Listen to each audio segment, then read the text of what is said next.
Hachette Audio presents The Art of Invisibility. The world's most famous hacker teaches you how to be safe in the age of Big Brother and Big Data. Written by Kevin Mitnick with Robert Vamosi. Read by Ray Porter. Foreword by Mikko Hyppönen. A couple of months ago, I met up with an old friend who I hadn't seen since high school. We went for a cup of coffee to catch up on what each of us had been doing for the past decades. He told me about his work of distributing and supporting various types of modern medical devices, and I explained how I've spent the last 25 years working with Internet security and privacy. My friend let out a chuckle when I mentioned online privacy. "That sounds all fine and dandy," he said. "But I'm not really worried. After all, I'm not a criminal, and I'm not doing anything bad. I don't care if somebody looks at what I'm doing online."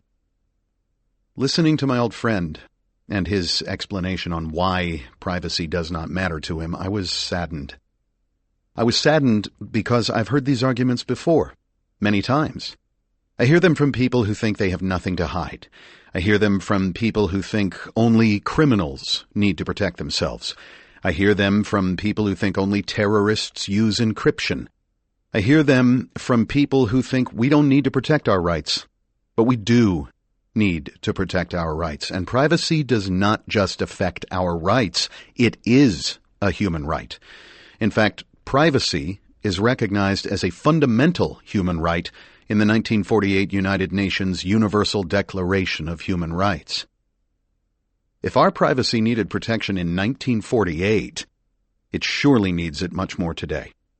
After all, we are the first generation in human history that can be monitored at such a precise level. We can be monitored digitally throughout our lives. Almost all of our communications can be seen one way or another. We even carry small tracking devices on us all the time. We just don't call them tracking devices. We call them smartphones. Online monitoring can see what books we buy and what news articles we read, even which parts of the articles are most interesting to us. It can see where we travel and who we travel with, and online monitoring knows if you are sick or sad or horny. Much of the monitoring that is done today compiles this data to make money. Companies that offer free services somehow convert those free services into billions of dollars of revenue, nicely illustrating just how valuable it is to profile Internet users in mass scale. However, there's also more targeted monitoring, the kind of monitoring done by government agencies, domestic or foreign. Digital communication has made it possible for governments to do bulk surveillance, but it has also enabled us to protect ourselves better. We can protect ourselves with tools like encryption, by storing our data in safe ways, and by following basic principles of operations security, OPSEC. We just need a guide on how to do it right. Well, the guide you need is right here in your hands. I'm really happy Kevin took the time to write down his knowledge on the art of invisibility. After all, he knows a thing or two about staying invisible. This is a great resource. Read it and use the knowledge to your advantage. Protect yourself and protect your rights. Back at the cafeteria, after I had finished coffee with my old friend, we parted ways. I wished him well, but I still sometimes think about his words. I don't care if somebody looks at what I'm doing online. You might not have anything to hide, my friend, but you have everything to protect. Mikko Hyppönen is the Chief Research Officer of F-Secure. He's the only living person who has spoken at both DEF CON and TED conferences. Introduction. Time to disappear.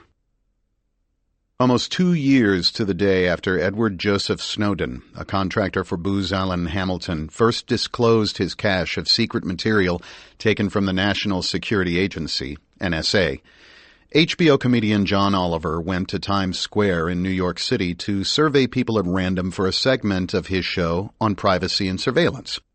His questions were clear. Who is Edward Snowden? What did he do? In the interview clips Oliver aired, no one seemed to know.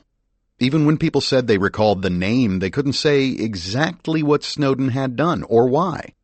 After becoming a contractor for the NSA, Edward Snowden copied thousands of top-secret and classified documents that he subsequently gave to reporters so they could make them public around the world.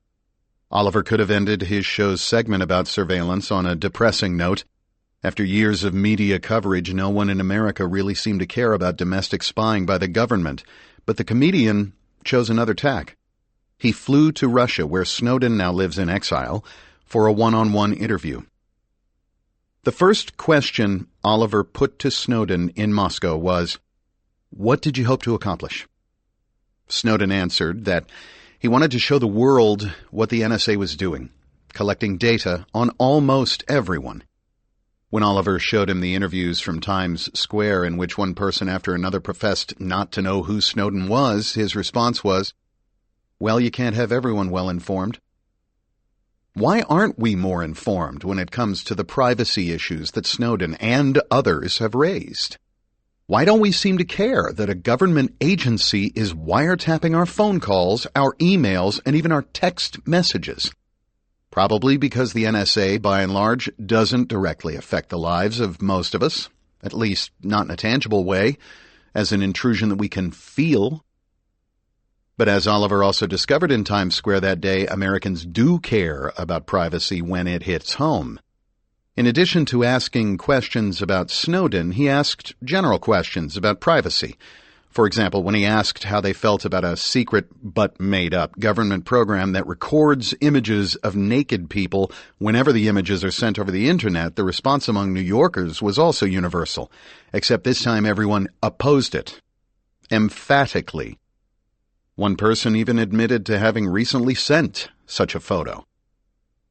Everyone interviewed in the Times Square segment agreed that people in the United States should be able to share anything, even a photo of a penis, privately over the internet, which was Snowden's basic point. It turns out that the fake government program that records naked pictures is less far-fetched than you might imagine. As Snowden explained to Oliver in their interview, because companies like Google have servers physically located all over the world, even a simple message, perhaps including nudity between a husband and wife within the same U.S. city, might first bounce off a foreign server. Since that data leaves the United States, even for a nanosecond, the NSA could, thanks to the Patriot Act, collect and archive that text or email, including the indecent photo, because it technically entered the United States from a foreign source at the moment when it was captured. Snowden's point: average Americans are being caught up in a post-9/11 dragnet that was initially designed to stop foreign terrorists, but that now spies on practically everyone. You would think, given the constant news about data breaches and surveillance campaigns by the government, that we'd be much more outraged. You would think that given how fast this happened, in just a handful of years, we'd be reeling from the shock and marching in the streets. Actually, the opposite is true. Many of us, even many readers of this book, now accept to at least some degree the fact that everything we do, all our phone calls, our texts, our emails, our social media, can be seen by others. And that's disappointing. Perhaps you have broken no laws. You live what you think is an average and quiet life, and you feel you are unnoticed among the crowds of others online today. Trust me, even you are not invisible. At least not yet. I enjoy magic, and some might argue that sleight of hand is necessary for computer hacking. One popular magic trick is to make an object invisible. The secret, however, is that the object does not physically disappear or actually become invisible. The object always remains in the background, behind a curtain, up a sleeve, in a pocket, whether we can see it or not. The same is true of the many personal details about each and every one of us that are currently being collected and stored, often without our noticing. Most of us simply don't know how easy it is for others to view these details about us, or even where to look. And because we don't see this information, we might believe that we are invisible to our exes, our parents, our schools, our bosses, and even our governments. The problem is that if you know where to look, All that information is available to just about anyone. Whenever I speak before large crowds, no matter the size of the room, I usually have one person who challenges me on this fact. After one such event, I was challenged by a very skeptical reporter. I remember we were seated at a private table in a hotel bar in a large U.S. city when the reporter said she'd never been a victim of a data breach. Given her youth, she said she had relatively few assets to her name, hence few records. She never put personal details into any of her stories or her personal social media. She kept it professional. She considered herself invisible. So, I asked her for permission to find her social security number and any other personal details online. Reluctantly, she agreed. With her seated nearby, I logged into a site, one that is reserved for private investigators. I qualify as the latter through my work investigating hacking incidents globally. I already knew her name, so I asked where she lived. This I could have found on the internet as well, on another site, if she hadn't told me. In a couple of minutes, I knew her social security number, her city of birth, and even her mother's maiden name. I also knew all the places she'd ever called home, and all the phone numbers she'd ever used. Staring at the screen with a surprised look on her face, she confirmed that all the information was more or less true. The site I used is restricted to vetted companies or individuals. It charges a low fee per month plus additional costs for any information lookups, and from time to time it will audit me to find out whether I have a legitimate purpose for conducting a particular search. But similar information about anyone can be found for a small lookup fee, and it's perfectly legal. Have you ever filled out an online form? Submitted information to a school or organization that puts its information online, or had a legal case posted to the internet? If so, you have volunteered personal information to a third party that may do with the information what it pleases. Chances are that some, if not all, of that data is now online and available to companies that make it their business to collect every bit of personal information off the internet. The Privacy Rights Clearinghouse lists more than 130 companies that collect personal information, whether or not it's accurate, about you. And then there's the data that you don't volunteer online, but that is nonetheless being harvested by corporations and governments. Information about whom we email, text, and call, what we search for online, what we buy, either in a brick and mortar or an online store, and where we travel, on foot or by car. The volume of data collected about each and every one of us is growing exponentially each day. You may think you don't need to worry about this. Trust me, you do. I hope that by the end of this book you will be both well-informed and prepared enough to do something about it. The fact is that we live with an illusion of privacy, and we probably have been living this way for decades.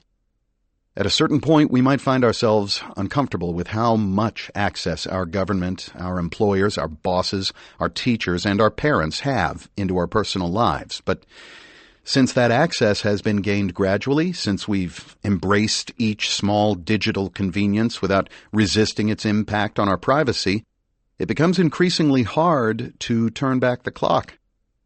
Besides, who among us wants to give up our toys?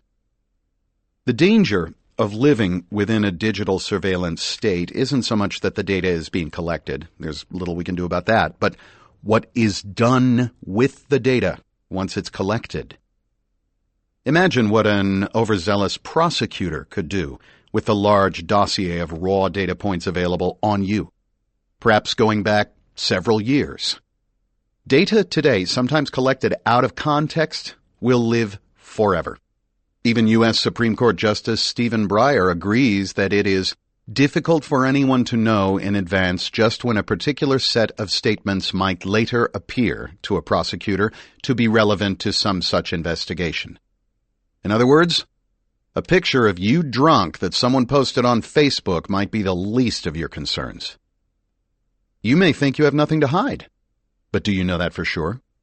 In a well-argued opinion piece in Wired, respected security researcher Moxie Marlin-Spike points out that something as simple as being in possession of a small lobster is actually a federal crime in the United States. It doesn't matter if you bought it at a grocery store, if someone else gave it to you, if it's dead or alive, if you found it after it died of natural causes, or even if you killed it while acting in self-defense. You can go to jail because of a lobster. The point here is there are many minor, unenforced laws that you could be breaking without knowing it. Except now there's a data trail to prove it, just a few taps away, available to any person who wants to. Privacy is complex. It is not a one-size-fits-all proposition. We all have different reasons for sharing some information about ourselves freely with strangers and keeping other parts of our lives private. Maybe you simply don't want your significant other reading your personal stuff. Maybe you don't want your employer to know about your private life. Or maybe you really do fear that a government agency is spying on you. These are very different scenarios, so no one recommendation offered here is going to fit them all, because we hold complicated and therefore very different attitudes toward privacy. I'll guide you through what's important, what's happening today with surreptitious data collection, and let you decide what works for your own life. If anything, this book will make you aware of ways to be private within the digital world and offer solutions that you may or may not choose to adopt. Since privacy is a personal choice, degrees of invisibility, too, will vary by individual. In this book, I'll make the case that each and every one of us is being watched at home and out in the world as you walk down the street, sit at a cafe, or drive down the highway. Your computer, your phone, your car, your home alarm system, even your refrigerator are all potential points of access into your private life. The good news is, in addition to scaring you, I'm also going to show you what to do about the lack of privacy, a situation that has become the norm. In this book, you'll learn how to encrypt and send a secure email, protect your data with good password management, hide your true IP address from places you visit, obscure your computer from being tracked, defend your anonymity, and much more. Now, get ready to master the art of invisibility. Chapter 1. Your password can be cracked. Jennifer Lawrence was having a rough Labor Day weekend. The Academy Award winner was one of several celebrities who woke one morning in 2014 to find that their most private pictures, many of which showed them in the nude, were being splashed about on the internet. Take a moment to mentally scan all the images that are currently stored on your computer, phone, and email. Sure, many of them are perfectly benign.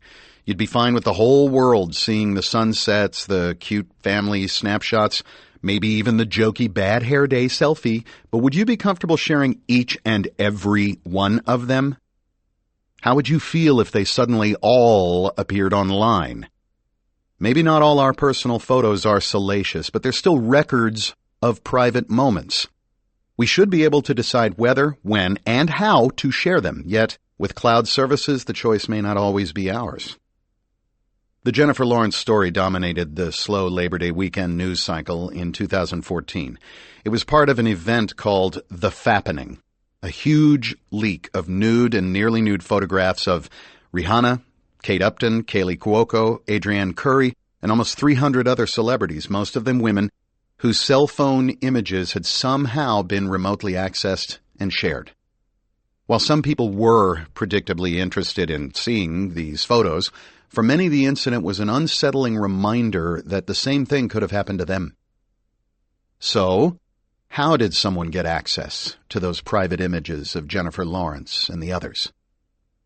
Since all the celebrities used iPhones, early speculation centered on a massive data breach affecting Apple's iCloud service, a cloud storage option for iPhone users.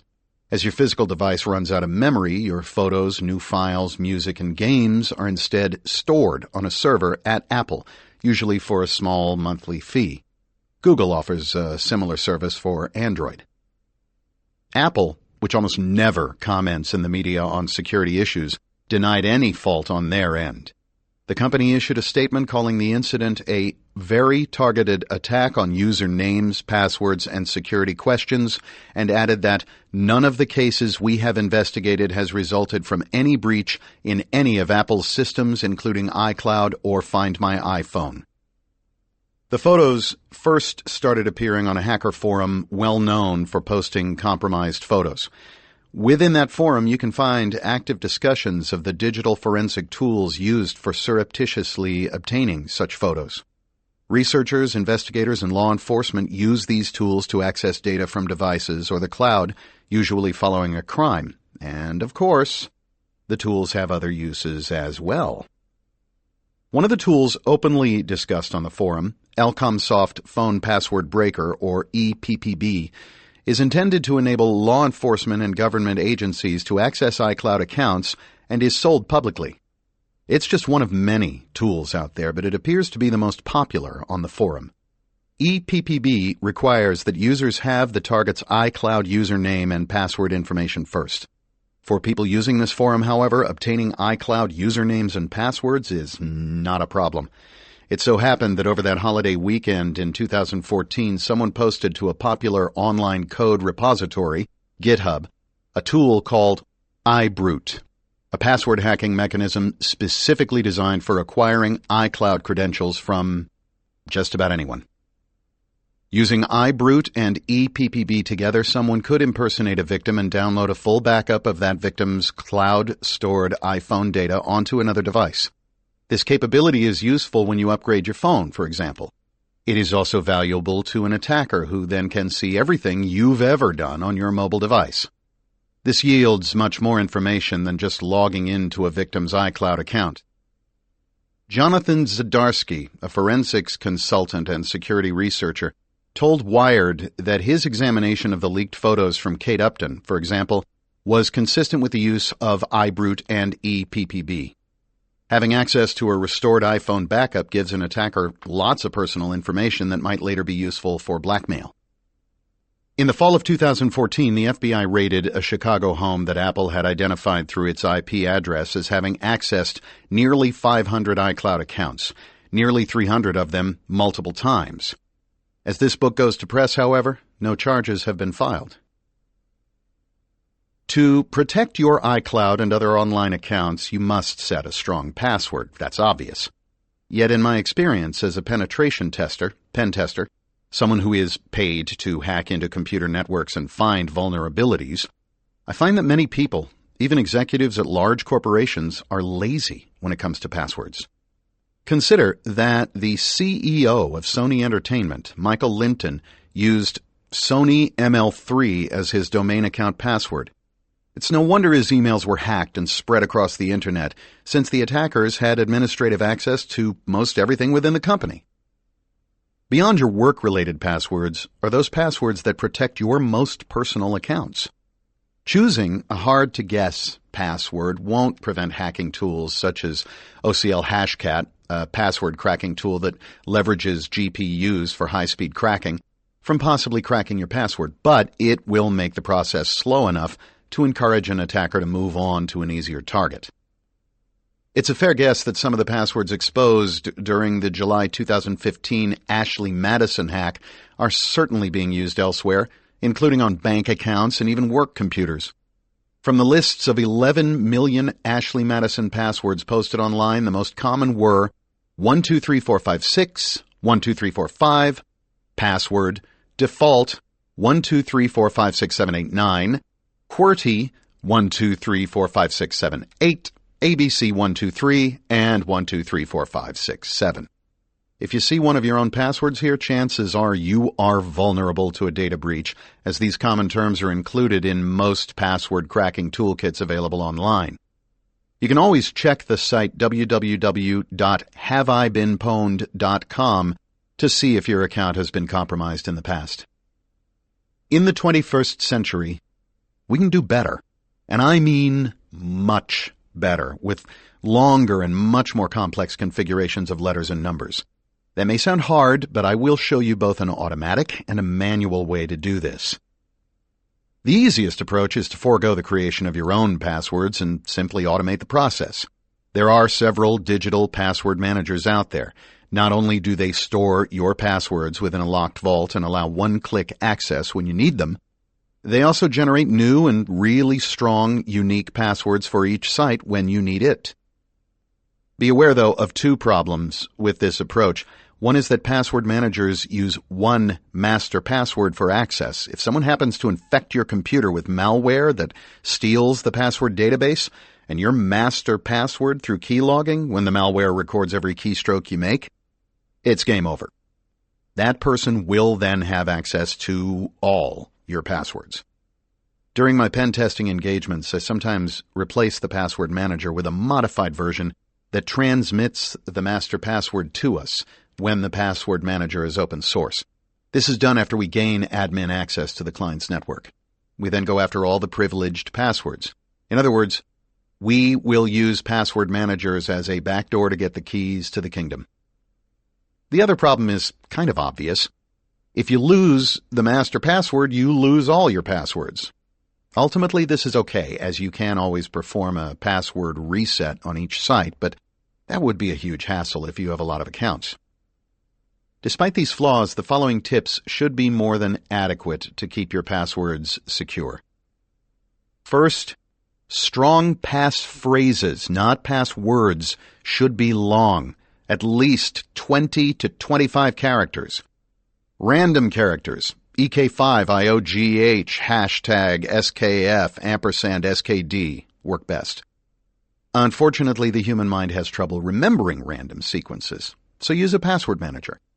Using a password manager is far better than choosing your own. I prefer local open-source password managers like PasswordSafe and KeePass. Another important rule for good passwords is never use the same password for two different accounts. That's hard. Today we have passwords on just about everything. So have a password manager generate and store strong, unique passwords for you. Even if you have a strong password, technology can still be used to defeat you. There are password guessing programs such as John the Ripper, a free open source program that anyone can download and that works within configuration parameters set by the user. For example, a user might specify how many characters to try, whether to use special symbols, whether to include foreign language sets, and so on.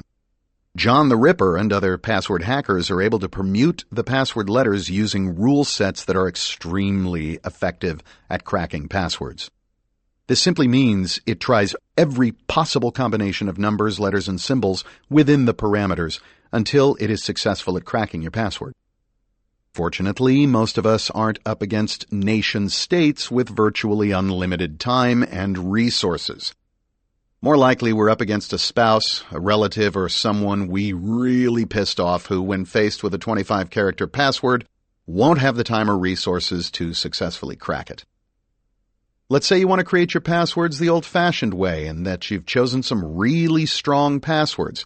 Guess what? It's okay to write them down. Just don't write Bank of America for the first time in forever. That would be too obvious. Instead, replace the name of your bank, for example, with something cryptic such as cookie jar, because some people once hid their money in cookie jars, and follow it with for the first. Notice I didn't complete the phrase. You don't need to. You know the rest of the phrase, but someone else might not. Anyone finding this printed out list of incomplete passwords should be sufficiently confused. At least at first. Interesting story. I was at a friend's house, a very well-known Microsoft employee, and during dinner we were discussing the security of passwords with his wife and child. At one point, my friend's wife got up and went to the refrigerator.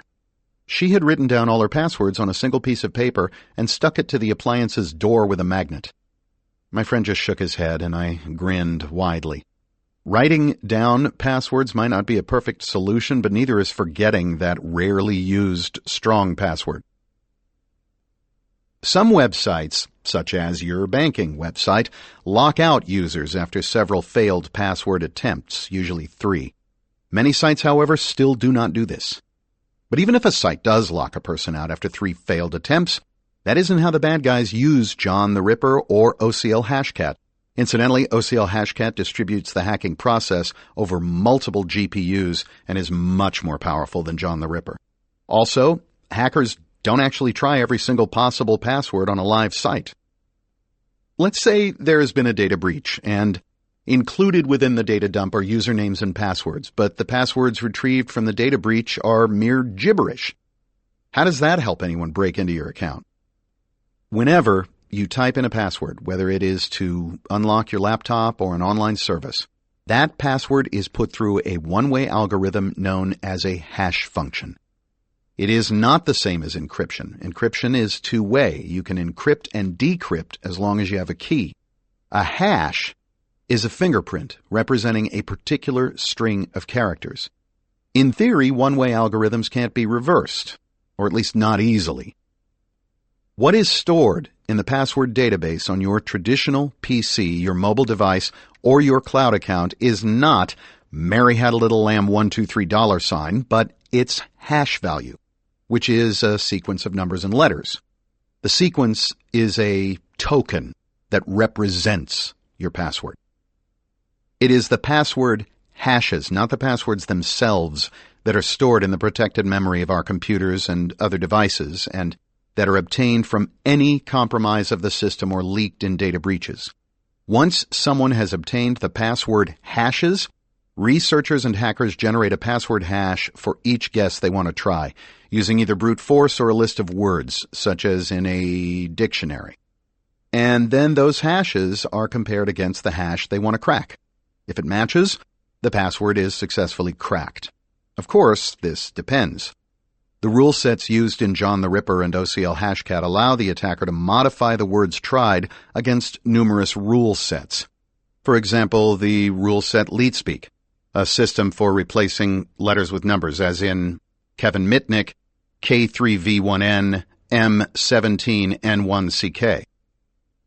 This rule will change all passwords to various LeetSpeak permutations. Using these methods to crack passwords is much more effective than simple brute force. The simplest and most common passwords are easily cracked first, then more complex passwords are cracked over time. The length of time it takes depends on several factors. Using a password cracking tool together with your breached username and hashed password, hackers may be able to access one or more of your accounts by trying that password on additional sites connected to your email address or other identifier. In general, the more characters in your password, the longer it will take password guessing programs such as John the Ripper to run through all the possible variations.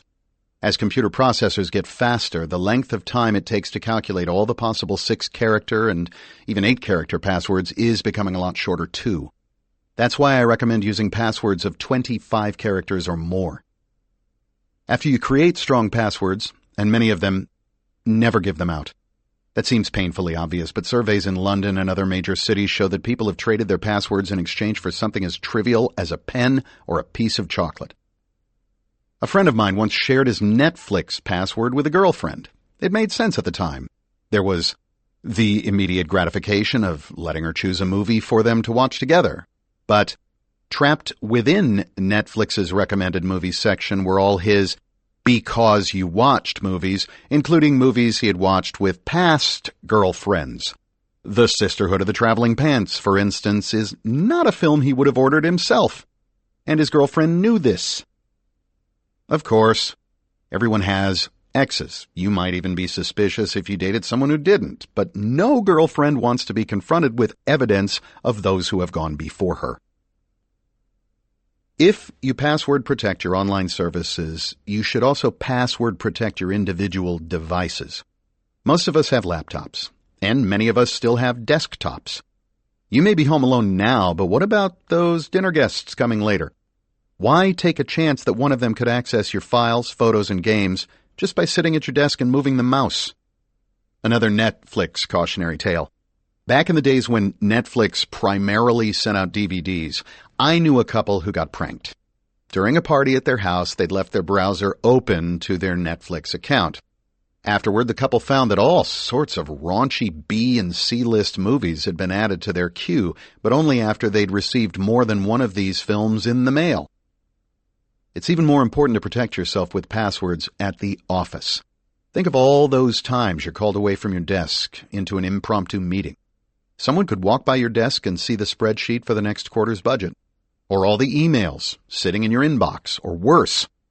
Unless you have a password-protected screensaver that kicks in after a few seconds of inactivity, whenever you're away from your desk for an extended period, out to lunch or at a long meeting, someone could sit down and write an email and send it as you, or even alter the next quarter's budget.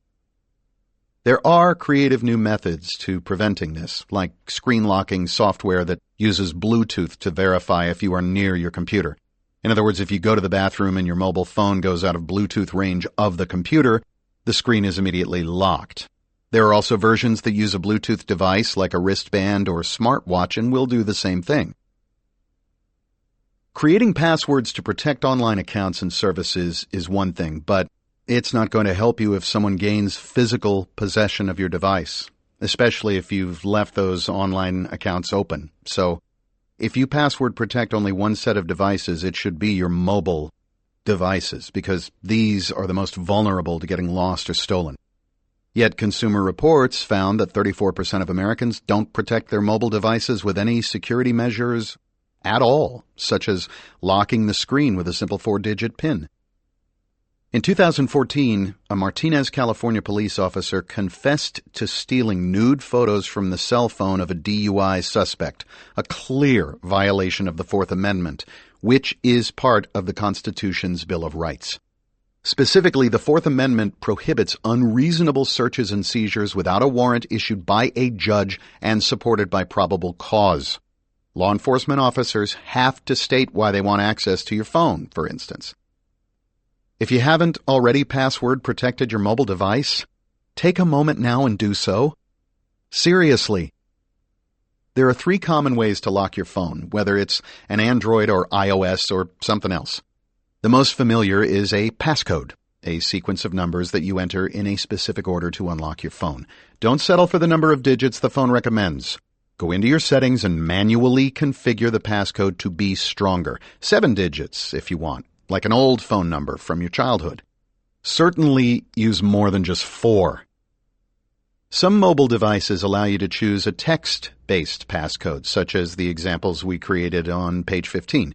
Again, choose at least 7 characters. Modern mobile devices display both number and letter keys on the same screen, making it easier to switch back and forth between them. Another lock option is visual. Since 2008, Android phones have been equipped with something called Android Lock Patterns, ALPs. 9 dots appear on the screen, and you connect them in any order you want. That connecting sequence becomes your passcode. You might think this ingenious and that the sheer range of possible combinations makes your sequence unbreakable. But at the PasswordsCon conference in 2015, researchers reported that, human nature being what it is, participants in a study availed themselves of just a few possible patterns out of the 140,704 possible combinations on ALP. And what were those predictable patterns? Often the first letter of the user's name. The study also found that people tended to use the dots in the middle and not in the remote 4 corners. Consider that the next time you set an ALP. Finally, there's the biometric lock. Apple, Samsung, and other popular manufacturers currently allow customers the option of using a fingerprint scanner to unlock their phones. Be aware that these are not foolproof. After the release of Touch ID, researchers, perhaps expecting Apple to have improved upon the current crop of fingerprint scanners already on the market, were surprised to find that several old methods of defeating fingerprint scanners still work on the iPhone. These include capturing a fingerprint off of a clean surface using baby powder and clear adhesive tape. Other phones use the built-in camera for facial recognition of the owner. This, too, can be defeated by holding up a high-resolution photograph of the owner in front of the camera. In general, biometrics by themselves are vulnerable to attacks. Ideally, biometrics should be used as just one authenticating factor. Swipe your fingertip or smile at the camera, then enter a PIN or passcode. That should keep your mobile device secure. What if you created a strong password but didn't write it down? Password resets are a godsend when you absolutely can't access an infrequently used account. But they can also be low-hanging fruit for would-be attackers. Using the clues we leave in the form of social media profiles all over the internet, hackers can gain access to our email and other services simply by resetting our passwords. One attack that has been in the press involves obtaining the target's last 4 digits of his or her credit card number and then using that as proof of identity when calling into a service provider to change the authorized email address. That way, the hacker can reset the password on his or her own without the legitimate owner knowing. Back in 2008, a student at the University of Tennessee, David Cornell, decided to see whether he could access then vice presidential candidate Sarah Palin's personal Yahoo email account. Cornell could have guessed various passwords, but access to the account might have been locked after a few failed tries. Instead, he used the password reset function, a process he later described as easy.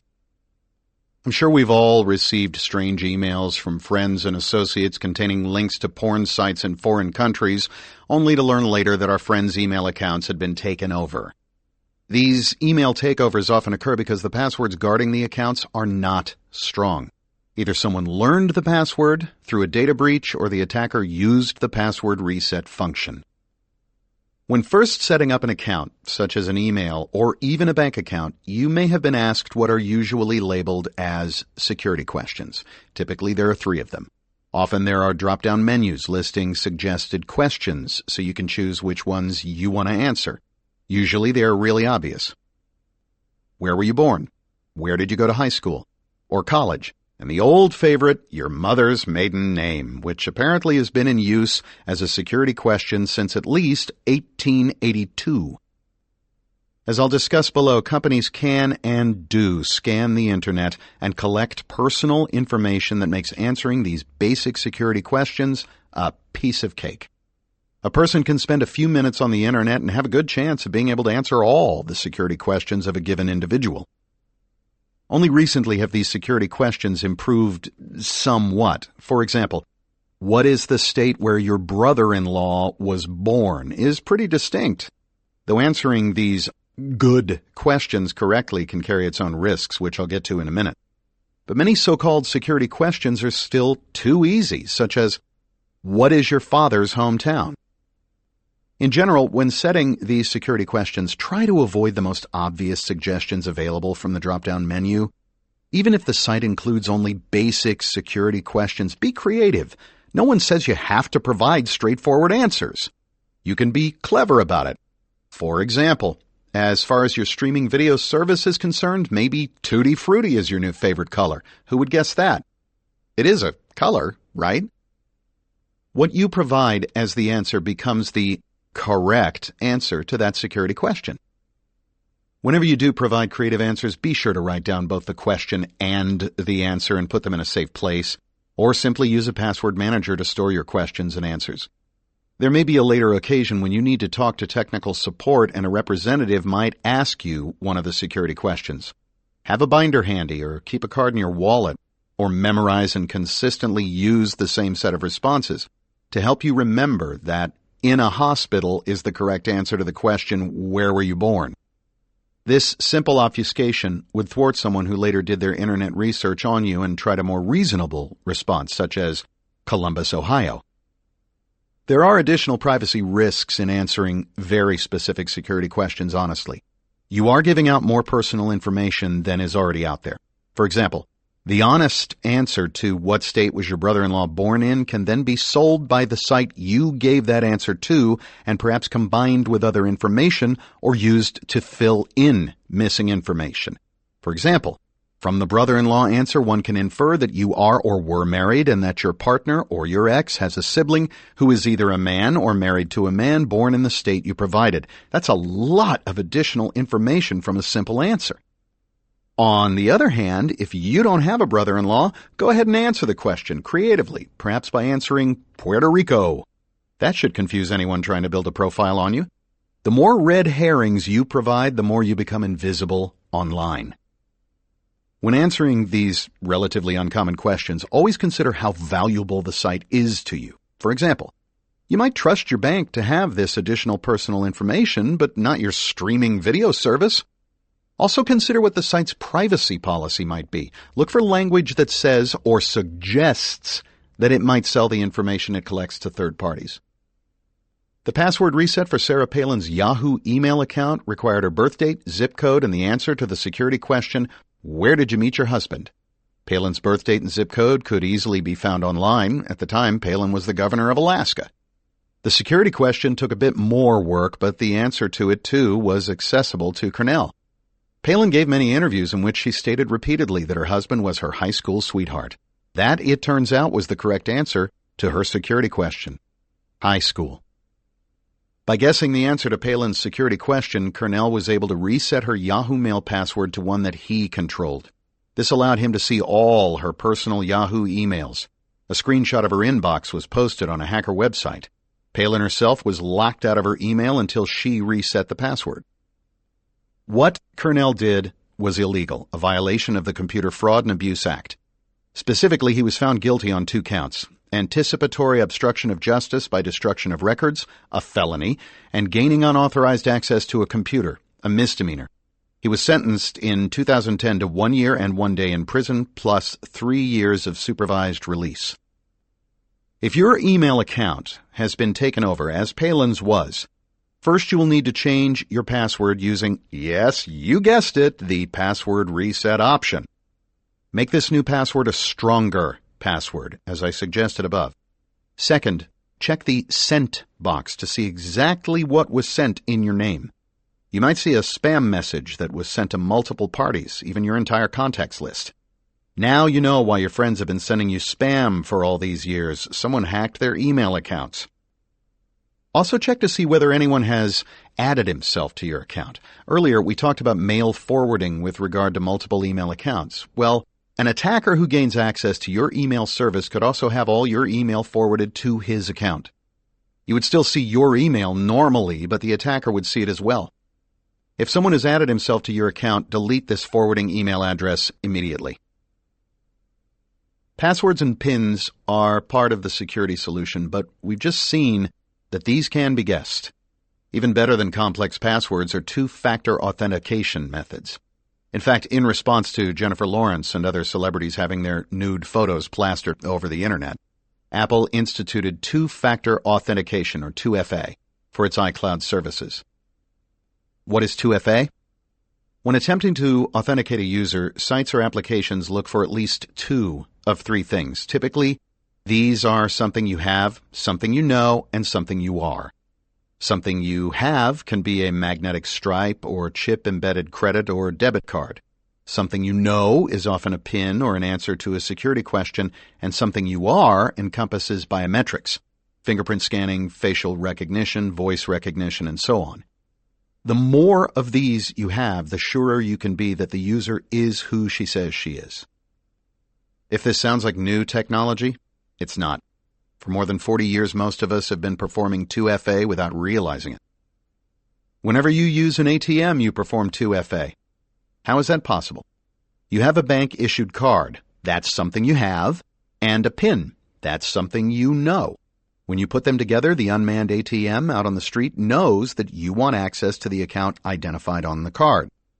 In some countries, there are additional means of authentication at ATMs, such as facial recognition and a palm print. This is called multi-factor authentication, MFA. Something similar is possible online. Many financial and healthcare institutions, as well as commercial email and social media accounts, allow you to choose 2FA. In this case, the something you know is your password, and the something you have is your cell phone. Using the phone to access these sites is considered out of band because the phone is not connected to the computer you are using. But if you have 2FA enabled, an attacker should not be able to access your 2FA protected accounts without having your mobile device in hand. Say you use Gmail. To enable 2FA, you will be asked to input your cell phone number on the Gmail site. To verify your identity, Google will then send an SMS code of 6 digits to your phone. By subsequently inputting that code on the Gmail site, you have just verified that this computer and that cell phone number are connected. After that, if someone tries to change the password on your account from a new computer or device, a text message will be sent to your phone. Only when the correct verification code is entered on the website will any change to your account be saved. There's a wrinkle to that, though. According to researchers at Symantec, if you do send an SMS to confirm your identity, someone who happens to know your cell phone number can do a bit of social engineering and steal your 2FA-protected password reset code if you are not paying close attention. Say I want to take over your email account and don't know your password. I do know your cell phone number because you're easy to find through Google. I can go to the reset page for your email service and request a password reset, which, because you enabled two-factor authentication, will result in an SMS code being sent to your phone. So far, so good, right? Hang on. A recent attack on a phone used by political activist DeRay McKesson showed how the bad guys could trick your mobile operator to do a SIM swap. In other words, the attacker could hijack your cellular service and then receive your SMS messages. For example, the SMS code from Google to reset McKesson's Gmail account that was protected with two-factor authentication. This is much more likely than fooling someone into reading off his or her SMS message with a new password, although that is still possible and involves social engineering.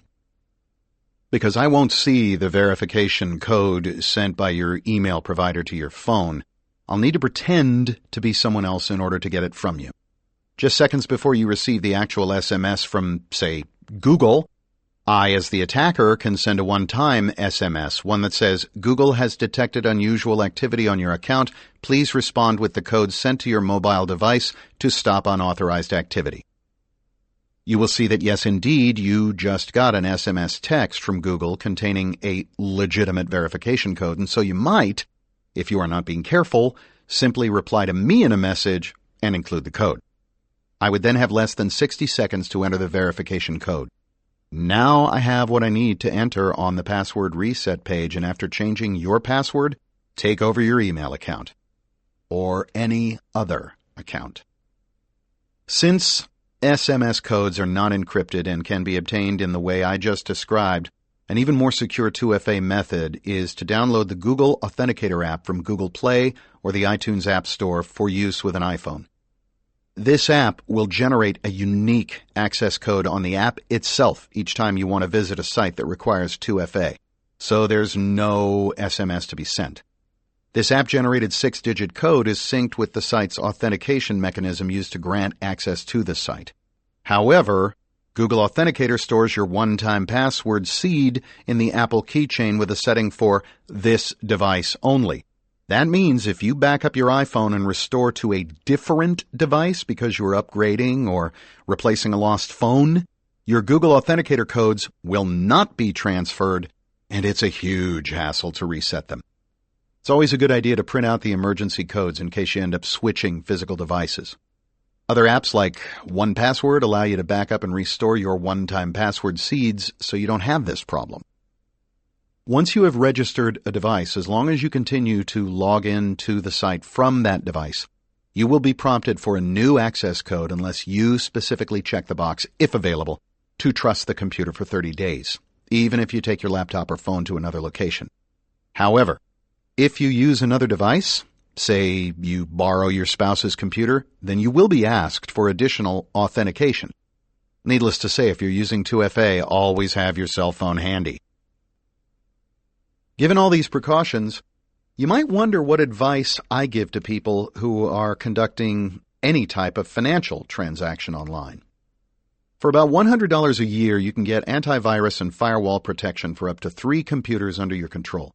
The trouble is that when you're surfing the web, you might load into your browser a banner ad that contains malware. Or maybe you open your email and one of the emails contains malware.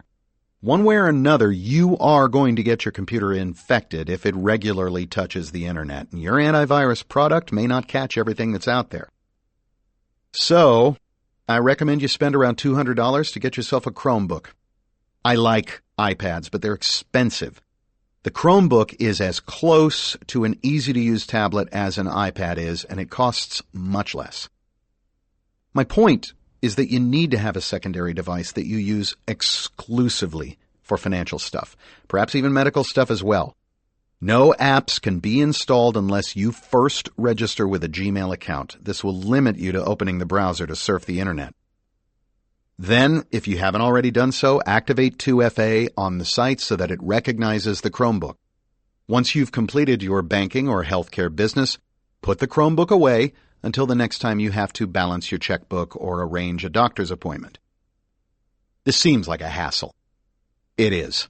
It replaces the convenience of anytime banking with almost anytime banking, but the result is that you are far less likely to have someone messing around with your banking and credit information. If you use the Chromebook only for the 2 or 3 apps you install, and if you bookmark the banking or healthcare websites and visit no others, it is very unlikely that you will have a Trojan or some other form of malware residing on your machine. So, we've established that you need to create strong passwords and not share them. You need to turn on 2FA whenever possible. In the next few chapters, we'll look at how common day-to-day interactions can leave digital fingerprints everywhere, and what you can do to protect your privacy. Chapter 2. Who else is reading your email? If you're like me, one of the first things you do in the morning is check your email, and if you're like me, you also wonder, who else has read your email? That's not a paranoid concern. If you use a web-based email service such as Gmail or Outlook 365, the answer is kind of obvious and frightening. Even if you delete an email the moment you read it on your computer or mobile phone, that doesn't necessarily erase the content. There's still a copy of it somewhere. Webmail is cloud-based, so in order to be able to access it from any device, anywhere, at any time, there have to be redundant copies. If you use Gmail, for example, a copy of every email sent and received through your Gmail account is retained on various servers worldwide at Google. This is also true if you use email systems provided by Yahoo, Apple, AT&T, Comcast, Microsoft, or even your workplace. Any emails you send can also be inspected at any time by the hosting company. Allegedly, this is to filter out malware, but the reality is that third parties can and do access our emails for other, more sinister and self-serving reasons. In principle, most of us would never stand for anyone except the intended recipient reading our mail. There are laws protecting printed mail delivered through the U.S. Postal Service, and laws protecting stored content such as email. Yet, in practice, we usually know and probably accept that there's a certain trade-off involved in the ease of communication email affords. We know that Yahoo, among others, offers a free webmail service, and we know that Yahoo makes the majority of its money from advertising. Perhaps we've not realized exactly how the two might be connected and how that might affect our privacy. One day, Stuart Diamond, a resident of Northern California, did. He realized that the ads he saw in the upper right-hand corner of his Yahoo Mail client were not random. They were based on the contents of the emails he had been sending and receiving. For example, if I mentioned in an email an upcoming speaking trip to Dubai, the ads I might see in my email account would suggest airlines, hotels, and things to do while in the United Arab Emirates. This practice is usually carefully spelled out in the terms of service that most of us agreed to, but probably never read. Nobody wants to see ads that have nothing to do with our individual interests, right? And as long as the email travels between Yahoo account holders, it seems reasonable that the company would be able to scan the contents of those emails in order to target ads to us and maybe block malware and spam, which is unwanted email. However, Diamond, along with David Sutton, also from Northern California, began to notice that the contents of emails sent to and received from addresses outside Yahoo also influenced the ad selection presented to them. That suggested that the company was intercepting and reading all their email, not just those sent to and from its own servers. Based on the patterns they observed, the two filed a class action lawsuit in 2012 against Yahoo on behalf of its 275 million account holders, citing concerns around what is essentially equivalent to illegal wiretapping by the company. Did that end the scanning? No. In a class action suit, there is a period of discovery and response from both parties. In this case, that initial phase lasted nearly 3 years. In June of 2015, a judge in San Jose, California, ruled that the men had sufficient grounds for their class action suit to proceed, and that people who sent or received Yahoo Mail since October 2nd, 2011, when the men filed their initial request, could join in the lawsuit under the Stored Communications Act. Additionally, a class of non-Yahoo Mail account holders living in California may also sue under that state's Invasion of Privacy Act. That case is still pending. In defending itself against another email scanning lawsuit, this one filed early in 2014, Google accidentally published information about its email scanning process in a court hearing, then quickly attempted and failed to have that information redacted or removed. The case involved the question of precisely what was scanned or read by Google. According to the plaintiffs in the case, which included several large media companies, including the owners of USA Today, Google realized at some point that by scanning only the contents of the inbox, they were missing a lot of potentially useful content. This suit alleged that Google shifted from scanning only archived email, which resides on the Google server, to scanning all Gmail still in transit, whether it was sent from an iPhone or a laptop while the user was sitting in Starbucks. Sometimes companies have even tried to secretly scan emails for their own purposes. One well-known instance of this happened at Microsoft, which suffered a huge backlash when it revealed that it had scanned the inbox of a Hotmail user who was suspected of having pirated a copy of company's software. As a result of this disclosure, Microsoft has said it will let law enforcement handle such investigations in the future. These practices aren't limited to your private email. If you send email through your work network, your company's IT department may also be scanning and archiving your communications.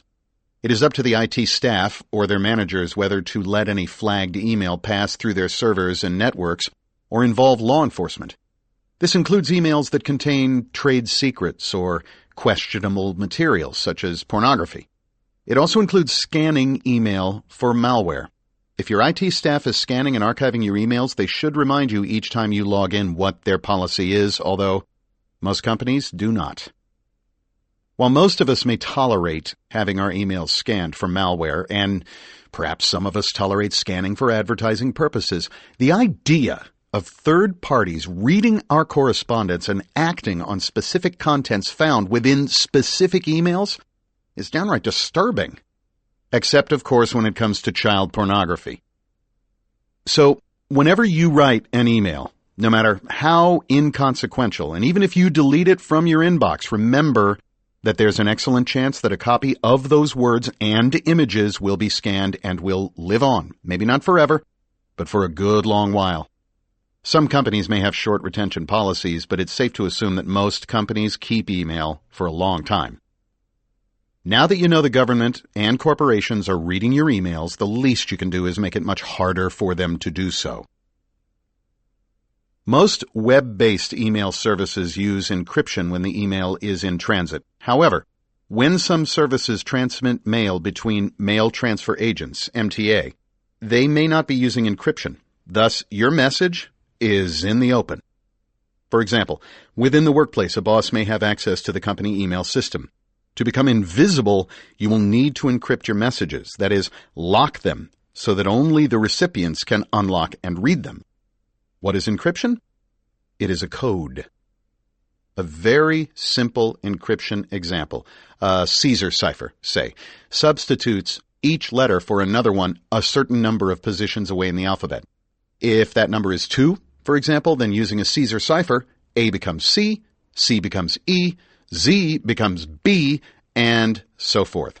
Using this offset by 2 encryption scheme, Kevin Mitnick becomes MGXKP OKVPKEM. Most encryption systems used today are, of course, much stronger than any basic Caesar cipher. Therefore, they should be much harder to break. One thing that's true about all forms of encryption is that they require a key, which is used as a password to lock and open the encrypted message.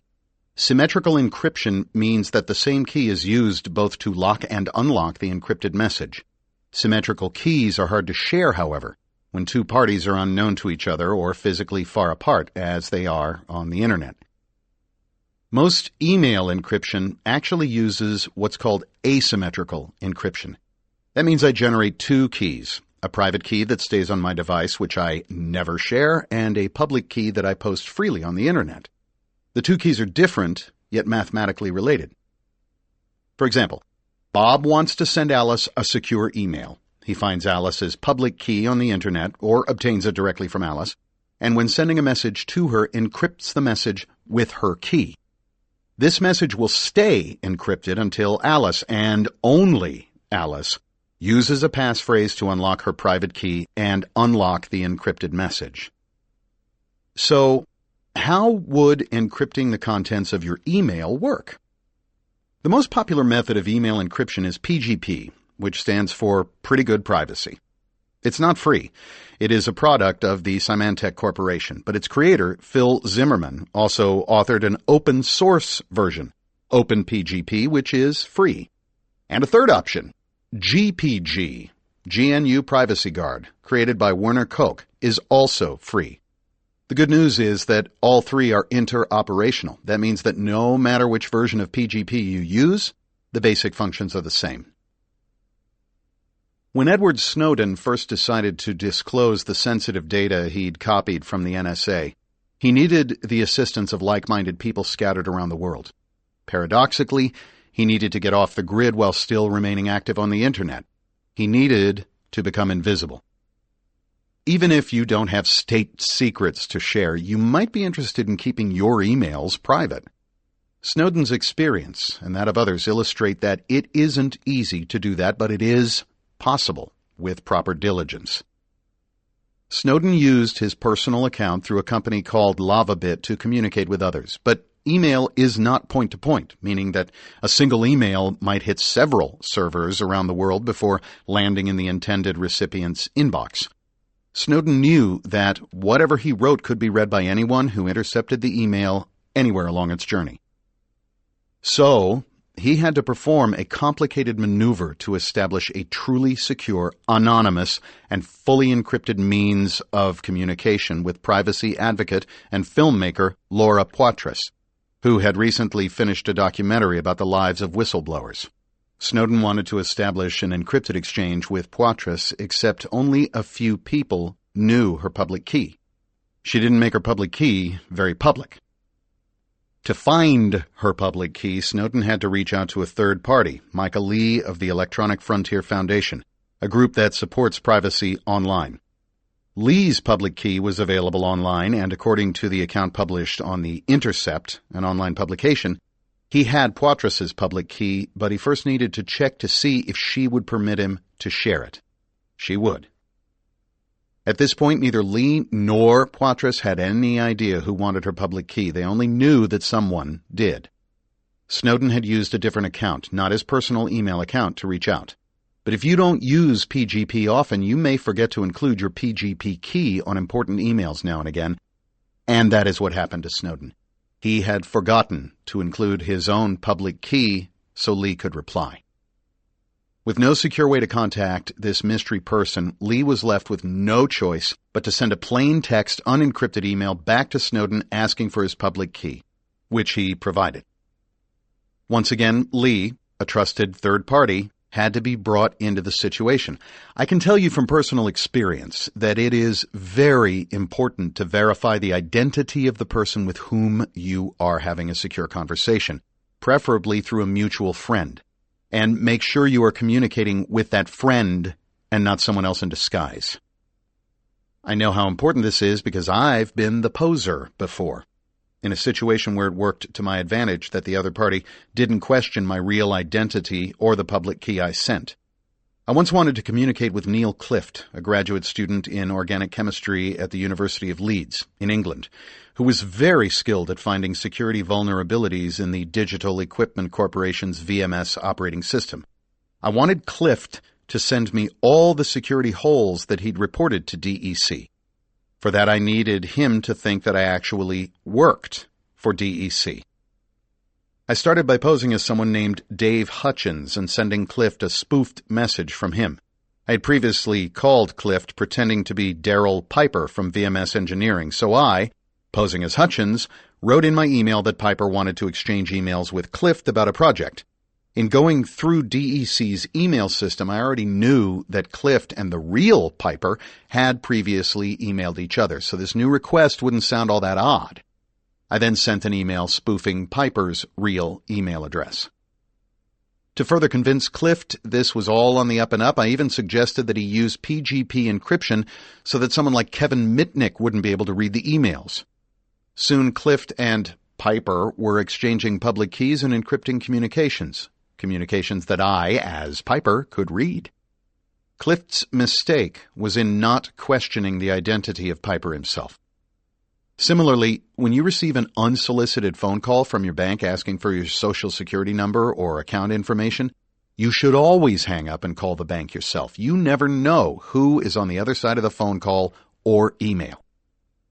Given the importance of the secrets they were about to share, Snowden and Poitras could not use their regular email addresses. Why not? Their personal email accounts contained unique associations, such as specific interests, lists of contacts that could identify each of them. Instead, Snowden and Poitras decided to create new email addresses. The only problem was, how would they know each other's new email addresses? In other words, if both parties were totally anonymous, how would they know who was who and whom they could trust? How could Snowden, for example, rule out the possibility that the NSA or someone else wasn't posing as Poitras's new email account? Public keys are long, so you can't just pick up a secure phone and read out the characters to the other person. You need a secure email exchange. By enlisting Micah Lee, once again, both Snowden and Poitras could anchor their trust in someone when setting up their new and anonymous email accounts. Poitras first shared her new public key with Lee. But PGP encryption keys themselves are rather long. Not quite pi length, but they are long. And again, what if someone were watching his email account as well? So, Lee did not use the actual key, but instead a 40-character abbreviation, or a fingerprint of Poitras's public key. This he posted to a public site, Twitter. Sometimes, in order to become invisible, you have to use the visible. Now, Snowden could anonymously view Lee's tweet and compare the shortened key to the message he received. If the two didn't match, Snowden would know not to trust the email. The message might have been compromised, or he might be talking instead to the NSA. In this case, the two matched. Now, several orders removed from who they were online and where they were in the world, Snowden and Poitras were almost ready to begin their secure, anonymous email communication. Snowden finally sent Poitras an encrypted email identifying himself only as Citizen 4. This signature became the title of her Academy Award-winning documentary about his privacy rights campaign. That might seem like the end. Now they could communicate securely via encrypted email. But it wasn't. It was just the beginning. In the wake of the 2015 terrorist attacks in Paris, there was discussion from various governments about building in back doors or other ways for those in government to decrypt encrypted email, text, and phone messages, ostensibly from foreign terrorists. This would, of course, defeat the purpose of encryption, but governments actually don't need to see the encrypted contents of your email to know whom you are communicating with and how often, as we will see. As I mentioned before, the purpose of encryption is to encode your message so that only someone with the correct key can later decode it. Both the strength of the mathematical operation and the length of the encryption key determine how easy it is for someone without a key to crack your code. Encryption algorithms in use today are public. You want that.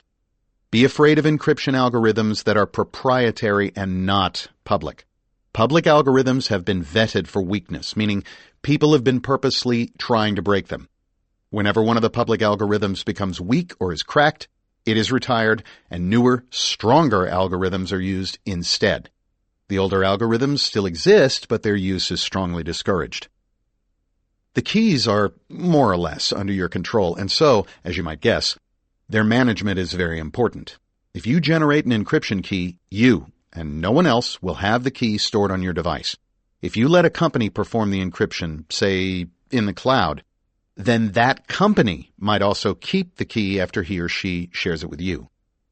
The real concern is that this company may also be compelled by court order to share the key with law enforcement or a government agency with or without a warrant. You will need to read the privacy policy for each service you use for encryption and understand who owns the keys. When you encrypt a message, an email, text, or phone call, use end-to-end encryption. That means your message stays unreadable until it reaches its intended recipient. With end-to-end encryption, only you and your recipient have the keys to decode the message, not the telecommunications carrier, website owner, or app developer, the parties that law enforcement or government will ask to turn over information about you. How do you know whether the encryption service you are using is end-to-end encryption? Do a Google search for end-to-end encryption voice call. If the app or service doesn't use end-to-end encryption, then choose another. If all this sounds complicated, that's because it is. But there are PGP plugins for the Chrome and Firefox internet browsers that make encryption easier. One is Mailvelope, which neatly handles the public and private encryption keys of PGP. Simply type in a passphrase, which will be used to generate the public and private keys. Then, whenever you write a web-based email, select a recipient, and if the recipient has a public key available, you will then have the option to send that person an encrypted message. Even if you encrypt your email messages with PGP, a small but information-rich part of your message is still readable by just about anyone. In defending itself from the Snowden revelations, the U.S. government stated repeatedly that it doesn't capture the actual contents of our emails, which in this case would be unreadable with PGP encryption. Instead, the government said it collects only the email's metadata. What is email metadata? It is the information in the to and from fields, as well as the IP addresses of the various servers that handle the email from origin to recipient. It also includes the subject line, which can sometimes be very revealing as to the encrypted contents of the message. Metadata, a legacy from the early days of the Internet, is still included on every email sent and received, but modern email readers hide this information from display.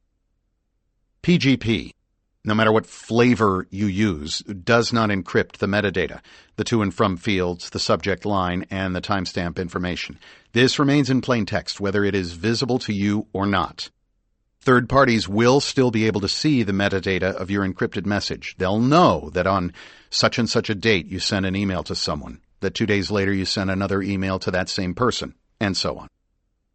That might sound okay, since the third parties are not actually reading the content, and you probably don't care about the mechanics of how those emails traveled, the various server addresses and the timestamps, but you'd be surprised by how much can be learned from the email path and the frequency of emails alone.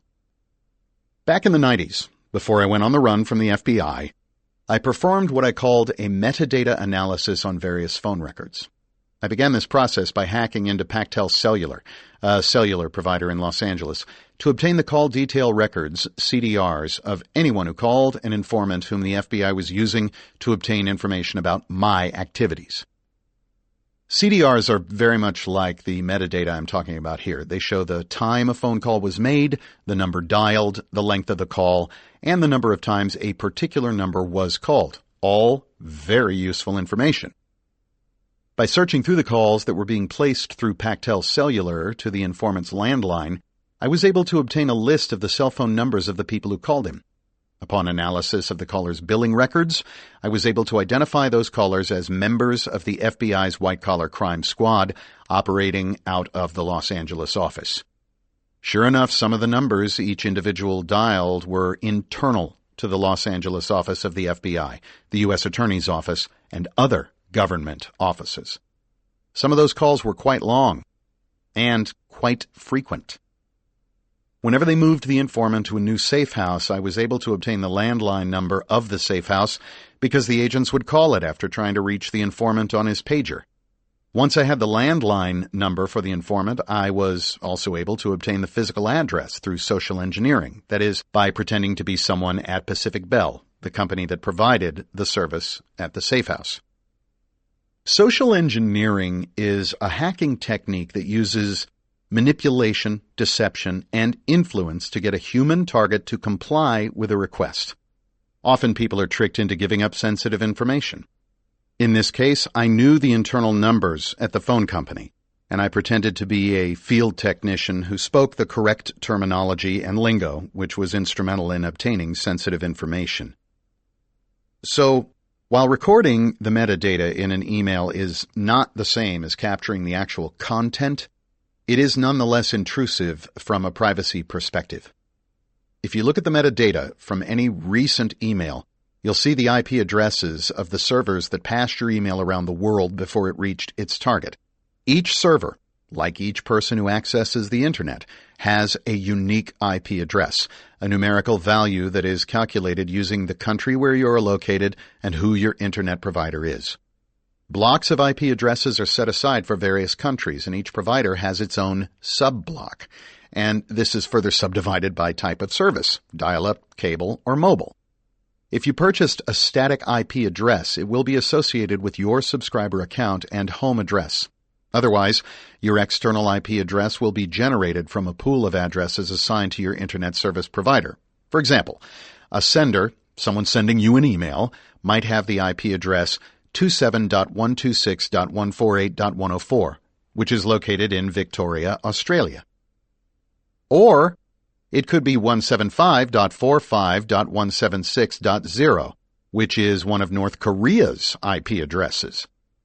If it is the latter, then your email account might be flagged for government review. Someone in the U.S. government might want to know why you're communicating with someone from North Korea, even if the subject line reads, "Happy Birthday." By itself, you still might not think the server address is very interesting, but the frequency of contact can tell you a lot. Additionally, if you identify each element, the sender and the receiver and their locations, you can start to infer what's really going on. For example, the metadata associated with phone calls, the duration, the time of day they're made, and so on can tell you a lot about a person's mental health. A 10 o'clock p.m. call to a domestic violence hotline lasting 10 minutes, or a midnight call from the Brooklyn Bridge to a suicide prevention hotline lasting 20 minutes can be very revealing. An app developed at Dartmouth College matches patterns of stress, depression, and loneliness in user data. This user activity has also been correlated with student grades. Still don't see the danger in having your email metadata exposed? A program created at MIT called Immersion will visually map the relationships between the senders and receivers of all the email you have stored in your email account just by using the metadata. The tool is a way to visually quantify who matters to you most. The program even includes a sliding timescale, so you can see how the people you know rise and fall in importance to you over time. Although you might think you understand your relationships, seeing them graphically represented can be a sobering experience. You might not realize how often you email someone you don't really know, or how little you email someone you know very well. With the Immersion tool, you can choose whether to upload the data, and you can also delete the information once it has been graphed. According to Snowden, our email, text, and phone metadata is being collected by the NSA and other agencies. But the government can't collect metadata from everyone. Or can it? Technically, no. However, there's been a sharp rise in legal collections since 2001. Authorized under the U.S. Foreign Intelligence Surveillance Act of 1978, FISA, the U.S. Foreign Intelligence Surveillance Court, known as FISC, or the FISA Court, oversees all requests for surveillance warrants against foreign individuals within the United States. On the surface, it seems reasonable that a court order would stand between law enforcement and an individual. The reality is somewhat different. In 2012 alone, 1,856 requests were presented and 1,856 requests were approved, suggesting that the process today is largely a rubber stamp approval operation for the U.S. government. After the FISA court grants a request, law enforcement can compel private corporations to turn over all their data on you. That is, if they haven't already done so. To become truly invisible in the digital world, you will need to do more than encrypt your messages. You will need to remove your true IP address. This is your point of connection to the internet, your fingerprint. It can show where you are, down to your physical address and what provider you use. Obscure your hardware and software. When you connect to a website online, a snapshot of the hardware and software you're using may be collected on the site. There are tricks that can be used to find out if you have particular software installed, such as Adobe Flash. The browser software tells a website what operating system you're using, what version of that operating system you have, and sometimes what other software you have running on your desktop at the time. Defend your anonymity. Attribution online is hard. Proving that you were at the keyboard when an event occurred is difficult. However, if you walk in front of a camera before going online at Starbucks, or if you just bought a latte at Starbucks with your credit card, these actions can be linked to your online presence a few moments later. As we've learned, every time you connect to the internet, there's an IP address associated with that connection. This is problematic if you're trying to be invisible online. You might change your name or not give it at all, but your IP address will still reveal where you are in the world, what provider you use, and the identity of the person paying for the internet service, which may or may not be you. All these pieces of information are included within the email metadata and can later be used to identify you uniquely. Any communications, whether it's email or not, can be used to identify you based on the Internet Protocol IP address that's assigned to the router you are using while you are at home, work, or a friend's place. IP addresses in emails can, of course, be forged. Someone might use a proxy address, not his or her real IP address, but someone else's, so that an email appears to originate from another location. A proxy is like a foreign language translator. You speak to the translator, and the translator speaks to the foreign language speaker. Only the message remains exactly the same. The point here is that someone might use a proxy from China or even Germany to evade detection on an email that really comes from North Korea. Instead of hosting your own proxy, you can use a service known as an anonymous remailer, which will mask your email's IP address for you. An anonymous remailer simply changes the email address of the sender before sending the message to its intended recipient. The recipient can respond via the remailer. That's the simplest version. There are also variations. Some Type 1 and Type 2 remailers do not allow you to respond to emails. They are simply one-way correspondence. Type 3 or Misc remailers do offer a full suite of services, responding, forwarding, and encryption. You'll need to find out which service your remailer supplies if you choose this method of anonymous correspondence. One way to mask your IP address is to use the onion router, Tor, which is what Snowden and Poitras did. Developed by the U.S. Naval Research Laboratory in 2004 as a way for military personnel to conduct searches without exposing their physical locations, the Tor open source program has since been expanded. Tor is designed to be used by people living in harsh regimes as a way to avoid censorship of popular media and services and to prevent anyone from tracking what search terms they use. Tor remains free and can be used by anyone, anywhere, even you. How does Tor work? It upends the usual model for accessing a website. Usually when you go online, you open an internet browser and type in the name of the site you want to visit. A request goes out to that site, and milliseconds later, a response comes back to your browser with the website page. The website knows, based on the IP address, who the service provider is, and sometimes even where in the world you are located, based on where the service provider is located, or the latency of the hops from your device to the site. For example, if your device says it is in the United States, but the time and number of hops your request takes to reach its destination suggest you are somewhere else in the world, some sites, gaming sites in particular, will detect that as possible fraud. When you use Tor, the direct line between you and your target website is obscured by additional nodes, and every 10 seconds the chain of nodes connecting you to whatever site you are looking at changes without disruption to you. The various nodes that connect you to a site are like layers within an onion. In other words, if someone were to backtrack from the destination website and try to find you, they'd be unable to because the path would be constantly changing. Unless your entry point and your exit point become associated somehow, your connection is considered anonymous. When you use Tor, your request to open a page, say mitnicksecurity.com, is not sent directly to that server, but first to another Tor node. And just to make things even more complicated, that node then passes the request to another node, which finally connects to mitnicksecurity.com. So, there's an entry node, a node in the middle, and an exit node. If I were to look at who was visiting my company's site, I would only see the IP address and information from the exit node, the last in the chain, and not the first, your entry node. You can configure Tor so it uses exit nodes in a particular country, such as Spain, or even a specific exit node, perhaps in Honolulu. To use Tor, you will need the modified Firefox browser from the Tor site, torproject.org. Always look for legitimate Tor browsers for your operating system from the Tor project website. Do not use a third-party site.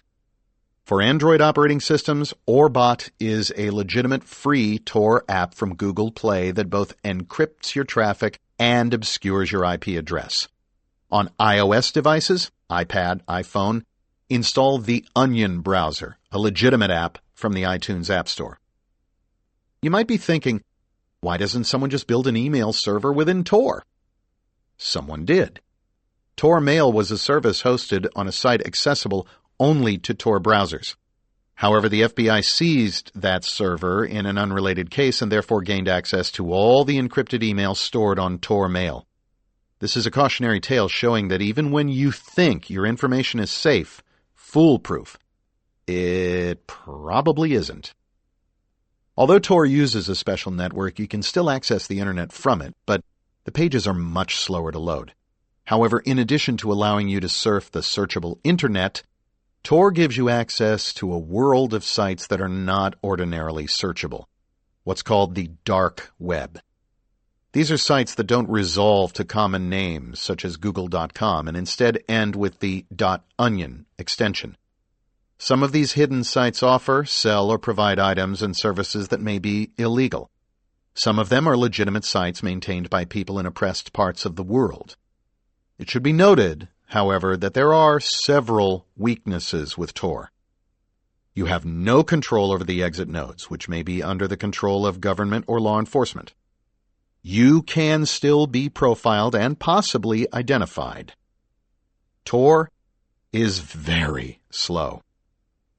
That being said, if one still decides to use Tor, one should not run it in a same physical device that you use for browsing. In other words, have a laptop for browsing the web and a separate device for Tor. For instance, a Raspberry Pi mini computer running Tor software. The idea here is that if somebody is able to compromise your laptop, they still won't be able to peel off your Tor transport layer as it is running on a separate physical box. In the case of Snowden and Poitras, as I said, simply connecting to each other over encrypted email wasn't good enough. After Poitras created a new public key for her anonymous email account, she could have sent it to Snowden's previous email address, but if someone were watching that account, then her new identity would be exposed. A very basic rule is that you have to keep your anonymous accounts completely separate from anything that could relate back to your true identity. To be invisible, you will need to start with a clean slate for each new secure contact you make. Legacy email accounts might be connected in various ways to other parts of your life, friends, hobbies, work.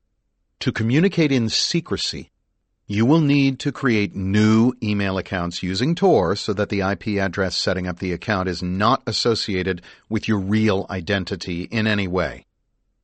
Creating anonymous email addresses is challenging, but possible. There are private email services you can use. Since you will leave a trail if you pay for those services, you're actually better off using a free web service. A minor hassle. Gmail, Microsoft, Yahoo, and others require you to supply a phone number to verify your identity. Obviously, you can't use your real cell phone number since it may be connected to your real name and real address. You might be able to set up a Skype phone number if it supports voice authentication instead of SMS authentication. However, you will still need an existing email account and a prepaid gift card to set up a Skype number. If you think using a prepaid cell phone in and of itself will protect your anonymity, you're wrong. If you've ever used a prepaid phone to make calls associated with your real identity, it's child's play to discover who you are. Instead, you'll want to use a disposable phone. Some people think of burner phones as devices used only by terrorists, pimps, and drug dealers, but there are plenty of perfectly legitimate uses for them. For example, a business reporter, after having her garbage gone through by private investigators hired by Hewlett-Packard, who was eager to find out who might be leaking critical board of directors information, switched over to burner phones so that the private investigators would have a harder time identifying her calls. After that experience, she only spoke to her source on that burner phone. Similarly, a woman who is avoiding an abusive ex might gain a little peace of mind by using a phone that doesn't require a contract or, for that matter, a Google or an Apple account. A burner phone typically has few or very limited internet capabilities. Burner phones mostly provide voice, text, and email service, and that's about all some people need. You, however, should also get data because you can tether this burner phone to your laptop and use it to surf the internet. On page 117, I tell you how to change the Media Access Control, MAC address on your laptop so that each time you tether with a burner phone, it appears to be a new device. However, purchasing a burner phone anonymously will be tricky. Actions taken in the real world can be used to identify you in the virtual world. Sure, I could walk into Walmart and pay cash for a burner phone and 100 minutes of airtime. Who would know? Well, lots of people would. First, how did I get to Walmart? Did I take an Uber car? Did I take a taxi? These records can all be subpoenaed. I could drive my own car, but law enforcement uses automatic license plate recognition technology, ALPR, in large public parking lots to look for missing and stolen vehicles, as well as people on whom there are outstanding warrants. The ALPR records can be subpoenaed. Even if I walked to Walmart, once I entered the store, my face would be visible on several security cameras within the store itself, and that video can be subpoenaed. Okay.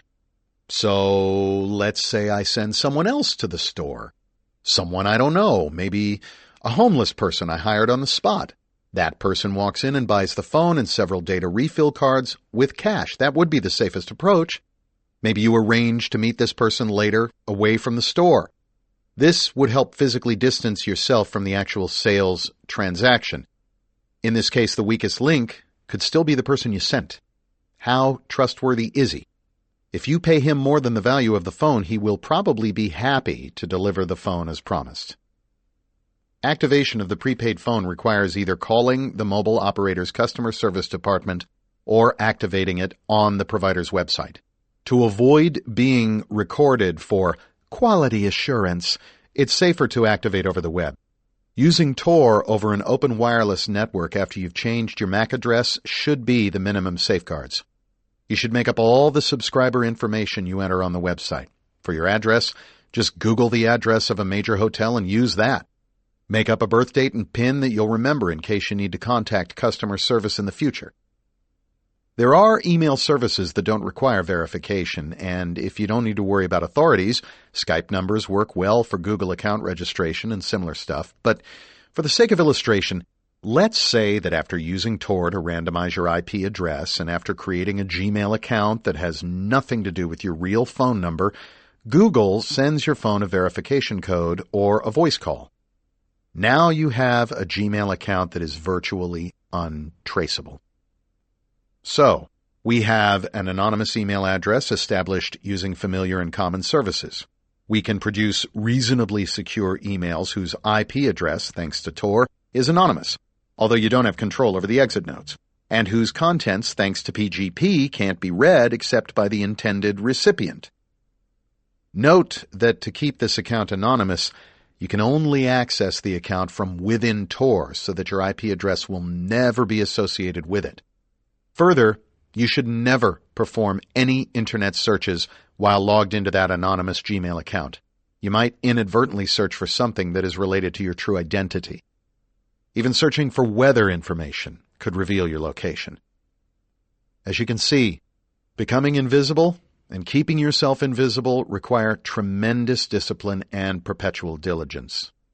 But it is worth it in order to be invisible.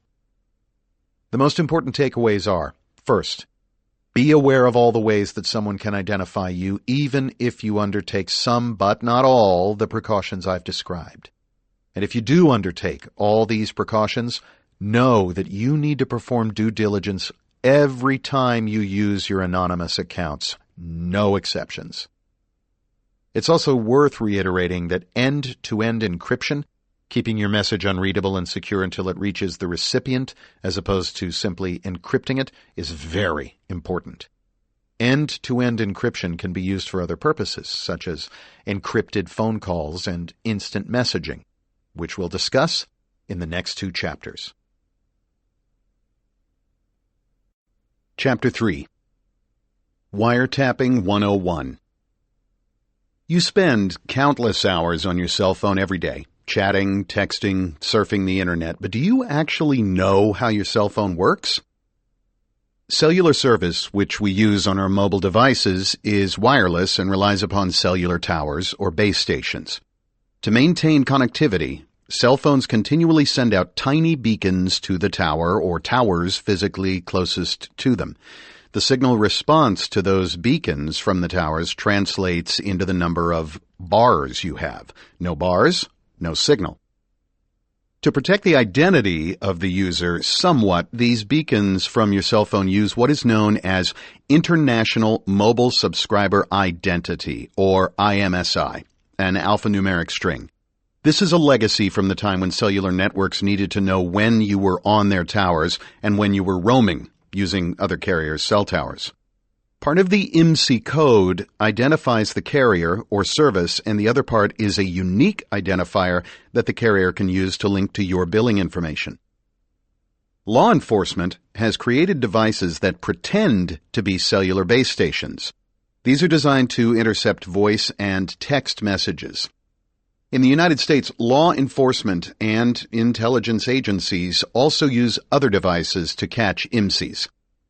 The IMSI is captured instantly, in less than a second, and without warning. Typically, IMSI catchers are used at large rallies, allowing law enforcement to later identify who was in attendance, particularly if those individuals were actively calling others to join in. Devices like these can also be used by commuting services and apps to create traffic reports. Here, the actual account number, or IMSI, doesn't matter, only how fast your cell phone moves from tower to tower or geographic region to geographic region. The amount of time it takes a cell phone to come and go from each tower determines the traffic status, red, yellow, or green. Your mobile device connects to a series of cellular towers whenever it's powered up. The closest tower actually handles your call, text, or internet session. As you move around, your phone pings the nearest tower, and if necessary, your call moves from tower to tower, all the while maintaining consistency. The other nearby towers are all on standby, so that if you move from point A to point B and another tower comes into range for a better signal, then the handoff is smooth and you shouldn't experience a dropped call. Suffice it to say that your mobile device emits a unique sequence that is logged on a number of individual cellular towers. So anyone looking at the logs of a specific tower would see the temporary mobile subscriber identity, TMSI, of all the people in the general area at any given moment, whether they made calls or not. Law enforcement can and does request this information from cellular carriers, including the back-end account identities of specific holders. Ordinarily, if you look at just one cell tower's log, the data might only show that someone was passing through and that his or her device contacted a specific cell tower as a standby. If a call was made or if data was exchanged, there would also be a record of that call and its duration. Data from multiple cell tower logs, however, can be used to geographically pinpoint a user. Most mobile devices ping 3 or more towers at a time.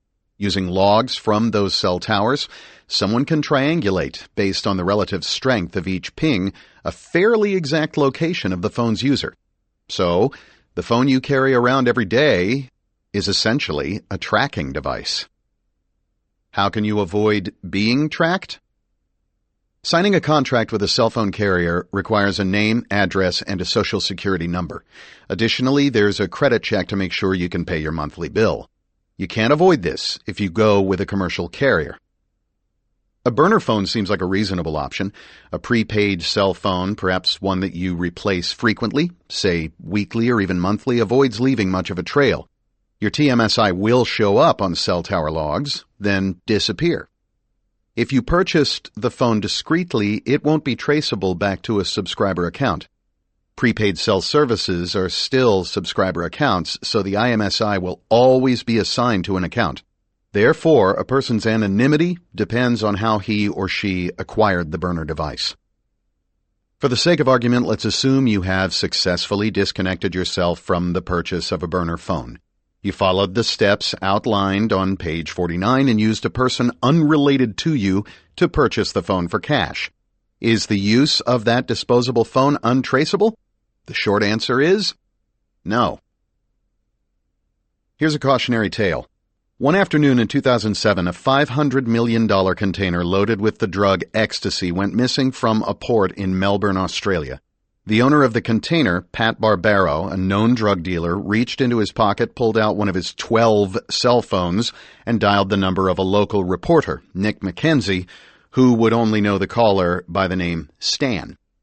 Barbaro would later use his other burner phones to text McKenzie, attempting to anonymously obtain information from the investigative reporter about the missing container. As we will see, this didn't work. Burner phones, despite what many people may think, are not truly anonymous. Under the U.S. Communications Assistance for Law Enforcement Act, CALEA, all IMSIs connected with burner phones are reported, just as those subscribers under contract with major carriers are. In other words, a law enforcement official can spot a burner phone from a log file just as easily as he can spot a registered contract phone. While the IMSI won't identify who owns the phone, patterns of usage might. In Australia, where CALEA does not exist, law enforcement was still able to keep tabs on Barbaro's many phones using rather traditional methods. For instance, they might have noticed a call made with his personal phone and then, a few seconds later, seen in the log files another call or text from one of his burner phones in the same cell site. Over time, the fact that these IMSIs more often than not appeared together on the same cell sites might suggest that they belonged to a single individual. The problem with Barbaro's having many cell phones at his disposal was that no matter which phone he used, personal or burner, so long as he stayed in the same spot, the signal would hit the same cellular tower. The burner phone calls always appeared next to his registered phone calls. The registered phone, listed in his name with a carrier, was entirely traceable and helped law enforcement identify him. It established a solid case against him, particularly because this pattern was repeated at other locations. This helped Australian authorities convict Barbaro of orchestrating one of the largest ecstasy shipments in Australia's history. McKenzie concluded, "Ever since the phone buzzed that day in my pocket and Stan briefly entered my life, I've been especially conscious about how a person's communications leave a trail, no matter how careful they are." You could, of course, have only a burner phone. This would mean that you would need to purchase additional minutes anonymously using prepaid cards of Bitcoin from time to time, which you can do by using an open Wi-Fi safely after changing your media access control, MAC address on your wireless card, and being out of any camera view. Or you could, as suggested in the previous chapter, hire a stranger to pay cash at the store to purchase the prepaid phone and several refill cards. This adds cost and perhaps inconvenience, but you would have an anonymous phone. Although it may seem brand new, cellular technology is more than 40 years old, and it, like copper wire telephone systems, contains legacy technologies that can compromise your privacy. Each generation of cell phone technology has offered new features, mostly intended to move more data more efficiently. First-generation phones, or 1G, had the telephone technology available in the 1980s. These early 1G networks and handsets were analog-based. and they used a variety of now discontinued mobile standards.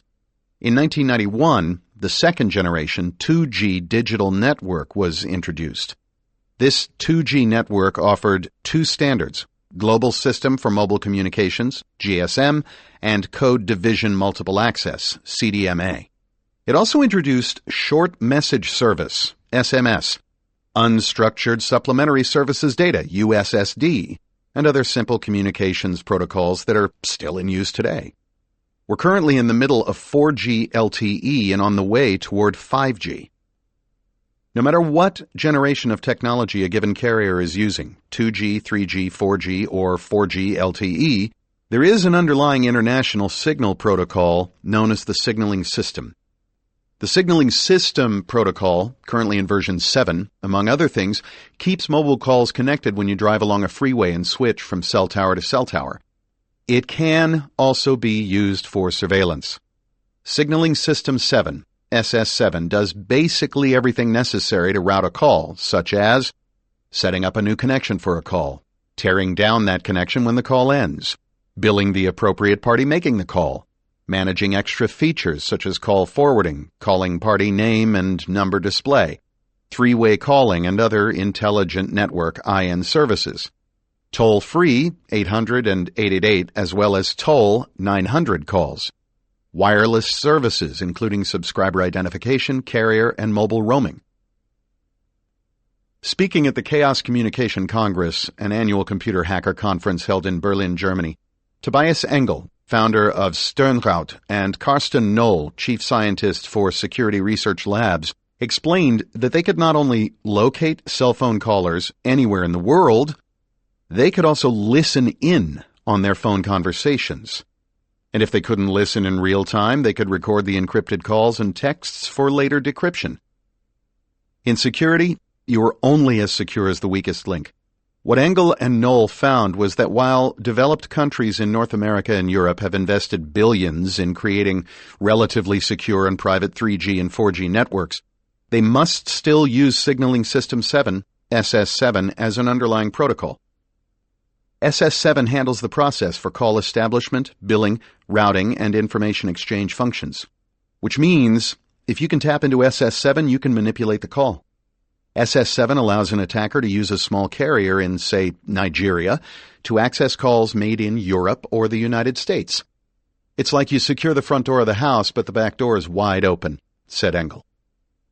The two researchers tested a method in which an attacker uses a phone's call forwarding function and SS7 to forward a target's outgoing calls to himself before conferencing, three-way calling, in their intended recipient.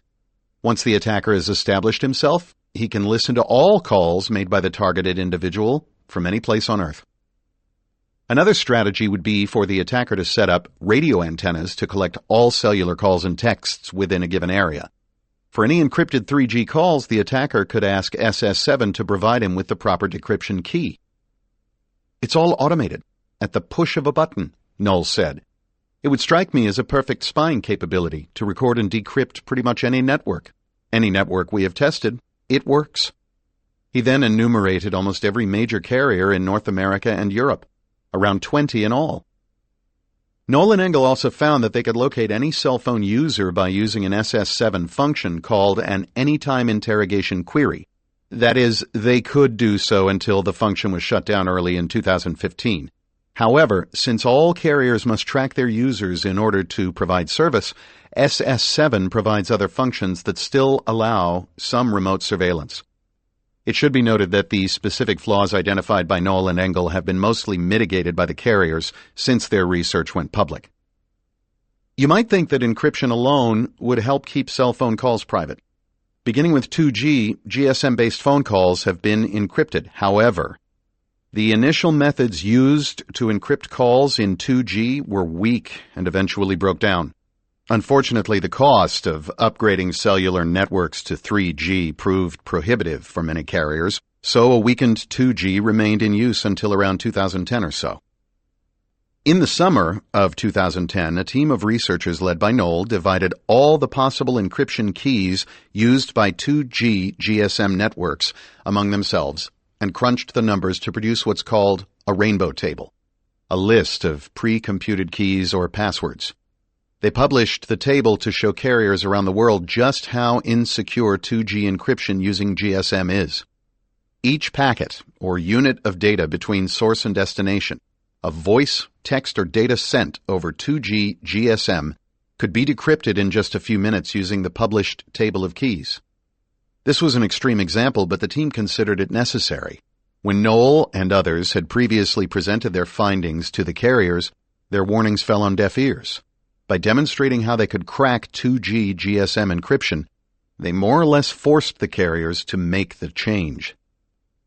It is important to note that 2G still exists today, and carriers are considering selling access to their old 2G networks for use in Internet of Things devices other than computers that connect to the Internet, such as your TV and refrigerator, which only need occasional data transmission. If this happens, we will need to make sure the devices themselves have end-to-end encryption because we know that 2G will not provide strong enough encryption by itself. Of course, eavesdropping existed before mobile devices really took off. For Anita Bush, the nightmare started the morning of June 20th, 2002, when she awoke to a neighbor's urgent knock on her door. Someone had put a bullet hole in the windshield of her car as it sat in the driveway. Not only that, someone had also left Bush a rose, a dead fish, and a one-word note, "Stop," on the car's hood. Later, she would learn that her phones had been tapped, and not by law enforcement. The fact that the scene with a bullet hole and a dead fish was reminiscent of a bad Hollywood gangster movie made some sense. Bush, a seasoned reporter, was at the time only a few weeks into a freelance assignment chronicling organized crime's growing influence in Hollywood for the Los Angeles Times. She was researching Steven Seagal and his former business partner, Julius R. Nasso, who had been indicted for conspiring with the New York Mafia to extort money from Seagal. What followed finding the note on her car was a series of phone messages. The caller apparently wanted to share some information about Seagal. Much later, Bush learned that the caller had been hired by Anthony Pellicano, a former high-profile Los Angeles private investigator who at the time Bush's car was tampered with was already suspected by the FBI of illegal wiretapping, bribery, identity theft, and obstruction of justice. Bush's copper wire phone had been tapped by Pellicano, who knew by eavesdropping on her calls that she was writing a newspaper story about his clients. The fish head on her car was an attempt to warn her off. Typically, wiretapping is only associated with phone calls, but wiretapping laws in the United States can also cover eavesdropping on email and instant messages. For the moment, I'll focus on wiretapping's traditional use in copper wire landlines. Landlines are the hardwired phones in your home or business, and wiretapping involves literally tapping into the live wire. Back in the day, phone companies each had physical banks of switches on which they performed a version of wiretapping. What that means is that the phone company had special appliances that the frame techs hooked up to the target phone number on the mainframe in the central office. There is additional wiretapping equipment that dials into this appliance and is used to monitor the target. Today, that way of eavesdropping is retired. Phone companies are all required to implement the technical requirements mandated by CALEA. Although a growing number of people today have shifted to mobile phones, many still retain their landlines for their copper wire dependability. Others use what's called Voice over Internet Protocol, VoIP technology, which is telephony over the Internet and usually bundled in the home or office with your cable or Internet service. Whether it's a physical switch at the phone company or a digital switch, law enforcement does have the ability to eavesdrop on calls. The 1994 CALEA requires telecommunications manufacturers and carriers to modify their equipment for the purposes of allowing law enforcement to wiretap the line. So, under CALEA, any landline call in the United States is theoretically subject to interception. And under CALEA, all law enforcement access requires a Title III warrant. That said, It's still illegal for an ordinary citizen to conduct a wiretap, which is what Anthony Pellicano did to covertly monitor Anita Bush and others. His list of eavesdropping victims happens to include Hollywood celebrities such as Sylvester Stallone, David Carradine, and Kevin Nealon, among others.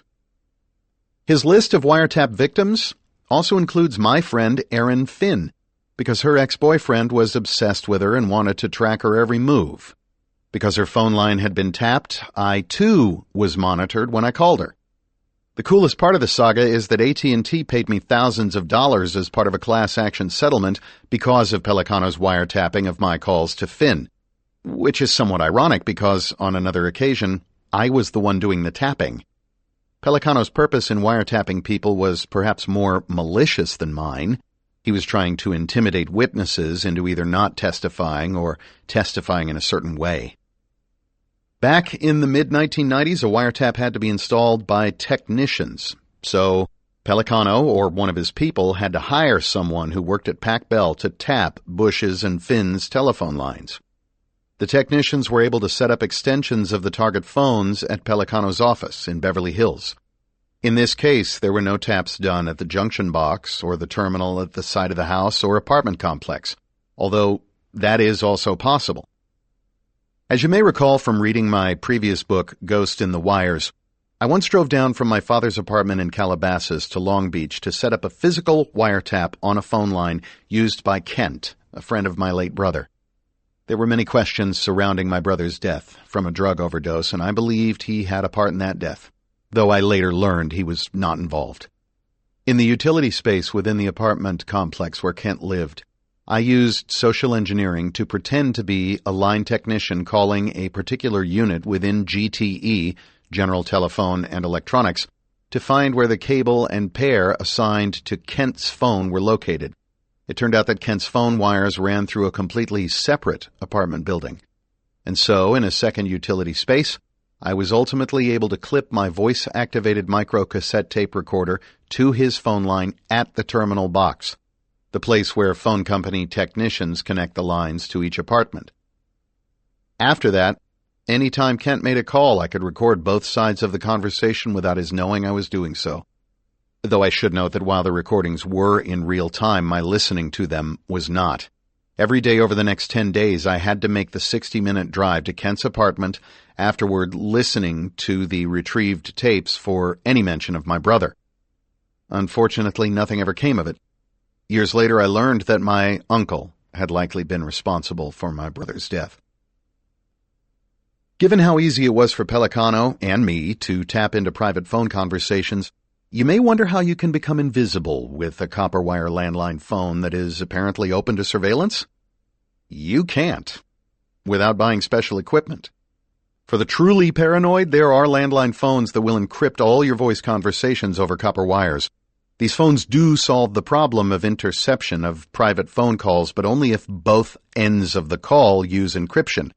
Otherwise, they may be easy to monitor. For the rest of us, there are some basic telephone choices we can make to avoid being eavesdropped on. The move toward digital telephony has made surveillance easier, not harder. Today, if a tap is necessary on a digital phone line, it can be done remotely.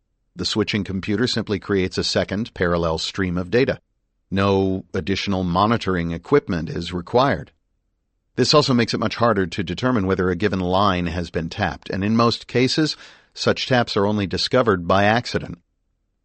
Shortly after Greece hosted the 2004 Summer Olympics, engineers at Vodafone Panaphone removed some rogue software that had been discovered to be running in the company's cellular network for more than a year.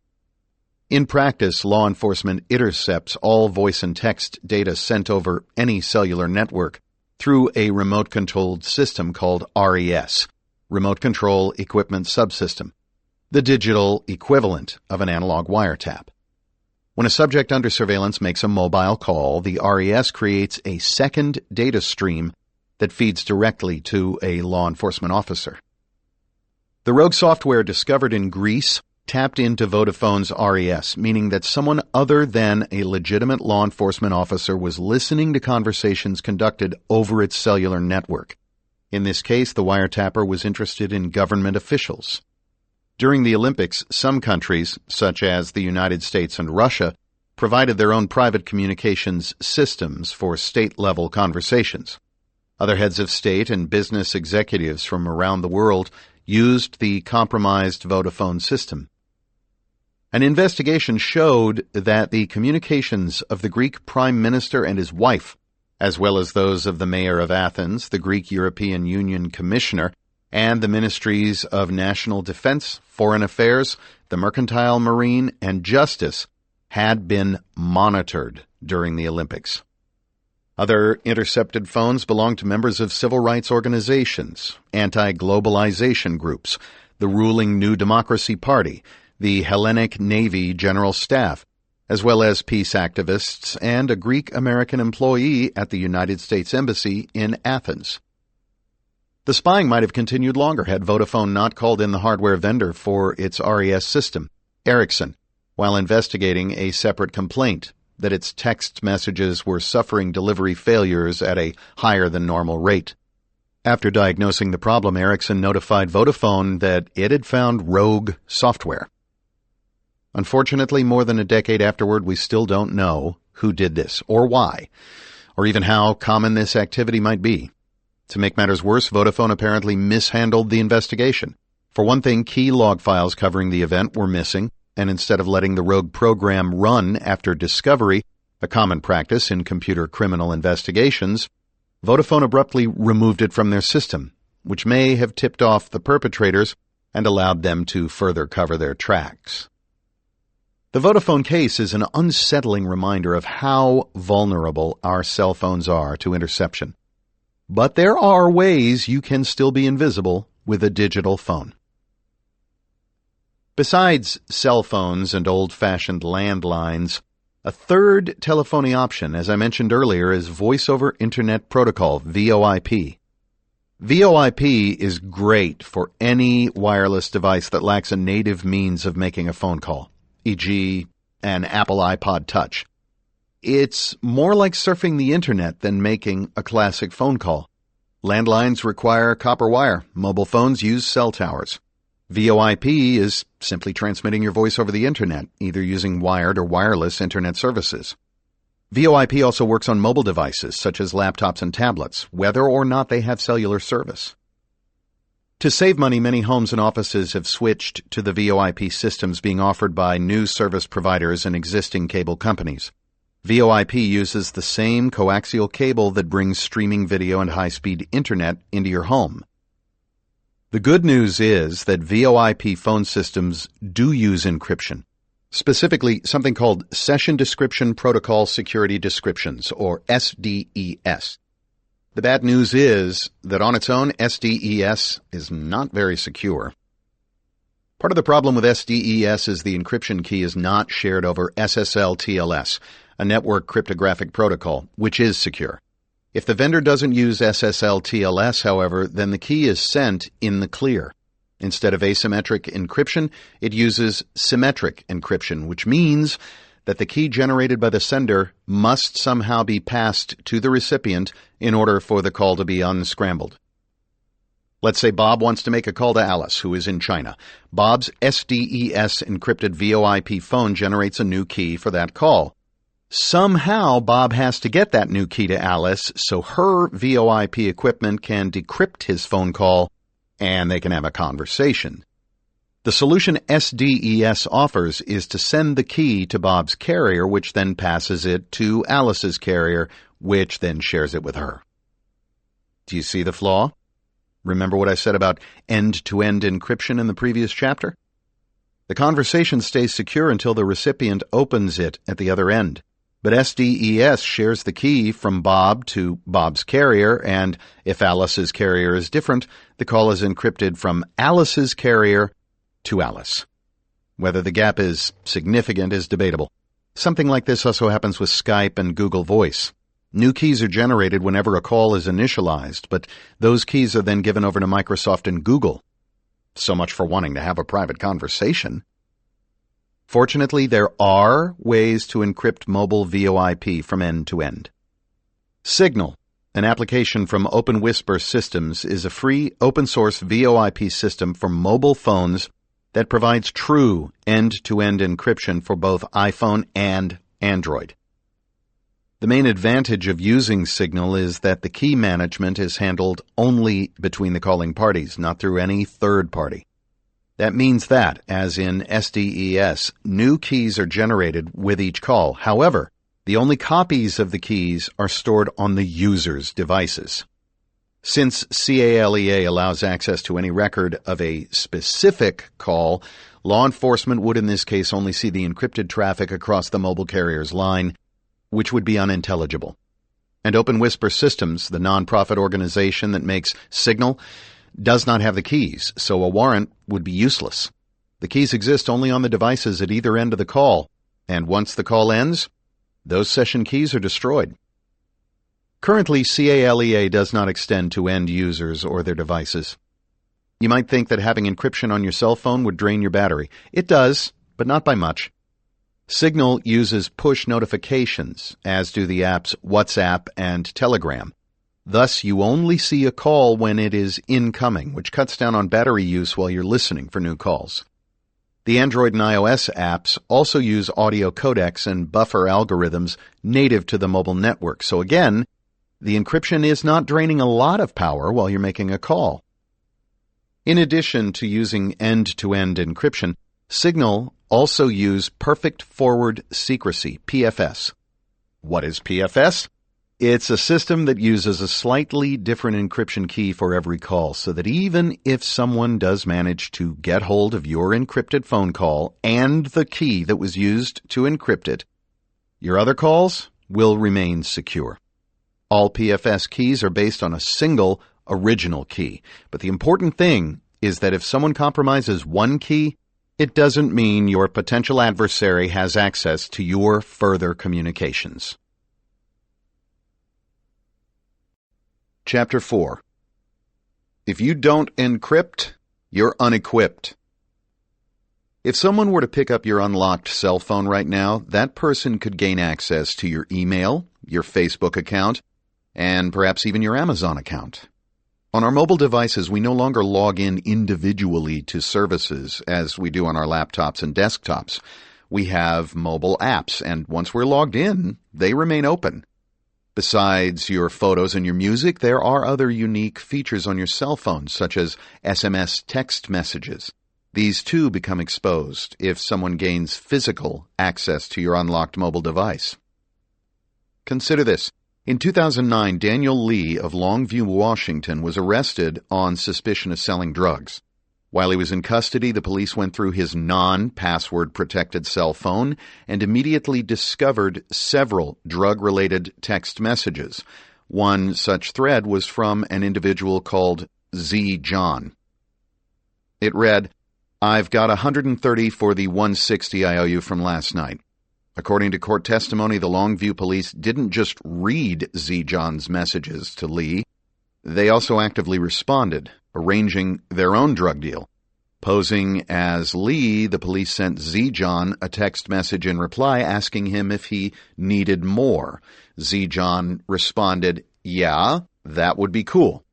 When Z. John, whose real name is Jonathan Roden, showed up for that meeting, the Longview police arrested him for attempted heroin possession. The police also noticed another thread of text messages on Lee's phone and arrested Sean Daniel Hinton under similar circumstances. Both men appealed, and in 2014, with the help of the American Civil Liberties Union, the Washington State Supreme Court overturned Roden's and Hinton's convictions by a lower court, asserting that the police had violated the defendant's expectation of privacy. The Washington state justices said that had Lee seen the messages from Roden and Hinton first, or instructed the police officers to respond by saying, "Daniel's not here," that would have changed the fundamentals in both cases. Text messages can encompass the same intimate subjects as phone calls, sealed letters, and other traditional forms of communication that have historically been strongly protected under Washington law. Justice Stephen Gonzalez wrote in Hinton's case. The justices ruled that the expectation of privacy should extend from the paper letter era into the digital age. In the United States, law enforcement is not permitted to open a physically sealed letter without the recipient's permission. The expectation of privacy is a legal test. It is used to determine whether the privacy protections within the Fourth Amendment to the United States Constitution apply. It remains to be seen how the courts decide future cases and whether they include this legal test. Text technology, also known as short message service or SMS, has been around since 1992. Cell phones, even feature phones, i.e. non-smartphones, allow for sending brief text messages. Text messages are not necessarily point-to-point. In other words, the messages do not literally travel from phone to phone.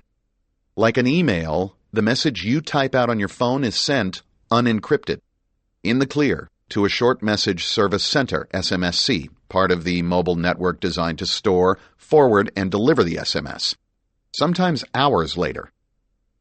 Native mobile text messages, those initiated from your phone and not an app, pass through an SMSC at the carrier where they may or may not be stored.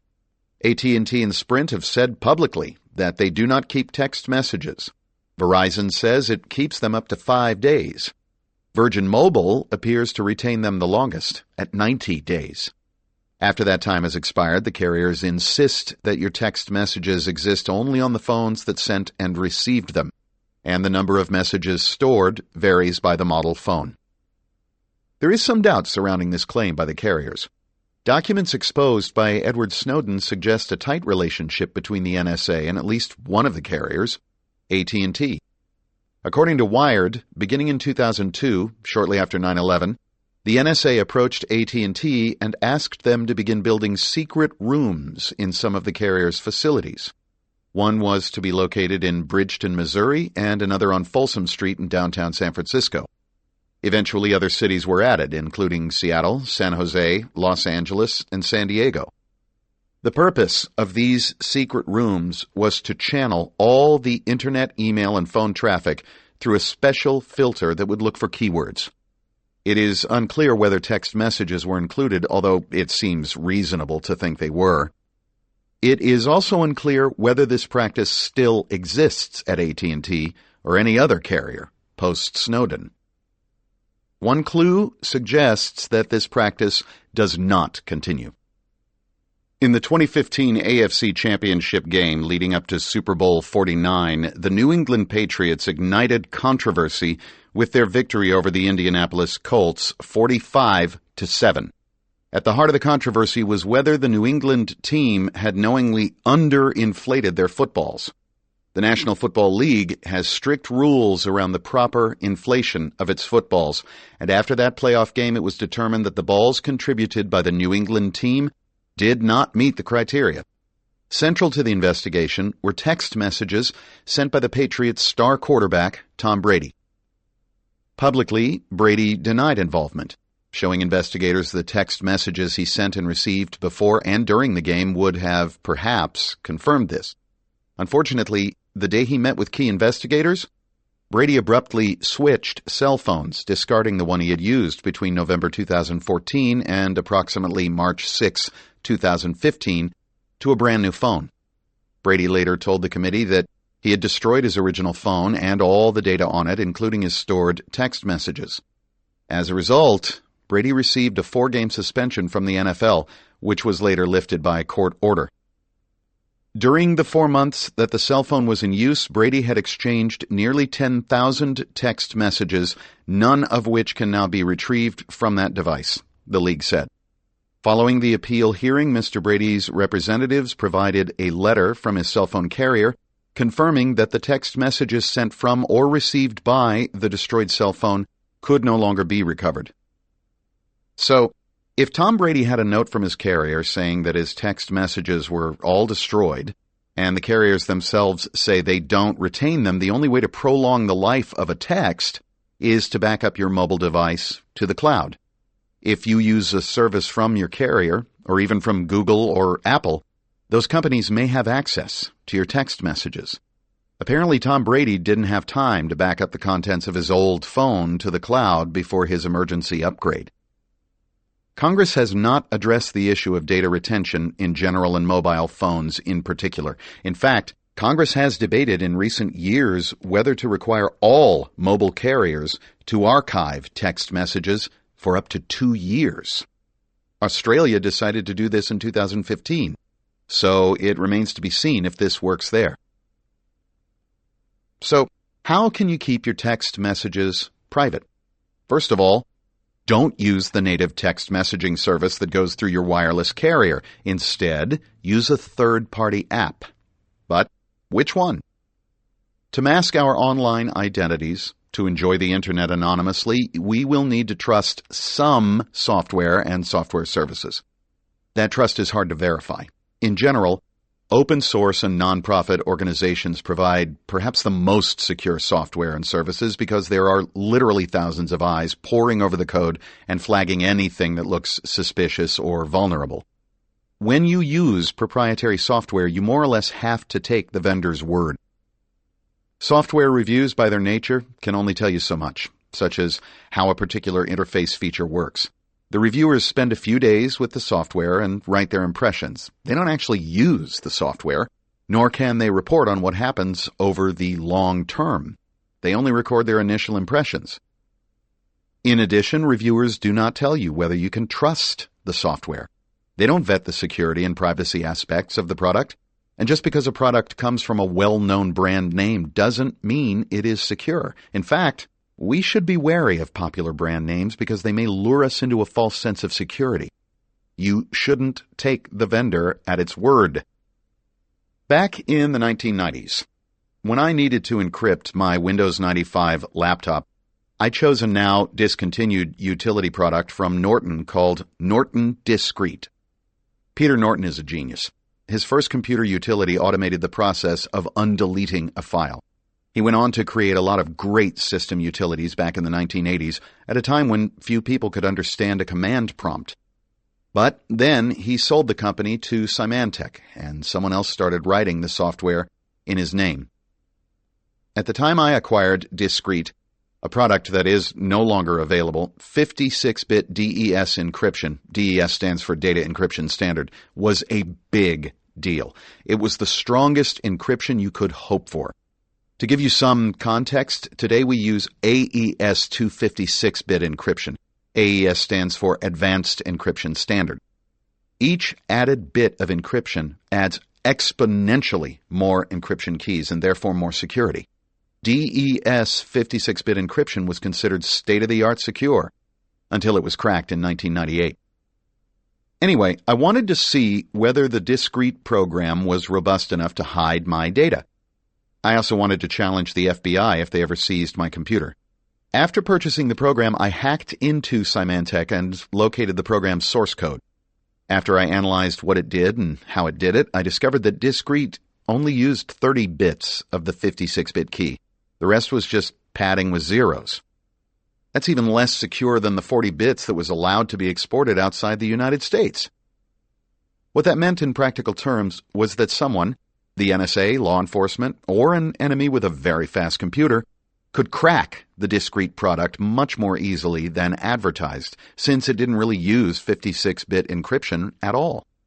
Yet the company was marketing the product as having 56-bit encryption. I decided to use something else instead. How would the public know this? They wouldn't. Although social networks such as Facebook, Snapchat, and Instagram rank at the top when it comes to popularity among teens, text messaging reigns supreme overall, according to data supplied by Niche.com. A recent study found that 87% of teenagers text daily compared to the 61% who say they use Facebook, the next most popular choice. Girls send, on average, about 3,952 text messages per month, and boys send closer to 2,815 text messages per month, according to the study. The good news is that today all the popular messaging apps provide some form of encryption when sending and receiving your texts. That is, they protect what's called data in motion. The bad news is that not all the encryption being used is strong. In 2014, researcher Paul Joragi of the security firm Praetorian found that it was possible to circumvent the encryption used by WhatsApp and engage in a man-in-the-middle MITM attack, in which the attacker intercepts messages between the victim and his recipient and is able to see every message. This is the kind of stuff the NSA would love, Joragi observed. As of this writing, the encryption used in WhatsApp has been updated and uses end-to-end encryption on both iOS and Android devices. And the parent company for WhatsApp, Facebook, has added encryption to its 900 million Messenger users. Although it is an opt-in, meaning you have to configure secret conversations to work. The worst news is what happens to data that's archived, or data at rest. Most mobile text apps do not encrypt archived data, either on your device or on a third-party system. Apps such as AIM, BlackBerry Messenger, and Skype all store your messages without encrypting them. That means the service provider can read the content, if it's stored in the cloud, and use it for advertising. It also means that if law enforcement or criminal hackers were to gain access to the physical device, they could also read those messages. Another issue is data retention, which we mentioned above. How long does data at rest stay at rest? If apps such as AIM and Skype archive your messages without encryption, how long do they keep them? Microsoft, which owns Skype, has said that Skype uses automated scanning within instant messages and SMS to A. identify suspected spam and/or B. identify URLs that have been previously flagged as spam, fraud, or phishing links. So far, this sounds like the anti-malware scanning activity that companies perform on our emails. However, the privacy policy goes on to say, Skype will retain your information for as long as is necessary to 1. Fulfill any of the purposes as defined in Article 2 of this privacy policy, or 2. Comply with applicable legislation, regulatory requests, and relevant orders from competent courts. That doesn't sound so good. How long is as long as is necessary? AOL Instant Messenger, AIM, may have been the first instant message service that any of us used. It's been around a long while. Designed for desktop or traditional PCs, AIM originally took the form of a little pop-up window that appeared in the lower right-hand corner of the desktop. Today, it is available as a mobile app as well, but in terms of privacy, AIM raises some red flags. First, AIM keeps an archive of all messages sent through its service, and like Skype, it also scans the contents of those messages.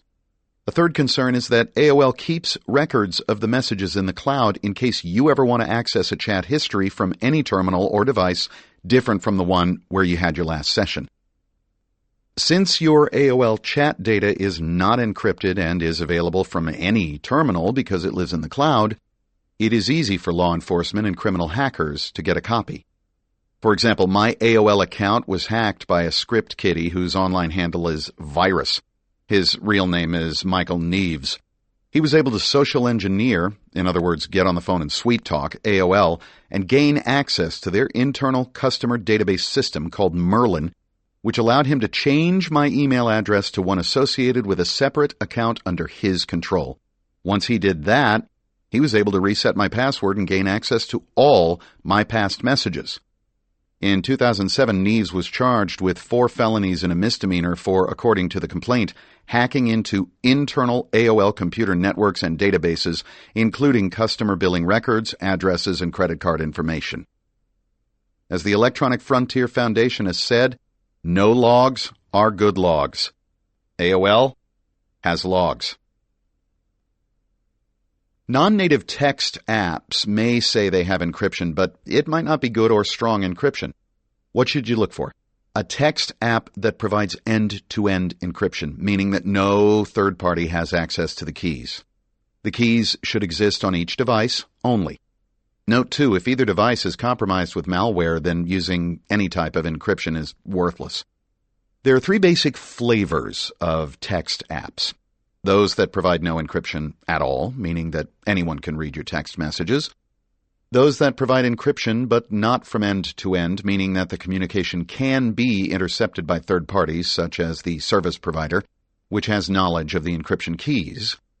Those that provide encryption from end to end, meaning that the communication can't be read by third parties because the keys are stored on the individual devices. Unfortunately, the most popular text messaging apps, like AIM, are not very private. Even Whisper and Secret may not be totally private. Whisper is used by millions and markets itself as anonymous, but researchers have poked holes in these claims. Whisper tracks its users, while the identities of secret users are sometimes revealed. Telegram is another messaging app that offers encryption, and it is considered a popular alternative to WhatsApp. It runs on Android, iOS, and Windows devices. Researchers have, however, found an adversary can compromise Telegram servers and get access to critical data, and researchers have found it easy to retrieve encrypted Telegram messages even after they have been deleted from the device. So, now that we've eliminated some popular choices, what remains? Plenty. When you're on the App Store or Google Play, look for apps that use something called off-the-record messaging, or OTR. It is a higher standard end-to-end encryption protocol used for text messages, and it can be found in a number of products. Your ideal text message app should also include perfect forward secrecy, PFS. Remember that this employs a randomly generated session key that is designed to be resilient in the future. That means if one key is compromised, it can't be used to read your future text messages. There are several apps that use both OTR and PFS. ChatSecure is a secure text messaging app that works on both Android and iPhones. It also provides something called certificate pinning. That means it includes a proof of identity certificate which is stored on the device. Upon each contact with the servers at ChatSecure, the certificate within the app on your device is compared with the certificate at the mothership. If the stored certificate does not match, the session does not continue. Another nice touch is that ChatSecure also encrypts the conversation logs stored on the device, the data at rest. Perhaps the best open source option is Signal from Open Whisper Systems, which works on both iOS and Android. Another text messaging app to consider is CryptoCat. It is available for iPhone and most major browsers on your traditional PC. It is not, however, available for Android. And at the time of this writing, the Tor project, which maintains the Tor browser, has just released Tor Messenger. Like the Tor browser, the app anonymizes your IP address, which means that messages are difficult to trace. However, please note that, like with the Tor browser, exit nodes are not by default under your control. Instant messages are encrypted using end-to-end encryption.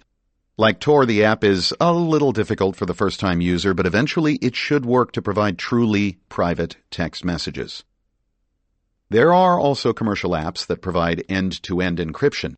The only caveat is that their software is proprietary, and without independent review, their security and integrity cannot be confirmed. Silent Phone offers end-to-end encryption text messaging. It does, however, log some data, but only to improve its services. The encryption keys are stored on the device. Having the keys on the device means that the government or law enforcement can't compel Silent Circle, its manufacturer, to release the encryption keys for any of its subscribers. I've discussed encrypting data in motion and data at rest, as well as using end-to-end encryption, PFS, and OTR to do so. What about non-app-based services, such as webmail? What about passwords? Chapter 5. Now you see me, now you don't. In April of 2013, Kairulojan Matanov, a 22-year-old former cab driver from Quincy, Massachusetts, went to dinner with a couple of friends, a pair of brothers, in fact. Among other topics, the three men talked about events earlier in the day that occurred near the finish line of the Boston Marathon, where someone had planted rice cookers packed with nails and gunpowder and a timer. The resulting blasts claimed 3 lives and left more than 200 people injured. The brothers at Matanov's table, Tamerlan and Dzhokhar Tsarnaev, would later be identified as the prime suspects. Although Matanov said later that he had no prior knowledge of the bombing, he allegedly left an early post-bombing meeting with law enforcement officers and promptly deleted the browser history from his personal computer. That simple act erasing his laptop's browser history, resulted in charges against him. Deleting browser history was also one of the charges against David Cornell, the college student who hacked Sarah Palin's email account. What's chilling is that when Cornell cleared his browser, ran a disk defragmenter, and deleted the Palin photos he had downloaded, he wasn't yet under investigation. The message here is that in the United States, you are not allowed to erase anything you do on your computer. Prosecutors want to see your entire browser history. The charges leveled against Matinov and Cornell stem from a nearly 15-year-old law, the Public Company Accounting Reform and Investor Protection Act, as it's known in the Senate, or the Corporate and Auditing Accountability and Responsibility Act, as it's known in the House, more commonly called the Sarbanes-Oxley Act of 2002. The law was a direct result of corporate mismanagement at Enron, a natural gas company later found to be lying and cheating investors and the U.S. government. Investigators in the Enron case discovered that a lot of data had been deleted at the outset of the investigation, preventing prosecutors from seeing exactly what had gone on within the company. As a result, Senator Paul Sarbanes, Democrat Maryland, and Representative Michael G. Oxley, Republican Ohio, sponsored legislation that imposed a series of requirements aimed at preserving data. One was that browser histories must be retained. According to a grand jury indictment, Matinov deleted his Google Chrome browser history selectively, leaving behind activity from certain days during the week of April 15, 2013. Officially, he was indicted on 2 counts. 1, destroying, altering, and falsifying records, documents, and tangible objects in a federal investigation, and 2, making a materially false, fictitious, and fraudulent statement in a federal investigation involving international and domestic terrorism. He was sentenced to 30 months in prison. To date, the browser history provision of Sarbanes-Oxley has rarely been invoked, either against businesses or individuals. And yes, Matinov's case is an anomaly, a high-profile national security case. In its wake, though, prosecutors, aware of its potential, have started invoking it more frequently. If you can't stop someone from monitoring your email, phone calls, and instant messages, and if you can't lawfully delete your browser history, what can you do? Perhaps you can avoid collecting such history in the first place. Browsers such as Mozilla's Firefox, Google's Chrome, Apple's Safari, and Microsoft's Internet Explorer and Edge all offer a built-in alternative way to search anonymously on whatever device you prefer, whether you use a traditional PC or a mobile device. In each case, the browser itself will open a new window and not record what you searched or where you went on the Internet during that open session. Shut down the private browser window and all traces of the sites you visited will disappear from your PC or device. What you exchange for privacy is that unless you bookmark a site while using private browsing, you can't go back to it. There's no history, at least not on your machine. As much as you may feel invincible using a private window on Firefox or the incognito mode on Chrome, your request for private website access, like your emails, still has to travel through your ISP, your Internet Service Provider, the company you pay for Internet or cellular service. And your provider can intercept any information that's sent without being encrypted.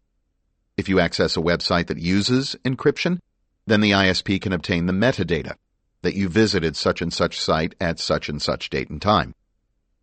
When an Internet browser, either on a traditional PC or a mobile device, connects to a website, it first determines whether there's encryption, and if there is, what kind. The protocol for web communications is known as HTTP. The protocol is specified before the address, which means that a typical URL might look like this: http://www.mitnicksecurity.com. Even the www is superfluous in some cases. When you connect to a site using encryption, the protocol changes slightly. Instead of HTTP, you see HTTPS. So now it's https://www.mitnicksecurity.com. This HTTPS connection is more secure. For one thing, it's point-to-point, though only if you're connecting directly to the site itself. There are also a lot of content delivery networks, CDNs, that cache pages for their clients to deliver them faster. no matter where you are in the world, and therefore come between you and the desired website. Keep in mind, too, that if you are logged into your Google, Yahoo, or Microsoft accounts, these accounts may record the web traffic on your PC or mobile device, perhaps building your online behavioral profiles so the companies can better target the ads you see. One way to avoid this is to always log out of Google, Yahoo, and Microsoft accounts when you are finished using them. You can log back into them the next time you need to. Moreover, there are default browsers built into your mobile devices. These are not good browsers. They're crap because they're mini versions of the desktop and laptop browsers and lack some of the security and privacy protections the more robust versions have. For example, iPhones ship with Safari, but you might also want to consider going to the online Apple Store and downloading the mobile version of Chrome or Firefox, browsers that were designed for the mobile environment.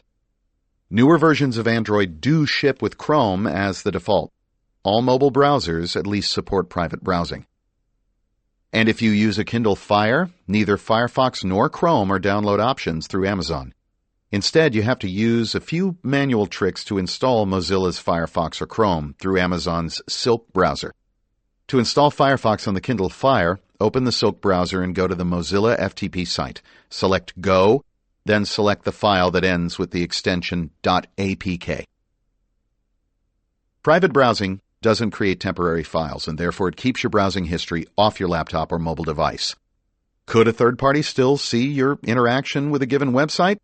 Yes, unless that interaction is first encrypted.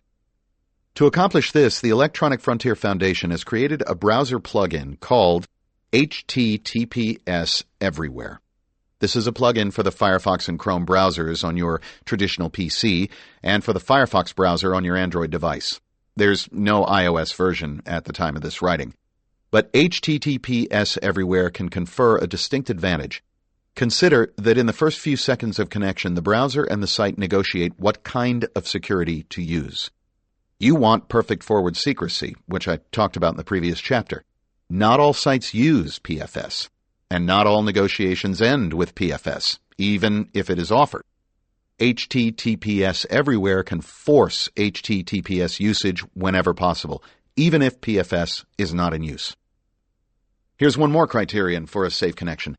Every website should have a certificate, a third-party guarantee that when you connect, say, to the Bank of America website, it truly is the Bank of America site and not something fraudulent. Modern browsers work with these third parties, known as certificate authorities, to keep updated lists. Whenever you connect to a site that is not properly credentialed, your browser should issue a warning asking if you trust the site enough to continue. It's up to you to make an exception. In general, unless you know the site, don't make exceptions. Additionally, there isn't just one type of certificate on the Internet. There are levels of certificates. The most common certificate, one you see all the time, identifies only that the domain name belongs to someone who requested the certificate using email verification. It could be anyone, but that doesn't matter. The site has a certificate that is recognized by your browser. The same is true of the second kind of certificate, an organizational certificate. This means that the site shares its certificate with other sites related to the same domain. In other words, all the subdomains on mitnicksecurity.com would share the same certificate. The most stringent level of certificate verification, however, is what's called an extended verification certificate. On all browsers, some part of the URL turns green. Ordinarily, it's gray, like the rest of the URL, when an extended verification certificate has been issued. Clicking over the address, https://www.mitnicksecurity.com, should reveal additional details about the certificate and its owner, usually the city and state of the server providing the website. This physical world confirmation indicates that the company holding the URL is legitimate and has been confirmed by a trusted third-party certificate authority. You might expect the browser on your mobile device to track your location, but you might be surprised that the browser on your traditional PC does the same thing. It does. How? Remember when I explained that email metadata contains the IP address of all the servers that handle the emails on their way to you? Well, Once again, the IP address coming from your browser can identify which ISP you are using and narrow down the possible geographical areas where you might be located. The very first time you access a site that specifically requests your location data, such as a weather site, your browser should ask whether you want to share your location with the site. The advantage of sharing is that the site can customize its listing for you. For example, you might see ads on WashingtonPost.com for businesses in the town where you live rather than in the DC area. Unsure whether you answered that browser question in the past? Then try the test page at http://lab/geo.php. This is one of many test sites that will tell you whether your browser is reporting your location. If it is, and you want to be invisible, then disable the feature. Fortunately, you can turn off browser location tracking. In Firefox, type about:config in the URL address bar. Scroll down to Geo and change the setting to Disable. Save your changes. In Chrome, go to Options, Under the Hood, Content Settings, Location. There's a Do Not Allow Any Site to Track My Physical Location option that will disable geolocation in Chrome. Other browsers have similar configuration options. You might also want to fake your location, if only just for fun. If you want to send out false coordinates, say the White House in Firefox, you can install a browser plugin called Geolocator. In Google Chrome, check the plugin's built-in setting called Emulate Geolocation Coordinates. While in Chrome, press Ctrl-Shift-I on Windows or Command-Option-I on Mac to open the Chrome Developer Tools. The console window will open, and you can click the 3 vertical dots at the top right of the console. Then select More Tools, Sensors. A sensor tab will open. This allows you to define the exact latitude and longitude you want to share. You can use the location of a famous landmark, or you can choose a site in the middle of one of the oceans. Either way, the website won't know where you really are. You can obscure not only your physical location, but also your IP address while online. Earlier I mentioned Tor, which randomizes the IP address seen by the website you are visiting. But not all sites accept Tor traffic. Until recently, Facebook did not. For those sites that don't accept Tor connections, you can use a proxy. An open proxy is a server that sits between you and the Internet. In Chapter 2, I explained that a proxy is like a foreign language translator. You speak to the translator, and the translator speaks to the foreign language speaker, but the message remains exactly the same. I use the term to describe the way someone in a hostile country might try to send you an email pretending to be from a friendly company. You can also use a proxy to allow you to access geo-restricted websites. For example, if you live in a country that limits Google search access, or perhaps you need to hide your identity for BitTorrent downloading of questionably legal video content. Proxies are not bulletproof, however. When you use a proxy, remember that each browser must be manually configured to point to the proxy service. And even the best proxy sites admit that clever Flash or JavaScript tricks can still detect your underlying IP address, the IP address you use to connect to the proxy in the first place. You can limit the effectiveness of these tricks by blocking or restricting the use of Flash and JavaScript in your browser, but the best way to prevent JavaScript injection from monitoring you via your browser is to use the HTTPS Everywhere plugin. There are many commercial proxy services, but be sure to read the privacy policy of any service you sign up for. Pay attention to the way it handles encryption of data in motion and whether it complies with law enforcement and government requests for information. There are also some free proxies, but you must contend with a stream of useless advertising in exchange for the use of the service. My advice is to beware of free proxies.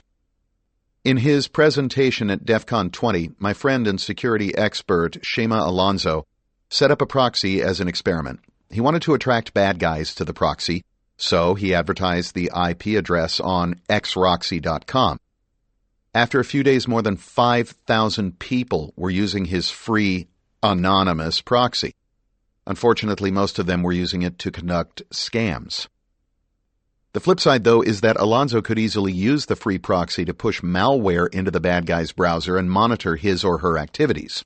He did so using what's called a beef hook, a browser exploitation framework. He also used an end-user license agreement, EULA, that people had to accept to allow him to do it. That's how he was able to read the emails being sent through the proxy and determine that it was handling traffic related to criminal activity. The moral here is that when something's free, you get what you pay for.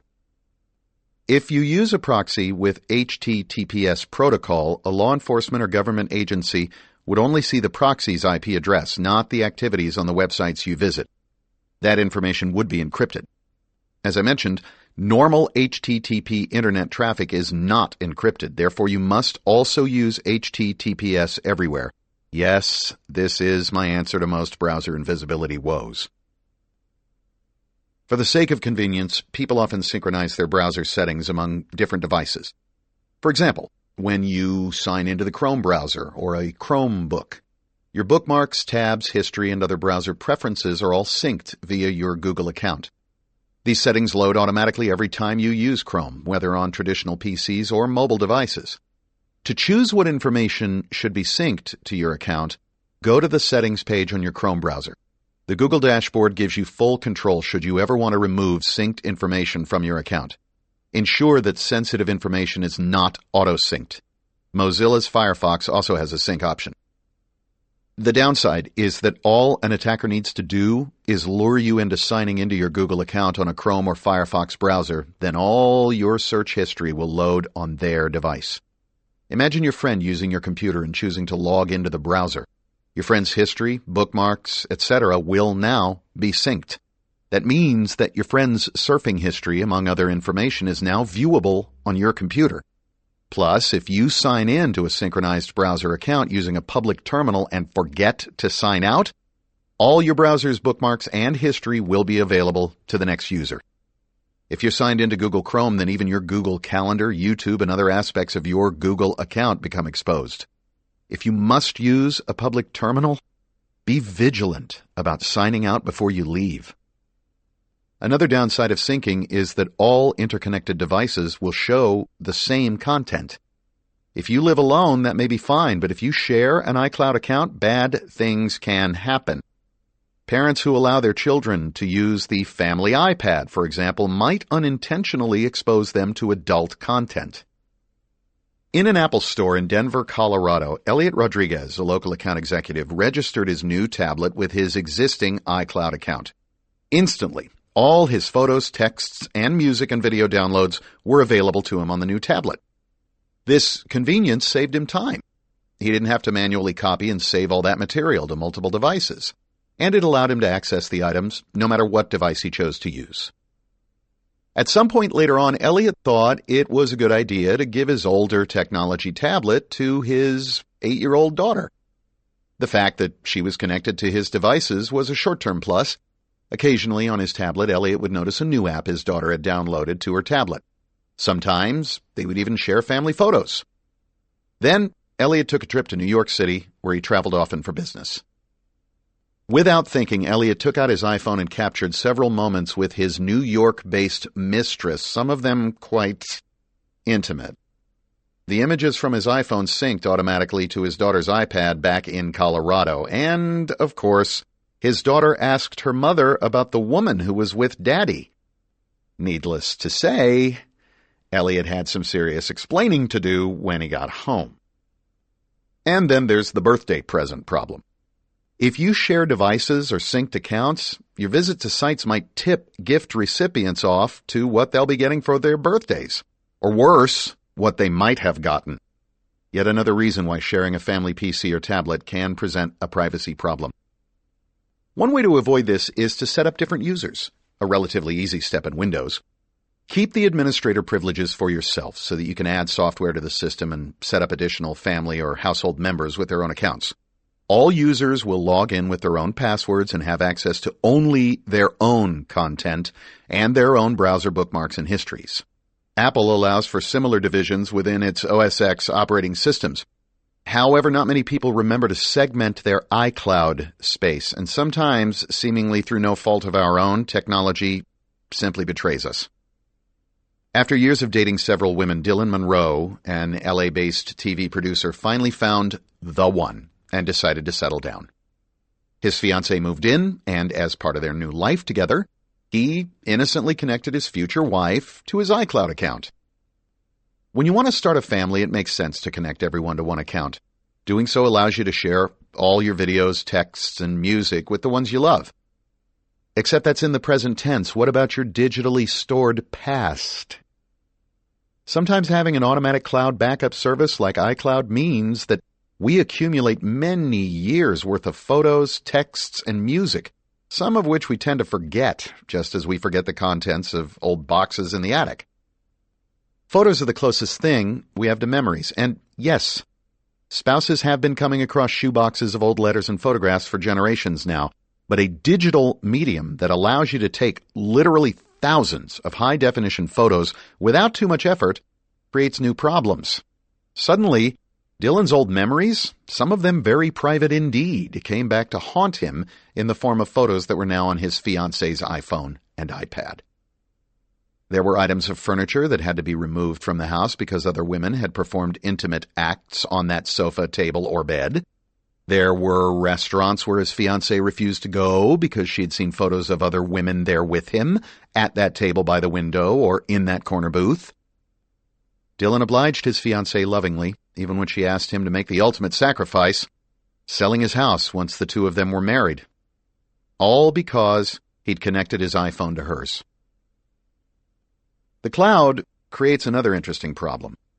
Even if you delete your browser history on your desktop, laptop, or mobile device, a copy of your search history remains in the cloud. Stored on the search engine company's servers, your history is a bit harder to delete and harder to not have stored in the first place. This is just one example of how surreptitious data collection without the proper context can be easily misinterpreted at a later date and time. It's easy to see how an innocent set of searches can go awry. One morning in the late summer of 2013, just weeks after the Boston Marathon bombing, Michelle Catalano's husband saw two black SUVs pull up in front of their house on Long Island. When he went outside to greet the officers, they asked him to confirm his identity and requested his permission to search the house. Having nothing to hide, although uncertain why they were there, he allowed them to enter. After a cursory check of the rooms, the federal agents got down to business. Has anyone in this household searched for information on pressure cookers? Has anyone in this household searched for information on backpacks? Apparently, the family's online searches through Google had triggered a preemptive investigation by the Department of Homeland Security. Without knowing the exact nature of the Catalano family investigation, one might imagine that in the weeks following the Boston Marathon bombing, certain online searches, when combined, suggested the potential for terrorism, and so were flagged. Within 2 hours, the Catalano household was cleared of any potential wrongdoing. Michelle later wrote about the experience for Medium, if only as a warning that what you search for today might come back to haunt you tomorrow. In her article, Catalano pointed out that the investigators must have discounted her searches for "What the hell do I do with quinoa?" and "Is A-Rod suspended yet?" She said her pressure cooker query was about nothing more than making quinoa. And the backpack query? Her husband wanted a backpack. At least one search engine company, Google, has created several privacy tools that allow you to specify what information you feel comfortable keeping. For example, you can turn off personalized ad tracking so that if you look up Patagonia, the region in South America, you don't start seeing ads for South American travel. You can also turn off your search history altogether. Or you could not log into Gmail, YouTube, or any of your Google accounts while you search online. Even if you are not logged in to your Microsoft, Yahoo, or Google accounts, your IP address is still tied to each search engine request. One way to avoid this one-to-one match is to use the search engine DuckDuckGo instead. DuckDuckGo is already a default option within Firefox and Safari. Unlike Google, Yahoo, and Microsoft, DuckDuckGo has no provision for user accounts, and the company says your IP address is not logged by default. The company also maintains its own Tor exit relay, meaning that you can search DuckDuckGo while using Tor without much of a performance lag. Because DuckDuckGo doesn't track your use, your search results won't be filtered by your past searches. Most people don't realize it, but the results you see within Google, Yahoo, and Bing are filtered by everything you searched for on those sites in the past. For example, if the search engine sees that you're searching for sites related to health issues, it will start to filter the search results and push the results related to health issues to the very top. Why? Because very few of us bother to advance to the second page of a search result. There's an internet joke that says if you want to know the best place to bury a dead body, try page 2 of the search results. Some people might like the convenience of not having to scroll through seemingly unrelated results, but at the same time it is patronizing for a search engine to decide what you may or may not be interested in. By most measures, that is censorship. DuckDuckGo does return relevant search results, but filtered by topic, not your past history. In the next chapter, I'll talk about specific ways websites make it hard for you to be invisible to them and what you can do to surf the web anonymously. Chapter 6. Every mouse click you make, I'll be watching you. Be very careful what you search for on the internet. It's not just search engines that track your online habits. Every website you visit does as well. And you'd think that some of them would know better than to expose private matters to others. For example, a 2015 report found that 70% of health sites' URLs contain information exposing specific conditions, treatments, and diseases. In other words, if I'm on WebMD and searching for athlete's foot, the unencrypted words athlete's foot will appear within the URL visible in my browser's address bar. This means that anyone, my browser, my ISP, my cellular carrier, can see that I'm looking for information about athlete's foot. Having HTTPS everywhere enabled on your browser would encrypt the contents of the site you are visiting, assuming the site supports HTTPS. But it doesn't encrypt the URL.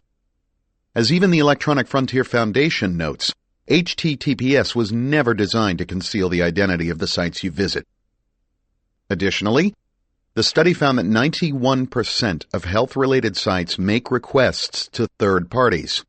These calls are embedded in the pages themselves, and they make requests for tiny images, which may or may not be visible on the browser page, which informs these other third-party sites that you are visiting a particular page. Do a search for athlete's foot, and as many as 20 different entities, ranging from pharmaceuticals companies to Facebook, Pinterest, Twitter, and Google, are contacted as soon as the search results load in your browser. Now, all those parties know you have been searching for information about athlete's foot. These third parties use this information to target you with online advertising. Also, if you logged into the healthcare site, they might be able to obtain your email address. Fortunately, I can help you prevent these entities from learning more about you.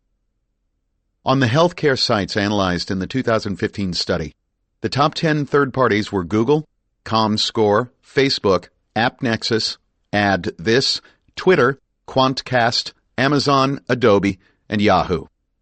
Some, ComScore, AppNexus, and Quantcast, measure web traffic, as does Google.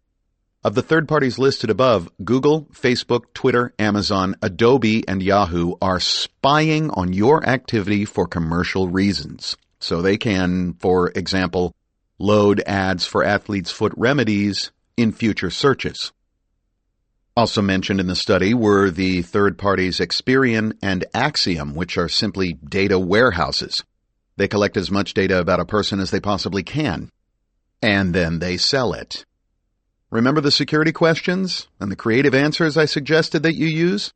Often companies like Experian and Axiom collect, provide, and use those security questions to build online profiles. These profiles are valuable to marketers that want to target their products to certain demographics. How does that work? Whether you type the URL in manually or use a search engine, every site on the internet has both a host name and a numerical IP address. Some sites exist only as numerical addresses.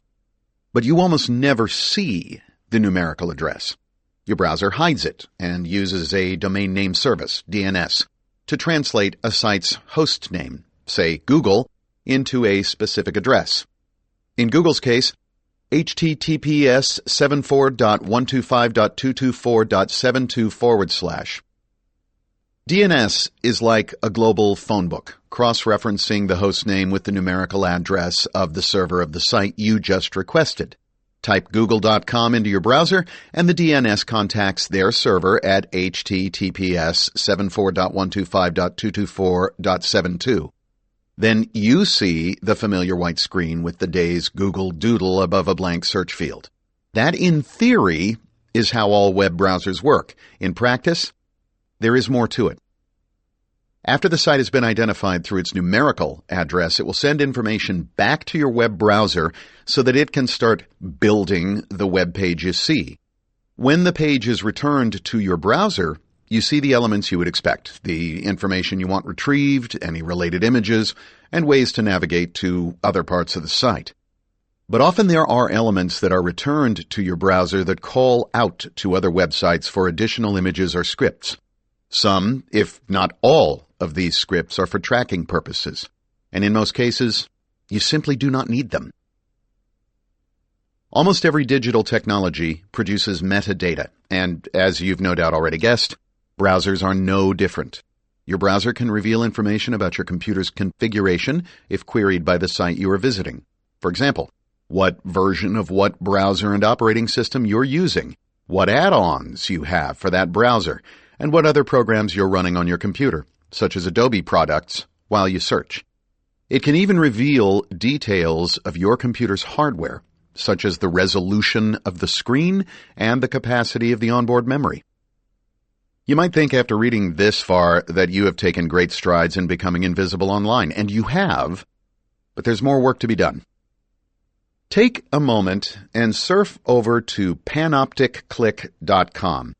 This is a site built by the Electronic Frontier Foundation that will determine just how common or unique your browser configuration is compared to others, based on what's running on your PC or mobile device's operating system and the plugins you may have installed. In other words, do you have any plugins that can be used to limit or otherwise protect the information that Panoptic Click can glean from your browser alone? If the numbers on the left-hand side, the results from Panoptic Click, are high, say a 6-digit number, then you are somewhat unique because your browser settings are found in fewer than 1 in 100,000 computers.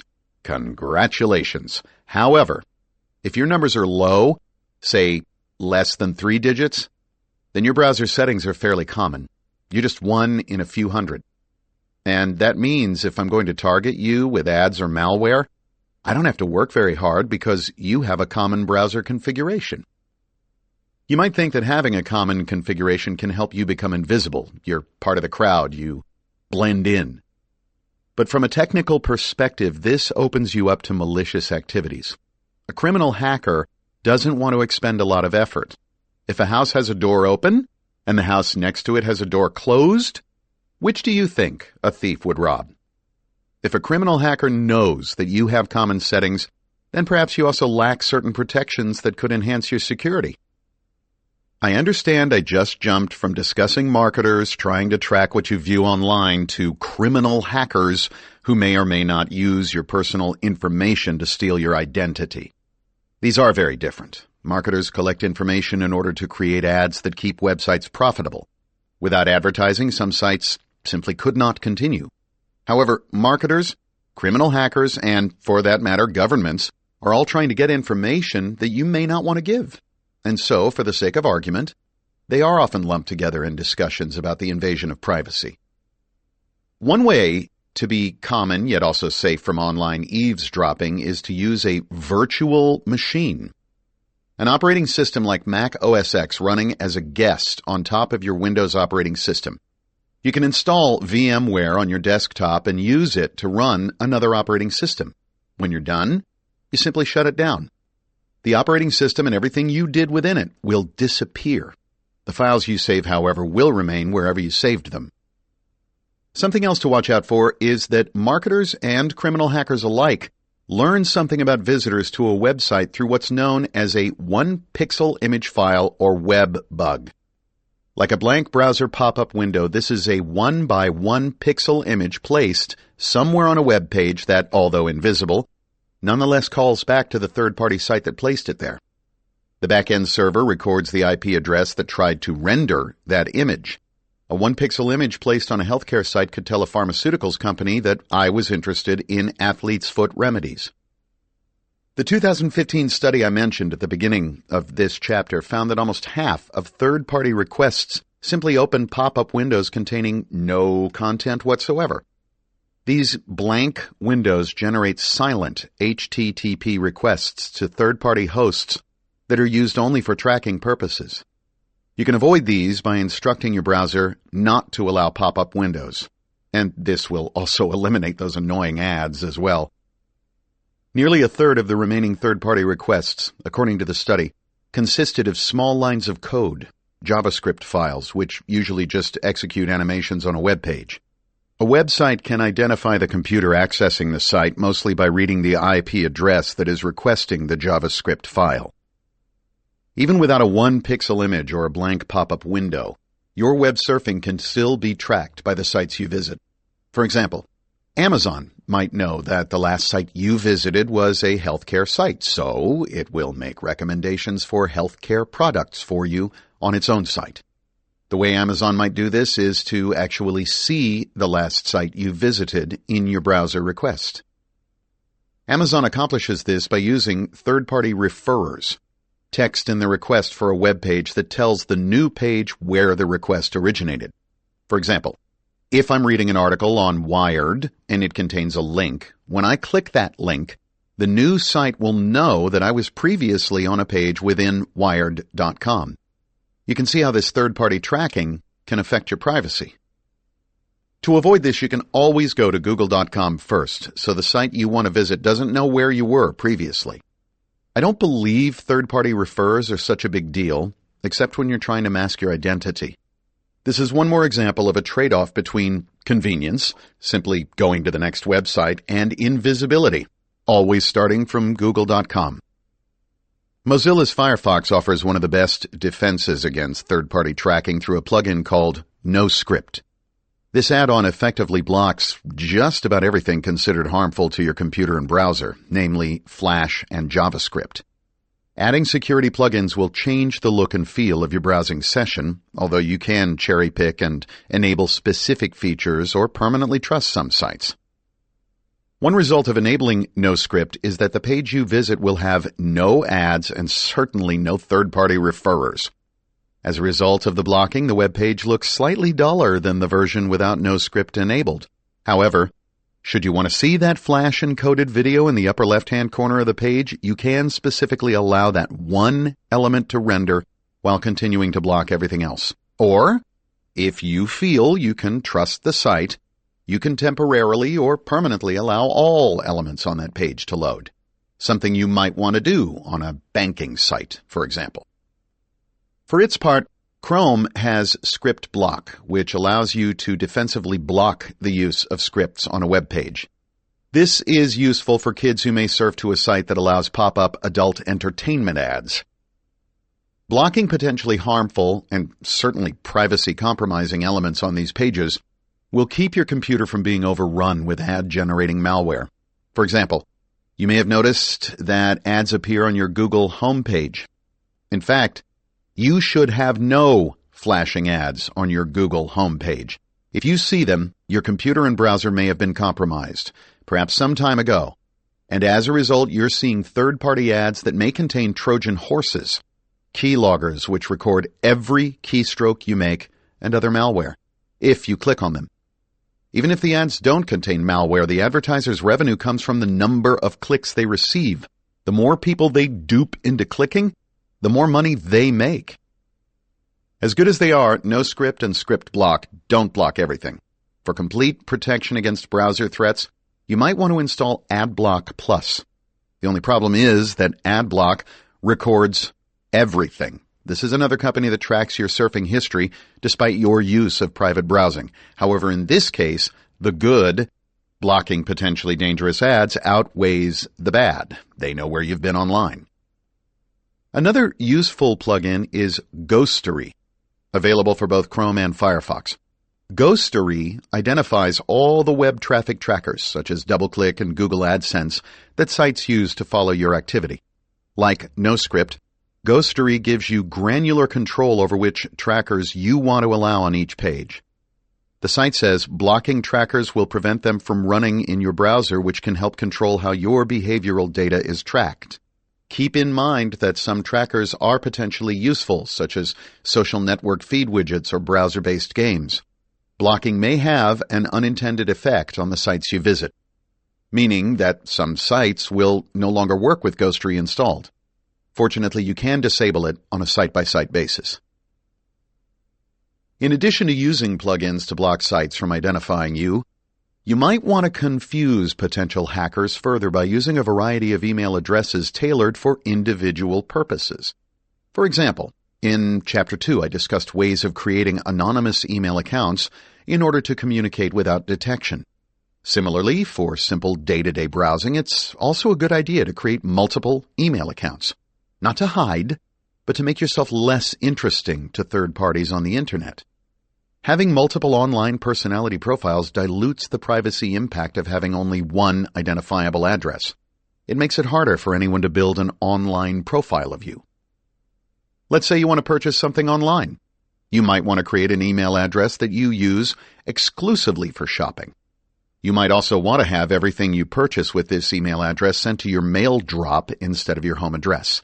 In addition, you might want to use a gift card for your purchase, perhaps one you reload from time to time. This way, the company selling you products will only have your non-primary email address, your non-primary real-world address, and your more or less throwaway gift card. If there's ever a data breach at that company, at least the attackers won't have your real email address, real-world address, or credit card number. This kind of disconnection from an online purchasing event is good privacy practice. You might also want to create another non-primary email address for social networks. This address might become your public email address, which strangers and mere acquaintances can use to get in touch with you. The advantage to this is that, once again, people won't learn much about you, at least not directly. You can further protect yourself by giving each non-primary address a unique name, either a variation on your real name or another name entirely. Be careful if you go with the former option. You might not want to list a middle name, or if you always go by your middle name, you might not want to list your first name. Even something innocent like John Q. Doe at xyz.com just tipped us off that you have a middle name and that it begins with Q. This is an example of giving out personal information when it isn't necessary. Remember that you are trying to blend into the background, not call attention to yourself. If you use a word or phrase unrelated to your name, make it as unrevealing as possible. If your email address is snowboarder at xyz.com, we may not know your name, but we do know one of your hobbies. Better to choose something generic like silverfox at xyz.com. You'll of course want to have a personal email address. You should only share this one with close friends and family. And the safest practices often come with nice bonuses. You'll find that not using your personal email address for online purchasing will prevent you from receiving a ton of spam. Cell phones are not immune from corporate tracking. In the summer of 2015, an eagle-eyed researcher caught AT&T and Verizon appending additional code to every web page request made through a mobile browser. This is not the IMSI I talked about in Chapter 3. Rather, it's a unique identification code sent with each web page request. The code, known as a Unique Identifier Header, or UIDH, is a temporary serial number that advertisers can use to identify you on the web. The researcher discovered what was going on because he configured his mobile phone to log all web traffic, which not many people do. Then he noticed the additional data tacked on to Verizon customers and later AT&T customers. The problem with this additional code is that customers were not told about it. For instance, those who had downloaded the Firefox mobile app and used plugins to increase their privacy were, if they used AT&T or Verizon, nonetheless being tracked by the UIDH codes. Thanks to these UIDH codes, Verizon and AT&T could take the traffic associated with your web requests and either use it to build a profile of your mobile online presence for future advertising, or simply sell the raw data to others. AT&T has suspended the operation, for now. Verizon has made it yet another option for the end user to configure. Note, by not opting out, you give Verizon permission to continue. Even if you turn off JavaScript, a website may still pass a text file with data called on an HTTP cookie back to your browser. This cookie could be stored for a long time. The term cookie is short for magic cookie, a piece of text that is sent from a website and stored in the user's browser to keep track of things, such as items in a shopping cart, or even to authenticate a user. Cookies were first used on the web by Netscape and were originally intended to help with creating virtual shopping carts and e-commerce functions. Cookies are typically stored in the browser on a traditional PC and have expiration dates, although these dates could be decades in the future. Are cookies dangerous? No, at least not by themselves. However, cookies would provide third parties with information about your account and your specific preferences, such as your favorite cities on a weather site or your airline preferences on a travel site. The next time your browser connects to that site, if a cookie already exists, the site will remember you and perhaps say, "Hello, friend." And if it is an e-commerce site, it may also remember your last few purchases. Cookies do not actually store this information on your traditional PC or mobile device. Like cell phones that use IMSIs as proxies, the cookie contains a proxy for the data that lives on the back end at the site. When your browser loads a web page with a cookie attached, additional data is pulled from the site that is specific to you. Not only do cookies store your personal site preferences, they also provide valuable tracking data for the site they came from. For example, if you are a prospective customer of a company and you have previously entered your email address or other information to access a white paper, chances are there is a cookie in your browser for that company's site that matches, on the back end, information about you in a customer record management CRM system, say Salesforce or HubSpot. Now every time you access that company's site, you will be identified through the cookie in your browser, and that visit will be recorded within the CRM. Cookies are segmented, meaning that website A can't necessarily see the contents of a cookie for website B. There have been exceptions, but generally the information is separate and reasonably secure. From a privacy perspective, however, cookies do not make you very invisible. You can only access cookies in the same domain, a set of resources assigned to a specific group of people. Ad agencies get around this by loading a cookie that can track your activity on several sites that are part of their larger networks. In general, though, cookies cannot access another site's cookies. Modern browsers provide a way for the user to control cookies. For example, if you surf the web using incognito or private browsing features, you will not retain a historical record within the browser of your visit to a given site. Nor will you acquire a new cookie for that session. If you had a cookie from an earlier visit, however, it will still apply in private mode. If you are using the normal browsing feature, on the other hand, you may from time to time want to manually remove some or all of the cookies you acquired over the years. I should note that removing all cookies may not be advisable. Selectively removing the cookies that are associated with one-off visits to sites you don't care about will help remove traces of you from the internet. Sites you revisit won't be able to see you, for example.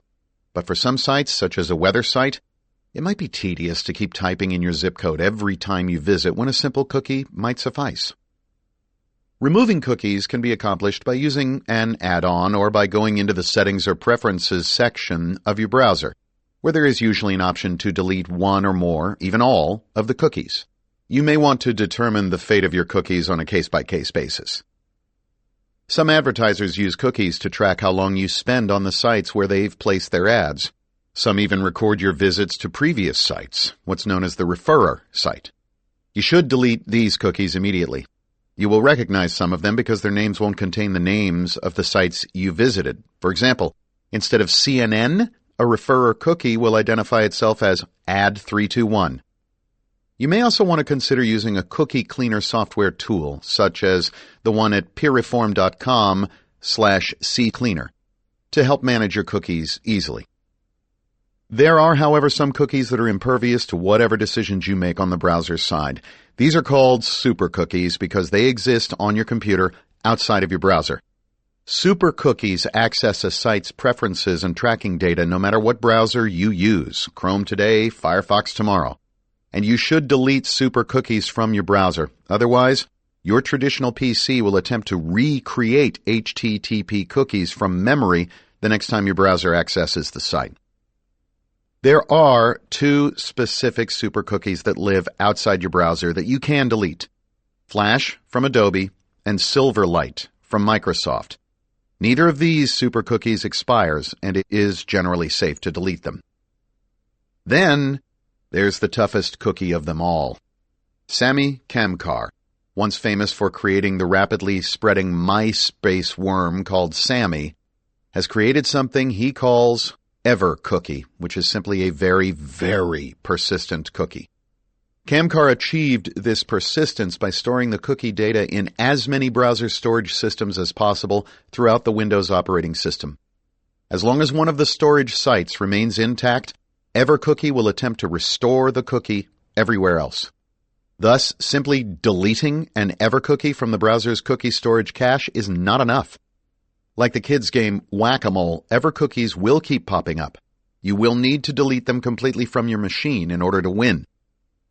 If you consider how many cookies you might already have on your browser, and if you multiply that by the number of potential storage areas on your machine, you can see that you'll be in for a long afternoon and evening. It's not just websites and mobile carriers that want to track your activities online. Facebook has become ubiquitous, a platform beyond just social media. You can sign into Facebook and then use that same Facebook login to sign into various other apps. How popular is this practice? At least one marketing report finds that 88% of U.S. consumers have logged into a website or mobile application using an existing digital identity from a social network such as Facebook, Twitter, and Google+. There are pros and cons to this convenience. Known as OAuth, an authentication protocol that allows a site to trust you even if you don't enter a password. On the one hand, it's a shortcut. You can quickly access new sites using your existing social media password. On the other hand, this allows the social media site to glean information about you for its marketing profiles. Instead of just knowing about your visit to a single site, it knows about all the sites, all the brands you use its login information for. When we use OAuth, we're giving up a lot of privacy for the sake of convenience. Facebook is perhaps the most sticky of all social media platforms. Logging out of Facebook may deauthorize your browser from accessing Facebook and its web applications. Furthermore, Facebook adds trackers for monitoring user activity that function even after you've logged out, requesting information such as your geographic location, which sites you visit, what you click on within individual sites, and your Facebook username. Privacy groups have expressed concern about Facebook's intent to start tracking information from some of the websites and apps its users are visiting in order to display more personalized ads. The point is that Facebook, like Google, wants data about you. It may not come right out and ask, but it will find ways to get it. If you link your Facebook account to other services, the platform will have information about you and that other service or app. Maybe you use Facebook to access your bank account. If you do, it knows what financial institution you use. Using just one authentication means that if someone gets into your Facebook account, that person will have access to every other website linked to that account, even your bank account. In the security business, having what we call a single point of failure is never a good idea. Although it takes a few seconds more, it's worth signing into Facebook only when you need to and signing into each app you use separately. In addition, Facebook has deliberately chosen not to honor the Do Not Track signal sent by Internet Explorer on the grounds that there's no industry consensus behind it. The Facebook trackers come in the classic forms: cookies, JavaScript, one-pixel images, and iframes. This allows targeted advertisers to scan and access specific browser cookies and trackers to deliver products, services, and ads, both on and off Facebook. Fortunately, there are browser extensions that block Facebook services on third-party sites, e.g., Facebook Disconnect for Chrome and Facebook Privacy List for AdBlock Plus, which works with both Firefox and Chrome. Ultimately, the goal of all these plug-in tools is to give you control over what you share with Facebook and any other social networks, as opposed to forcing you to take a back seat and allowing the service you're using to govern these things for you. Given what Facebook knows about its 1.65 billion subscribers, the company has been fairly benevolent so far. It has a ton of data, but it, like Google, has chosen not to act on all of it. But that doesn't mean it won't. More overt than cookies, and equally parasitic, are toolbars. The additional toolbar you see at the top of your traditional PC browser might be labeled Yahoo or McAfee or Ask, or it may carry the name of any number of other companies. Chances are you don't remember how the toolbar got there, nor do you ever use it, nor do you know how to remove it. Toolbars like this draw your attention away from the toolbar that came with your browser. The native toolbar allows you to choose which search engine to use as the default. The parasitic one will take you to its own search site, and the results may be filled with sponsored content. This happened to Gary Moore, a West Hollywood resident who found himself with the Ask.com toolbar and no clear way to remove it. "It's like a bad houseguest," said Moore. "It will not leave." If you have a second or third toolbar, it may be because you've downloaded new software or had to update existing software. For example, if you have Java installed on your computer, Oracle, the maker of Java, will automatically include a toolbar unless you specifically tell it not to.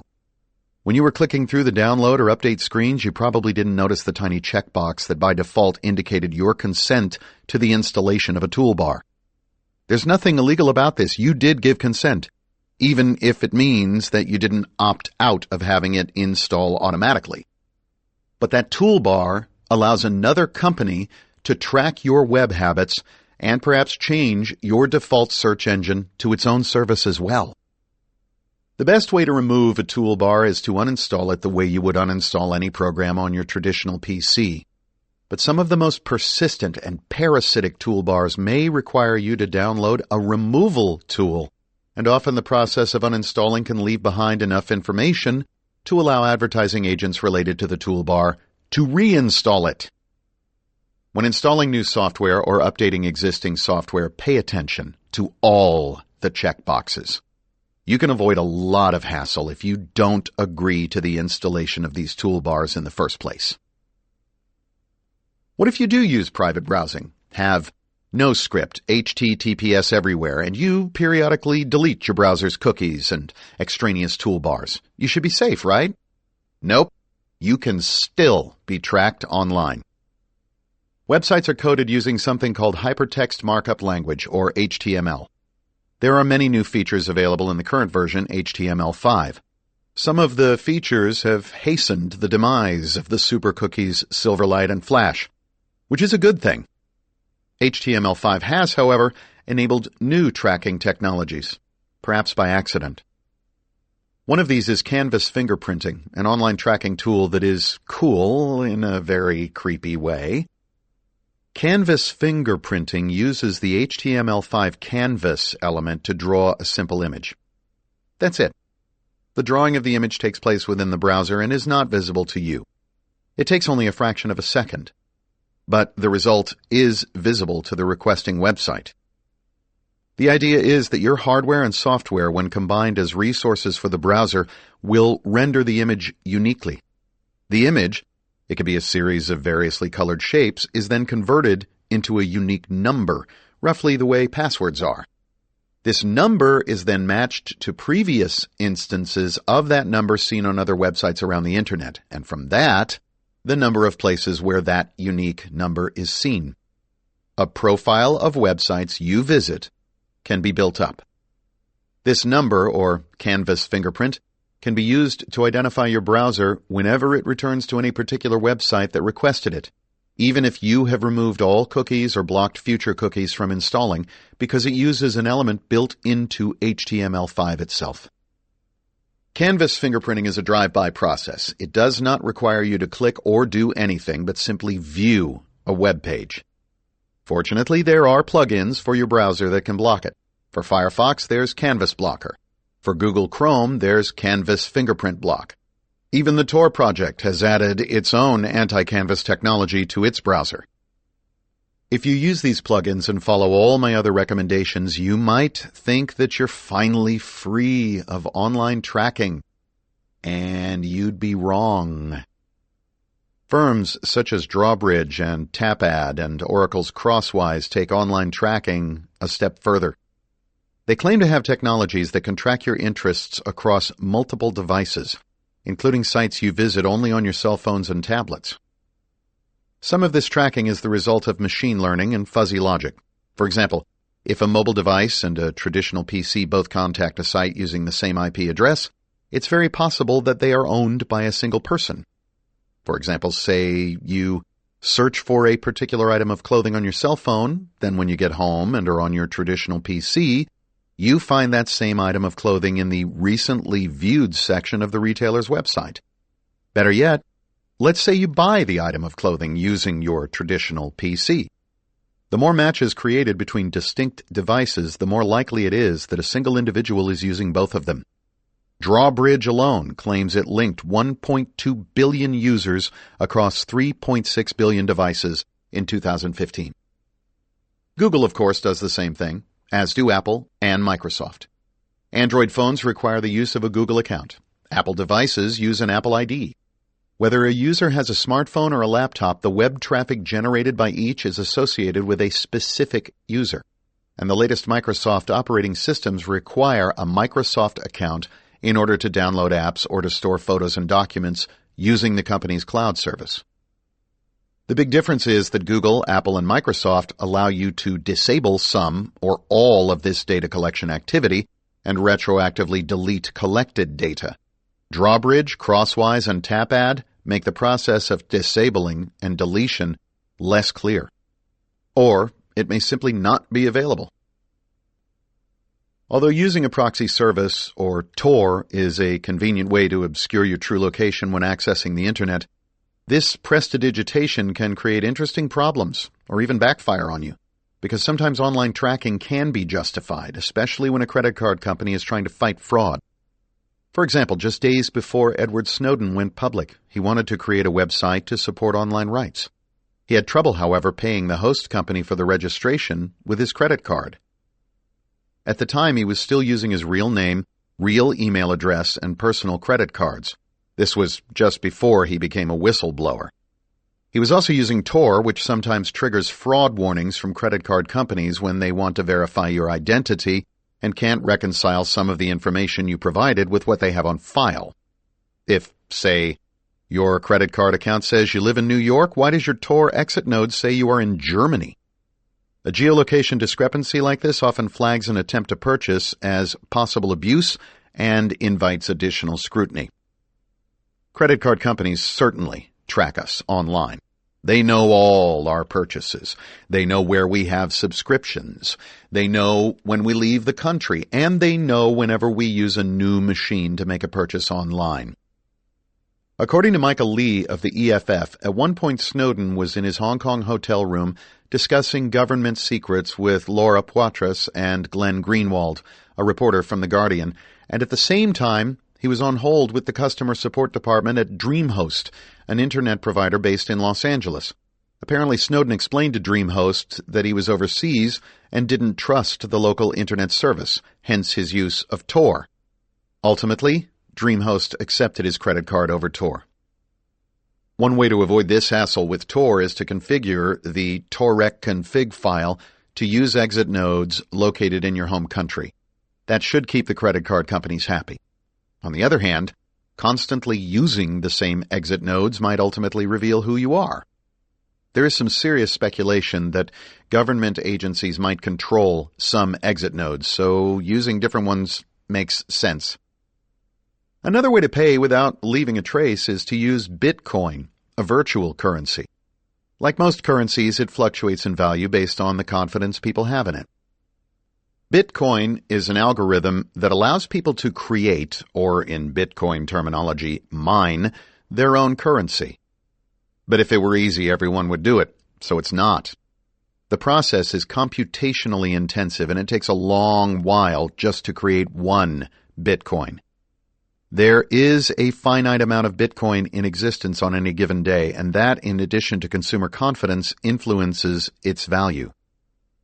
Each Bitcoin has a cryptographic signature that identifies it as original and unique. Transactions made with that cryptographic signature can be traced back to the coin, but the method by which you obtain the coin can be obscured. For example, by setting up a rock-solid anonymous email address and using that email address to set up an anonymous Bitcoin wallet using the Tor network.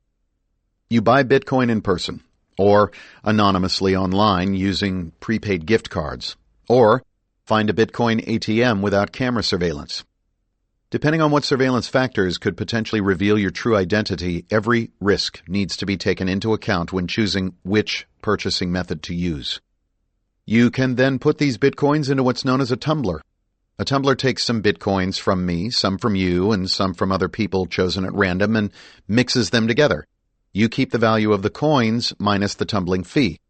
It's just that the cryptographic signature of each coin may be different after it's mixed with others. That anonymizes the system somewhat. Once you have them, how do you store Bitcoins?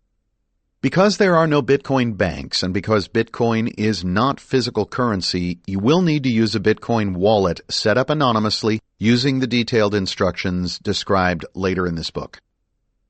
Now that you've bought and stored it, how do you use Bitcoin?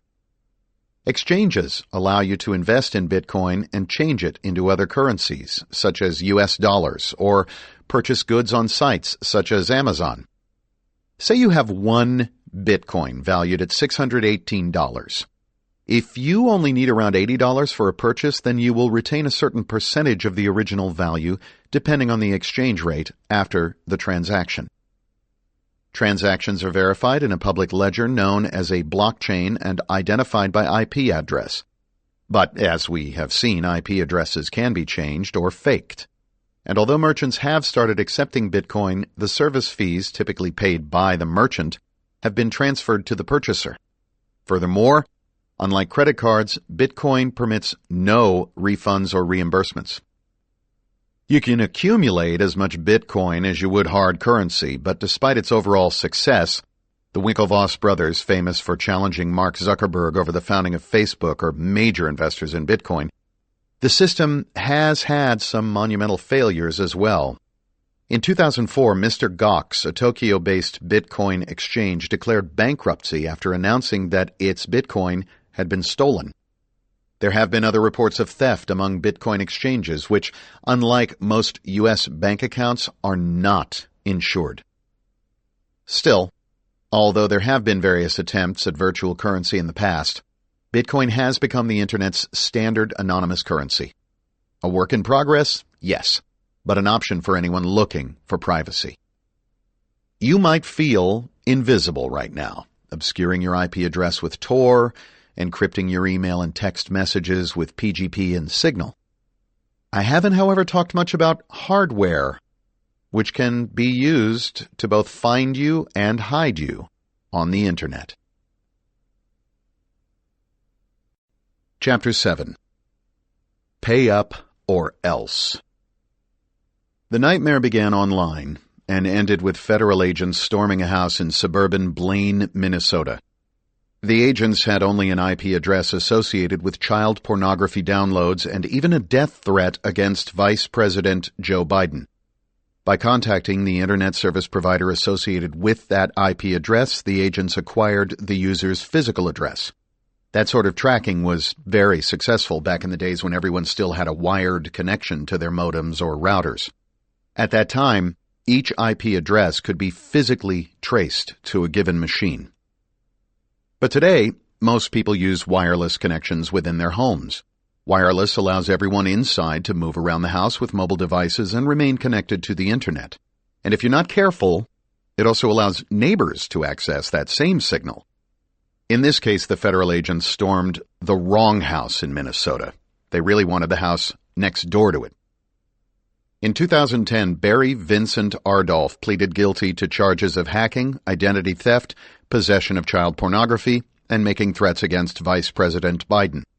Court records show that the trouble between Ardolph and his neighbor began when the neighbor, who was in fact a lawyer and was not named, filed a police report saying that Ardolph allegedly inappropriately touched and kissed the lawyer's toddler on the mouth. Ardolph then used the IP address of his neighbor's wireless home router to open Yahoo and MySpace accounts in his victim's name. It was from these fake accounts that Ardolph launched a campaign to embarrass and cause legal troubles for the lawyer. Many ISPs now provide their broadband and home routers with wireless capabilities built in. Some ISPs, such as Comcast, are creating a second open Wi-Fi service over which you have limited control. For example, you may be able to change a few settings, such as the ability to turn it off. You should be aware of it. Someone in a van parked in front of your house might be using your free wireless. Although you don't have to pay extra for that, you might still notice a slight degradation in Wi-Fi speed if there is heavy use of the second signal. You can disable Comcast's Xfinity Home hotspot if you don't think you will ever need to give visitors to your home free internet access. While built-in wireless is great for getting you up and running with a new service, often these broadband routers are not configured properly and can create problems when they are not secured. For one thing, unsecured wireless access could provide a digital point of entry into your home, as it did for Ardolph. While intruders might not be after your digital files, they might be looking to cause problems nonetheless. Ardolph was no computer genius. He confessed in court that he didn't know the difference between WEP, Wired Equivalent Privacy Encryption, which was what the neighbor's router used, and WPA, Wi-Fi Protected Access Encryption, which is much more secure. He was just angry. This is just one more reason why you should take a moment to consider the security of your own household wireless network. You never know when an angry neighbor might try to use your home network against you. If someone does do something bad on your home network, there is some protection for the router owner. According to the EFF, federal judges have rejected BitTorrent lawsuits brought by copyright holders because the defendants successfully claimed that someone else downloaded the movies using their wireless networks. The EFF states that an IP address is not a person, meaning that wireless subscribers may not be responsible for the actions of others using their wireless networks. Although computer forensics will clear an innocent person whose Wi-Fi was used in the commission of a felony, as it did in the case of the Minnesota lawyer, why go through all that? Even if you use a telephone-based dial-up modem or a cable-based ASM, any source multicast router, available from Cisco and Belkin, among others, these devices have had their share of software and configuration problems. First and foremost, download the latest firmware, software installed in a hardware device. You can do that by accessing the router's configuration screen, or by visiting the manufacturer's website and searching for updates for your particular make and model. Do this as often as possible. One easy way to update your router's firmware is to buy a new one every year. This can get expensive, but it will ensure that you have the latest and greatest firmware. Second, update your router's configuration settings. You don't want the default settings. But first, what's in a name? More than you think. Common to both the ISP-provided router and a router you bought at Best Buy is the naming. All wireless routers broadcast by default what's called a Service Set Identifier, SSID. The SSID is commonly the name and model of your router, e.g. Linksys WRT54GL. If you look at the available wireless connections in your area, you'll see what I mean. Broadcasting the default SSID out to the world may mask the fact that the Wi-Fi signal is actually coming from a specific household, but it also allows someone on the street to know the exact make and model of the router you own. Why is that bad? That person might also know the vulnerabilities of that make and model and be able to exploit them. So, how do you change the name of the router and update its firmware? Accessing the router is easy. You do so from your internet browser. If you don't have the instructions for your router, there's an online list of URLs that tells you what to type into your browser window so you can connect directly to the router on your home network. After typing in the local URL, you're just talking to the router, remember, not to the internet at large. You should see a login screen. So what's the username and password for the login? Turns out, there's a list of default logins published on the internet as well. In the Linksys example above, the username is blank and the password is admin. Needless to say, once you're inside the router's configuration screen, you should immediately change its default password, following the advice I gave you earlier about creating unique and strong passwords or using a password manager. Remember to store this password in your password manager or write it down, as you probably won't need to access your router very often. Should you forget the password, really, how often are you going to be in the configuration screen for your router? Don't worry. There is a physical reset button that will restore the default settings. However, in conducting a physical or hard reset, you will also have to re-enter all the configuration settings I'm about to explain. So, write down the router settings or take screenshots and print them out whenever you establish router settings that are different from the default. These screenshots will be valuable when you need to reconfigure your router. I suggest you change Linksys WRT54GL to something innocuous, such as HP Inkjet, so it won't be obvious to strangers which house the Wi-Fi signal might be coming from. I often use a generic name, such as the name of my apartment complex or even the name of my neighbor. There is also an option to hide your SSID entirely. That means others will not be able to easily see it listed as a wireless network connection. While you're inside your basic router configuration settings, there are several types of wireless security to consider. These are generally not enabled by default, and not all wireless encryption is created equal, nor is it supported by all devices. The most basic form of wireless encryption, wired equivalent privacy, WEP, is useless. If you see it as an option, don't even consider it. WEP has been cracked for years and is therefore no longer recommended. Only old routers and devices still offer it as a legacy option. Instead, choose one of the newer, stronger encryption standards, such as Wi-Fi Protected Access, or WPA. WPA2 is even more secure. Turning on encryption at the router means that the devices connecting to it will also need to match encryption settings. Most new devices automatically sense the type of encryption being used, but older models still require you to indicate manually which encryption level you are using. Always use the highest level possible. You're only as secure as your weakest link, so make sure to max out the oldest device in terms of its available encryption. Enabling WPA2 means that when you connect your laptop or mobile device, you will also need to set it to WPA2, although some new operating systems will recognize the type of encryption automatically. Modern operating systems on your phone or laptop will identify the Wi-Fi available in your area. Your SSID broadcast, now HP Inkjet, should appear on the list at or close to the top.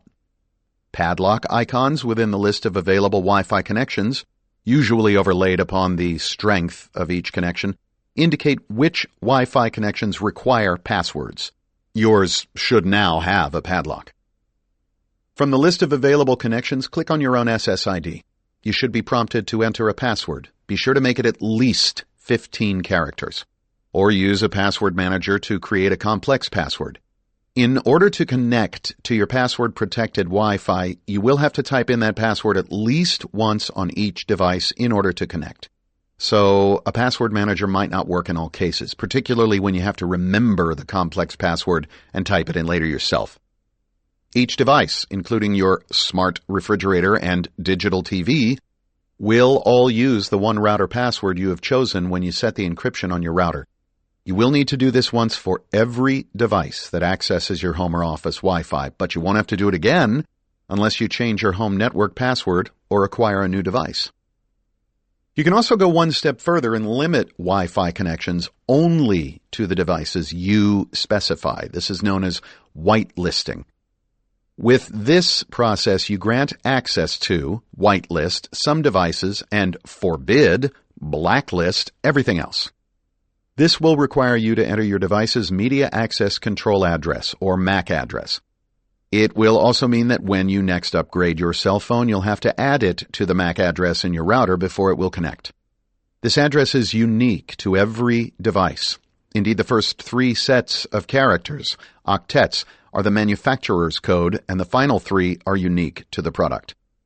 The router will reject any device whose hardware MAC has not been previously stored.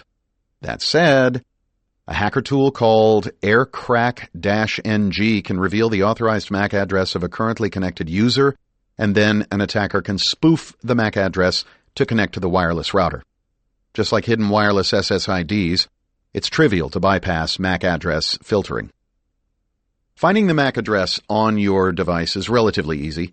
In Windows, go to the Start button, type CMD, click Command Prompt, and at the inverted caret, type ipconfig. This machine will return a long list of data, but the MAC address should be there, and it will consist of 12 hexadecimal characters with every 2 characters separated by a colon. For Apple products, it is even easier. Go to the Apple icon, select System Preferences, and go to Network. Then click the network device on the left panel and go to Advanced, Hardware, and you will see the MAC address. For some older Apple products, the procedure is Apple icon, System Preferences, Networks, Built-in Ethernet. You can find the MAC address for your iPhone by selecting Settings, General, About, and looking under Wi-Fi address. For an Android phone, go to Settings, About Phone, Status, and look under Wi-Fi MAC address. These directions may change based on the device and model you are using. With these 12-digit MAC addresses in hand, you will now need to tell the router to allow only these devices and block everything else. There are a few downsides. If a guest comes over and wants to connect to your home network, you will have to decide whether to give one of your devices and its password to that person, or simply turn off MAC address filtering by re-entering the router configuration screen. Also, there are times when you might want to change the MAC address of a device. If you don't change it back, you might not be able to connect to your MAC-restricted Wi-Fi network at home or work. Fortunately, rebooting the device restores the original MAC address in most cases. To make connecting any new device to a home router easy, the Wi-Fi Alliance, a group of vendors eager to spread the use of Wi-Fi technologies, created Wi-Fi Protected Setup, WPS. WPS was advertised as a way for anyone, I mean anyone, to securely set up a mobile device at home or in the office. In reality, though, it's not very secure. WPS is typically a button that you push on the router. Other methods include use of a PIN and near-field communication, NFC. Simply put, you activate the WPS feature and it communicates with any new devices you have in your home or office, automatically synchronizing them to work with your Wi-Fi network. Sounds great. However, if the router is out in public, say in your living room, then anyone can touch the WPS button and join your home network. Even without physical access, an online attacker can use brute force to guess your WPS PIN. It could take several hours, but it's still a viable attack method, one you should protect yourself against by immediately turning off WPS on the router. Another WPS attack method is known as pixie dust. This is an offline attack and affects only a few chip makers, including Raylink, Realtek, and Broadcom. Pixie dust works by helping hackers gain access to the passwords on wireless routers.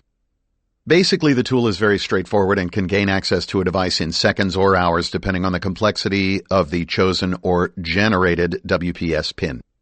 For example, one such program, Reaver, can crack a WPS-enabled router within several hours.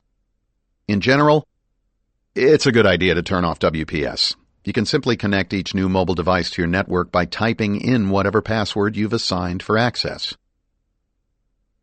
So, you have prevented, through the use of encryption and strong passwords, the use of your home wireless router network by others. Does that mean that no one can get inside your home network or even digitally see inside your home? Not entirely. When high school sophomore Blake Robbins was called into the principal's office of his suburban Philadelphia school, he had no idea he was about to be reprimanded for improper behavior at home. The Lower Merion School District outside Philadelphia had given all its high school students, including Robbins, new MacBooks to use for their coursework. What the school district didn't tell the students was that software designed to recover the devices in the event they were lost could also be used to monitor all 2,300 students' behavior while they were in view of the laptop's webcams. Robbins' alleged offense? Pill popping. The Robbins family, through their lawyer, maintained all along that the boy was simply eating Mike and Ike candy while doing his homework. Why was this even an issue? The school district maintains it activated the theft tracking software only after one of its laptops was stolen. Theft tracking software works like this. When someone using the software reports that his or her laptop has been stolen, the school can log onto a website and see images from the stolen laptop's webcam, as well as hear sounds from the microphone. A school administrator could then monitor the laptop and take pictures as needed. This way, the device can be located and returned and the guilty party can be identified. However, in this case, it was alleged that school officials were turning on this feature to spy on the students while they were at home. The webcam on Robbins' school-issued Mac laptop recorded hundreds of photos, including some of the boy asleep in his bed. For other students, it was worse. According to court testimony, the school had even more pictures of some students, a few of whom were, quote, partially undressed, unquote. This might have continued unnoticed by the students had Robbins not been reprimanded for something he allegedly did at home. Robbins, along with a former student, Jalil Hassan, who had nearly 500 images taken of him and 400 images of his computer screen captured, revealing his online activity and the sites he visited, sued the school district. Robbins received $175,000 and Hassan $10,000. The district also paid almost $500,000 to cover the boy's legal expenses. In total, the school district had to pay out, through its insurer, around $1.4 million. It's easy for malicious software to activate the webcam and microphone on a traditional PC without the user knowing it. And this is true on a mobile device as well. In this case, it was a deliberate action, but all too often it is not. One quick fix is to put tape over the webcam on your laptop until you intend to use it again. In the fall of 2014, Sophie Curtis, a reporter for the London-based Telegraph, received a LinkedIn connection request in an email that appeared to come from someone who worked at her newspaper.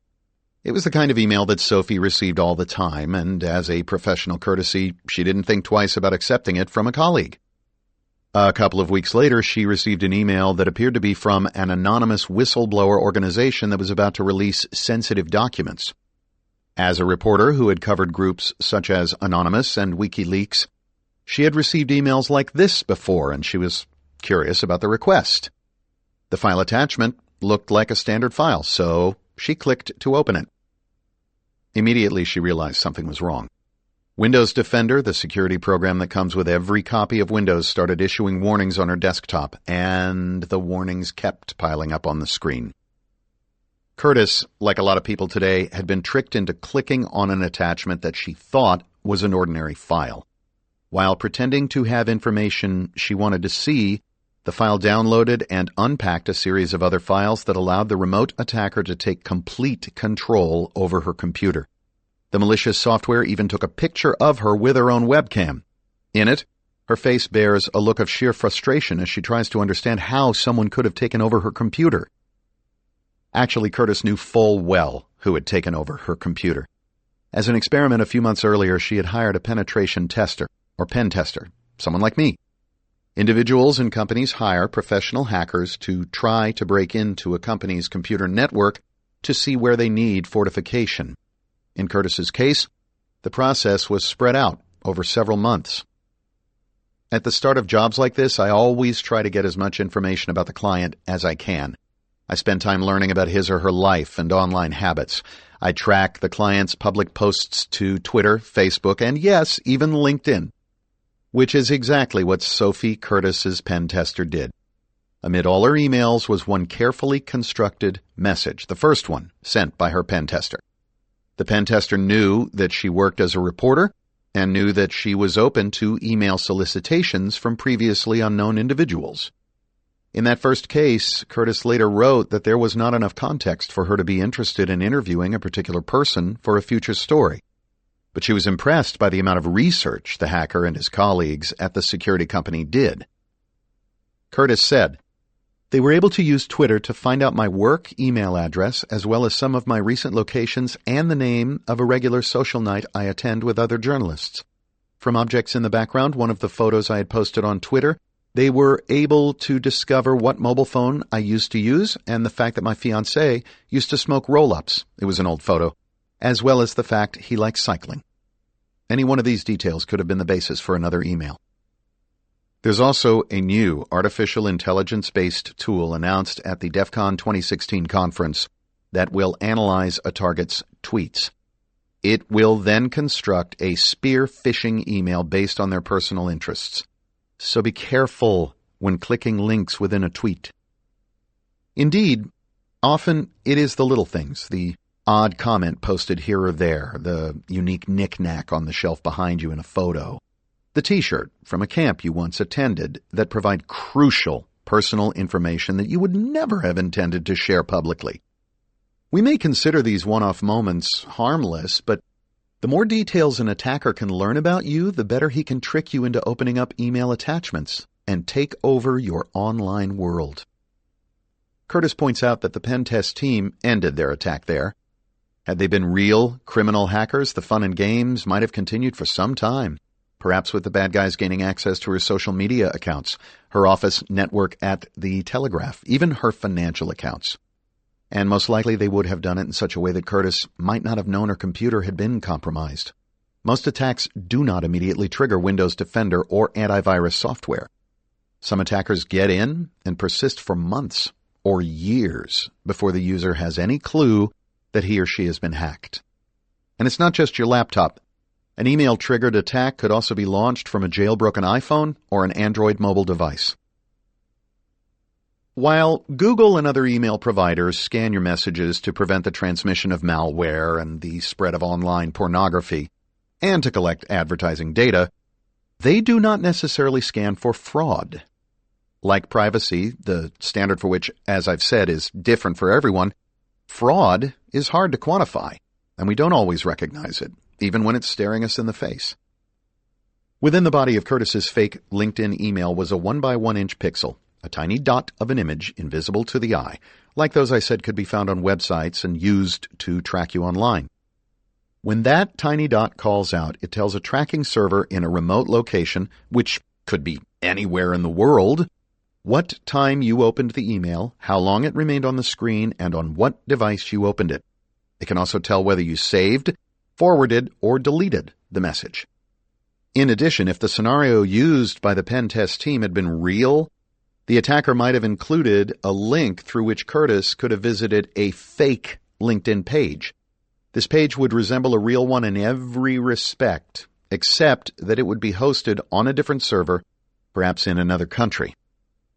For an advertiser, this web bug can be used to gather information about and therefore profile the recipient. For attackers, it can be used to obtain the technical details they need to design their next attack, which would include a way to get inside your computer. For example, if you are running an old version of a browser, there may be bugs that can be exploited. So the second email Curtis received from the pen testers included an attachment, a compressed document set to exploit a vulnerability in the software that was used to open the file, e.g., Adobe Acrobat. When we speak of malware, most people think of the computer viruses of the early 2000s, when a single infected email could spread additional infected emails to everyone on a contact list. These types of mass infection attacks are less common today, in part because of changes to email software itself. Instead, the most dangerous malware today is much more subtle and often targeted and tailored to an individual, as it was in the case of Sophie Curtis. The pen testers used a special form of phishing called spear phishing, designed to target a specific person. Phishing is the criminally fraudulent process of trying to obtain sensitive information, such as usernames, passwords, and credit card or bank information. It has been used against CFOs who are duped into wiring large sums of money because the CEO has authorized the transfer. Usually the phishing email or text message includes an action item such as clicking a link or opening up an attachment. In Curtis's case, the intent was to plant malware on her computer for the purpose of illustrating how easy it is for someone to do this. One of the most famous phishing schemes was Operation Aurora, in which a phishing email was sent to Chinese employees of Google. The idea was to infect their machines in China in order to gain access to the internal network at Google's world headquarters in Mountain View, California. This the attackers did, getting dangerously close to the source code for Google's search engine. Google wasn't alone. Companies such as Adobe reported similar intrusions. As a result, Google briefly pulled its operations from China. Whenever we get a LinkedIn or Facebook request, our guard is down. Perhaps because we trust those sites, we also trust their email messages. And yet, as we have seen, anyone can craft a message that looks legitimate. In person, we can usually sense when someone is wearing a fake mustache or hair implants or speaking in a false voice. We have centuries' worth of evolutionary instincts to help us detect deception without thinking about it. Those instincts don't apply online, at least not for most of us. Sophie Curtis was a reporter. It was her job to be curious and skeptical, to follow leads and check facts. She could have looked through the Telegraph's employee list to see who the person on LinkedIn was and learned that the email was probably fake, but she didn't. And the reality is that most of us are equally unguarded. An attacker who is phishing will have some, but not all, of your personal information. The little bit he has serves as bait. For example, a phisher might send you an email including the last 4 digits of your credit card number to establish trust, then go on to ask for even more information. Sometimes the 4 digits are incorrect, and the phisher will ask that you make any necessary corrections in your response. Don't do it. In short, don't interact with a phisher. In general, do not respond to any requests for personal information, even if they seem trustworthy. Instead, contact the requester in a separate email, if you have the address, or text, if you have the cell phone number. The more concerning phishing attack is one that's used to trick a target into doing an action item that directly exploits his or her computer, giving the attacker full control. That's what I do in social engineering engagements. Credential harvesting is also a popular line of attack where a person's username and password are captured. But the real danger of spear phishing is gaining access to the target's computer system and network. What if you did interact with a phisher and as a result lost all the data, all the personal photographs and private documents on your infected PC or mobile device? That's what happened to author Alina Simone's mother. Writing in the New York Times, Simone described what it was like for her mother, who was not technologically inclined, to be up against a sophisticated enemy who was using something called ransomware. In 2014, a wave of extortionist malware hit the internet, targeting individuals and corporations alike. CryptoWall is one example. It encrypts your entire hard drive, locking you out of every file until you pay the attacker to give you the encryption key. Unless you have a full backup, the contents of your traditional PC or Android device will be inaccessible until you pay the ransom. Don't want to pay? The extortion letter that appears on the display screen states that the key to unlock all the files will be destroyed within a certain amount of time. Often, there is a countdown clock included. If you don't pay, the deadline is sometimes extended, although the price increases with each delay. In general, you should avoid clicking on email attachments unless you open them in Google Quick View or Google Docs. Still, there are other ways in which CryptoWall spreads. Banner ads on websites, for example. Just viewing a page with an infected banner ad can infect your traditional PC. This is called a drive-by because you didn't actively click on the ad. Here's where having ad removal plugins such as AdBlock Plus in your browser is really effective. In the first 6 months of 2015, the FBI's Internet Crime Complaint Center, IC3, recorded nearly 1,000 cases of Crypto Wall 3.0, with losses estimated to be around $18 million. This figure includes ransom that was paid, the cost to IT departments and repair shops, and lost productivity. In some cases, the encrypted files contain personally identifiable information such as social security numbers, which qualifies the attack as a data breach and thus incurs more costs. Although the key to unlock the files can always be purchased for a flat fee of $500 to $1,000, those who are infected typically try other means, such as breaking the encryption themselves to remove the ransomware. That's what Simone's mother tried. When she finally called her daughter, they were almost out of time. Almost everyone who tries to break the ransomware encryption fails. The encryption is really strong and requires more powerful computers and more time to break it than most people have at their disposal, so the victims usually pay. According to Simone, the Dixon County, Tennessee Sheriff's Office paid in November 2014 a crypto wall ransom to unlock 72,000 autopsy reports, witness statements, crime scene photographs, and other documents. The hackers often demand payment in Bitcoin, meaning that many average people will have a hard time paying. Bitcoin, as I mentioned, is a decentralized peer-to-peer virtual currency, and most people do not have Bitcoin wallets available for withdrawal. Throughout the Times piece, Simone reminds readers that they should never pay the ransom, yet she did just that in the end. In fact, the FBI now advises people whose computers are infected with ransomware to simply pay up. Joseph Bonavolonta, the assistant special agent in charge of the FBI's Cyber and Counterintelligence program in Boston, said, "To be honest, we often advise people just to pay the ransom." He said not even the FBI is able to crack the ultra-secure encryption used by the ransomware authors. And he added that because so many people have paid the attackers, the $500 cost has remained fairly consistent over the years. Simone's mother, who had never purchased an app in her life, called her daughter at the 11th hour only because she needed to figure out how to pay with the virtual currency. Simone said she found a Bitcoin ATM in Manhattan from which, after a software glitch and a service call to the ATM owner, she ultimately made the payment. At that day's exchange rate, each Bitcoin was a bit more than $500. Whether these extortionists receive their payment in Bitcoin or in cash, they remain anonymous, although technically there are ways of tracing both forms of payments. Transactions conducted online using Bitcoin can be connected to the purchaser, but not easily. The question is, who is going to put forth the time and effort to pursue these criminals? In the next chapter, I will describe what can happen when you connect to the Internet via public Wi-Fi. From a privacy perspective, you want the anonymity of a public Wi-Fi, but at the same time, you will need to take precautions. Chapter 8. Believe everything, trust nothing.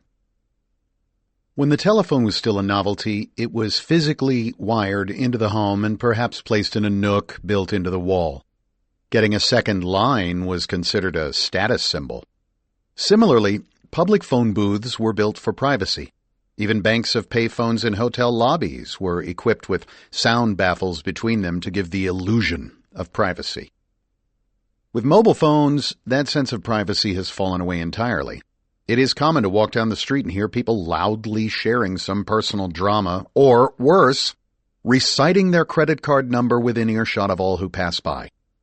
In the midst of this culture of openness and sharing, we need to think carefully about the information we're volunteering to the world. Sometimes the world is listening. I'm just saying. Suppose you like to work at the cafe around the corner from your home, as I sometimes do. It has free Wi-Fi. That should be okay, right? I hate to break it to you, but no.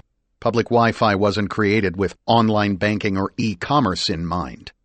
It is merely convenient, and it's also incredibly insecure.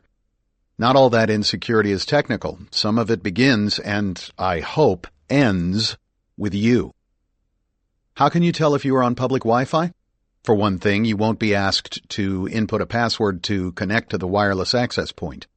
To demonstrate how visible you are on public Wi-Fi, researchers from the antivirus company F-Secure built their own access point, or hotspot. They conducted their experiment in 2 different locations in downtown London, a cafe and a public space. The results were eye-opening. In the first experiment, the researchers set up in a cafe in a busy part of London. When patrons considered the choices of available networks, the F-Secure hotspot came up as both strong and free. The researchers also included a banner that appeared on the user's browser stating the terms and conditions. Perhaps you've seen a banner like this at your local coffee shop, stipulating what you can and cannot do while using their service. In this experiment, however, terms for use of this free Wi-Fi required the surrender of the user's firstborn child or beloved pet. 6 people consented to those terms and conditions. To be fair, most people don't take the time to read the fine print. They just want whatever is on the other end. Still, you should at least skim the terms and conditions. In this case, F-Secure said later that neither it nor its lawyers wanted anything to do with children or pets. The real issue is what can be seen by third parties while you're on public Wi-Fi.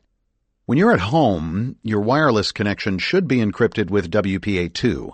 That means if anyone is snooping, he or she can't see what you're doing online. But when you're using open, public Wi-Fi at a coffee shop or airport, that destination traffic is laid bare. Again, you might ask, what's the problem with all this? Well, first of all, you don't know who's on the other end of the connection. In this case, the F-Secure research team ethically destroyed the data they collected, but criminals probably would not. They'd sell your email address to companies that send you spam, either to get you to buy something or to infect your PC with malware, and they might even use the details in your unencrypted emails to craft spear phishing attacks. In the second experiment, the team set the hotspot on a balcony in close proximity to the Houses of Parliament, the headquarters of the Labour and Conservative parties, and the National Crime Agency. Within 30 minutes, a total of 250 people connected to the experimental free hotspot. Most of these were automatic connections made by whatever device was being used. In other words, the users didn't consciously choose the network, the device did that for them. A couple of issues here. Let's first look at how and why your mobile devices automatically join a Wi-Fi network. Your traditional PC and all your mobile devices remember your last few Wi-Fi connections, both public and private. This is good because it saves you the trouble of continually re-identifying a frequently used Wi-Fi access point, such as your home or office. This is also bad because if you walk into a brand new cafe, a place you've never been before, you might suddenly find that you have wireless connectivity there. Why is that bad? Because you might be connected to something other than the cafe's wireless network. Chances are your mobile device detected an access point that matches a profile already on your most recent connection list. You may sense something amiss about the convenience of automatically connecting to Wi-Fi in a place you've never been before, but you may also be in the middle of a first-person shooter game and don't want to think much beyond that. How does automatic Wi-Fi connection work? As I explained in the last chapter, maybe you have Comcast internet service at home, and if you do, you might also have a free, non-encrypted public SSID called Xfinity as part of your service plan. Your Wi-Fi-enabled device may have connected to it once in the past. But how do you know that the guy with a laptop at the corner table isn't broadcasting a spoofed wireless access point called Xfinity? Let's say you are connected to that shady guy in the corner and not to the cafe's wireless network. First, you will still be able to surf the net, so you can keep on playing your game. However, every packet of unencrypted data you send and receive over the internet will be visible to this shady character through his spoofed laptop wireless access point. If he's taken the trouble to set up a fake wireless access point, then he's probably capturing those packets with a free application such as Wireshark. I use this app in my work as a pen tester. It allows me to see the network activity that's going on around me. I can see the IP addresses of sites people are connecting to and how long they are visiting those sites. If the connection is not encrypted, it is legal to intercept the traffic because it is generally available to the public. For example, as an IT admin, I would want to know the activity on my network. Maybe the shady guy in the corner is just sniffing, seeing where you go and not influencing the traffic. Or maybe he is actively influencing your internet traffic. This would serve multiple purposes.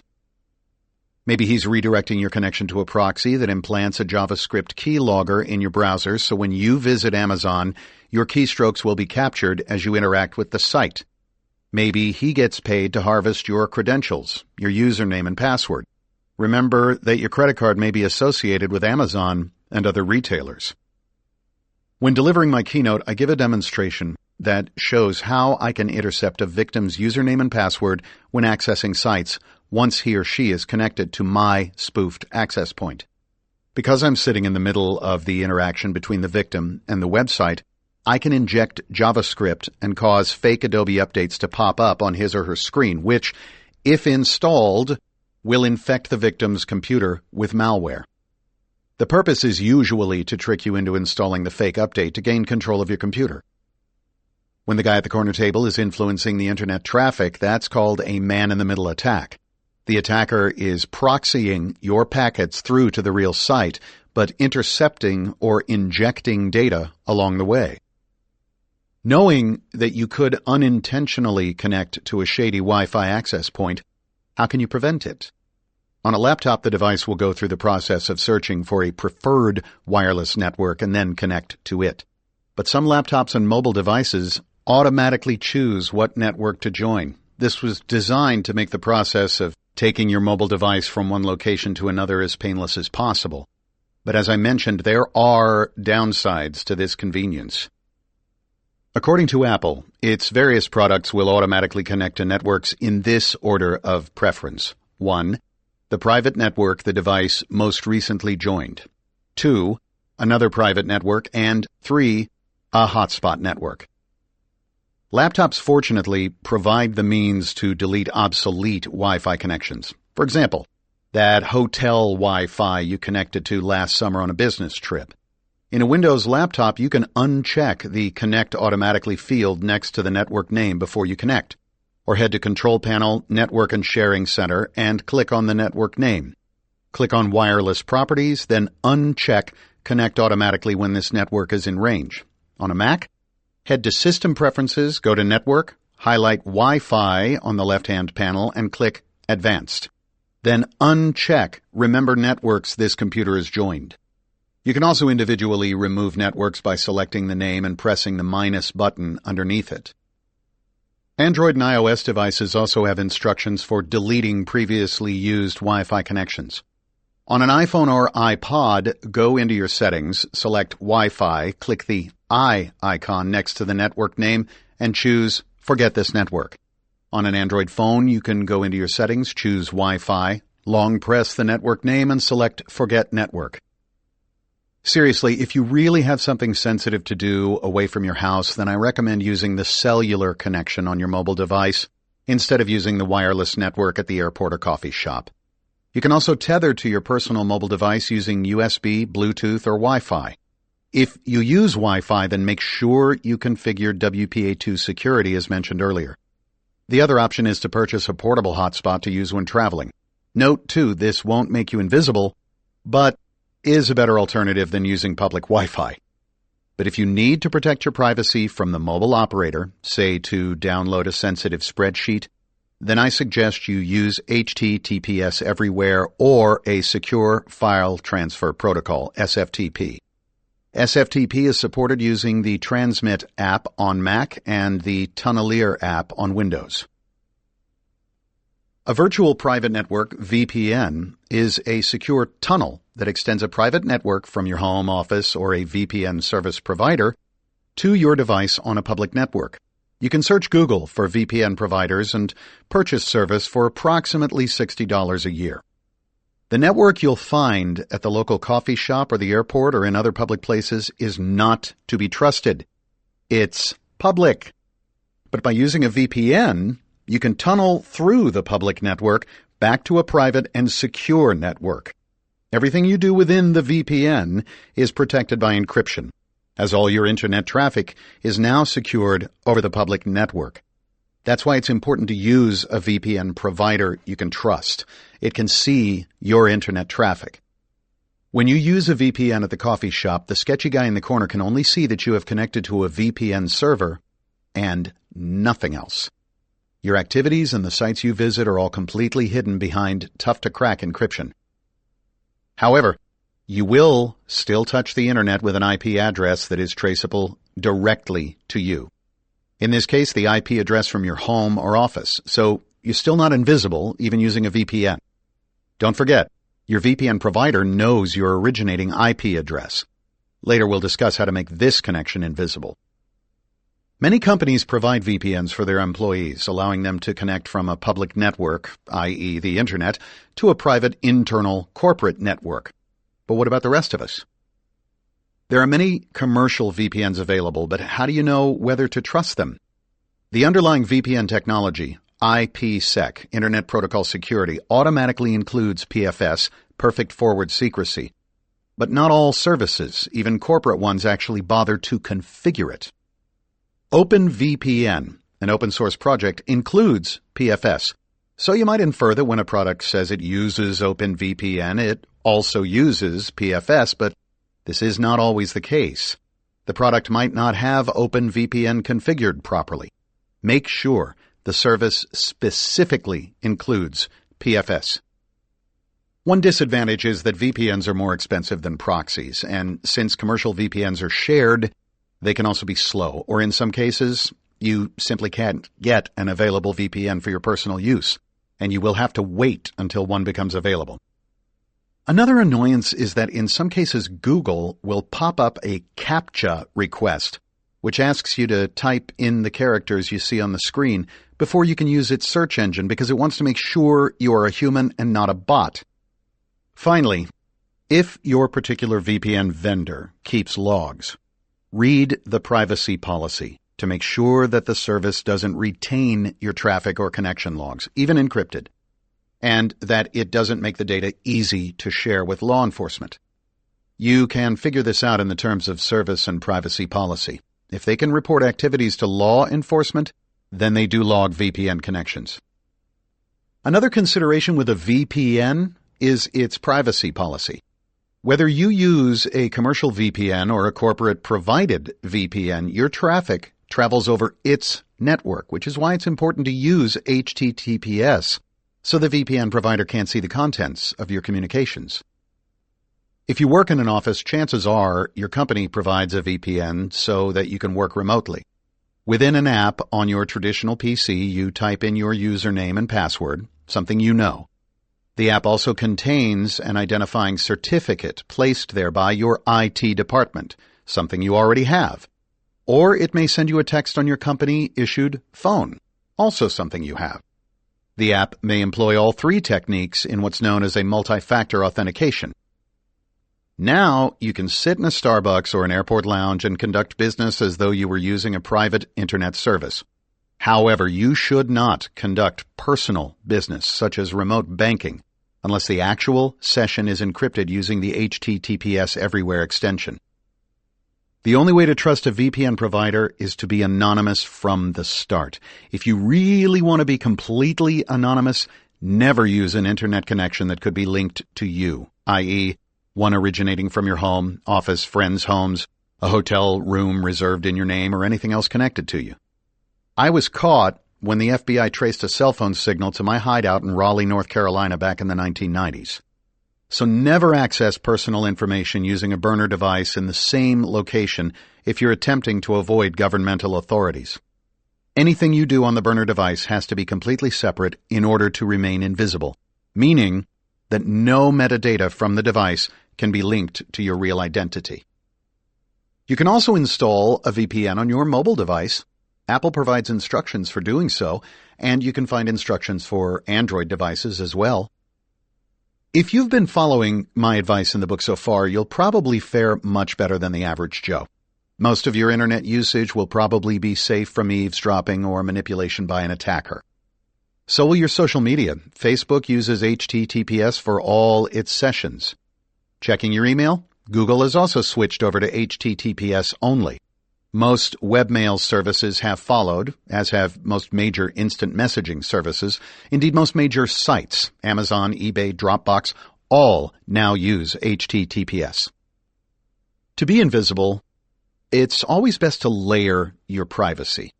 Your risk of having your traffic viewed by others in a public network declines with each additional layer of security you employ. For example, from a public Wi-Fi network, access your paid VPN service, then access Tor with the HTTPS Everywhere extension installed by default in the Firefox browser. Then, whatever you do online will be encrypted and hard to trace. Say you just want to check the weather and not do anything financial or personal, and you are using your own personal laptop outside your home network. That should be secure, right? Once again, not really. There are a few precautions you still need to take. First, turn off Wi-Fi. Seriously. Many people leave Wi-Fi on their laptops turned on even when they don't need it. According to documents released by Edward Snowden, the Communications Security Establishment Canada, CSEC, can identify travelers passing through Canadian airports just by capturing their MAC addresses. These are readable by any computer that is searching for any probe request sent from wireless devices. Even if you don't connect, the MAC address can be captured. So if you don't need it, turn off your Wi-Fi. As we've seen, convenience often works against privacy and safety.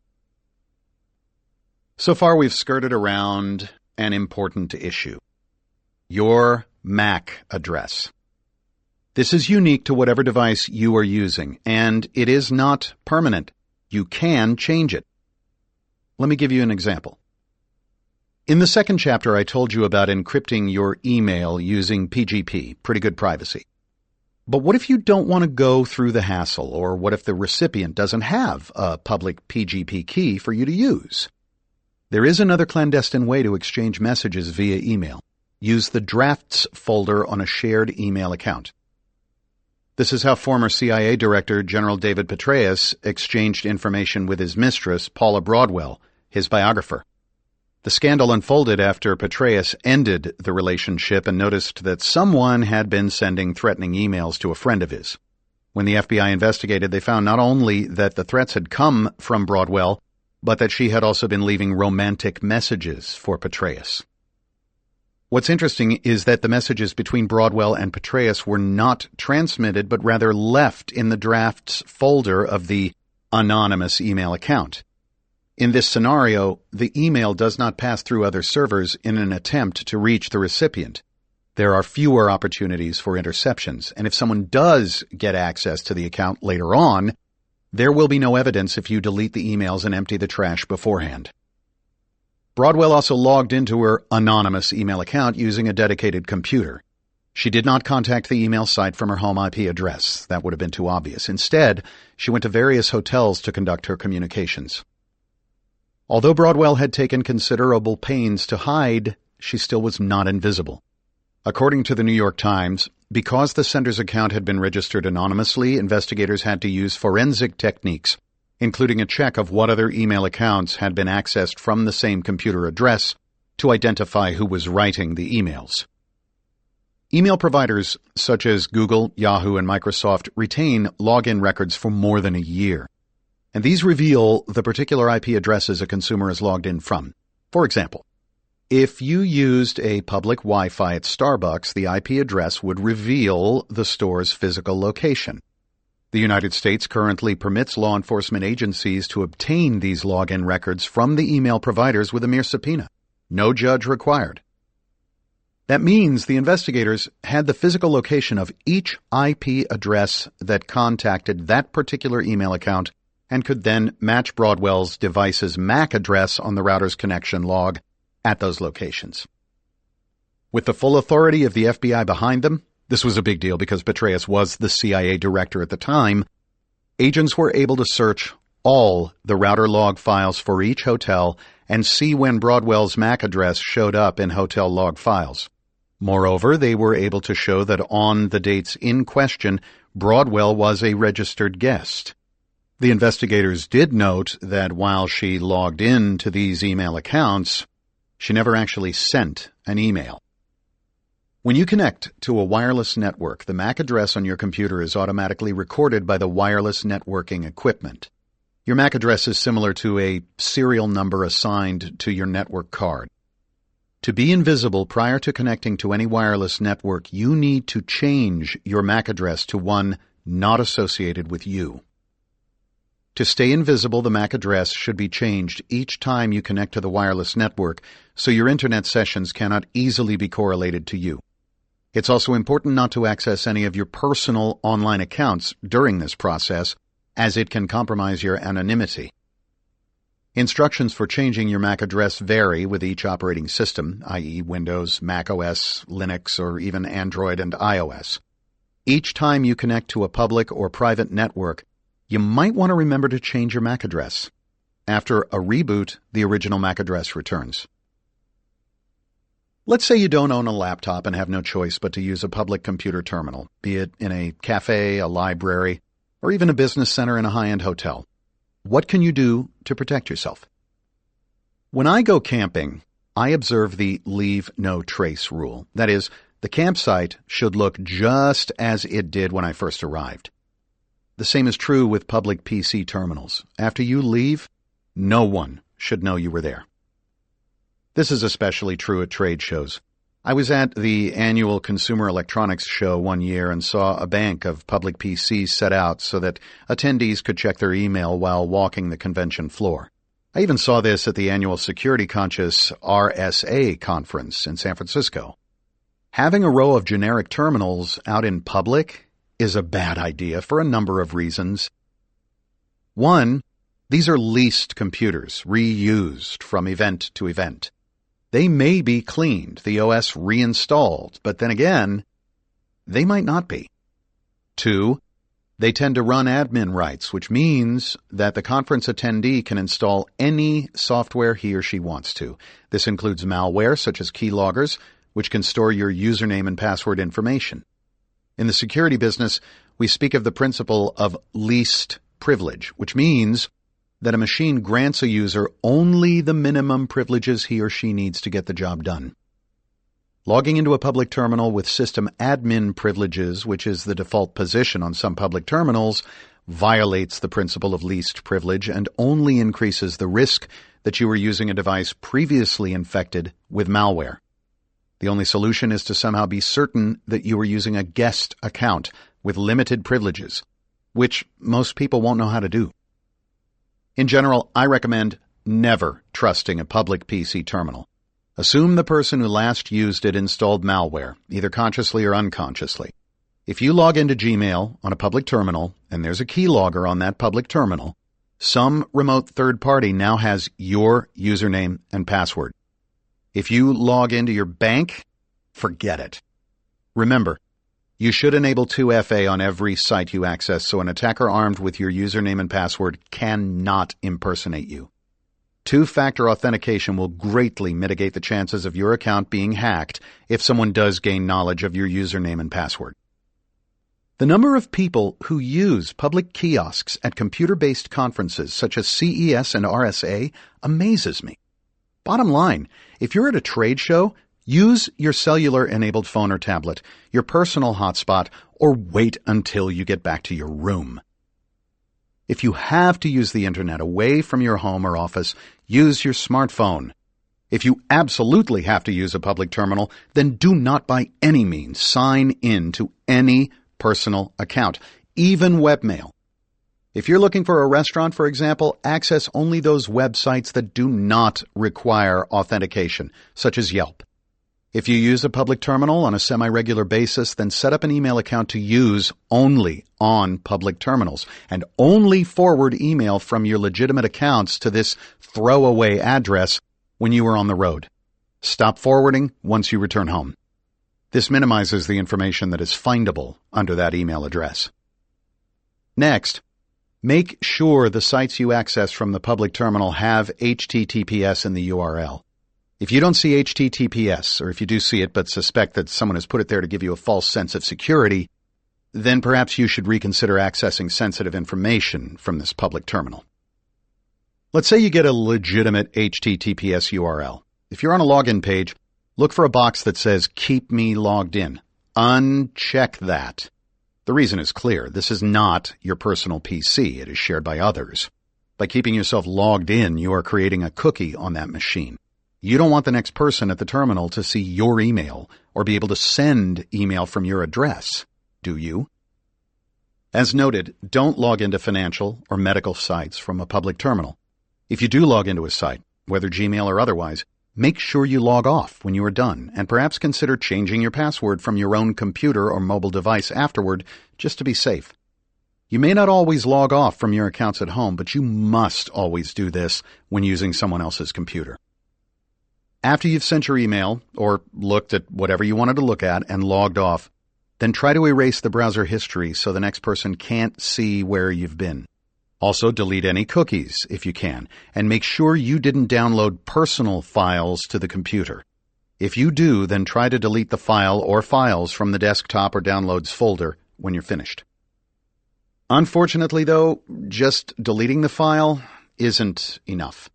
Next, you will need to empty the trash. That still doesn't fully remove the deleted stuff from the computer. I can retrieve the file after you leave if I want to. Thankfully, most people don't have the ability to do that, and usually deleting and emptying the trash will suffice.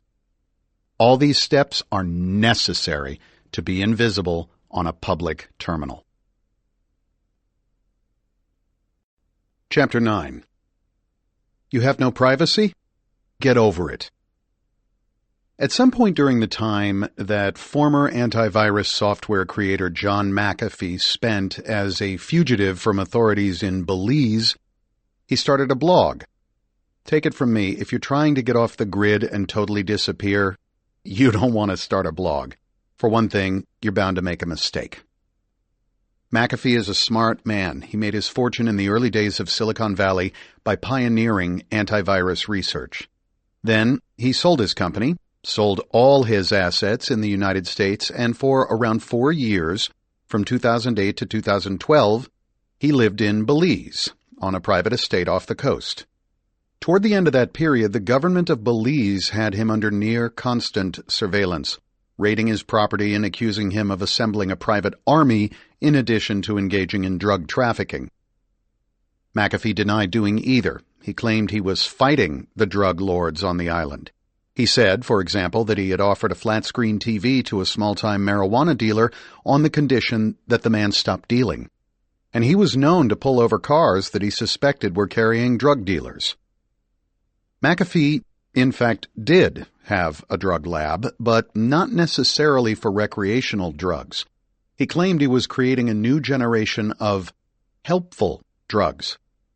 Hence his growing suspicion that cars full of white men outside his property were spies from pharmaceuticals companies such as GlaxoSmithKline.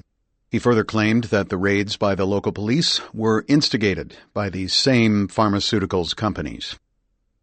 Guarding his property were several men with guns and 11 dogs. A neighbor 2 houses to the south, Greg Fall, complained regularly to the authorities about the dogs barking late at night. Then, one night in November of 2012, some of McAfee's dogs were poisoned, and later that same week, Fall was shot, found face down in a pool of blood in his house.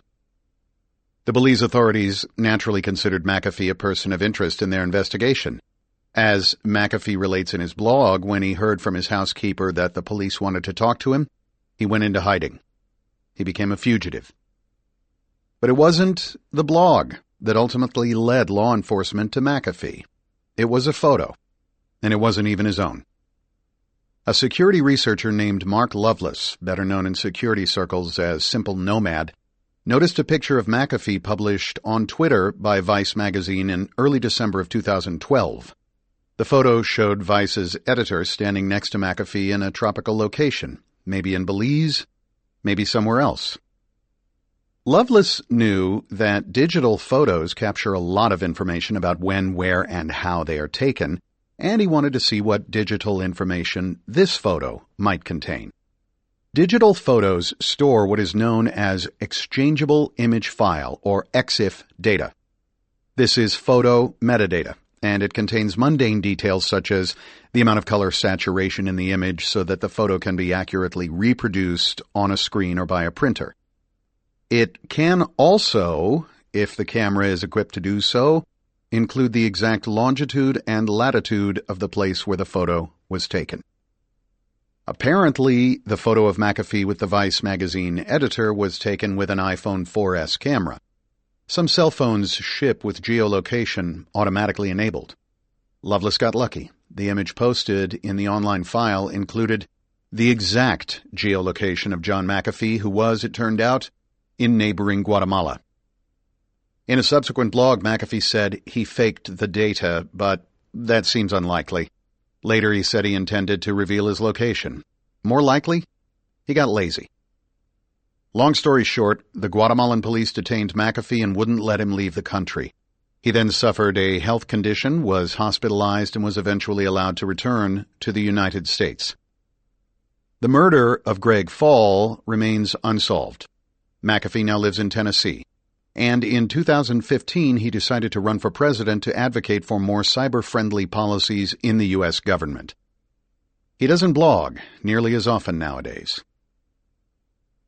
Let's say you are an ambitious young jihadist and you are proud to be posted to a recently established military headquarters of Daesh or ISIL. What's the first thing you do? You pull out your cell phone and take a selfie. Worse, in addition to the photo of you and your new digs, you post a few words about the sophisticated equipment available at this particular facility. Half a world away, reconnaissance airmen at Florida's Hurlburt Field are combing social media and see the photo. "We got an in," one of them says. Sure enough, a few hours later, 3 JDAMs, Joint Direct Attack Munitions, take out that shiny new military building, all because of a selfie. We don't always consider what else lies inside the frame of a selfie we've just taken. In film and theater, this is called the mise en scène, roughly translated from the French as what's in the scene. Your picture might show a crowded city skyline, including the Freedom Tower outside your apartment window. Even a picture of you in a rural setting, maybe a prairie extending out to the flat horizon, gives me valuable information about where you live. These visuals provide tiny location clues that might tip off someone who is eager to find you. In the young jihadist's case, what was in the scene was a military headquarters. Embedded in the metadata of the selfie were the precise longitude and latitude, or geolocation, of the place where the photo was taken. General Hawk Carlyle, the head of the U.S. Air Combat Command, estimated it was a mere 24 hours from the time that selfie was first posted on social media to the complete destruction of that headquarters. Certainly the metadata inside your image files can be used to locate you. EXIF data in a digital image contains, among other things, the date and time when the picture was snapped, the make and model number of the camera, and, if you have geolocation activated on the device taking the photo, the longitude and latitude of the place where you took the image. It is this information within the file that the U.S. military used to find the Daesh headquarters in the desert, just as Mark Loveless used EXIF data to identify John McAfee's location. Anyone can use this tool. It's native in the File Inspector on Apple OS X and in downloadable tools such as FOCA for Windows and MetaGoofill for Linux to gain access to the metadata stored in photos and documents. Sometimes it's not a photo, but an app that gives up your spot. In the summer of 2015, drug lord Joaquin El Chapo Guzman escaped from a Mexican prison and immediately went off the grid. Or did he? 2 months after his escape from Mexico's maximum security Altiplano prison, El Chapo's 29-year-old son, Jesus Alfredo Guzman Salazar, posted an image to Twitter. Although the two men seated at a dinner table with Salazar are obscured by emoticons, the build of the man on the left bears a strong resemblance to El Chapo. Further, Salazar captioned the image, "August here, you already know with whom."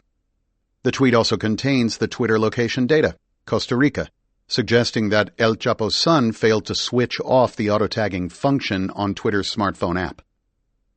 Even if you don't have an escaped convict in your family, you need to be aware that the digital and visual information hidden, sometimes in plain sight, in your photos can reveal a lot to someone who does not know you, and it can come back to haunt you. Online photos can do more than just reveal your location. They can, in conjunction with certain software programs, reveal personal information about you. In 2011, Alessandro Acquisti, a researcher from Carnegie Mellon University, posed a simple hypothesis. I wanted to see if it was possible to go from a face on the street to a social security number, he said. And he found it was indeed possible. By taking a simple webcam photograph of a student volunteer, Acquisti and his team had enough information to obtain personal information about that individual. Think about that. You could take a photo of a person out on the street and using facial recognition software attempt to identify that person. Without that person's confirmation of his or her identity, you may get a few false positives, but chances are a majority of the hits would reveal one name more than another. There's a blending of online and offline data, and your face is the conduit, the veritable link between these two worlds, Acquisti told ThreatPost. I think the lesson is a rather gloomy one. We have to face the reality that our very notion of privacy is being eroded. You're no longer private in the street or in a crowd. The mashup of all these technologies challenges our biological expectation of privacy. For his study, Acquisti and others stopped students on the Carnegie Mellon campus and asked them to fill out an online survey. The webcam on the laptop took a picture of each student as he or she was taking the survey, and the picture was immediately cross-referenced online using facial recognition software. At the conclusion of each survey, several of the retrieved photos had already appeared on the screen. Acquisti said that 42% of the photos were positively identified and linked to the students' Facebook profiles. If you use Facebook, you are perhaps already aware of its limited facial recognition technology. Upload a photo to the site and Facebook will attempt to photo tag the people within your network, people with whom you are already friends. You do have some control over this. By going into your Facebook settings, you can require the site to notify you every time that happens and choose whether to be identified in the photo. You can also choose to post the photo to your wall or timeline only after you've been notified, if at all. To make tagged photos invisible in Facebook, open your account and go to Privacy Settings. There are various options, including limiting the images to your personal timeline. Other than that, Facebook has not yet provided an option to stop people from tagging you without permission. Companies such as Google and Apple also have facial recognition technology built into some of their applications, such as Google Photo and iPhoto. It may be worth looking at the configuration settings for those apps and services so that you can limit what facial recognition technology can do in each. Google has so far held back from including facial recognition technology in its image search feature, indicated by that little camera icon you see in the Google search window.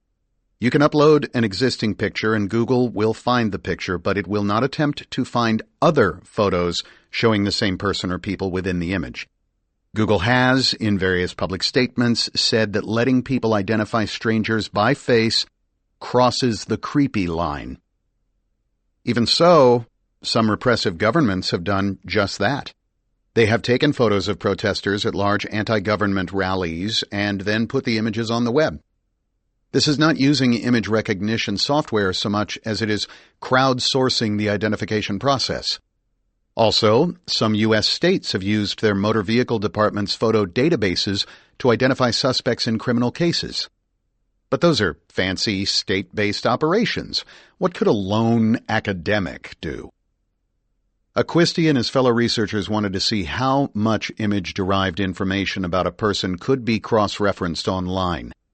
To find out, they used a facial recognition technology called Pittsburgh Pattern Recognition, or PitPat, now owned by Google. The algorithms used in PitPat have been licensed to various security companies and government institutions. Shortly after the acquisition, Google went on record about its intentions.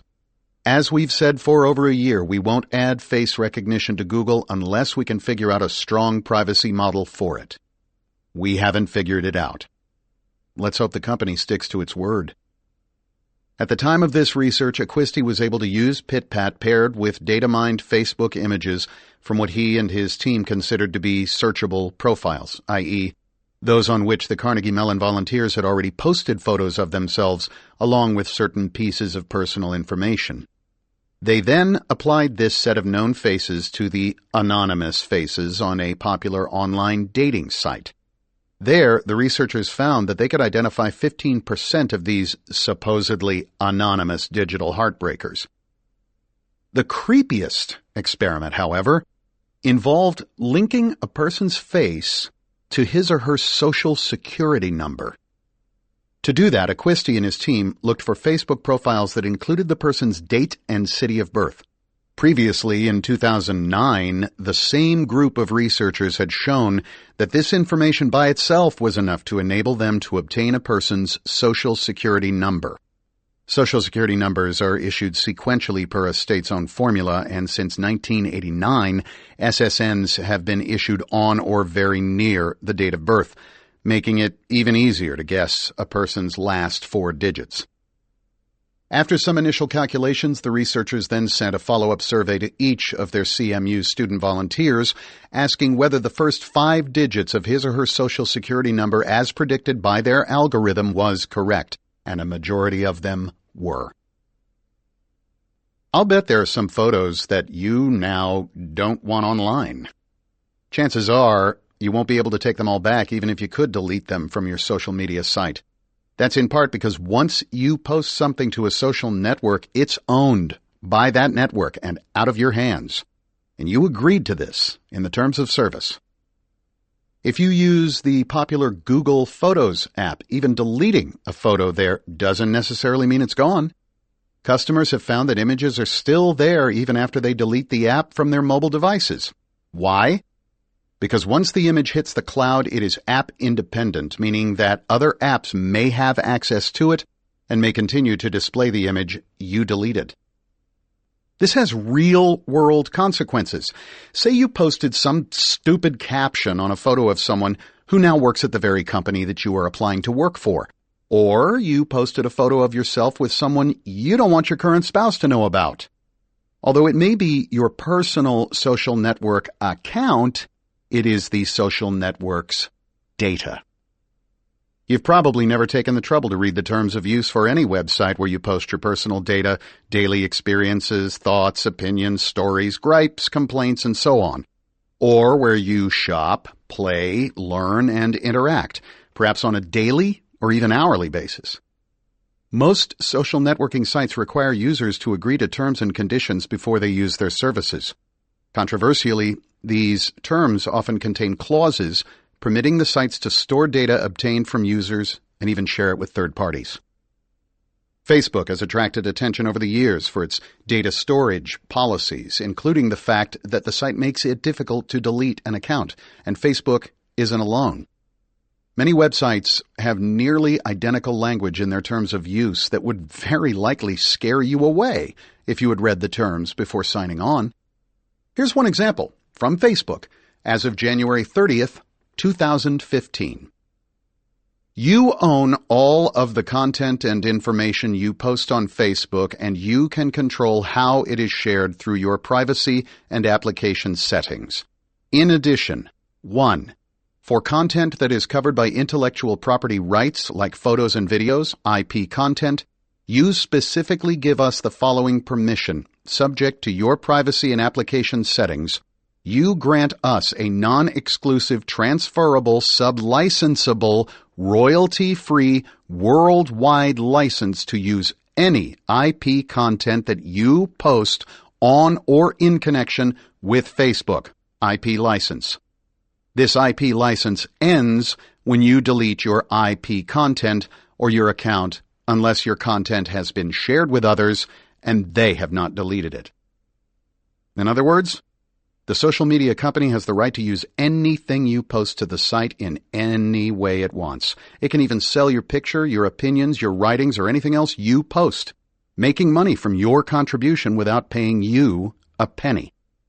It can use your posted comments, criticisms, opinions, libel, slander, if you're into that sort of thing, and the most personal details you've posted about your children, your boss, or your lover. And it doesn't have to do it anonymously. If you have used your real name, the site can use it too. All this means, among other things, that images you post to Facebook can end up on other sites. To find out whether there are any embarrassing photos of you out there in the world, you can perform what's called a reverse image search in Google. To do this, click on the tiny camera within the Google search window and upload any photo from your hard drive. In a few minutes, you will see any copies of that image findable online. In theory, if it's your photo, you should know all the sites that come up in the results. However, if you find that someone has posted your photo on a site you don't like, you have limited options. Reverse image searches are limited by what's already posted. In other words, if there is a similar image online but not the exact same image, Google won't find it. It will find cropped versions of the image you searched for, but in that case, the central data, or enough of it, remains the same. Once, for my birthday, someone tried to create a stamp with my image on it. The company, Stamps.com, has a strict policy against using images of convicted persons. My image was rejected. Perhaps they did an online image search. I was in a database somewhere as Kevin Mitnick, convicted of a crime.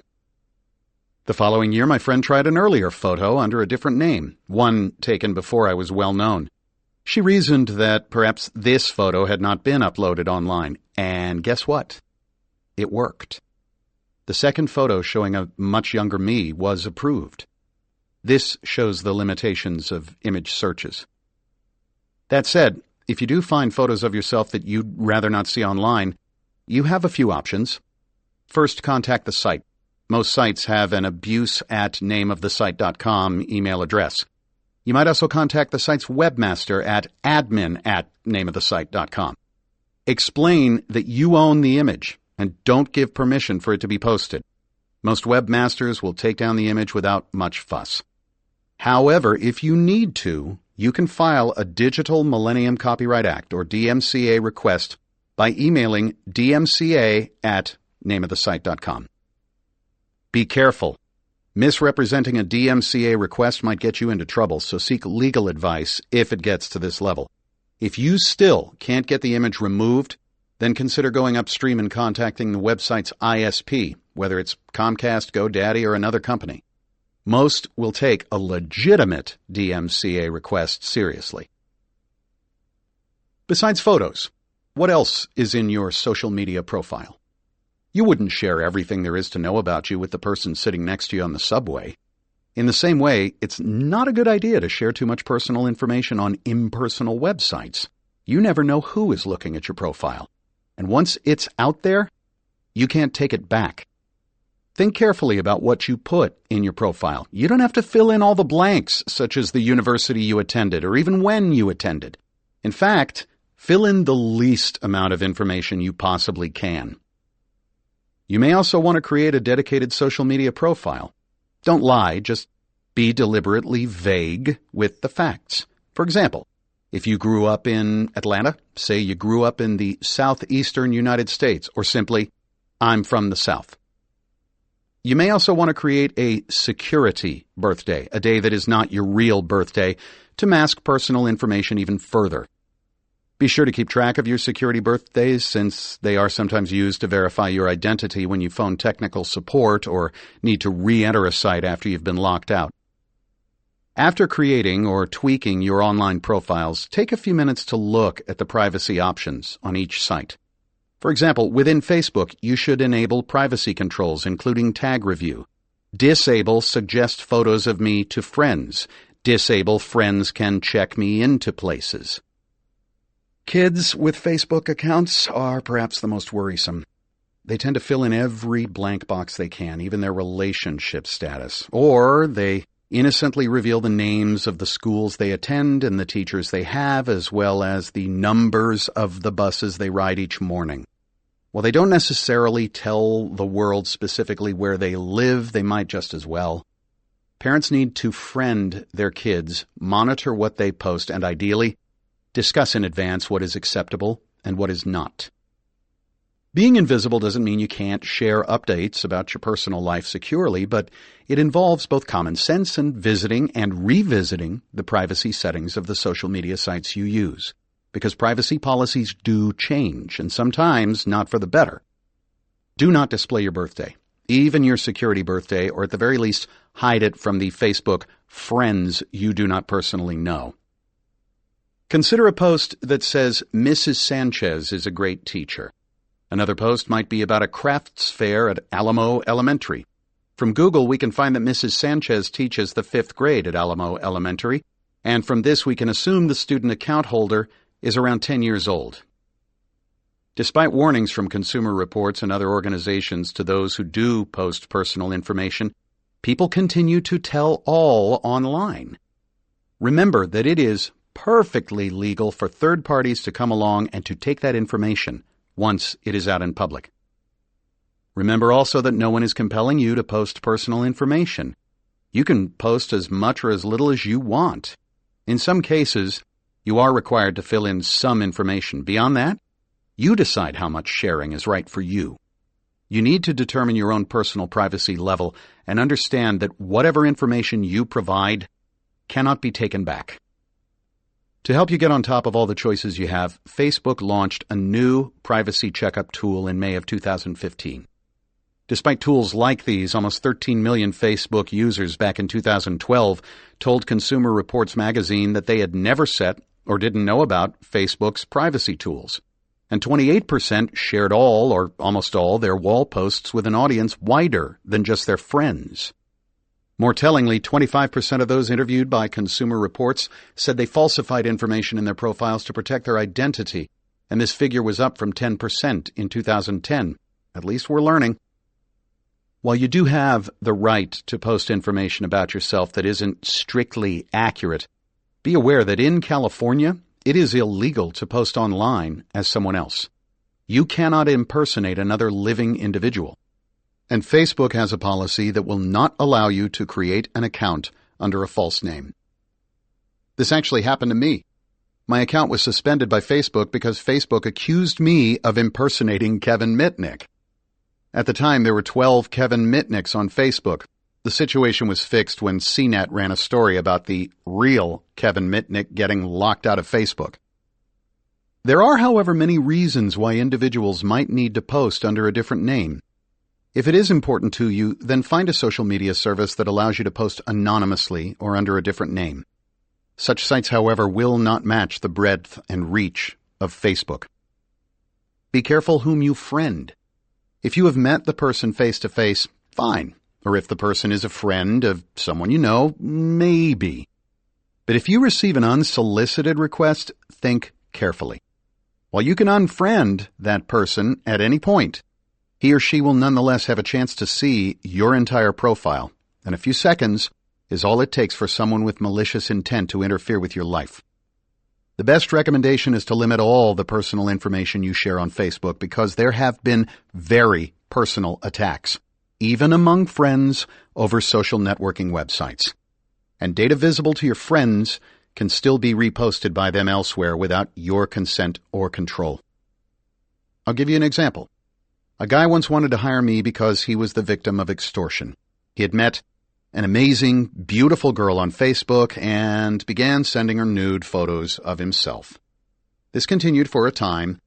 Then one day he was told to send this woman, who might have been some guy living in Nigeria using a woman's photo, $4,000. He did, but then contacted me after he was asked to send another $4,000 or his nude photos would be sent to all his friends, including his parents, on Facebook. He was desperate to fix this situation. I told him his only real option was to tell his family or to wait and see if the extortionist went through with the threat. I told him to stop paying the money. The extortionist wasn't going to quit as long as he continued to pay. Even legitimate social networks can be hacked. Someone could friend you just to get access to someone you know. A law enforcement officer could be seeking information on a person of interest who happens to be part of your social network. It happens. According to the Electronic Frontier Foundation, Social networks have been used for passive surveillance by federal investigators for years. In 2011, the EFF released a 38-page training course for IRS employees, obtained through the Freedom of Information Act, that the Foundation said was used for conducting investigations via social networks. Although federal agents can't legally pretend to be someone else, they can legally ask to be your friend. In doing so, they can see all your posts, depending on your privacy settings, as well as those of others in your network. The EFF continues to study the privacy issues associated with this new form of law enforcement surveillance. Sometimes corporations follow you, or at least monitor you, if you post or tweet something that they find objectionable. Something as innocent as a comment about a test you took in school, for example. For one student, a tweet like that caused a lot of trouble. When Elizabeth C. Jewett, the superintendent of the Watchung Hills Regional High School in Warren, New Jersey, received a communication from the testing company that provided her school with a statewide exam, her reaction was surprise rather than concern. She was surprised that Pearson Education was watching a student's Twitter account in the first place. Minors are given a certain amount of privacy and leeway when it comes to what they post on social media, but students, whether they're in middle school, high school, or college, need to realize that what they are doing online is public and being watched. In this case, one of Jewett's students had allegedly tweeted material from a standardized test.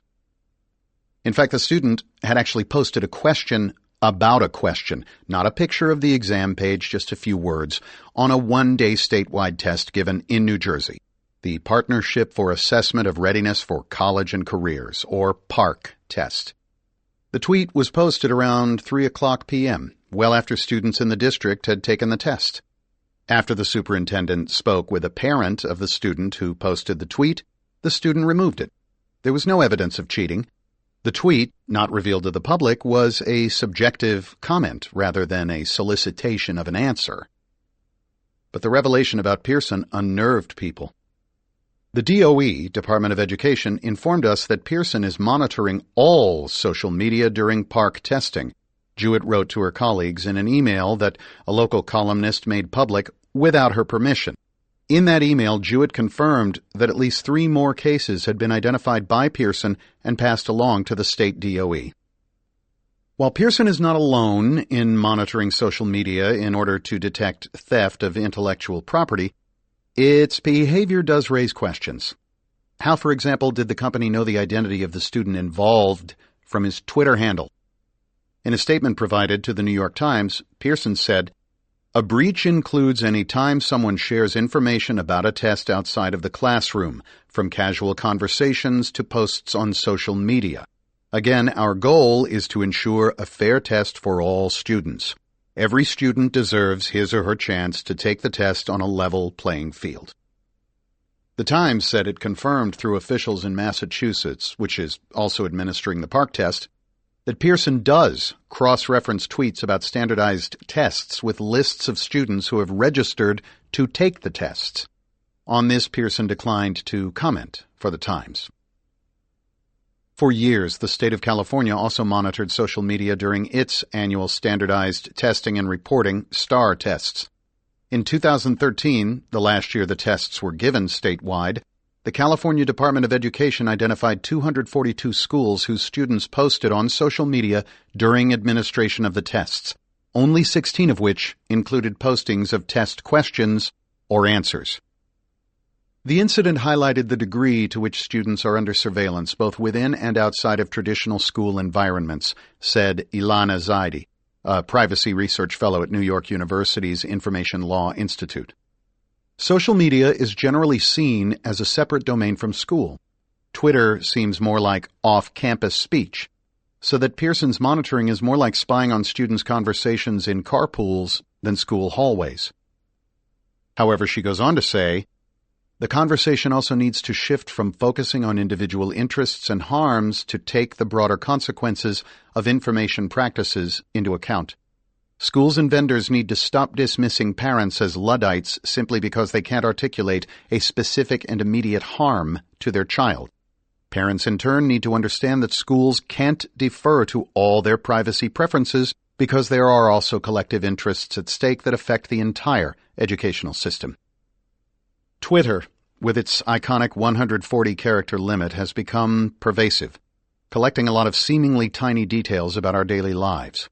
Its privacy policy acknowledges that it collects and retains personal information through its various websites, applications, SMS services, APIs, application programming interfaces, and other third parties. When people use Twitter's service, they consent to the collection, transfer, storage, manipulation, disclosure, and other uses of this information. In order to create a Twitter account, one must provide a name, username, password, and email address. Your email address cannot be used for more than one Twitter account. Another privacy issue on Twitter concerns leaked tweets, private tweets that have been made public. This occurs when friends of someone with a private account retweet or copy and paste that person's private tweet to a public account. Once public, it cannot be taken back. Personal information can still be dangerous to share over Twitter, especially if your tweets are public, the default. Avoid sharing addresses, phone numbers, credit card numbers, and social security numbers over Twitter. If you must share sensitive information, use the direct message feature to contact a specific individual, but be aware that even private or direct message tweets can become public. For today's youth, so-called Generation Z, Facebook and Twitter are already old. Generation Z's actions on their mobile devices center around WhatsApp, ironically now part of Facebook, Snapchat, not Facebook, Instagram and Instagram Stories, also Facebook, and Vine, now part of Twitter. All these apps are visual in that they allow you to post photos and videos, or primarily feature photos or videos taken by others.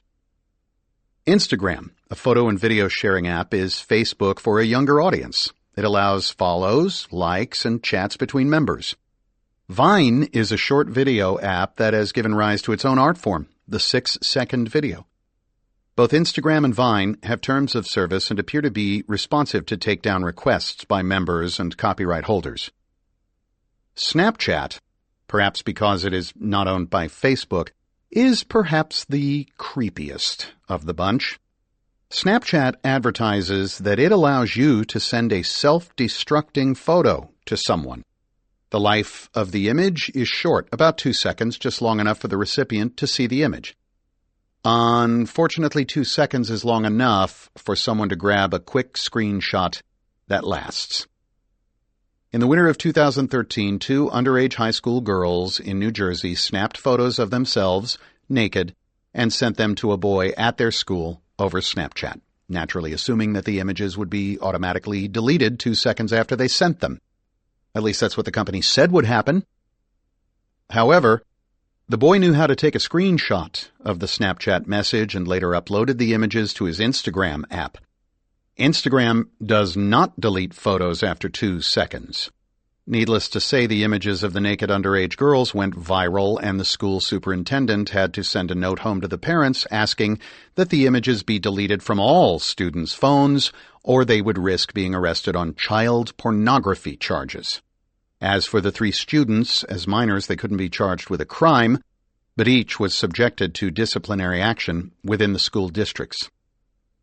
And it's not just girls sending nude photos to boys. In the United Kingdom, a 14-year-old boy sent a naked picture of himself to a girl at his school via Snapchat, again, thinking the image would disappear after a few seconds. The girl, however, took a screenshot, and you know the rest of the story.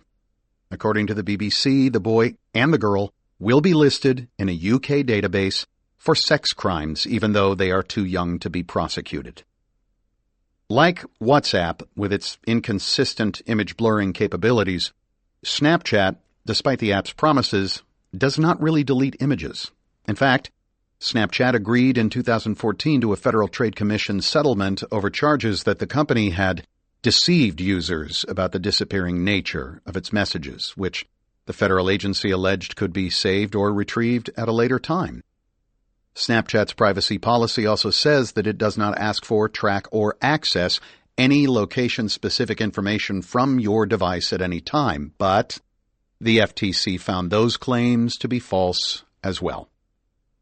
It is a requirement of all online services that individuals be 13 years of age or older to subscribe. That is why these services ask for your birth date. A user could, however, just say, under penalty of perjury, "I swear that I am over the age of 13, or 21, or whatever." Parents who find that their 10-year-olds have signed up for Snapchat or Facebook can report them and have those accounts removed. On the other hand, parents who want their kids to have an account often alter the child's birth date. That data becomes part of the child's profile. Suddenly, your 10-year-old is 14, which means that he or she might be getting online ads targeted at older children.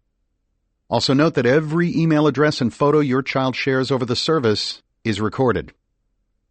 The Snapchat app also transmits Wi-Fi-based and cellular-based location information from Android users' mobile devices to its analytics tracking service provider. If you're an iOS user and enter your phone number to find friends, Snapchat collects the names and phone numbers of all the contacts in your mobile device's address book without your notice or consent, although iOS will prompt for permission the first time it is requested. My recommendation is to try another app if you want true privacy. In North Carolina, a high school student and his girlfriend were charged with possessing naked photos of minors, even though the photos were of themselves and had been taken and shared consensually. The girlfriend faced 2 charges of sexual exploitation of a minor, one for taking the photo and another for possessing it. Sexting aside, that means it is illegal for North Carolina teens to take or possess nude photos of themselves. In the police warrant, the girlfriend is listed as both victim and criminal. The boyfriend faced 5 charges, 2 for each photo he took of himself, plus 1 for possessing a photo of his girlfriend. If convicted, he could face up to 10 years in prison and have to register as a sex offender for the rest of his life, all for taking naked photos of himself and keeping one that his girlfriend sent him. When I was in high school, I simply met someone and asked her out. Today, you have to put some information online so people can check you out first, but be careful. If you are using a dating site and access it from someone else's computer, or should you happen to use a public computer to access it, always log out. Seriously. You don't want someone to hit the back button on the browser and see your dating information. Or change it. Also, remember to uncheck the box that says, "Remember me" on the login screen. You don't want this or any other computer to automatically log someone else into your dating account. Say you go on a first date, maybe a second date. People don't always reveal their true selves on a first or second date. Once your date has friended you on Facebook or followed you on Twitter or on any other social network, he or she can see all your friends, your pictures, your interests. Things can get weird fast. We've covered online services. What about mobile apps? Dating apps can report your location, and part of that is by design. Say you see someone you like in your area. You can use the app to find out if that person is nearby. The mobile dating app Grindr gives very precise location information for its subscribers. Perhaps too precise. Researchers Colby Moore and Patrick Wardle from the cybersecurity firm Synac were able to spoof requests to Grindr in order to follow some of the people in its service as they moved about a single city. They also found that if they had 3 accounts search for one individual, they could triangulate the results to get a much more precise measurement of where that person was at any given moment. Maybe dating apps aren't your thing, but even logging into the Yelp service to search for a good restaurant gives third-party businesses information about your sex, age, and location. A default setting within the app allows it to send information back to the restaurant, telling it, for example, that a woman, age 31, from New York City was looking at its review. You can, however, go into your settings and choose Basics, which reveals only your city. Unfortunately, you cannot disable the feature entirely. Perhaps the best way to avoid this is to not log in and simply use Yelp as a guest. Regarding geolocation, it is a good idea in general to check if any mobile apps you use broadcast your location. In most cases, you can turn this feature off, either in each individual app or entirely. And before agreeing to download any Android app, always read the permissions first. You can view these permissions in Google Play by going to the app, then scrolling down to the section above Google Play Content that says Permissions. If the permissions make you feel uncomfortable, or if you think they give the app developer too much control, then do not download the app. Apple does not provide similar information about the apps in its store, and instead permissions are prompted as they are needed when using the app.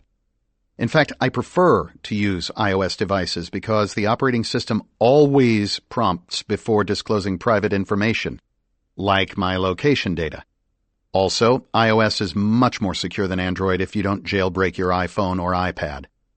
Of course, well-funded adversaries could purchase exploits for any operating system in the marketplace, but iOS exploits are quite expensive, costing over $1 million. Chapter 10. You can run, but not hide. If you carry your cell phone with you throughout the day, as most of us do, then you are not invisible. You are being surveilled, even if you don't have geolocation tracking enabled on your phone. For example, if you have iOS 8.2 or earlier, Apple will turn off GPS in airplane mode, but if you have a newer version, as most of us do, GPS remains on, even if you are in airplane mode, unless you take additional steps. To find out how much his mobile carrier knew about his daily activity, a prominent German politician, Malte Spitz, filed suit against the carrier, and a German court ordered the company to turn over its records. The sheer volume of those records was astounding. Just within a 6-month period, they had recorded his location 85,000 times, while also tracking every call he had made and received, the phone number of the other party, and how long each call lasted. In other words, this was the metadata produced by Spitz's phone, and it was not just for voice communication, but for text messages as well. Spitz teamed up with other organizations asking them to format the data and make it public. One organization produced daily summaries. The location of that morning's Green Party meeting was ascertained from the latitude and longitude given in the phone company records. Malte Spitz activity for October 12, 2009. Morning, 4-hour Green Party Executive Board meeting in the Berlin headquarters located at Platz vor dem Neuen Tor 1. 1 incoming call, 10 outgoing calls, total time 0 hours 33 minutes 24 seconds. 16 incoming messages, 14 outgoing messages, duration of internet connection 16 hours 40 minutes 54 seconds. From this same data, another organization created an animated map. It shows Spitz's minute-by-minute movements all around Germany and displays a flashing symbol every time he made or received a call. This is an amazing level of detail captured in just a few ordinary days. The data on Spitz isn't a special case, of course, nor is this situation confined to Germany. It's simply a striking example of the data that your cell phone carrier keeps, and it can be used in a court of law. In 2015, a case before the United States Court of Appeals for the Fourth Circuit involved the use of similar cell phone records in the United States. The case concerned 2 robbers who robbed a bank, a 7-Eleven, several fast food restaurants, and a jewelry store in Baltimore. By having Sprint hand over information about the location of the prime suspects' phones for the previous 221 days, police were able to tie the suspects to a series of crimes, both by the crimes' proximity to each other and by the suspects' proximity to the crime scenes themselves. A second case, heard by the United States District Court for the Northern District of California, didn't detail specifics of the crime, but it also centered on historical cell site information available from Verizon and AT&T for the target's phones. In the words of the American Civil Liberties Union, which filed an amicus brief in the case, this data generates a near-continuous record of an individual's locations and movements. When a federal judge mentioned cell phone privacy during the California case, the federal prosecutor suggested that cell phone users who are concerned about their privacy could either not carry phones or turn them off. according to the official record. This would seem to violate our Fourth Amendment right to be protected against unreasonable searches. Most people would never equate simply carrying a cell phone with forfeiting their right not to be tracked by the government, but that's what carrying a phone amounts to these days. Both cases note that Verizon, AT&T, and Sprint don't tell customers in privacy policies how pervasive location tracking is. Apparently, AT&T, in a letter to Congress in 2011, said it stores cellular data for 5 years, quote, in case of billing disputes, end quote. And location data is not stored only with the carrier. It's also stored with the vendor. For example, your Google account will retain all your Android geolocation data, and if you use an iPhone, Apple will also have a record of your data. To prevent someone from looking at this data on the device itself and to prevent it from being backed up to the cloud, periodically you should delete location data from your smartphone. On Android devices, go to Google Settings, Location, Delete Location History. On an iOS device, you need to drill down a bit. Apple doesn't make it easy. Go to Settings, Privacy, Location Services, then scroll down to System Services, then scroll down to Frequent Locations, then Clear Recent History. In the case of Google, unless you've turned the feature off, the geolocation data available online can be used to reconstruct your movements. For example, much of your day might be spent at a single location, but there might be a burst of travel as you meet with clients or grab a bite to eat. More disturbing is that if anyone ever gains access to your Google or Apple account, that person can perhaps also pinpoint where you live or who your friends are based on where you spend the majority of your time. At the very least, someone can figure out what your daily routine might be. So it's clear that the simple act of going for a walk today is fraught with opportunities for others to track your behavior. Knowing this, say you consciously leave your cell phone at home. That should solve the problem of being tracked, right? Well, that depends. Do you wear a fitness tracking device, such as Fitbit, Jawbone's Up bracelet, or the Nike Plus Fuel Band? If not, maybe you wear a smartwatch from Apple, Sony, or Samsung.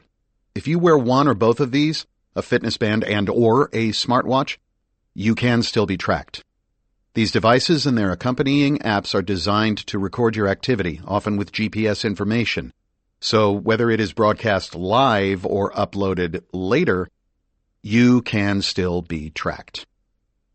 The word surveillance, coined by privacy advocate Steve Mann, is a play off the word surveillance. The French word for above is sur. The French word for below is sous. So surveillance means that instead of being watched from above by other people or by security cameras, for example, we're being watched from below by the small devices that we carry around and maybe even wear on our bodies. Fitness trackers and smartwatches record biometrics such as your heart rate, the number of steps you take, even your body temperature. Apple's App Store supports lots of independently created applications to track health and wellness on its phones and watches. Same with the Google Play Store, and surprise, these apps are set to radio home the data to the company, ostensibly just to collect it for future review by the owner, but also to share it, sometimes without your active consent. For example, during the 2015 Amgen tour of California, participants in the bicycle race were able to identify who had passed them and later, while online, direct message them. That could get a little creepy when a stranger starts talking to you about a particular move you made during a race, a move you might not even remember making. A similar thing happened to me. On the freeway driving from Los Angeles to Las Vegas, I had been cut off by a guy driving a BMW. Busy on his cell phone, he suddenly switched lanes, swerving within inches of me, scaring the crap out of me. He almost wiped out the both of us. I grabbed my cell phone, called the DMV, and impersonated law enforcement. I got the DMV to run his plate, then they gave me his name, address, and social security number. Then I called AirTouch Cellular, impersonating an AirTouch employee, and had them do a search on his social security number for any cellular accounts. That's how I was able to get his cell number. Hardly more than 5 minutes after the other driver had cut me off, I called the number and got him on the phone. I was still shaking, pissed and angry. I shouted, "Hey, you idiot, I'm the guy you cut off 5 minutes ago when you almost killed us both. I'm from the DMV, and if you pull one more stunt like that, we're going to cancel your driver's license." He must be wondering to this day how some guy on the freeway was able to get his cell phone number. I'd like to think the call scared him into becoming a more considerate driver, but you never know. What goes around comes around, however. At one point, my AT&T mobile account was hacked by some script kiddies, a term for unsophisticated wannabe hackers, using social engineering. The hackers called an AT&T store in the Midwest and posed as an employee at another AT&T store. They persuaded the clerk to reset the email address on my AT&T account so they could reset my online password and gain access to my account details, including all my billing records. In the case of the Amgen Tour of California, riders used the Strava app's flyby feature to share, by default, personal data with other Strava users. In an interview in Forbes, Gareth Nettleton, director of international marketing at Strava, said, "Strava is fundamentally an open platform where athletes connect with a global community. However, the privacy of our athletes is very important to us, and we've taken measures to enable athletes to manage their privacy in simple ways." Strava does offer an enhanced privacy setting that allows you to control who can see your heart rate. You can also create device privacy zones so others can't see where you live or where you work. At the Amgen Tour of California, customers could opt out of the flyby feature so that their activities were marked as private at the time of upload.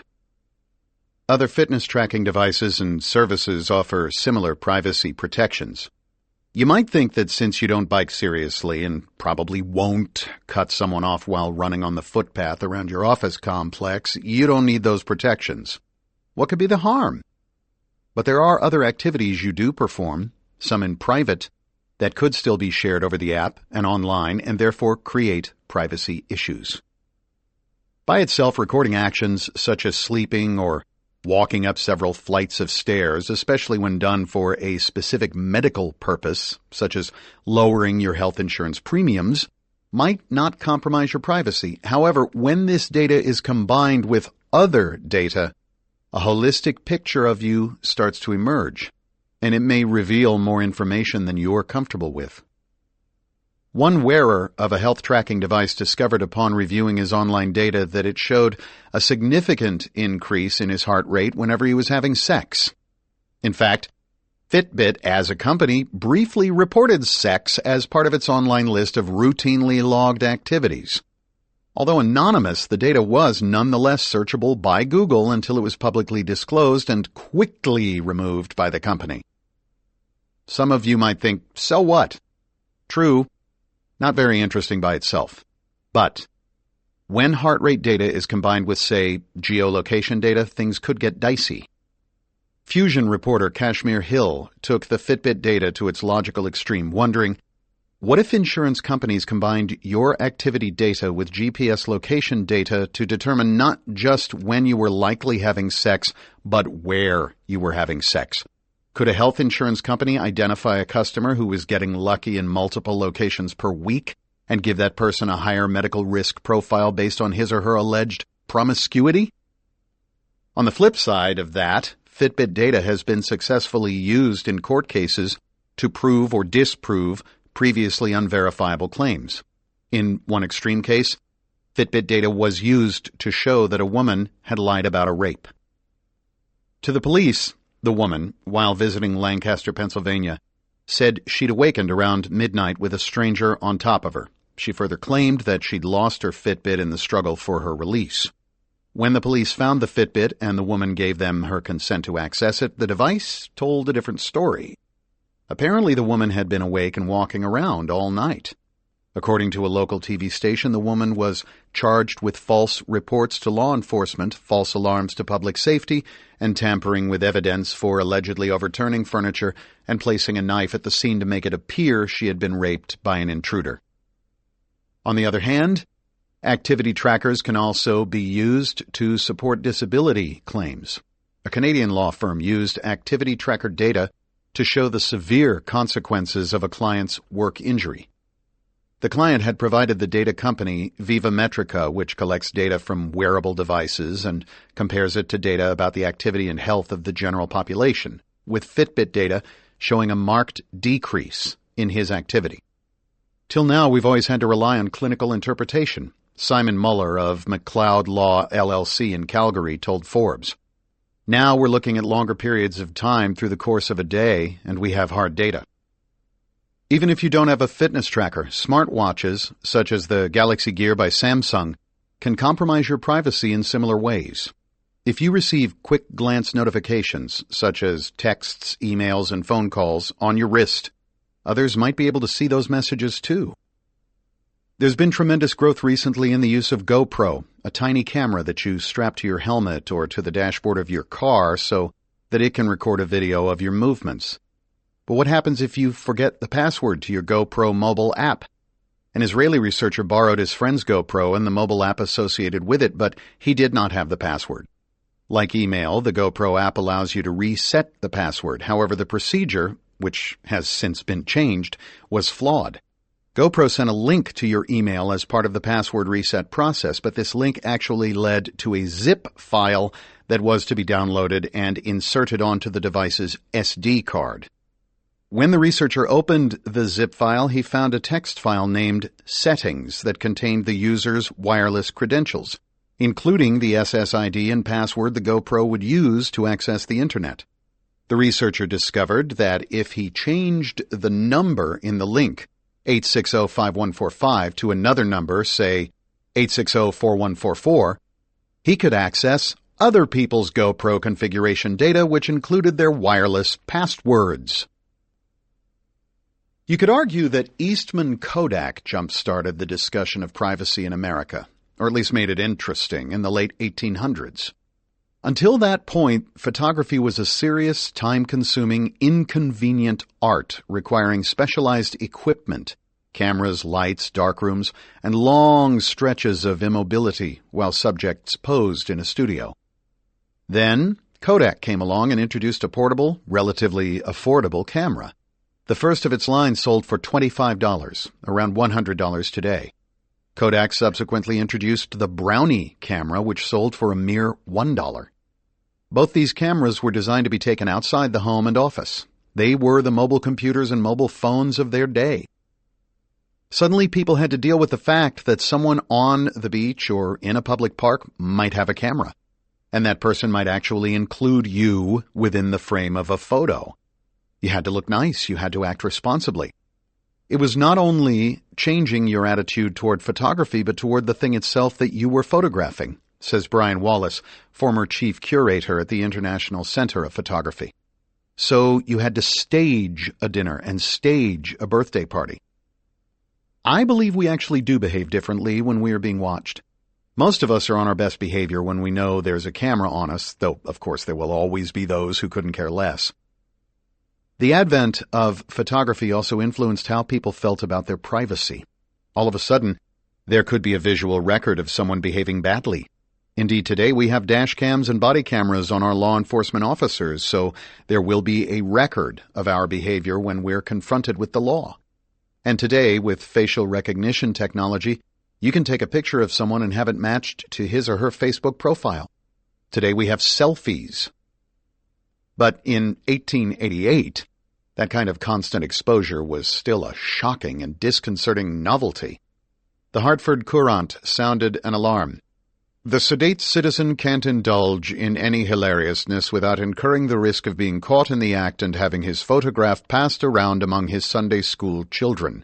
And the young fellow who wishes to spoon with his best girl while sailing down the river must keep himself constantly sheltered by his umbrella. Some people didn't like the change. In the 1880s, in the United States, a group of women smashed a camera on board a train because they didn't want its owner to take their picture. In the UK, a group of British boys ganged together to roam the beaches, threatening anyone who tried to take pictures of women coming out of the ocean after a swim. Writing in the 1890s, Samuel Warren and Louis Brandeis, the latter of whom subsequently served on the Supreme Court, wrote in an article that instantaneous photographs and newspaper enterprise have invaded the sacred precincts of private and domestic life. They proposed that U.S. law should formally recognize privacy, and in part to stem the tide of surreptitious photography, impose liability for any intrusions. Such laws were passed in several states. Today, several generations have grown up with the threat of instantaneous photographs. Polaroid, anyone? But now we have to also contend with the ubiquity of photography. Everywhere you go, you are bound to be captured on video, whether or not you give your permission. And those images might be accessible to anyone, anywhere in the world. We live with a contradiction when it comes to privacy. On the one hand, we value it intensely, regard it as a right, and see it as bound up in our freedom and independence. Shouldn't anything we do on our own property behind closed doors remain private? On the other hand, humans are curious creatures, and we now have the means to fulfill that curiosity in previously unimaginable ways. Ever wonder what's over that fence across the street in your neighbor's backyard? Technology may be able to answer that question for almost anyone. Drone companies such as 3D Robotics and Sci-Fi make it easy today for the average Joe to own his own drone. For example, I have the DJI Phantom 4 drone. Drones are remote-controlled aircraft and significantly more sophisticated than the kind you used to be able to buy at Radio Shack. Almost all come with tiny video cameras. They give you the chance to see the world in a new way. Some drones can also be controlled from your cell phone. Personal drones are peeping toms on steroids. Almost nothing is out of bounds now that you can hover a few hundred feet above the ground. Currently, the insurance industry uses drones for business reasons. Think about that. If you are an insurance adjuster and need to get a sense of the condition of a property you are about to insure, you can fly a drone around it, both to visually inspect areas you didn't have access to before and to create a permanent record of what you find. You can fly high and look down to get the type of view that previously you could only have gotten from a helicopter. The personal drone is now an option for spying on our neighbors. We can just fly high over someone's roof and look down. Perhaps the neighbor has a pool. Perhaps the neighbor likes to bathe in the nude. Things have gotten complicated. We have the expectation of privacy within our own homes and on our own property, but now that's being challenged. Google, for example, masks out faces and license plates and other personal information on Google Street View and Google Earth. But a neighbor with a private drone gives you none of those assurances, though you can try asking him nicely not to fly over your backyard. A video-equipped drone gives you Google Earth and Google Street View combined. There are some regulations. The Federal Aviation Administration, for instance, has guidelines stating that a drone cannot leave the operator's line of sight, that it cannot fly within a certain distance of airports, and that it cannot fly at heights exceeding certain levels. There's an app called Before You Fly that will help you determine where to fly your drone. And in response to commercial drone use, several states have passed laws restricting or severely limiting their use. In Texas, ordinary citizens can't fly drones, although there are exceptions, including one for real estate agents. The most liberal attitude toward drones is perhaps found in Colorado, where civilians can legally shoot drones out of the sky. At a minimum, the U.S. government should require drone enthusiasts to register their toys. In Los Angeles, where I live, someone crashed a drone into power lines in West Hollywood near the intersection of Larrabee Street and Sunset Boulevard. Had the drone been registered, authorities might know who inconvenienced 700 people for hours on end while dozens of power company employees worked into the night to restore power to the area. Retail stores increasingly want to get to know their customers. One method that actually works is a kind of cell phone IMSI catcher. When you walk into a store, the IMSI catcher grabs information from your cell phone and somehow figures out your number. From there, the system is able to query tons of databases and build a profile on you. Brick-and-mortar retailers are also using facial recognition technology. Think of it as a super-size Walmart greeter. "Hello, Kevin," could be the standard greeting I get from a clerk in the not-too-distant future, even though I might never have been in that store before. The personalization of your retail experience is another, albeit very subtle, form of surveillance. We can no longer shop anonymously. In June of 2015, barely 2 weeks after leaning on Congress to pass the USA Freedom Act, a modified version of the Patriot Act with some privacy protection added, 9 consumer privacy groups, some of which had lobbied heavily in favor of the Freedom Act, grew frustrated with several large retailers and walked out of negotiations to restrict the use of facial recognition. At issue was whether consumers should by default have to give permission before they can be scanned. That sounds reasonable, yet not one of the major retail organizations involved in the negotiations would cede this point. According to them, if you walk into their stores, you should be fair game for scanning and identification. Some people may want that kind of personal attention when they walk into a store, but many of us will find it just plain unsettling. The stores see it another way. They don't want to give consumers the right to opt out because they're trying to catch known shoplifters who would simply opt out if that were an option. If automatic facial recognition is used, known shoplifters would be identified the moment they enter a store. What do the customers say?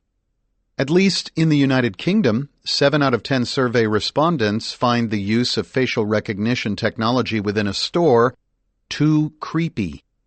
And some U.S. states, including Illinois, have taken it upon themselves to regulate the collection and storage of biometric data. These regulations have led to lawsuits.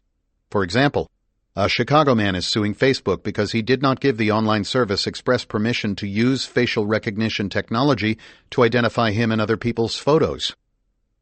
Facial recognition can be used to identify a person based solely on his or her image. But what if you already know who the person is and you just want to make sure he's where he should be? This is another potential use of facial recognition. Moshe Greenspan is the CEO of the Israel and Las Vegas-based facial recognition company Face6. Their software, Churchix, is used for, among other things, taking attendance at churches. The idea is to help churches identify the congregants who attend irregularly so as to encourage them to come more often, and to identify the congregants who do regularly attend so as to encourage them to donate more money to the church. Face6 says there are at least 30 churches around the world using its technology. All the church needs to do is upload high-quality photos of its congregants. The system will then be on the lookout for them at services and social functions. When asked if the churches tell their congregants they are being tracked, Greenspan told Fusion, "I don't think churches tell people. We encourage them to do so, but I don't think they do." Jonathan Zittrain, director of Harvard Law School's Berkman Center for Internet and Society, has facetiously suggested that humans need a no-follow tag like the ones used on certain websites. This would keep people who want to opt out from showing up in facial recognition databases. Toward that end, the National Institute of Informatics in Japan has created a commercial privacy visor. The eyeglasses, which sell for around $240, produce light visible only to cameras. The photosensitive light is emitted around the eyes to thwart facial recognition systems. According to early testers, the glasses are successful 90% of the time. The only caveat appears to be that they are not suitable for driving or cycling. They may not be all that fashionable either, but they're perfect for exercising your right to privacy in a public place. Knowing that your privacy can be compromised when you're out in the open, you might feel safer in the privacy of your car, your home, or even your office. Unfortunately, that is no longer the case. In the next few chapters, I'll explain why. Chapter 11. Hey, Kit, don't share my location. Researchers Charlie Miller and Chris Valasek were no strangers to hacking cars. Previously, the two had hacked a Toyota Prius, but they had done so while physically connected to the car and sitting in the back seat. Then, in the summer of 2015, Miller and Valasek succeeded in taking over the main controls of a Jeep Cherokee while it was traveling at 70 miles per hour down a freeway in St. Louis. They could remotely control a car without being anywhere near it. The Jeep in question did have a driver, Wired reporter Andy Greenberg. The researchers had told Greenberg beforehand, no matter what happens, don't panic. That turned out to be a tall order, even for a guy who was expecting to have his car hacked. Immediately my accelerator stopped working, Greenberg wrote of the experience. As I frantically pressed the pedal and watched the RPMs climb, the Jeep lost half its speed, then slowed to a crawl. This occurred just as I reached a long overpass with no shoulder to offer an escape. The experiment had ceased to be fun. Afterward, the researchers faced some criticism for being reckless and dangerous. Greenberg's Jeep was on a public road, not on a test track, so Missouri law enforcement is, at the time of this writing, still considering pressing charges against Miller and Valasek and possibly Greenberg. Hacking connected cars remotely has been talked about for years, but it took Miller and Valasek's experiment to get the automobile industry to pay attention. Whether it was stunt hacking or legitimate research, it got car manufacturers to start thinking seriously about cyber safety and about whether Congress should prohibit the hacking of automobiles. Other researchers have shown they can reverse engineer the protocol controlling your vehicle by intercepting and analyzing the GSM or CDMA traffic from your car's onboard computer to the automaker's systems. The researchers were able to spoof the automotive control systems by sending SMS messages to lock and unlock car doors. Some have even hijacked remote start capabilities using the same methods as well. But Miller and Valasek were the first to be able to take complete control of a car remotely, and they claim that, by using the same methods, they could take over cars in other states as well. Perhaps the most important result of the Miller-Valasek experiment was a recall by Chrysler of more than 1.4 million of its cars because of a programming issue, the first recall of its kind. As an interim measure, Chrysler also suspended the affected cars' connection to the Sprint network, which the cars had used for telematics, the data that cars collect and share with the manufacturer in real time. Miller and Valasek told an audience at DEF CON 23 that they had realized they could do that, take over cars in other states, but they knew it wasn't ethical. Instead, they conducted their controlled experiment with Greenberg in Miller's hometown. In this chapter, I'll discuss the various ways the cars we drive, the trains we ride, and the mobile apps we use to power our daily commute to work are vulnerable to cyber attacks, not to mention the numerous privacy compromises that our connected cars introduce into our lives. When Johanna Bouillon, a reporter for BuzzFeed, arrived at the New York offices of Uber, the car-calling service, in one of Uber's own cars, Josh Maurer, the general manager, was waiting. "There you are," he said, holding up his iPhone. "I was tracking you." It was not an auspicious start to their interview, which touched upon, among other things, consumer privacy. Until Bouillon's story appeared in November of 2014, few outside of Uber were even aware of GodView, a tool with which Uber tracks the location of its thousands of contract drivers as well as their customers, all in real time. As I mentioned earlier, apps routinely ask users for various permissions, including the right to access their geolocation data. The Uber app goes even further. It asks for your approximate Wi-Fi and precise GPS location, the right to access your contacts, and does not allow your mobile device to sleep, so it can keep tabs on where you are. Bouillon allegedly told Maurer up front that she did not give the company permission to track her anytime and anywhere. But she did, although maybe not explicitly. The permission was in the user agreement she consented to upon downloading the service to her mobile device. After their meeting, Maurer emailed Bouillon logs of some of her recent Uber trips. Uber compiles a personal dossier for every customer, recording every single trip he or she makes. That's a bad idea if the database isn't secure. Known in the security business as a honeypot, the Uber database can attract all sorts of snoops, from the U.S. government to Chinese hackers. In 2015, Uber changed some of its privacy policies, in some instances to the detriment of the consumer. Uber now collects geolocation data from all U.S.-based users, even if the app runs only in the background, and even if satellite and cellular communications are turned off. Uber said it will use Wi-Fi and IP addresses to track the users offline. That means the Uber app acts as a silent spy on your mobile device. The company did not, however, say why it needs this ability. Nor has Uber fully explained why it needs God view. On the other hand, according to the company's privacy policy, Uber has a strict policy prohibiting all employees at every level from accessing a rider or driver's data. The only exception to this policy is for a limited set of legitimate business purposes. Legitimate business might include monitoring accounts suspected of fraud and resolving driver issues, for example, missed connections. It probably doesn't include tracking a reporter's travels. You might think Uber would give its customers the right to delete tracking information. No. And if after reading this you've deleted the app from your phone, well, guess what? The data still exists within Uber. Under the revised privacy policy, Uber also collects your address book information. If you have an iPhone, you can go into your settings and change your preference for contact sharing. If you own an Android, that's not an option. Uber representatives have claimed that the company is not currently collecting this kind of customer data.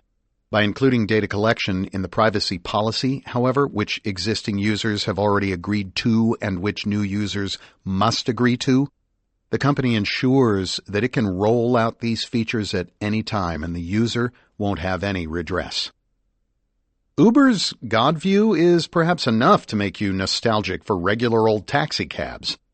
In the past, you would jump into a taxi, state your destination, and pay cash for the ride once you arrived. In other words, your trip would be almost completely anonymous. With the advent of nearly universal acceptance of credit cards in the early 21st century, a lot of ordinary transactions have become traceable. And so there probably is a record of your taxi ride somewhere. Maybe it doesn't reside with a specific driver or company, but it certainly resides with your credit card company. Back in the 1990s, I used to work as a private investigator, and I could figure out my target's movements by obtaining their credit card transactions. One need only look at a statement to know that last week you rode a taxi in New York City and paid $54 for that trip. Around 2010, taxis began to use GPS data. Now the taxi company knows your pickup and drop-off location, the amount of your fare, and perhaps the credit card number associated with your trip. This data is kept private by New York, San Francisco, and other cities that support the open data movement in government, providing researchers with rich and anonymized data sets. As long as names are not included, what harm could there be in making such anonymized data public?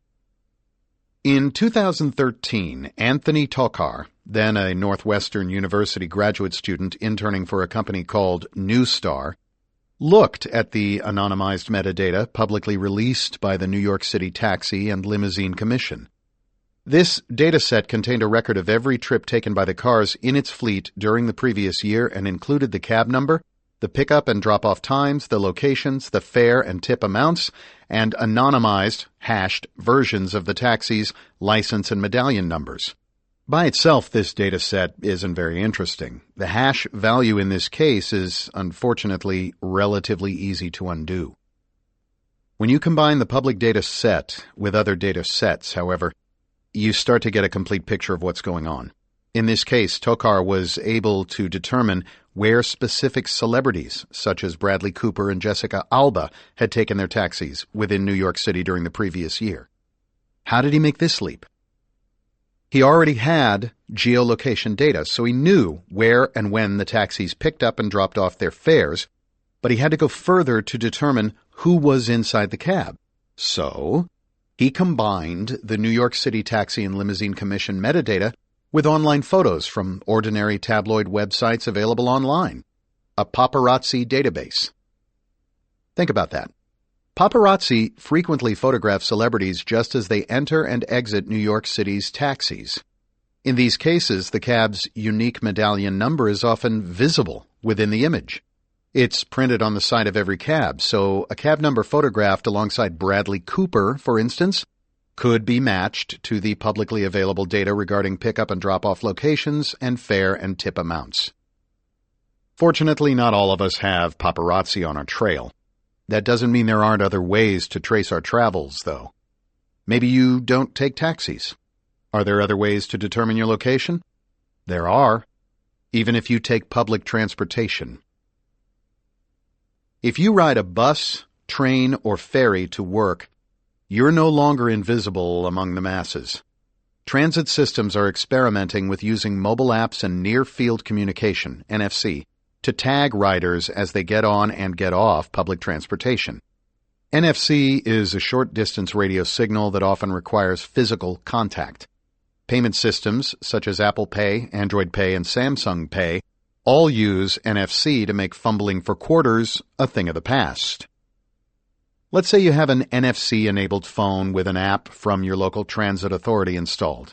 The app will want a connection to your bank account or credit card so that you can always board any bus or train or ferry without worrying about a negative balance on your account. That connection to your credit card number, if it is not obscured by a token or placeholder number, could reveal to the transit authority who you are. Replacing your credit card number with a token is a new option that Apple, Android, and Samsung offer. That way the merchant, in this case the transit authority, only has a token and not your real credit card number. Using a token will cut down on data breaches affecting credit cards in the near future because the criminal would then need two databases, the token and the real credit card number behind the token. But say you don't use an NFC-enabled phone. Instead, you have a transit card, like the Charlie card in Boston, the Smart Trip card in Washington, D.C., and the Clipper card in San Francisco. These cards use tokens to alert the receiving device, whether a turnstile or a fare collection box, that there is enough of a balance for you to ride the bus, train, or ferry. However, transit systems don't use tokens on the back end. The card itself has only an account number, not your credit card information, on its magnetic strip. But if the transit authority were to be breached on the back end, then your credit card or bank information could also be exposed. Also, some transit systems want you to register for their cards online so that they can send you email, meaning your email addresses could also be exposed in a future hack. Either way, the ability to anonymously ride a bus has largely gone out the window unless you pay for the card using cash, not credit. This development is enormously helpful for law enforcement.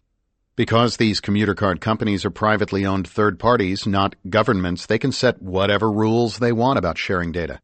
They can share it not only with law enforcement, but also with lawyers pursuing civil cases, in case your ex wants to harass you. So someone looking at the transit authority logs might know exactly who went through a subway station at such and such a time, but that person might not know which train his target boarded, especially if the station is a hub for several lines. What if your mobile device could resolve the question of which train you then rode and therefore infer your destination? Researchers at Nanjing University in China decided to answer that question by focusing their work on something inside our phones called an accelerometer.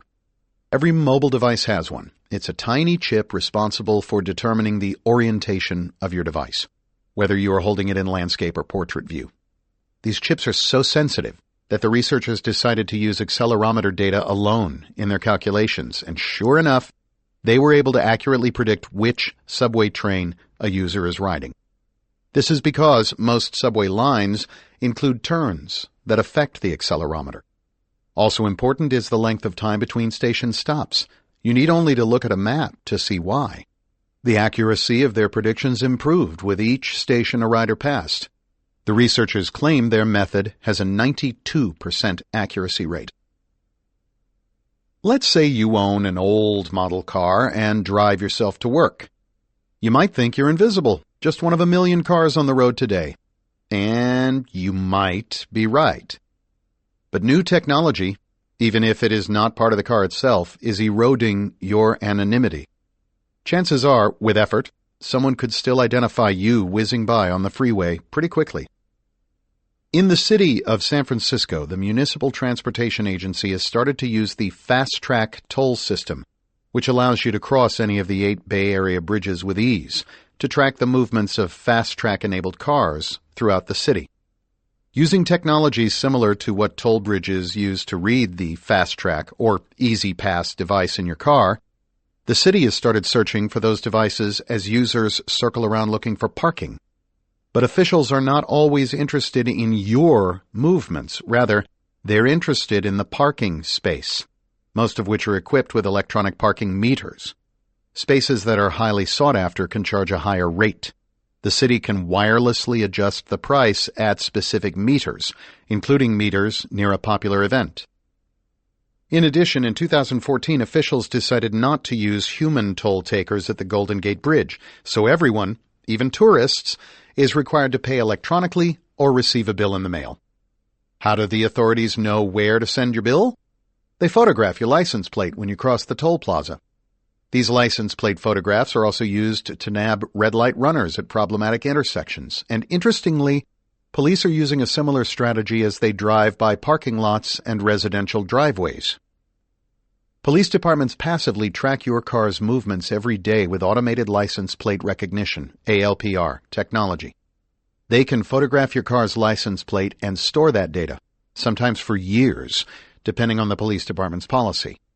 ALPR cameras scan and read every plate they pass, whether the car is registered to a criminal or not. Ostensibly, ALPR technology is used primarily to locate stolen cars, wanted criminals, and assist with Amber Alerts. The technology involves 3 cameras mounted to the top of a patrol car that are hooked up to a computer screen inside the vehicle. The system is further linked to a Department of Justice database that keeps track of the license plates of stolen cars and vehicles associated with crimes. As an officer drives, the ALPR technology can scan up to 60 plates per second. If a scanned plate matches a plate in the DOJ database, the officer receives an alert both visually and audibly. The Wall Street Journal first reported on license plate recognition technology in 2012. At issue for those who oppose or question ALPR technology is not the system itself, but rather how long the data is kept and why some law enforcement agencies will not release it, even to the owner of the car being tracked. It's a disturbing tool that the police can use to figure out where you've been. Automatic license plate readers are a sophisticated way of tracking drivers' locations, and when their data is aggregated over time, they can paint detailed pictures of people's lives, notes Bennett Stein of the ACLU's Project on Speech, Privacy, and Technology. One California man who filed a public records request was disturbed by the number of photos, more than 100, that had been taken of his license plate. Most were at bridge crossings and other very public locations. One, however, showed him and his daughters exiting their family car while it was parked in their own driveway. Mind you, this person wasn't under suspicion for committing a crime. Documents obtained by the ACLU show that even the Office of the FBI's General Counsel has questioned the use of ALPR in the absence of a coherent government policy. Unfortunately, you don't have to file a public records request to see some of the ALPR data. According to the EFF, the images from more than 100 ALPR cameras are available to anyone online. All you need is a browser. Before it went public with its findings, the EFF worked with law enforcement to correct the leakage of data. The EFF said this misconfiguration was found in more than just those 100 instances and urged law enforcement around the country to take down or limit what's posted on the Internet. But as of this writing, it is still possible, if you type the right query into a search window, to gain access to license plate images in many communities. One researcher found more than 64,000 plate images and their corresponding locational data points during a 1-week period.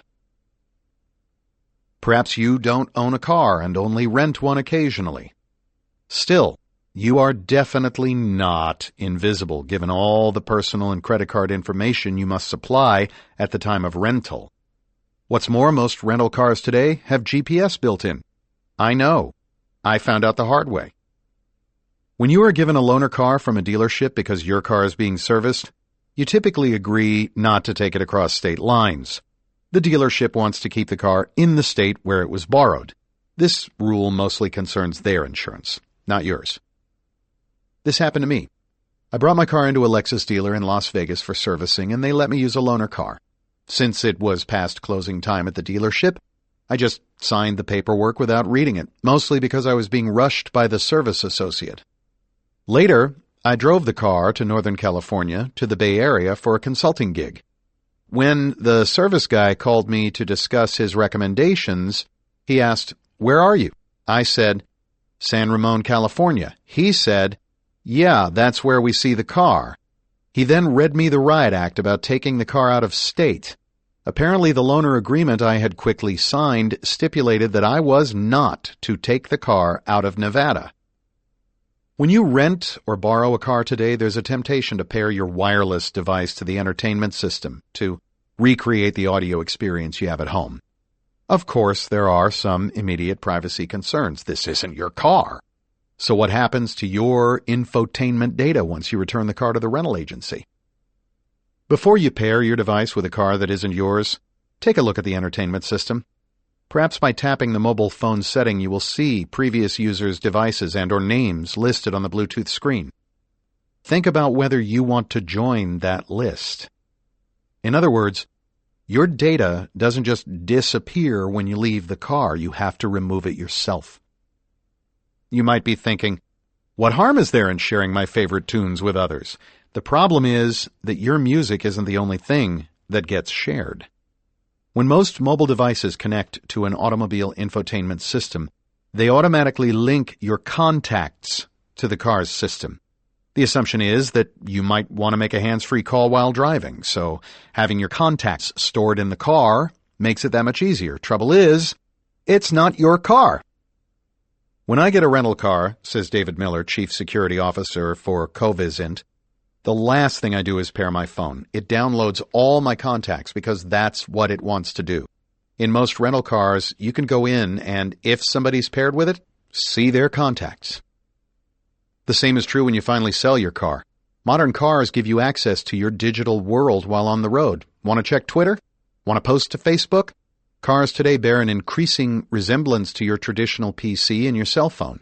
They contain personal data that you should remove before the machine or device is sold. Working in the security business will get you in the habit of thinking ahead, even about mundane transactions. I spend all this time connecting my vehicle to my whole life, says Miller, and then in 5 years I sell it. How do I disconnect it from my whole life? I don't want the guy who buys my car to be able to see my Facebook friends, so you have to deprovision. Security guys are much more interested in the security vulnerabilities around deprovisioning than provisioning. And just as you do with your mobile device, you will need to password protect your car. Except, at the time of this writing, there is no mechanism available that will allow you to password lock your infotainment system. Nor is it easy to delete all the accounts you've put into your car over the years. How you do it varies by manufacturer, make, and model. Perhaps that will change. Someone could invent a one-stop button that removes an entire user profile from your car. Until then, at least go online and change all your social media passwords after you sell your car.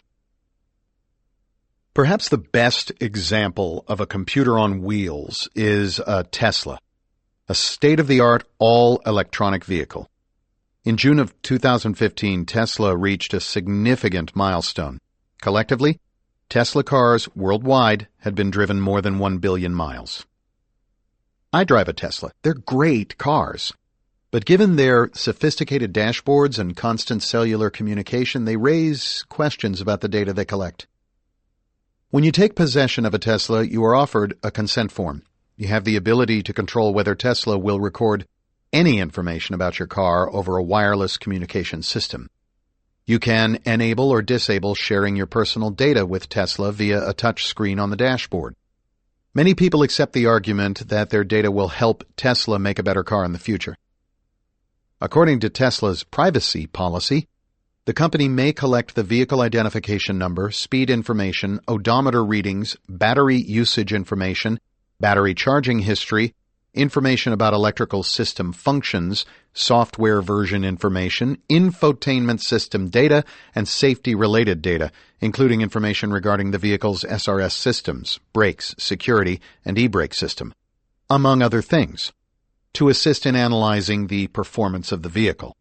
Tesla states that they may collect such information in person, e.g. during a service appointment, or via remote access. That's what they say in their printed policy. In practice, they can also determine your car's location and status at any time. To the media, Tesla has been cagey about what data it collects in real time and how it uses that data. Like Uber, Tesla sits in a godlike position that allows it to know everything about each car and its location at any moment. If that unnerves you, you can contact Tesla and opt out of its telematics program. However, if you do, you will miss out on automatic software updates, which include security fixes and new features. Of course, the security community is interested in the Tesla, and independent security researcher Nitesh Dhanjani has identified some problems. While he agrees with me that the Tesla Model S is a great car and a fantastic product of innovation, Dhanjani found that Tesla uses a rather weak one-factor authentication system to access the car's systems remotely. The Tesla website and app lack the ability to limit the number of login attempts on a user account, which means an attacker could potentially use brute force to crack a user's password. That means a third party could, assuming your password is cracked, log in and use the Tesla API to check the location of your vehicle. That person could also log in remotely to the Tesla app and control the vehicle's systems, its air conditioner, lights, and so on, although the vehicle must be stationary. Most of Dhanjani's concerns have been addressed by Tesla at the time of this writing, but the situation is an example of how much more auto manufacturers need to do today to secure their cars. Just offering an app to remotely start and check the status of your car isn't good enough. It also has to be secure. The most recent update, a feature called Summon, allows you to tell the car to pull itself out of the garage or park itself in a tight spot. In the future, Summon will allow the car to pick you up from any location across the country, kind of like the old TV show Knight Rider. In refuting a negative review in the New York Times, Tesla admitted to the power of data they have on their side. Times reporter John Broder said that his Tesla Model S had broken down and left him stranded. In a blog, Tesla countered, identifying several data points they said called into question Broder's version of the story. For example, Tesla noted that Broder drove at speeds ranging from 65 miles per hour to 81 miles per hour, with an average cabin temperature setting of 72 degrees Fahrenheit. According to Forbes, data recorders in the Model S knew the temperature settings in the car, the battery level throughout the trip, the car's speed from minute to minute, and the exact route taken, down to the fact that the car reviewer drove circles in a parking lot when the car's battery was almost dead. Telematics capability is a logical extension of the black boxes mandatory in all cars produced for sale in the United States after 2015. But black boxes in cars aren't new at all. They date back to the 1970s, when airbags were first introduced. In collisions, people back then sustained life-threatening injuries from airbags, and some died from the force of the bags hitting their bodies. In some cases, had the car not been equipped with those bags, the occupants might be alive today. In order to make improvements, engineers needed the data on the deployment of the bags in the moments before and after a crash, collected by the airbag's Sensing and Diagnostic Modules, SDMs. However, the vehicle owners were not told until very recently that the sensors in their cars recorded data about their driving. Triggered by sudden changes in G-forces, black boxes in cars, like black boxes in airplanes, record only the last few seconds or so surrounding a G-force event, such as sudden acceleration, torque, and hard braking. But it is easy to envision more kinds of data being collected in these black boxes and transmitted in real time via cellular connections. Imagine, in the future, that data collected over a 3 to 5 day period could be stored either on the vehicle or in the cloud. Instead of trying to describe that ping-ping noise you hear when your car travels 35 miles per hour or more, you'd just give your mechanic access to the recorded data. The real question is, who else has access to all this data? Even Tesla admits that the data it collects might be used by third parties. What if the third party was your bank? If it had an agreement with your car's manufacturer, it could track your driving ability and judge your eligibility for future auto loans accordingly. Or your health insurer could do the same, or even your car insurer. It might be necessary for the federal government to weigh in on who owns data from your car and what rights you have to keep such data private. There is little you can do about this today, but it's worth paying attention to in the future. Even if you don't own a Tesla, your auto manufacturer might offer an app that allows you to open the car doors, start the engine, or even inspect certain diagnostics on your car. One researcher has shown that these signals, between the car, the cloud, and the app, can be hacked and used to track a target vehicle, effortlessly unlock it, trigger the horn and alarm, and even control its engine. The hacker can do just about everything except put the car in gear and drive it away. That still requires the driver's key, although I recently figured how to disable the Tesla key fob so that the Tesla is completely grounded. By using a small transmitter at 315 megahertz, you can make it so the key fob cannot be detected, thus disabling the car. Speaking at DEF CON 23, Sami Kamkar, the security researcher best known for developing the MySpace-specific Sami worm back in 2005, demonstrated a device he built called OwnStar, which can impersonate a known vehicle network. With it, he could open your OnStar-enabled General Motors vehicle, for example. The trick involves physically placing the device on the bumper or underside of a target car or truck. The device spoofs the automobile's wireless access point, which automatically associates the unsuspecting driver's mobile device with the new access point, assuming the driver is previously associated with the original access point. Whenever the user launches the OnStar mobile app on either iOS or Android, the OwnStar code exploits a flaw in the app to steal the driver's OnStar credentials. As soon as you're on my network and you open the app, I've taken over, Kamkar said. After obtaining the user's login credentials for Remote Link, the software that powers OnStar, and listening for the locking or unlocking sound, beep beep, an attacker can track down a car in a crowded parking lot, open it, and steal anything valuable inside. The attacker would then remove the device from the bumper. It's a very neat attack since there's no sign of a forced intrusion. The owner and the insurance company are left to puzzle out what happened. Researchers have found that connected car standards designed to improve traffic flow can also be tracked. The vehicle-to-vehicle, V2V, and vehicle-to-infrastructure, V2I communications, together known as V2X, call for cars to broadcast messages 10 times a second using a portion of the Wi-Fi spectrum at 5.9 gigahertz known as 802.11p. Unfortunately, this data is sent unencrypted. It has to be. When cars are speeding down a highway, the millisecond of delay needed to decrypt the signal could result in a dangerous crash, so the designers have opted for open, unencrypted communications. Knowing this, they insist that the communications contain no personal information, not even a license plate number. However, to prevent forgeries, the messages are digitally signed. It's these digital signatures, like the IMEI, mobile phone serial number data sent from our cell phones, that can be traced back to the registered owners of the vehicle. Jonathan Pettit, one of the researchers behind the study, told Wired, "The vehicle is saying, 'I'm Alice. This is my location. This is my speed and my direction.' Everyone around you can listen to that. They can say, 'There's Alice. She claimed she was at home, but she drove by the drugstore, went to a fertility clinic,' this kind of thing. Someone can infer a lot of private information about the passenger."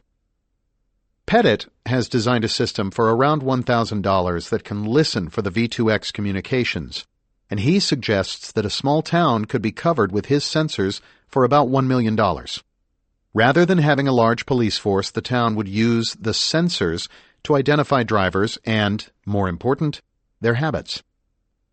One proposal from the National Highway Traffic Safety Administration and European authorities is to have the 802.11p signal, the vehicle's pseudonym, change every 5 minutes. That won't, however, stop a dedicated attacker. He will just install more roadside sensors that will identify the vehicle before and after it makes the change. In short, there appear to be very few options to avoid vehicle identification. Pseudonym changing doesn't stop tracking. It can only mitigate this attack, says Pettit. But it's still needed to improve privacy. We want to demonstrate that in any deployment you still have to have this protection or someone will be able to track you. Car connectivity to the internet is actually good for vehicle owners.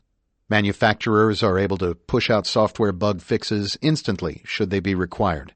At the time of this writing, Volkswagen, Land Rover, and Chrysler have experienced high-profile software vulnerabilities. However, only a few automakers, such as Mercedes, Tesla, and Ford, send over-the-air updates to all their cars. The rest of us still have to go into the shop to get our automobile software updated. If you think the way Tesla and Uber are tracking every ride you take is scary, then self-driving cars will be even scarier. Like the personal surveillance devices we keep in our pockets, our cell phones, self-driving cars will need to keep track of where we want to go and perhaps even know where we are at a given moment in order to be always at the ready. The scenario proposed by Google and others is that cities will no longer need parking lots or garages. Your car will drive around until it is needed. Or perhaps cities will follow the on-demand model, in which private ownership is a thing of the past and everyone shares whatever car is nearby. Just as our cell phones are less like copper wire phones than they are like traditional PCs, self-driving cars will also be a new form of computer. They'll be self-contained computing devices, able to make split-second autonomous decisions while driving in case they are cut off from their network communications. Using cellular connections, they will be able to access a variety of cloud services, allowing them to receive real-time traffic information, road construction updates, and weather reports from the National Weather Service. These updates are available on some conventional vehicles right now, but it's predicted that by 2025, a majority of the cars on the road will be connected to other cars, to roadside assistance services, and it's likely that a sizable percentage of these will be self-driving. Imagine what a software bug in a self-driving car would look like. Meanwhile, every trip you take will be recorded somewhere. You will need an app, much like the Uber app, that will be registered to you and to your mobile device. That app will record your travels and presumably the expenses associated with your trip if they would be charged to the credit card on file, which could be subpoenaed, if not from Uber, then from your credit card company. And given that a private company will most likely have a hand in designing the software that runs these self-driving cars, you would be at the mercy of those companies and their decisions about whether to share any or all of your personal information with law enforcement agencies. Welcome to the future. I hope that by the time you read this, there will be tougher regulations, or at least the hint of tougher regulations in the near future regarding the manufacture of connected cars and their communications protocols. Rather than use widely accepted software and hardware security practices that are standard today, the auto industry, like the medical device industry and others, is attempting to reinvent the wheel, as though we haven't learned much about network security over the last 40 years. We have, and it would be best if these industries started following existing best practices instead of insisting that what they are doing is radically different from what's been done before. It's not. Unfortunately, failure to secure code in a car has much greater consequences than a mere software crash with its blue screen of death. In a car, that failure could harm or kill a human being. At the time of this writing, at least one person has died while a Tesla was in beta autopilot mode. Whether the result of faulty brakes or an error in judgment by the car's software remains to be resolved. Reading this, you may not want to leave your home. In the next chapter, I'll discuss ways in which the gadgets in our homes are listening and recording what we do behind closed doors. In this case, it's not the government that we need to be afraid of. Chapter 12. The Internet of Surveillance. A few years ago, nobody cared about the thermostat in your home. It was a simple manually operated thermostat that kept your home at a comfortable temperature. Then thermostats became programmable. And then a company, Nest, decided that you should be able to control your programmable thermostat with an internet-based app. You can sense where I'm going with this, right? In one vengeful product review of the Honeywell Wi-Fi Smart Touchscreen Thermostat, someone who calls himself the General wrote on Amazon that his ex-wife took the house, the dog, and the 401k, but he retained the password to the Honeywell thermostat. When the ex-wife and her boyfriend were out of town, the general claimed he would jack up the temperature in the house and then lower it back down before they returned. I can only imagine what their electricity bills might be. It makes me smile. Researchers at Black Hat USA 2014, a conference for people in the information security industry, revealed a few ways in which the firmware of a Nest thermostat could be compromised. It is important to note that many of these compromises require physical access to the device, meaning that someone would have to get inside your house and install a USB port on the thermostat. Daniel Buentello, an independent security researcher, one of 4 presenters who talked about hacking the device, said, "This is a computer that the user can't put an antivirus on. Worse yet, there's a secret backdoor that a bad person could use and stay there forever. It's a literal fly on the wall." The team of researchers showed a video in which they changed the Nest thermostat interface. They made it look like the HAL 9000 fishbowl camera lens and uploaded various other new features. Interestingly, they were not able to turn off the automatic reporting feature within the device, so the team produced their own tool to do so. This tool would cut off the stream of data flowing back to Google, the parent company of Nest. Commenting on the presentation, Zaz Kuchias of Nest later told VentureBeat, "All hardware devices from laptops to smartphones are susceptible to jailbreaking. This is not a unique problem. This is a physical jailbreak requiring physical access to the Nest Learning thermostat. If someone managed to get in your home and had their choice, chances are they would install their own devices or take the jewelry. This jailbreak doesn't compromise the security of our servers or the connections to them, and to the best of our knowledge, no devices have been accessed and compromised remotely. Customer security is very important to us, and our highest priority is on remote vulnerabilities. One of your best defenses is to buy a Dropcam Pro so you can monitor your home when you're not there."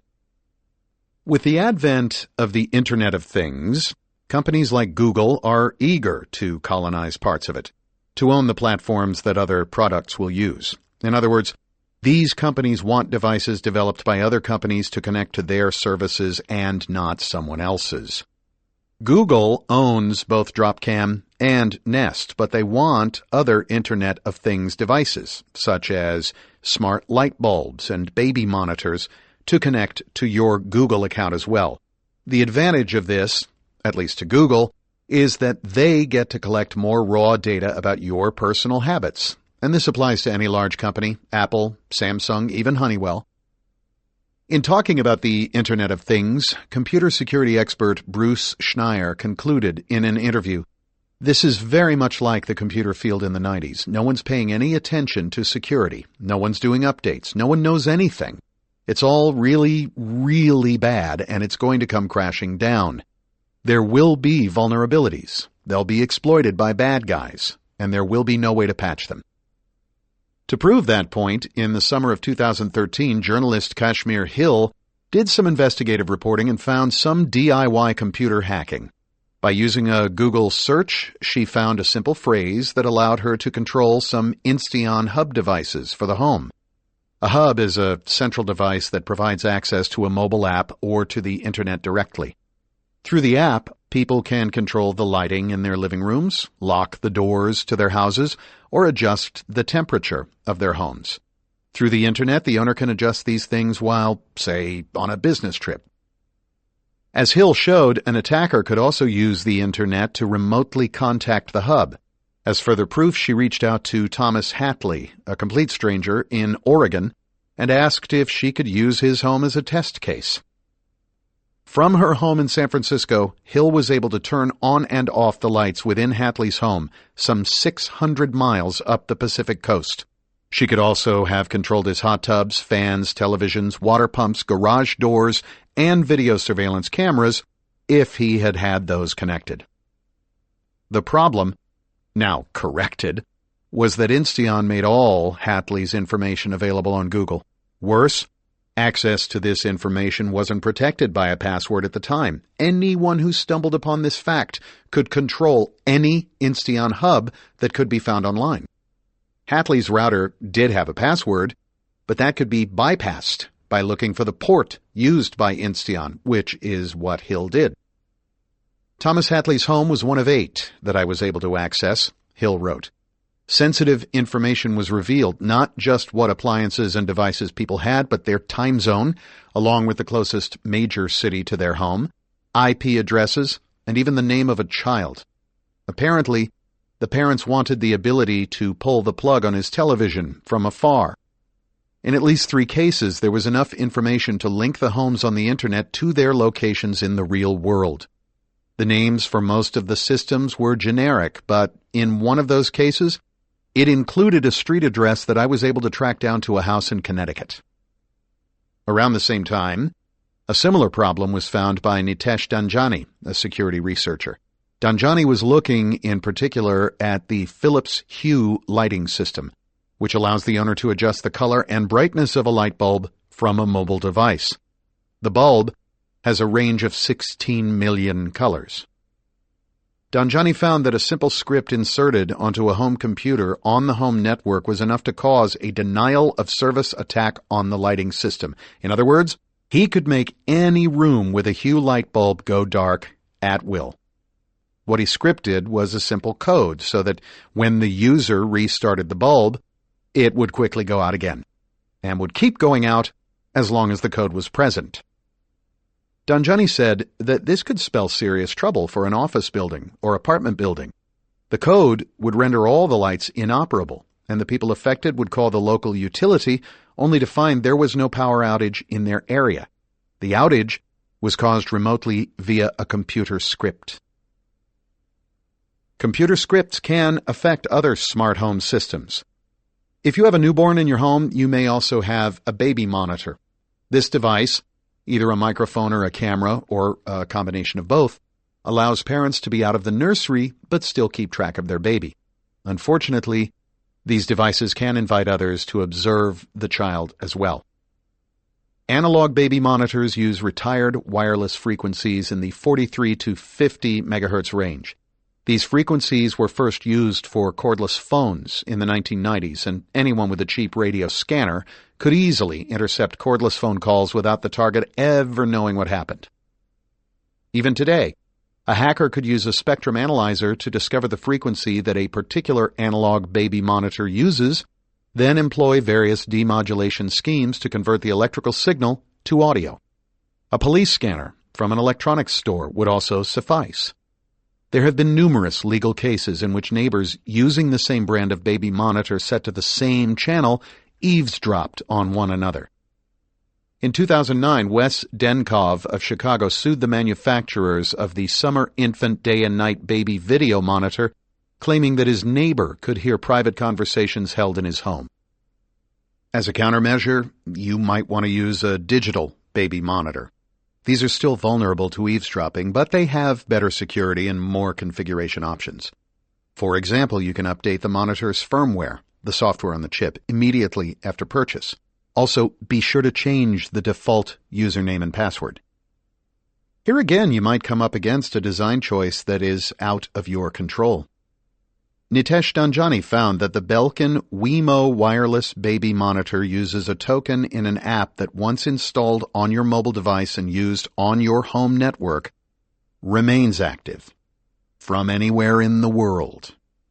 Say you agree to babysit your newborn niece and your brother invites you to download the Belkin app to your phone through his local home network. With any luck, it is protected with a WPA2 password. Now, you have access to your brother's baby monitor from across the country, from across the globe. Dhanjani notes that this design flaw is present in many interconnected Internet of Things devices. Basically, these devices assume that everything on the local network is trusted. If, as some believe, we'll all have 20 or 30 such devices in our homes before long, the security model will have to change. Since everything on the network is trusted, then a flaw in any one device, your baby monitor, your light bulb, your thermostat, could allow a remote attacker onto your smart home network and give him an opportunity to learn even more about your personal habits. Long before mobile apps, there were handheld remotes. Most of us are too young to remember the days before TVs had remote controls, the days when people had to physically get up off the couch and turn a dial to change the channel or to pump up the volume. Today, from the comfort of our sofas, we can just instruct the TV with our words. That may be very convenient, but it also means that the TV is listening, if only for the command to turn itself on. In the early days, remote controls for TVs required direct line of sight and functioned by using light, specifically infrared technology. A battery-operated remote would emit a sequence of flashes of lights barely visible to the human eye, but visible, again within a line of sight, to a receptor on the TV. How would the TV know if you wanted to turn it on when it was off? Simple. The infrared sensor located within the TV was always on standby, waiting for a particular sequence of infrared light pulses from the handheld remote to wake it up. Remote-controlled TVs evolved over the years to include wireless signals, which meant you didn't have to stand directly in front of the TV. You could be off to one side, sometimes even in another room. Again, the TV was on in standby mode, waiting for the proper signal to wake it up. Fast forward to voice-activated TVs. These TVs do away with the remote you hold in your hand, which if you're like me, you can never find when you want it anyway. Instead, you say something silly like, TV on, or hi TV, and the TV magically turns on. In the spring of 2015, security researchers Ken Monroe and David Lodge wanted to see whether voice-activated Samsung TVs were listening in on conversations in the room, even when the TV was not in use. While they found that digital TVs do in fact sit idle when they are turned off, which is reassuring, the TVs record everything spoken after you give them a simple command, such as hi TV. That is, they record everything until the TV is commanded to turn off again. How many of us will remember to keep absolutely quiet while the TV is on? We won't. And to make matters even more disturbing, what we say and what is recorded after the hi TV command is not encrypted. If I can get on your home network, I can eavesdrop on whatever conversation you're having in your home while the TV is turned on. The argument in favor of keeping the TV in listening mode is that the device needs to hear any additional commands you might give it, such as volume up, change the channel, and mute the sound. That might be okay, except the captured voice commands go up to a satellite before they come back down again, and because the entire string of data is not encrypted, I can carry out a man-in-the-middle attack on your TV, inserting my own commands to change your channel, pump up your volume, or simply turn off the TV whenever I want. Let's think about that for a second. That means if you're in a room with a voice-activated TV in the middle of a conversation with someone and you decide to turn on the TV, the stream of conversation that follows may be recorded by your digital TV. Moreover, that recorded conversation about the upcoming bake sale at the elementary school may be streamed back to a server somewhere far from your living room. In fact, Samsung streams that data not only to itself, but also to another company called Nuance, a voice recognition software company. That's two companies that have vital information about the upcoming bake sale. And let's get real here. The average conversation you're having in your TV room probably isn't about a bake sale.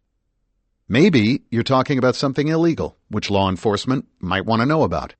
It is entirely likely that these companies would inform law enforcement, but if law enforcement, for example, were already interested in you, then officers might get a warrant forcing these companies to provide complete transcripts. Sorry, but it was your smart TV that narked on you. Samsung has, in its defense, stated that such eavesdropping scenarios are mentioned in the privacy agreements that all users implicitly agree to when they turn on the TV. But when was the last time you read a privacy agreement before turning on a device for the first time? Samsung says in the near future, all its TV communications will be encrypted, but as of 2015, most models on the market are not protected. Fortunately, there are ways to disable this HAL 9000-like feature on your Samsung and presumably on other manufacturers' TVs as well. On the Samsung PN60 F8500 and similar products, go into the Settings menu, select Smart Features, and then under Voice Recognition, select Off. But if you want to stop your TV from being able to record sensitive conversations in your home, you'll have to sacrifice being able to walk into a room and voice command your TV to turn on. You can still, with remote in hand, select the microphone button and speak your commands, or you could get up off the couch and switch the channels yourself. I know, life is hard. Unencrypted data streams are not unique to Samsung. While testing LG smart TVs, a researcher found the data is being sent back to LG over the internet every time the viewer changes the channel. The TV also has a settings option called Collection of Watching Info, enabled by default. Your watching info includes the names of files stored on any USB drive you connect to your LG television, say one that contains photos from your family vacation. Researchers carried out another experiment in which they created a mock video file and loaded it to a USB drive, then plugged it into their TV. When they analyzed network traffic, they found that the video file name was transmitted, unencrypted, within HTTP traffic and sent to the address gb.smartshare.lgtvsdp.com. Sensory, a company that makes embedded speech recognition solutions for smart products, thinks it can do even more. We think the magic in smart TVs is to leave it always on and always listening, says Todd Moser, CEO of Sensory. Right now, listening consumes too much power to do that. Samsung's done a really intelligent thing and created a listening mode. We want to go beyond that and make it always on, always listening, no matter where you are. Now that you know what your digital TV is capable of, you might be wondering, can your cell phone eavesdrop when it's turned off? There are three camps: yes, no, and it depends. There are those in the privacy community who swear you have to take the battery out of your turned-off smartphone to be sure that it is not listening. There doesn't seem to be a lot of evidence to support this. It's mostly anecdotal. Then there are the people who swear that just turning off your phone is good enough. Case closed. But I think in reality there are instances, say if malware is added to a smartphone, when it doesn't turn off entirely and could still record conversations held nearby. So, it depends on a variety of factors.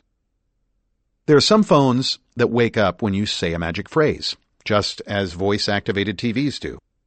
This would imply that the phones are listening at all times, waiting for the magic phrase. This would also imply that what is said is somehow being recorded or transmitted. In some malware-infected phones, that is true. The phone's camera or microphone is activated when there is not a call in progress. These cases, I think, are rare. But back to the main question. There are some in the privacy community who swear that you can activate a phone when it is turned off.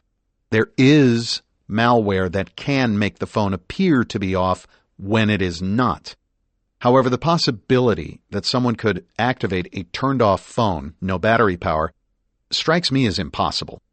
Basically, any device that has battery power that allows its software to be in a running state can be exploited. It's not hard for a firmware backdoor to make the device appear that it's off when it isn't. A device with no power can't do anything. Or can it? Some still argue that the NSA has put chips in our phones that provide power and allow tracking even when the phone is physically powered off, even if the physical battery is pulled. Whether or not your phone is capable of listening, the browser you use on it certainly is. Around 2013, Google started what's called hot wording, a feature that allows you to give a simple command that activates the listening mode in Chrome. Others have followed suit, including Apple's Siri, Microsoft's Cortana, and Amazon's Alexa.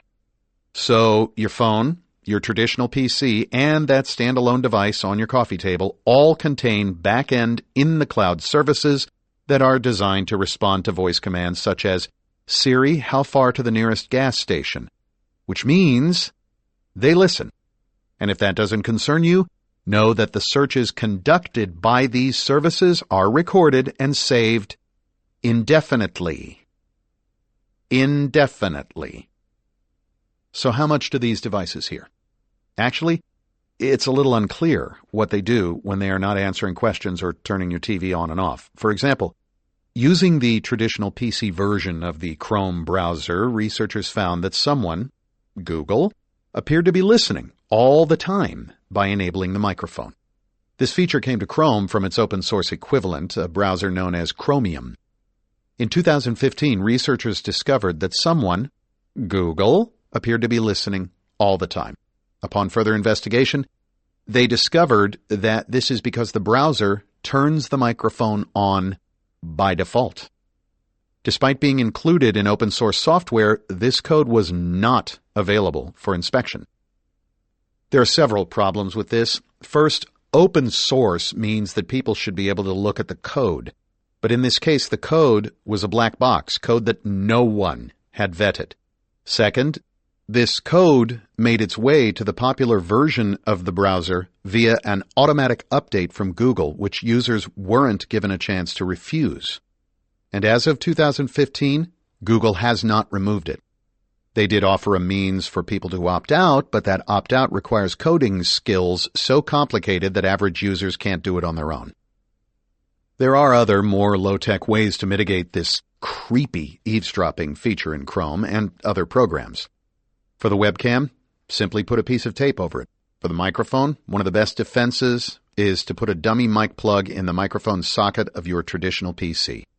To do this, get an old, broken set of headphones or earbuds and simply cut the wire near the microphone jack. Now plug that stub of a mic jack into the socket. Your computer will think there's a microphone there when there isn't. Of course, if you want to make a call using Skype or some other online service, then you will need to remove the plug first. Also, and this is very important, make sure the two wires on the mic stub do not touch so that you don't fry your microphone port. Another connected device that lives in the home is the Amazon Echo, an internet hub that allows users to order movies on demand and other products from Amazon just by speaking. The Echo is also always on, in standby mode, listening to every word, waiting for the wake word. Because Amazon Echo does more than a smart TV does, it requires first-time users to speak up to 25 specific phrases into the device before they give it any commands. Amazon can tell you the weather outside, provide the latest sports scores, and order or reorder items from its collection if you ask it to. Given the generic nature of some of the phrases Amazon recognizes, for example, "Will it rain tomorrow?" it stands to reason that your Echo might be listening more than your smart TV is. Fortunately, Amazon provides ways to remove your voice data from Echo. If you want to delete everything, for example, if you plan to sell your Echo to another party, then you need to go online to do that. While all these voice-activated devices require a specific phrase to wake up, it remains unclear what each device is doing during downtime, the time when no one is commanding it to do anything. When possible, turn off the voice activation feature in the configuration settings. You can always turn it back on again when you need it. Joining the Amazon Echo in the Internet of Things, in addition to your TV and thermostat, is your refrigerator. Refrigerator? Samsung has announced a model of refrigerator that connects with your Google Calendar to display upcoming events on a flat screen embedded in the appliance's door.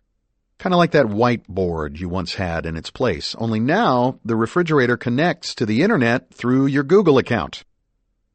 Samsung did several things right in designing this smart fridge.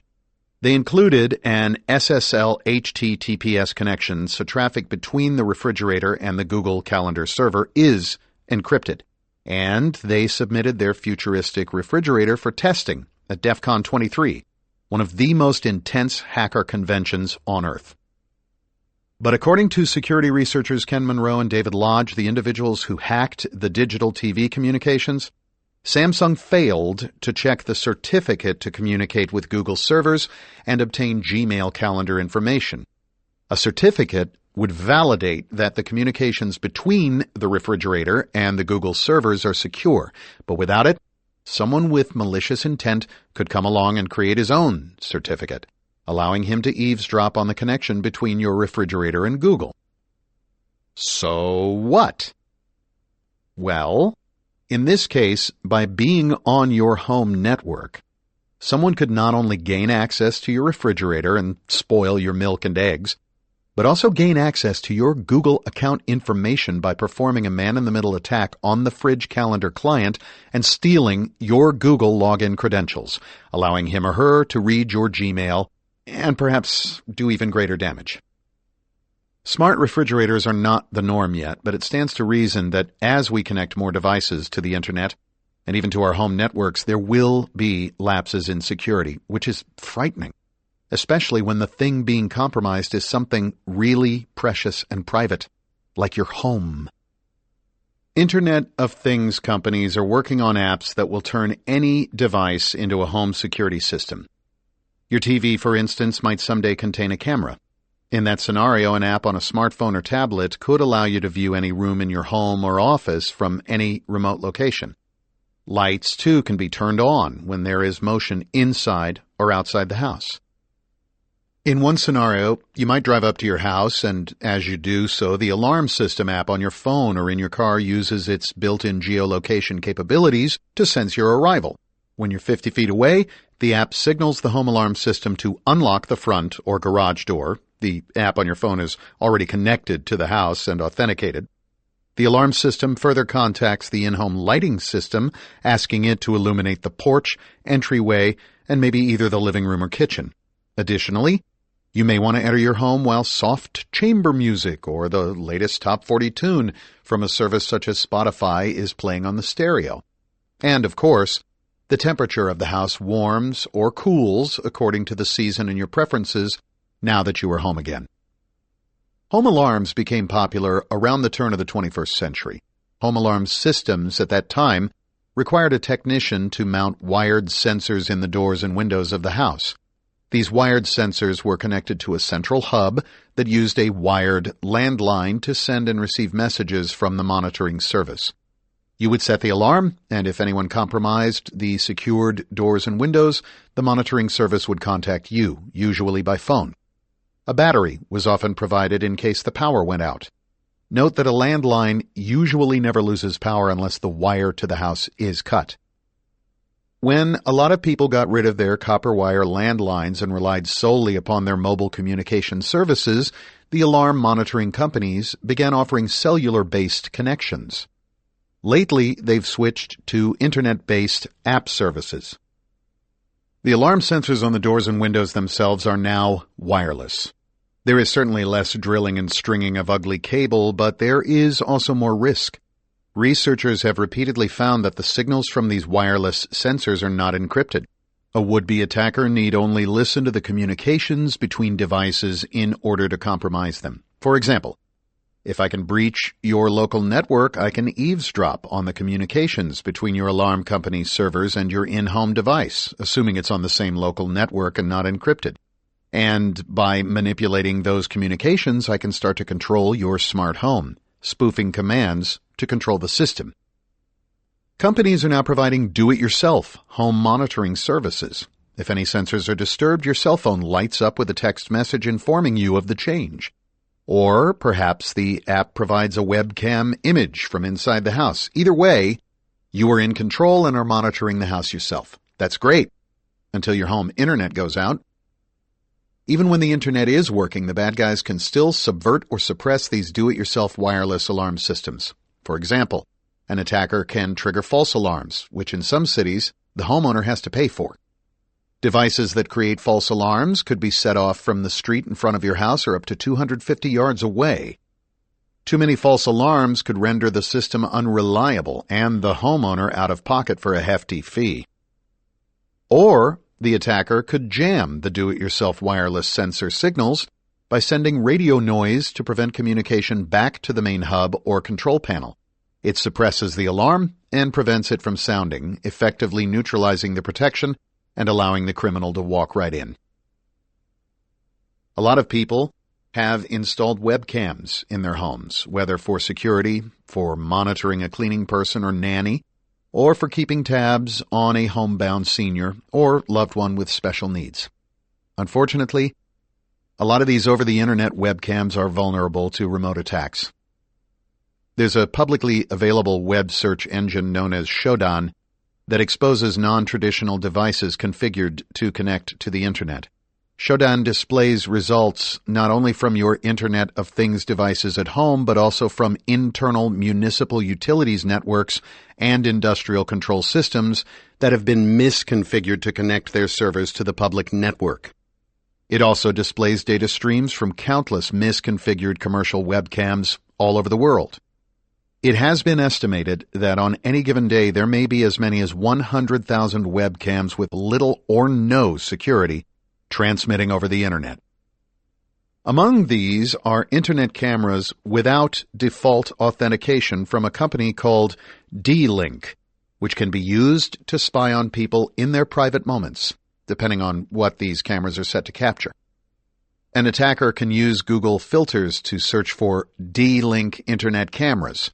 The attacker can then look for the models that default to no authentication, then go to a website such as Shodan, click a link, and view the video streams at his leisure. To help prevent this, keep your Internet-accessible webcams turned off when they're not in use. Physically disconnect them to be sure they're off. When they are in use, make sure they have proper authentication and are set to a strong, customized password, not the default one. If you think your home is a privacy nightmare, wait until you see your workplace. I'll explain in the next chapter. Chapter 13.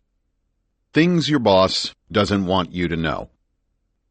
If you've read this far, you're obviously concerned about privacy, but for most of us, it's not a matter of hiding from the federal government. Rather, we know that when we're at work, our employers can see exactly what we're doing online over their networks, e.g., shopping, playing games, goofing off.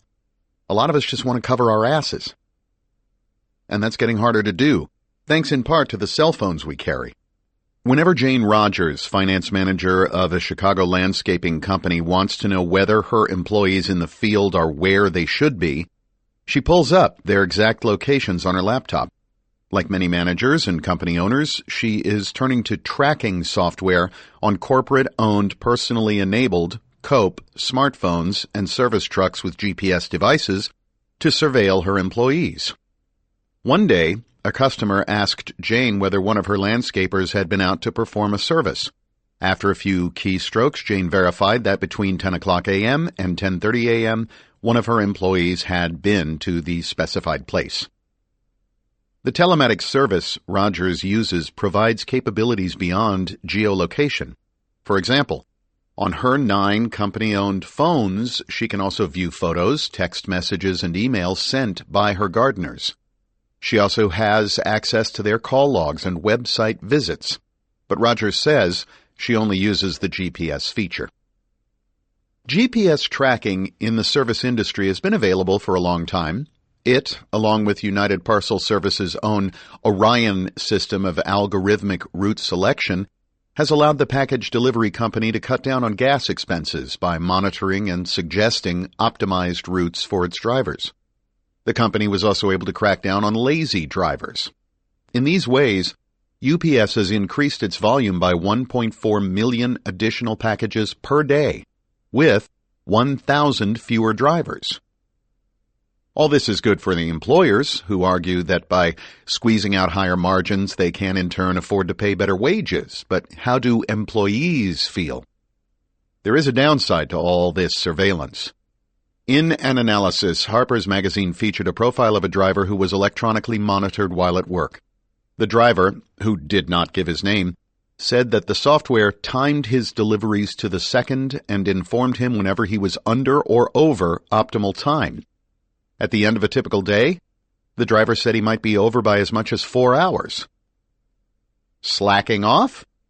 The driver pointed out that a single stop might include multiple packages, which the Orion software does not always account for.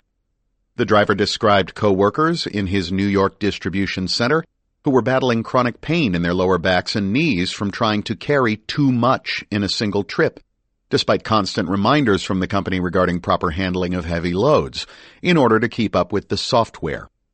So, There's one kind of human cost to this employee monitoring. Another place where work surveillance is used regularly is the food service industry. From cameras in the ceilings of restaurants to kiosks at the tabletop, wait staff can be watched and rated by various software systems. A 2013 study by researchers from Washington University, Brigham Young University, and MIT found that theft monitoring software used in 392 restaurants produced a 22% reduction in server-side financial theft after it was installed.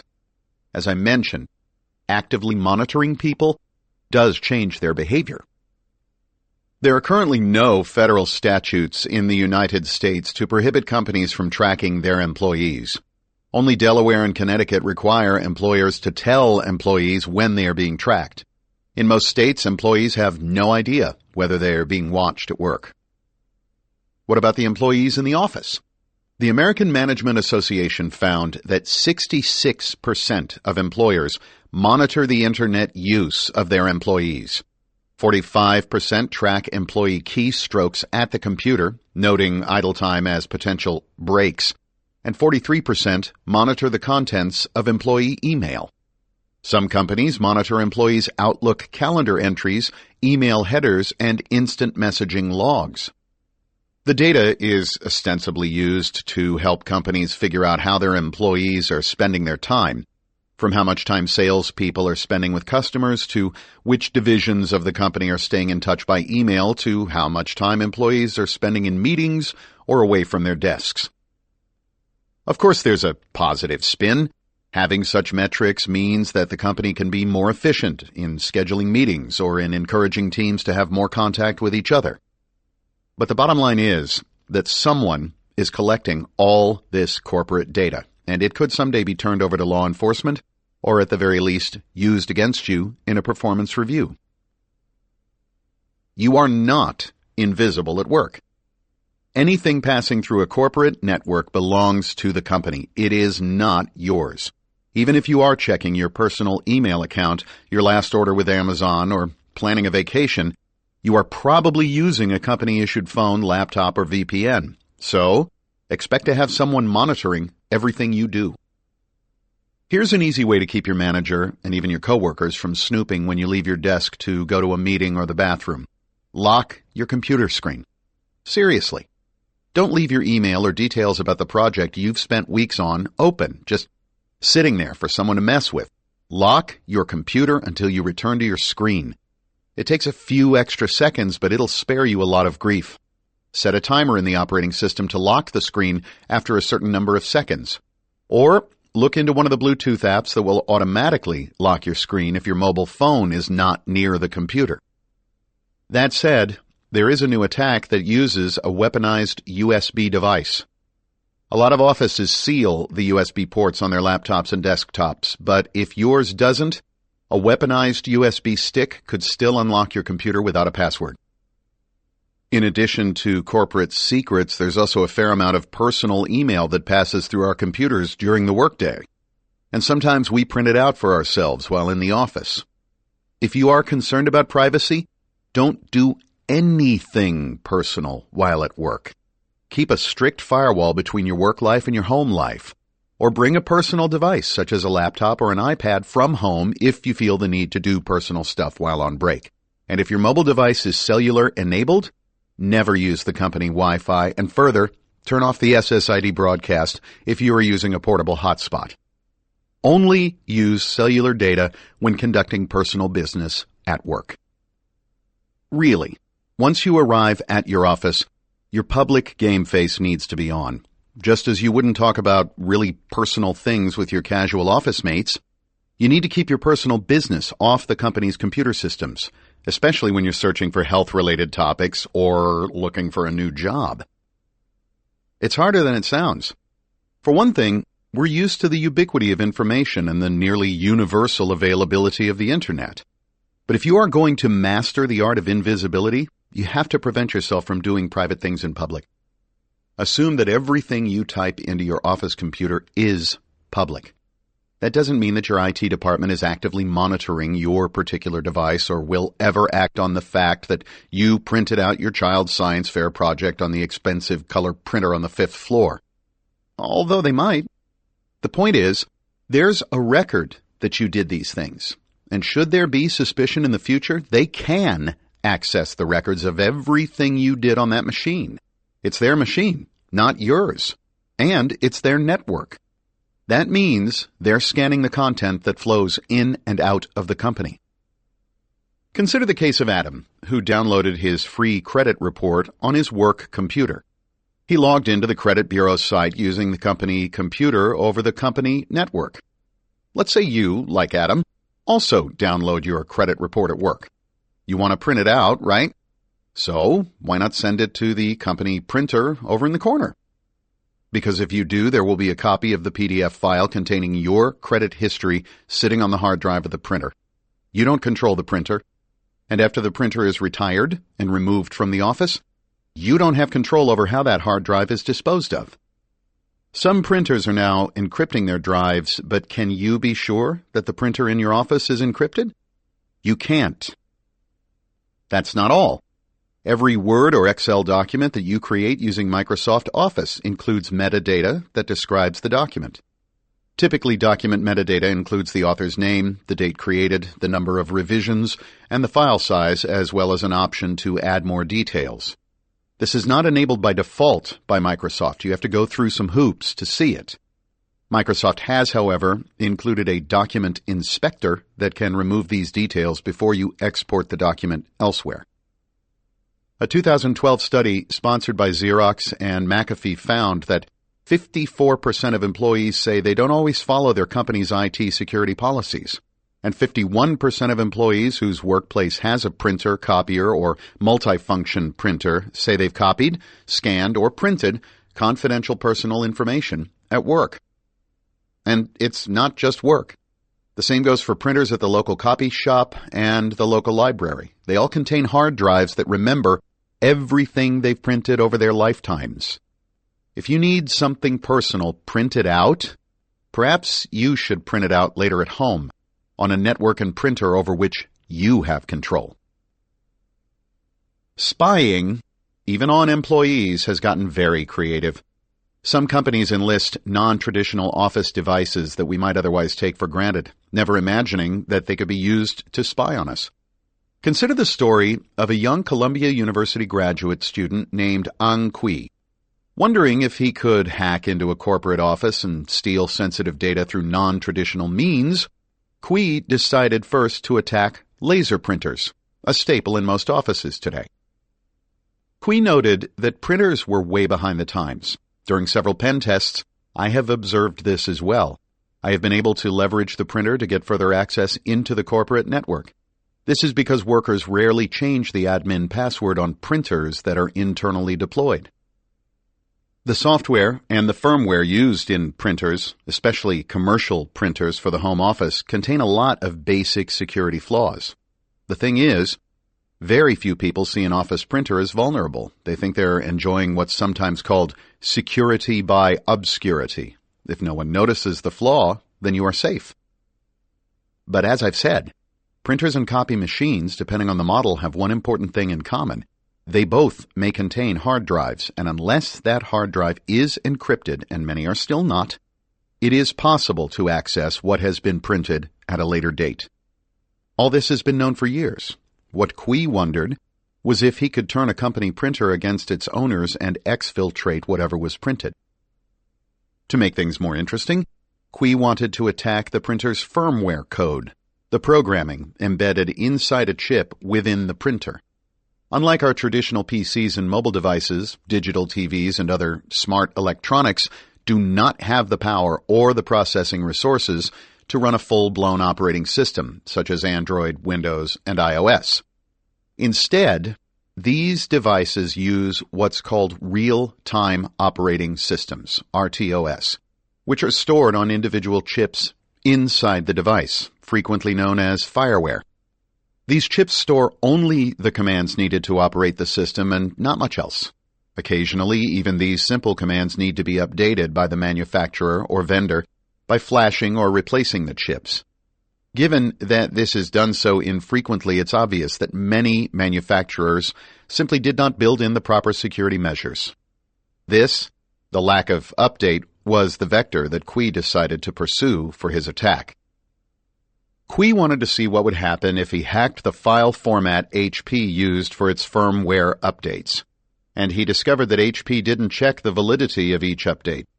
So, he created printer firmware of his own, and the printer accepted it. Just like that. There was no authentication on the printer's side that the update came from HP. The printer only cared that the code was in the expected format. Qui was now free to explore. In one famous experiment, Qui reported that he could turn on the fuser bar, the part of the printer that heats the paper after the ink has been applied, and leave it on, which would cause the printer to catch fire. The vendor, not HP, immediately responded by arguing that there was a thermo failsafe within the fuser bar, meaning the printer could not overheat. However, that was Qui's point. He'd managed to turn that failsafe feature off so that the machine could actually catch fire. As a result of these experiments, Qui and his advisor, Salvatore Stolfo, argued that printers were weak links in any organization or home.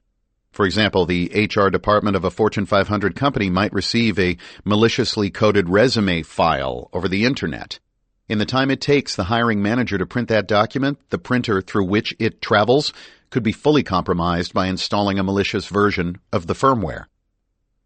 Preventing someone from grabbing your documents off the printer, secure printing, also known as pull printing, ensures the documents are only released upon a user's authentication at the printer.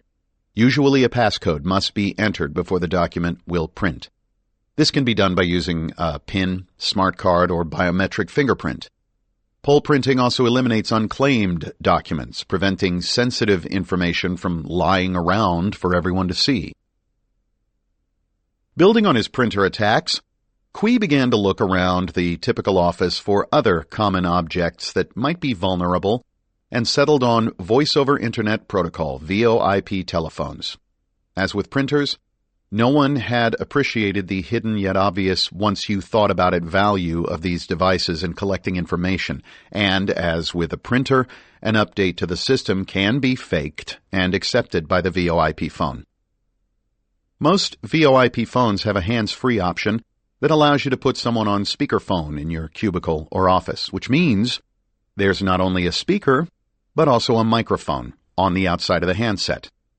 There's also an off-the-hook switch, which tells the phone when someone has picked up the receiver and wants to make or listen to a call, as well as when the receiver has been put back and the speakerphone is enabled. We realized that if he could compromise the off-the-hook switch, he could make the phone listen to conversations nearby via the speakerphone microphone, even when the receiver was on the hook. One caveat. Unlike a printer, which can receive malicious code via the Internet, VoIP phones need to be updated individually by hand. This requires the code to be propagated using a USB drive. Not a problem, Qui decided. For a price, a night janitor could install the code on each phone with a USB stick as he or she cleaned the office. Qui has presented this research at a number of conferences, each time using different VoIP telephones. And each time the vendor was notified in advance, and each time the vendor did produce a fix. But Qui has pointed out that just because a patch exists doesn't mean it gets applied. Some of the unpatched phones might still be sitting in offices, hotels, and hospitals right now. So, how did Qui get the data off the phone? Since office computer networks are monitored for unusual activity, he needed another means of extracting the data. He decided to go off-network and use radio waves instead. Previously, researchers at Stanford University and in Israel found that having your mobile phone positioned next to your computer can allow a remote third party to eavesdrop on your conversations.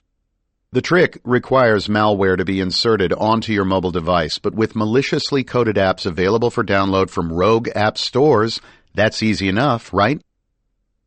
With the malware installed on your mobile phone, the gyroscope within the phone is now sensitive enough to pick up slight vibrations. The malware in this case, researchers say, can also pick up minute air vibrations, including those produced by human speech. Google's Android operating system allows movements from the sensors to be read at 200 hertz, or 200 cycles per second. Most human voices range from 80 to 250 hertz. That means the sensor can pick up a significant portion of those voices. Researchers even built a custom speech recognition program designed to interpret the 80 to 250 hertz signals further. Qui found something similar within the VoIP phones and printers. He found that the fine pins sticking out of just about any microchip within any embedded device today could be made to oscillate in unique sequences and therefore exfiltrate data over radio frequency, RF. This is what he calls a funtenna, and it is a virtual playground for would-be attackers. Officially, says security researcher Michael Osman, whom Qui credits for the idea, a funtenna is an antenna that was not intended by the designer of the system to be an antenna, particularly when used as an antenna by an attacker. Aside from a funtenna, what are some other ways people can spy on what you do at work? Researchers in Israel have found that ordinary cell phones can, with malware installed, be made to receive binary data from computers. And previously, Stanford researchers found that mobile phone sensors could intercept the sound of electronic emissions from a wireless keyboard. This builds on similar research conducted by scientists at MIT and Georgia Tech. Suffice it to say that everything you type or view or use in the office can be listened to in one way or another by a remote third party. For instance, say you use a wireless keyboard. The wireless radio signal sent from the keyboard to the laptop or desktop PC can be intercepted. Security researcher Sami Kamkar developed something called Key Sweeper that's designed to do just that, a disguised USB charger that wirelessly and passively looks for, decrypts, logs, and reports back over GSM all keystrokes from any Microsoft wireless keyboard in the vicinity. We've discussed the danger of using bogus hotspots at cafes and airports. The same can be true in offices. Someone in your office may set up a wireless hotspot, and your device might automatically connect to it. IT departments typically scan for such devices, but sometimes they don't. A modern equivalent of bringing your own hotspot to the office is bringing your own cellular connection. Femtocells are small devices available from your mobile carrier. They're designed to boost cellular connections within a home or office where the signal might be weak. They are not without privacy risks. First of all, because femtocells are base stations for cellular communication, your mobile device will often connect to them without informing you. Think about that. In the United States, law enforcement uses something called a stingray, also known as an IMSI catcher, a cell site simulator. Additionally, there are triggerfish, wolfpack, gossamer, and swamp box. Though the technologies vary, these devices basically all act like a femtocell without the cellular connection. They're designed to collect the internal mobile subscriber identity, or IMSI, from your cellular phone. Their use in the United States is significantly behind that of Europe. For now, IMSI catchers are used at large social protests, for example, to help law enforcement identify who was at the assembly. Presumably, the organizers will be on their phones coordinating events. After a protracted legal battle, the American Civil Liberties Union of Northern California obtained documents from the government detailing how it goes about using Stingray. For example, law enforcement agents are told to obtain a pen register or a trap-and-trace court order. Pen registers have been used to obtain phone numbers, a record of digits dialed on a phone. Trap-and-trace technology has been used to collect information about received calls. In addition, law enforcement can, with a warrant, legally obtain the voice recording of a phone call or the text of an email.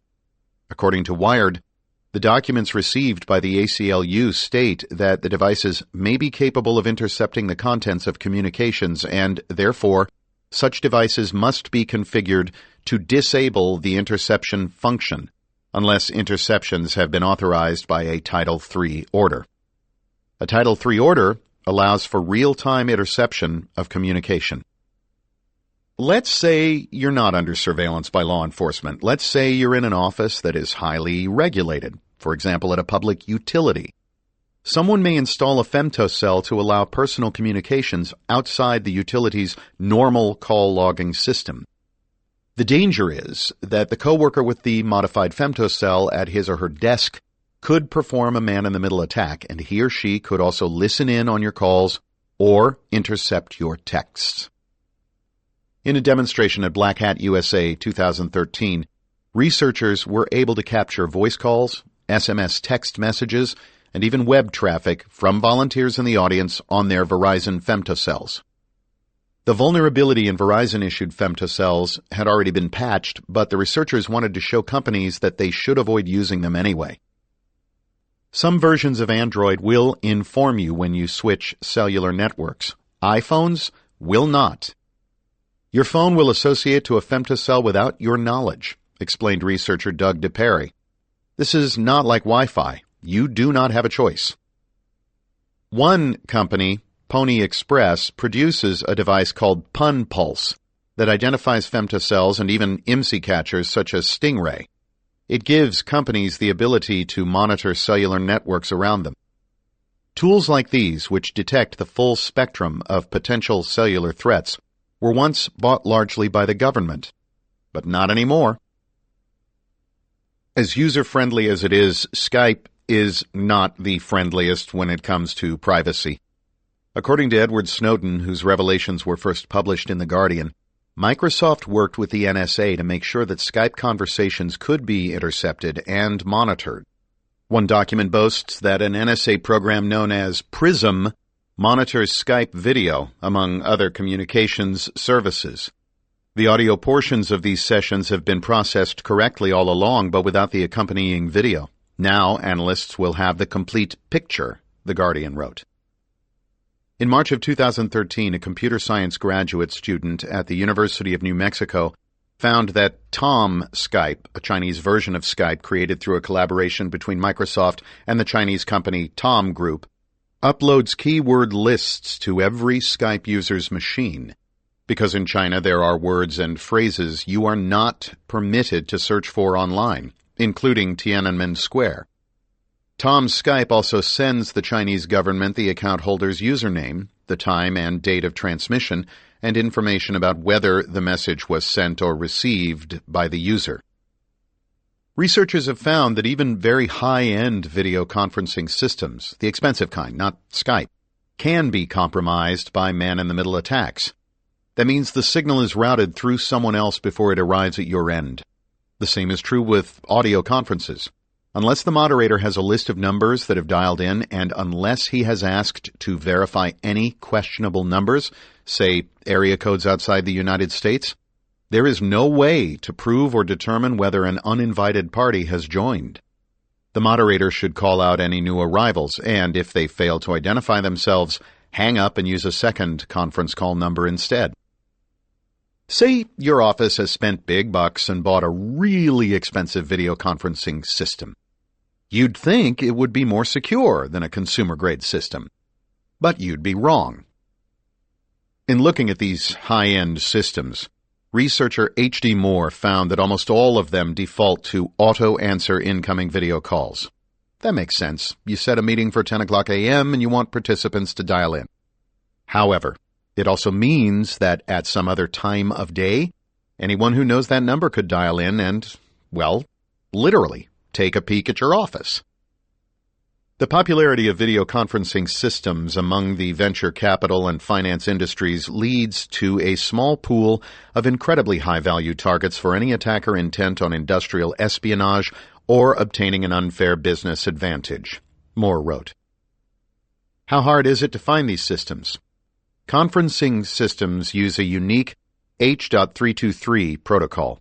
So, Moore looked at a sliver of the Internet and identified 250,000 systems using that protocol. He estimates from that number that fewer than 5,000 of these were configured to auto-answer, a small percentage of the whole, but still a very large number by itself.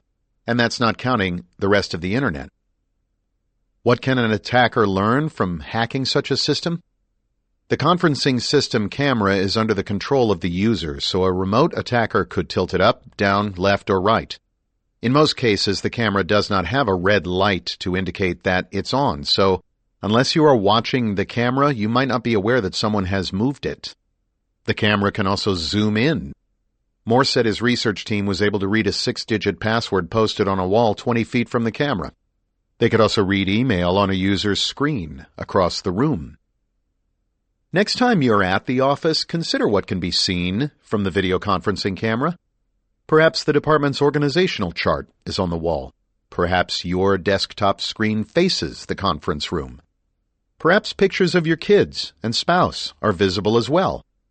That's what a remote attacker could see and possibly use against your company or even you personally. Some system vendors are aware of this issue. Polycom, for example, provides a multi-page hardening security strengthening guide, even limiting the repositioning of the camera. However, IT staffers don't usually have the time to follow guidelines like these, and they often don't even deem security a concern. There are thousands of conferencing systems on the Internet with default settings enabled. The researchers also discovered that corporate firewalls don't know how to handle the H.323 protocol. They suggest giving the device a public Internet address and setting a rule for it within the corporate firewall. The biggest risk is that many of the administration consoles for these conferencing systems have little or no security built in. In one example, Moore and his team were able to access a law firm's system which contained an address book entry for the boardroom of a well-known investment bank. The researchers had purchased a used video conferencing device from eBay, and when it arrived, its hard drive still had old data on it, including the address book, which listed dozens of private numbers, many of which were configured to auto-answer incoming calls from the Internet at large. As with old printers and copy machines, if it has a hard drive, you need to securely wipe the data from it before you sell it or donate it. Sometimes at work we are tasked with collaborating on a project with a colleague who may be halfway across the planet. Files can be shared back and forth over corporate email, but sometimes they're so large that email systems will simply balk and not accept them as attachments. Increasingly, people have been using file sharing services to send large files back and forth. How secure are these cloud-based services? It varies. The four big players, Apple's iCloud, Google Drive, Microsoft's OneDrive, formerly SkyDrive, and Dropbox, all provide two-step verification. That means you will receive an out-of-band text on your mobile device containing an access code to confirm your identity. And while all four services encrypt the data while it is in transit, you must, if you don't want the company or the NSA to read it, encrypt the data before you send it. There the similarities end. Two-factor authentication is important, but I can still bypass this by hijacking unused accounts. For example, I recently did a pen test where the client added Google's 2FA to their VPN website using publicly available tools. The way I was able to get in was by obtaining the Active Directory login credentials for a user who didn't sign up to use the VPN portal. Since I was the first to log into the VPN service, I was prompted to set up 2FA using Google Authenticator. If the employee never accesses the service himself, then the attacker will have continued access. For data at rest, Dropbox uses 256-bit AES encryption, which is pretty strong. However, it retains the keys, which could lead to unauthorized access by Dropbox or law enforcement. Google Drive and iCloud use a considerably weaker 128-bit encryption for data at rest. The concern here is that the data could potentially be decrypted by strong computational force. Microsoft OneDrive doesn't bother with encryption, which leads one to suspect that this was by design, perhaps at the urging of some governments.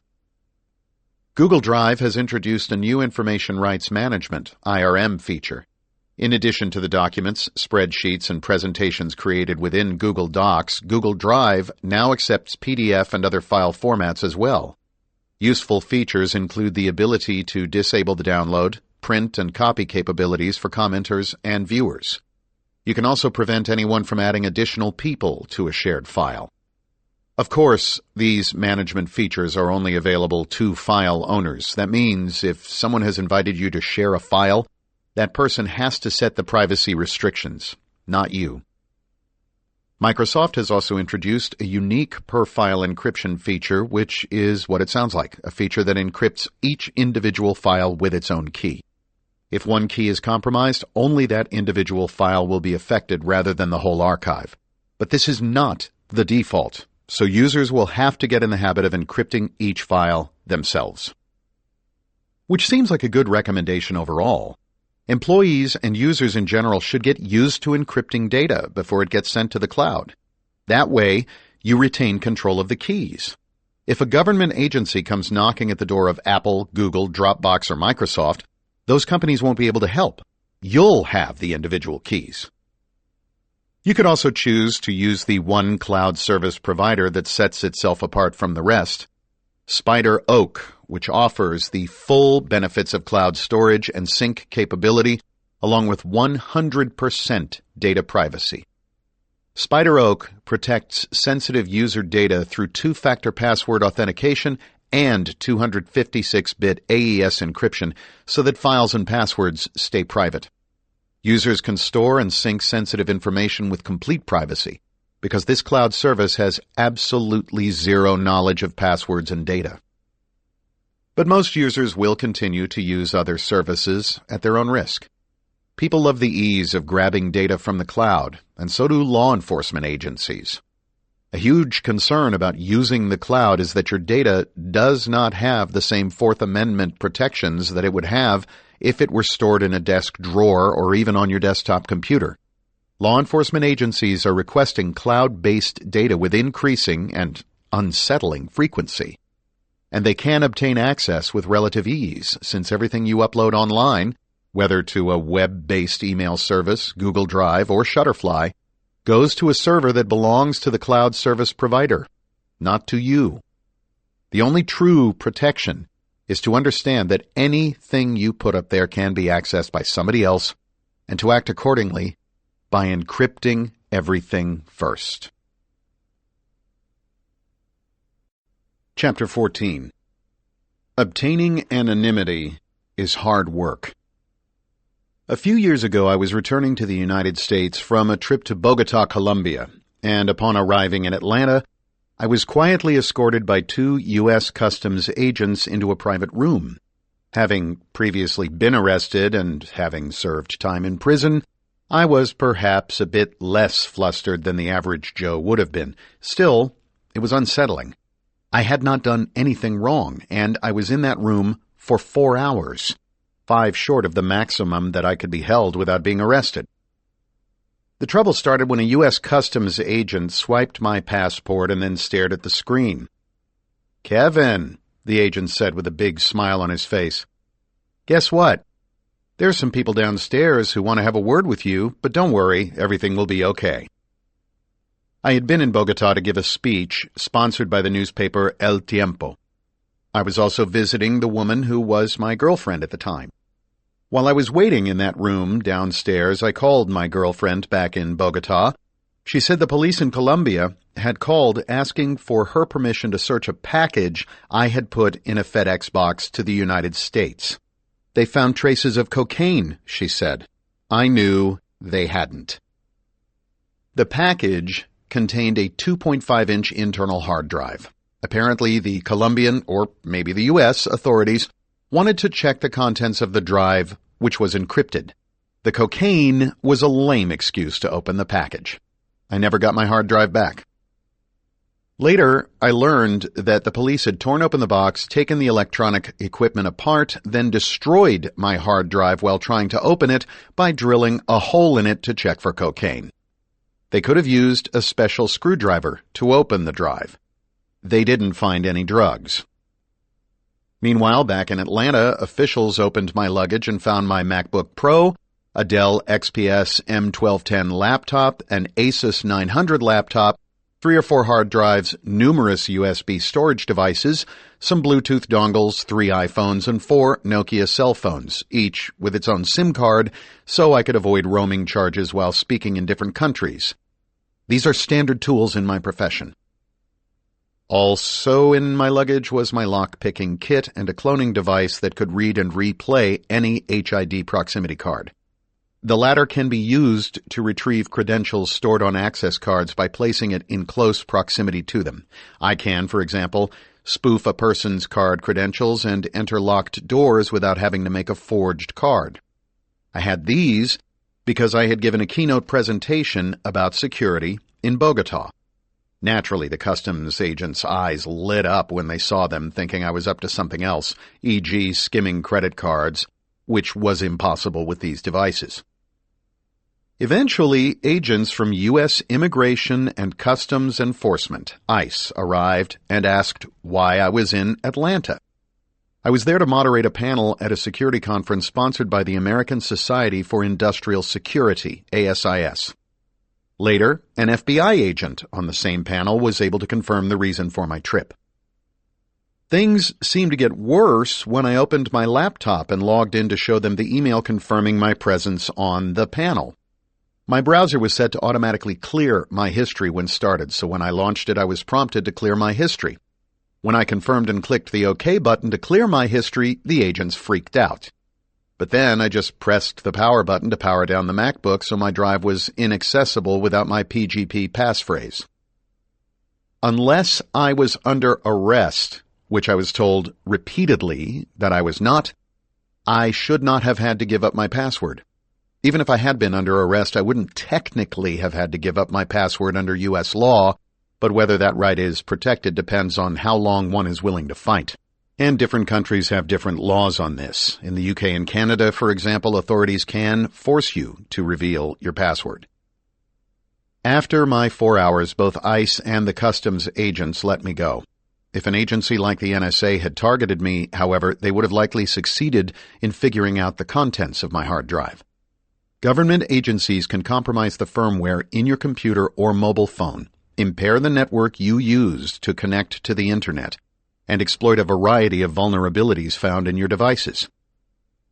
I can travel to foreign countries that have even more stringent rules and never have the problems I have in the United States because of my criminal record here. So, how do you travel abroad with sensitive data?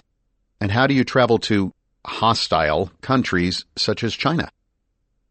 If you don't want to have any sensitive data available on your hard drive, the choices are 1. Clean up any sensitive data before you travel and perform a full backup. 2. Leave the data there but encrypt it with a strong key, although some countries may be able to compel you to reveal the key or password.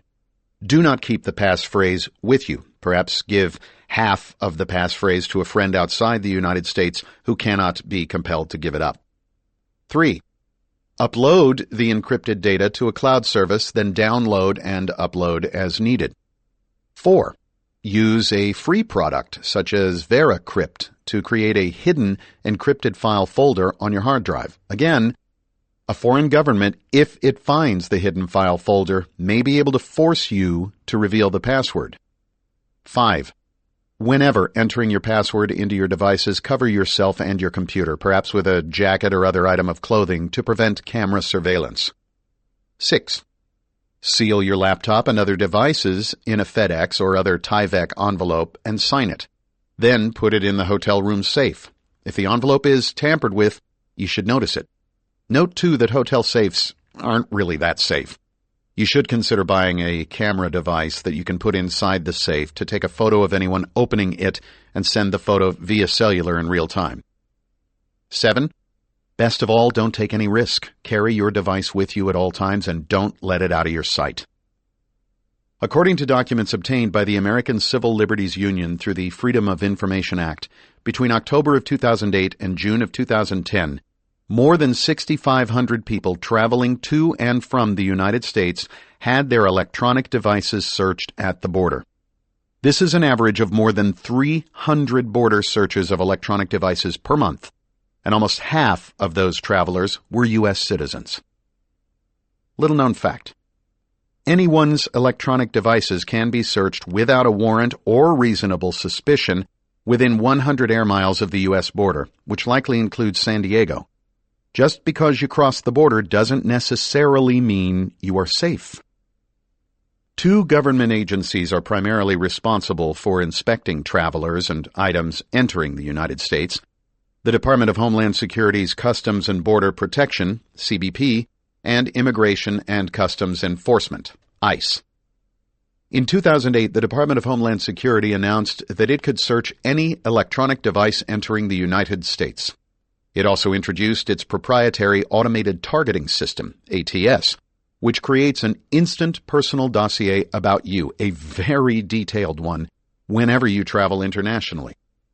CBP agents use your ATS file to decide whether you will be subject to an enhanced and sometimes invasive search upon re-entering the United States. The U.S. government can seize an electronic device, search through all the files, and keep it for further scrutiny without any suggestion of wrongdoing whatsoever. CBP agents may search your device, copy its contents, and try to undelete images and video. So, here's what I do. To protect my privacy and that of my clients, I encrypt the confidential data on my laptops. When I'm in a foreign country, I transmit the encrypted files over the internet for storage on secure servers anywhere in the world. Then I wipe them physically from the computer before I return home, just in case government officials decide to search or seize my equipment. Wiping data is not the same as deleting data. Deleting data only changes the master boot record entry for a file, the index used to find parts of the file on the hard drive. The file, or some of its parts, remains on the hard drive until new data is written over that part of the hard drive.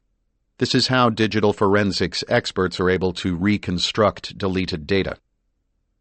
Wiping, on the other hand, securely overwrites the data in the file with random data. On solid-state drives, wiping is very difficult, so I carry a laptop that has a standard hard drive and wipe it with at least 35 passes.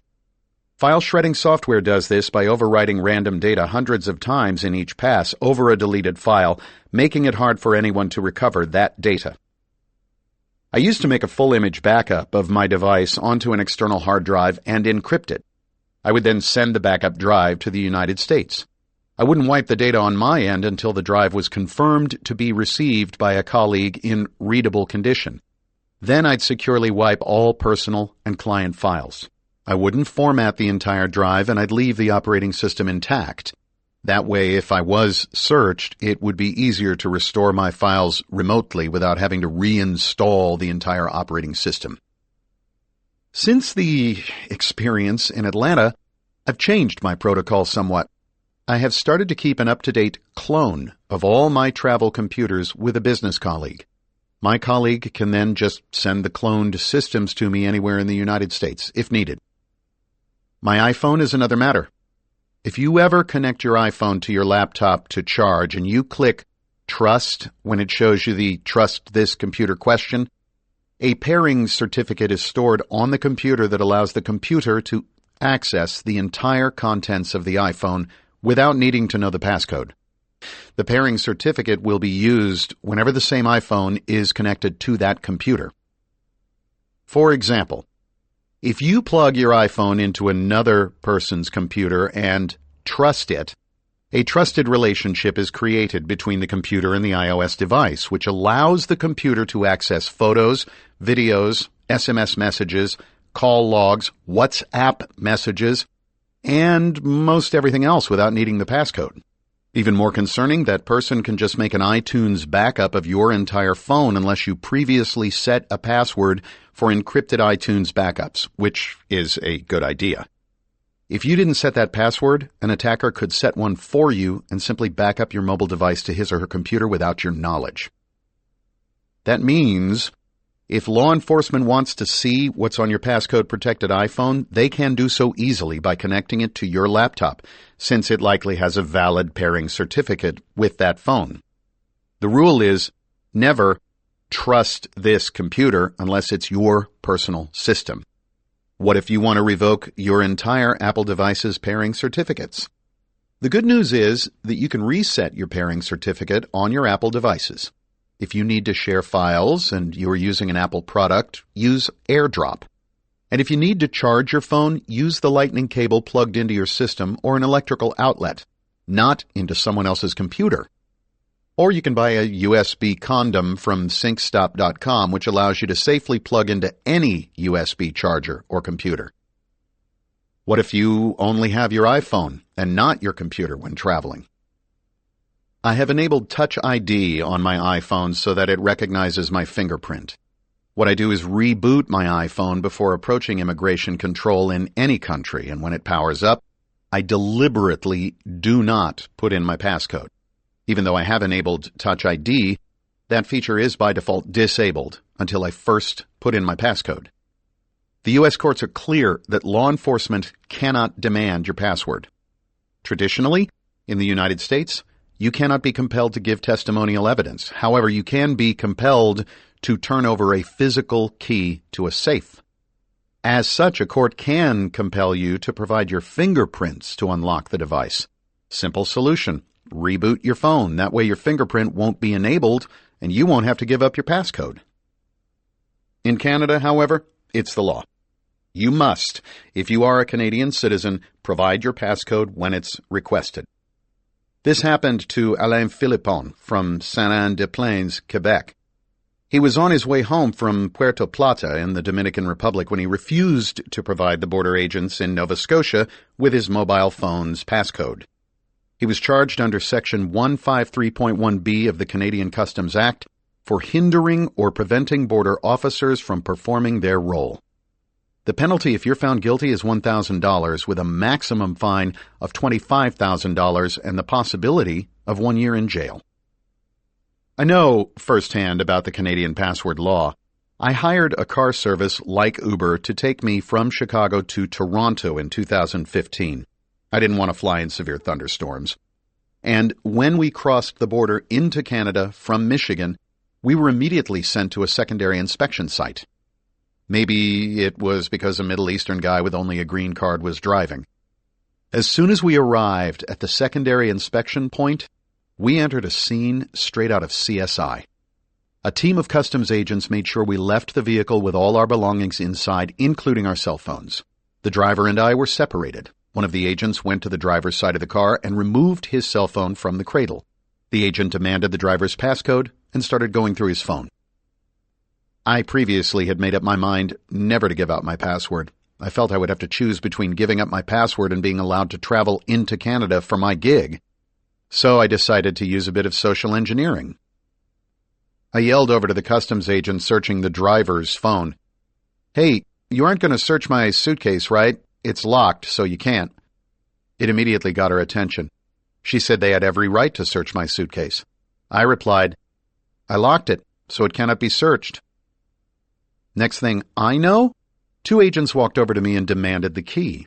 I started asking them why they needed to search my suitcase, and they explained again that they had the right to search everything. I pulled out my wallet and handed the agent the key to my suitcase. That was enough. They completely forgot about the cell phones and concentrated on my suitcase instead. Mission accomplished through misdirection. I was let go and thankfully was never asked for my cell phone password. In the confusion of being screened, it is easy to become distracted.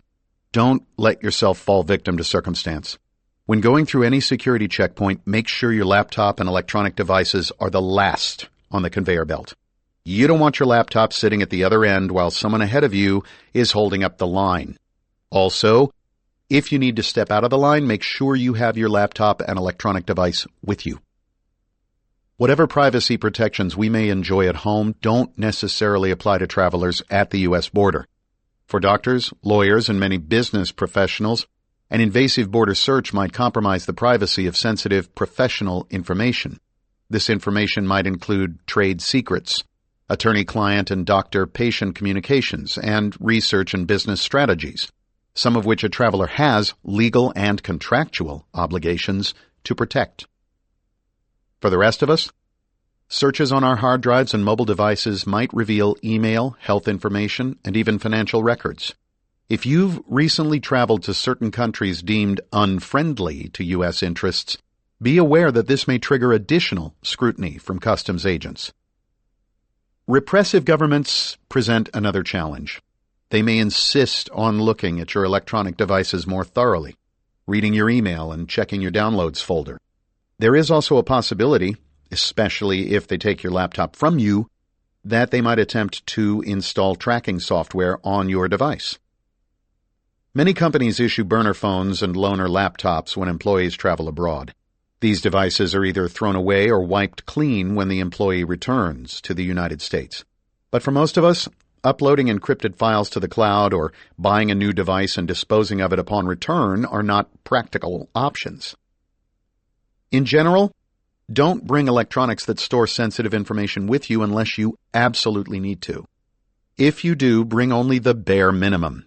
And if you need to bring your mobile phone, think about getting a burner phone for the duration of your visit, especially since voice and data roaming rates are outrageous. Better to bring an unlocked burner phone and purchase a SIM card in the country you are visiting. You might think that getting in and out of customs is the most nightmarish part of any trip, but it might not be. Your hotel room can also be searched.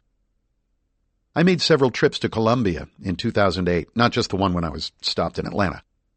On one of the trips I made later that year, something strange happened in my Bogota hotel room, and this was not a questionable hotel. It was one of the hotels where Colombian officials frequently stayed. Perhaps that was the problem. I had gone out to dinner with my girlfriend, and when we came back, my door lock displayed yellow when I inserted my room key. Not green, not red, but yellow, which typically means the door is locked from the inside. I went down to the front desk and had the clerk issue me a new key card. Again, the lock displayed a yellow light. I did this again. Same result. After the third time, I persuaded the hotel to send someone up with me. The door opened. Inside, nothing looked immediately wrong. In fact, at the time, I chalked the whole thing up to the lock being crappy. It wasn't until I returned to the United States that I realized what had happened. Before leaving the United States, I had called a former girlfriend, Darcy Wood, who used to be the lead technician at Tech TV, and asked her to come over to my place and swap out the hard drive in my MacBook Pro laptop. At the time, MacBook Pro hard drives weren't easy to remove. She did it, though. In its place, she put a brand new drive that I had to format and install the OS X operating system on. Several weeks later, when I returned from that trip to Colombia, I asked Darcy to come over to my place in Las Vegas to swap back the drives. Immediately, she noticed something was different. She said someone had tightened the hard drive screws much more than she had. Clearly, someone in Bogota had removed the drive, perhaps to make an image copy of it when I left my room. This happened more recently to Stefan Esser, a researcher known for jailbreaking iOS products. He tweeted a picture of his poorly remounted hard drive. Even a drive with very little data has some data on it. Fortunately, I used Symantec's PGP whole disk encryption to encrypt the entire contents of my hard drive. You could also use WinMagic for Windows or FileVault 2 for OS X. So the clone of my hard drive would be worthless unless the thief could obtain the key to unlock it. It is because of what I think happened in Bogota that I now bring my laptop with me when I travel, even when I'm going out to dinner. If I have to leave my laptop behind, then I never leave it in hibernate mode. Rather, I power it down. If I didn't, an attacker could possibly dump the memory and obtain my PGP whole disk encryption keys, so I turn it all the way off.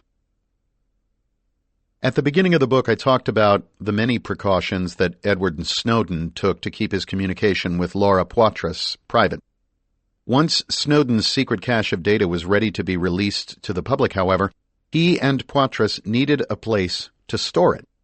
The most common operating systems, Windows, iOS, Android, and even Linux, contain vulnerabilities. All software does. So they needed a secure operating system, one that is encrypted from day one and requires a key to unlock it. Hard disk encryption works like this. When you boot up your computer, you enter a secure password, or rather, a passphrase such as "We don't need no education" from the famous Pink Floyd song. Then the operating system boots up, and you can access your files and perform your tasks without noticing any time delay because a driver performs the encryption tasks transparently and on the fly. This does, however, create the possibility that if you get up and leave your device, even for a moment, someone could access your files since they are unlocked.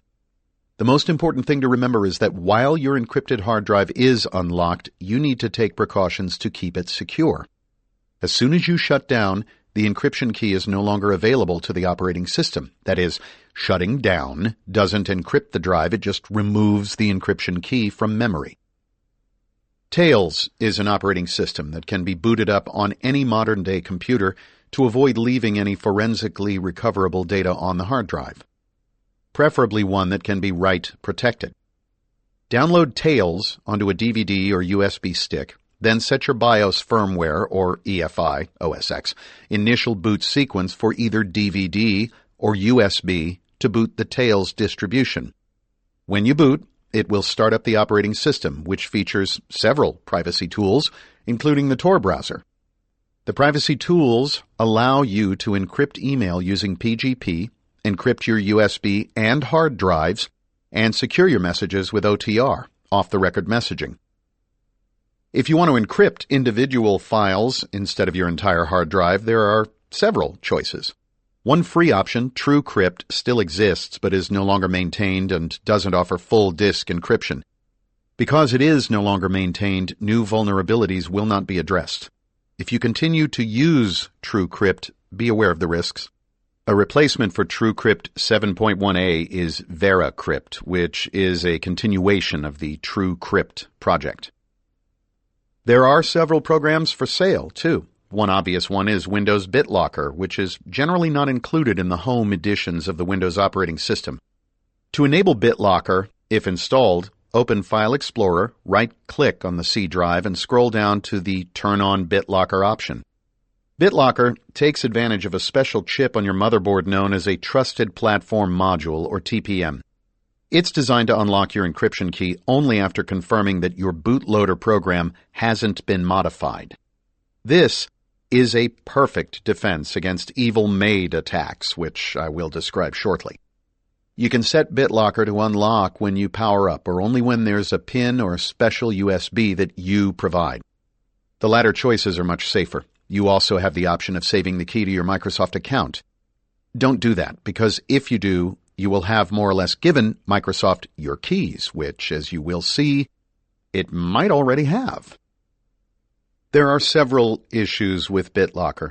First, it uses a pseudo-random number generator, PRNG, called Dual EC-DRBG, short for Dual Elliptic Curve Deterministic Random Bit Generator, which might contain an NSA backdoor. It is also privately owned, meaning that you just have to take Microsoft's word that it works and that it doesn't have any backdoors for the NSA, which may not be the case with open-source software. Another problem with BitLocker is that you must share the key with Microsoft unless you purchase it for $250. Not doing so may allow law enforcement to request the key from Microsoft. Despite these reservations, the EFF actually does recommend BitLocker for the average consumer looking to protect his or her files. However, be aware there is a way to bypass BitLocker as well. Another commercial option is PGP whole disk encryption from Symantec. A lot of universities use this, as do many corporations. I have used it in the past as well.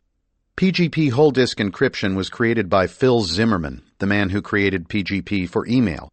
Like BitLocker, PGP can support the TPM chip to provide additional authentication when you turn on your PC. A perpetual license sells for around $200.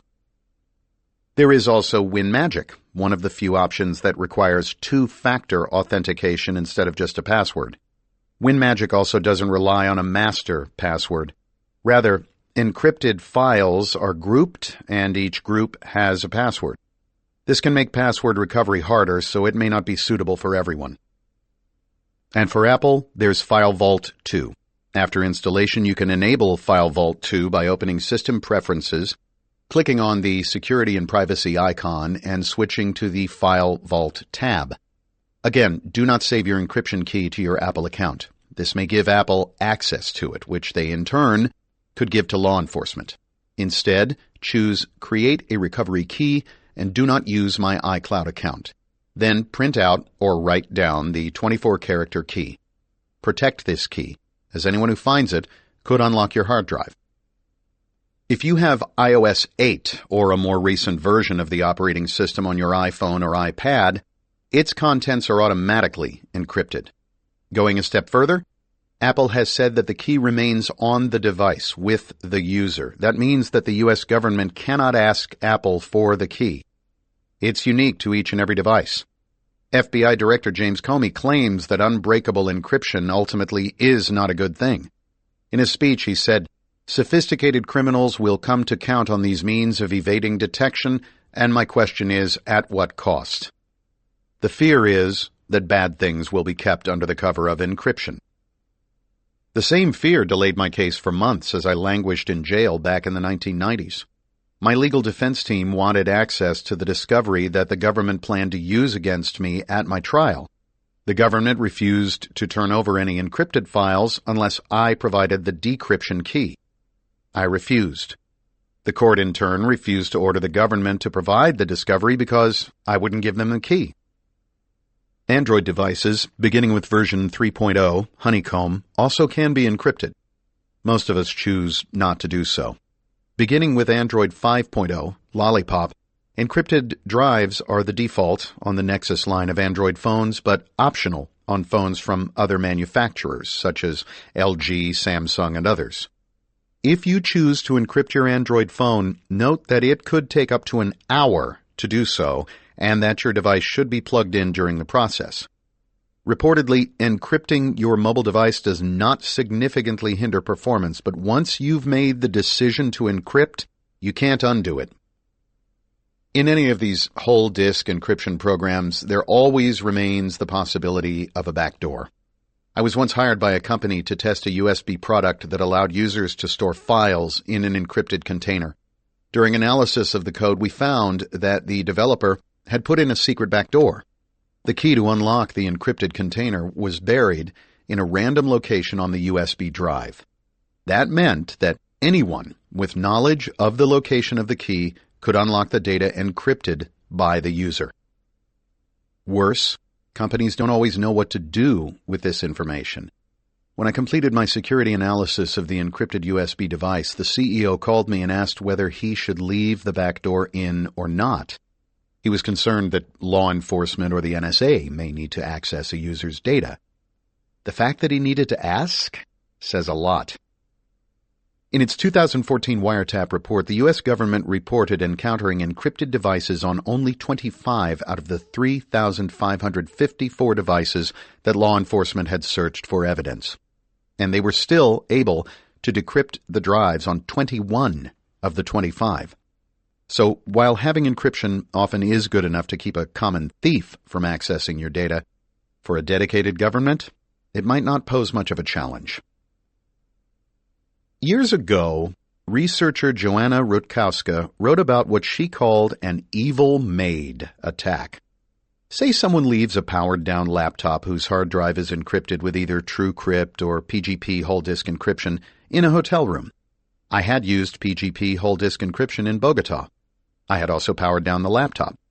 Later, someone enters the room and inserts a USB stick containing a malicious bootloader. The target laptop must then be booted off the USB to install the malicious bootloader that steals the user's passphrase. Now the trap is set. A maid, someone who can frequent a hotel room without too much suspicion, would be the best candidate to do this, hence the name of the attack. A maid can re-enter almost any hotel room the next day and type in a secret key combination that extracts the passphrase that was secretly stored on the disk.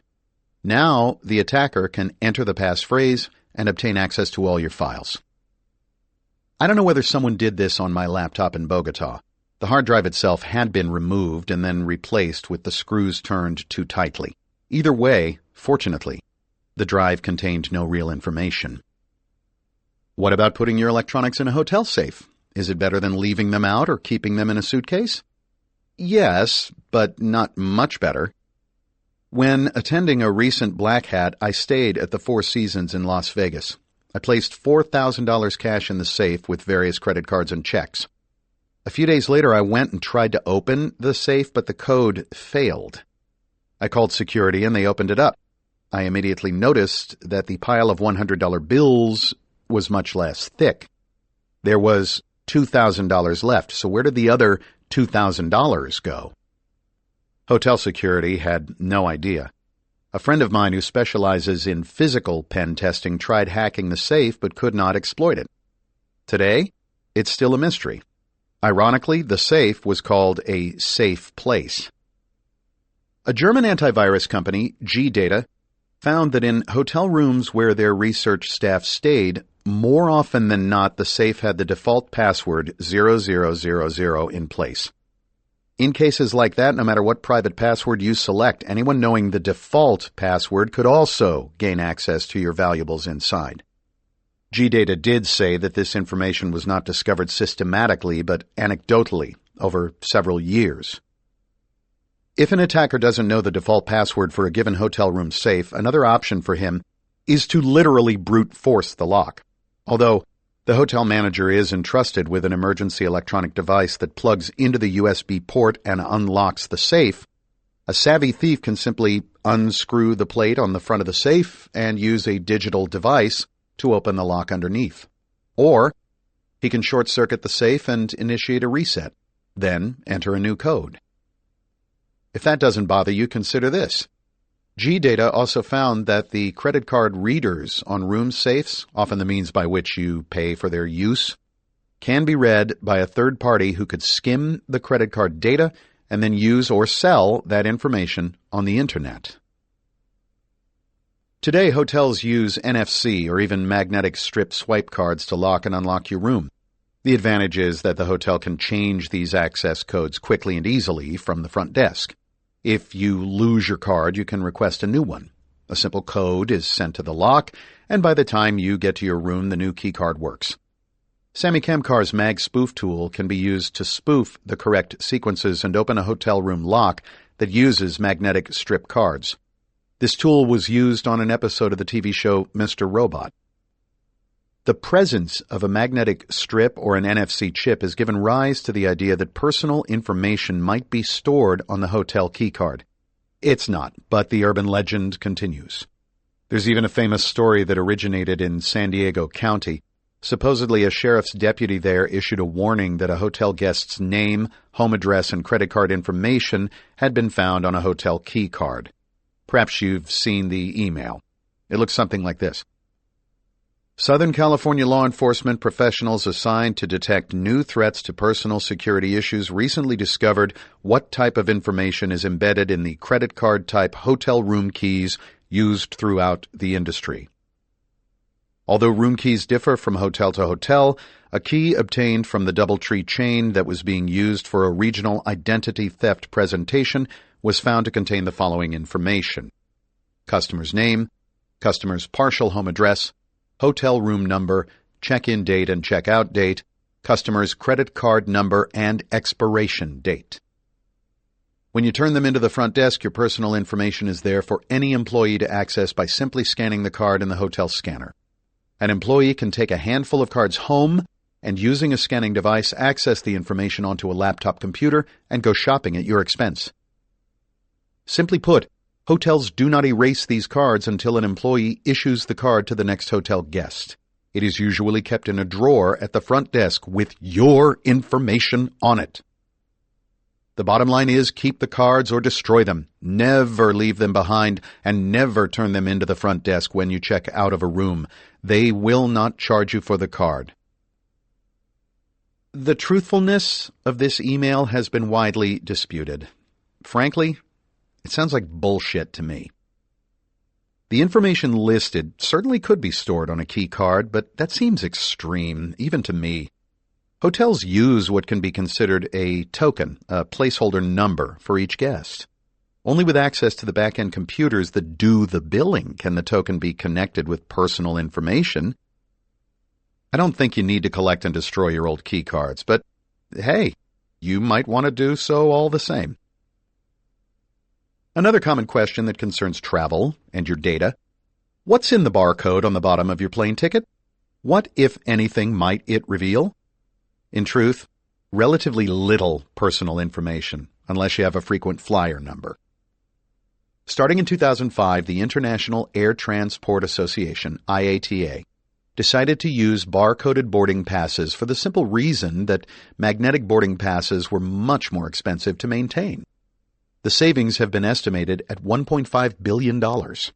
Furthermore, using barcodes on airline tickets allows passengers to download their tickets from the internet and print them at home, or they can use a mobile phone at the gate instead.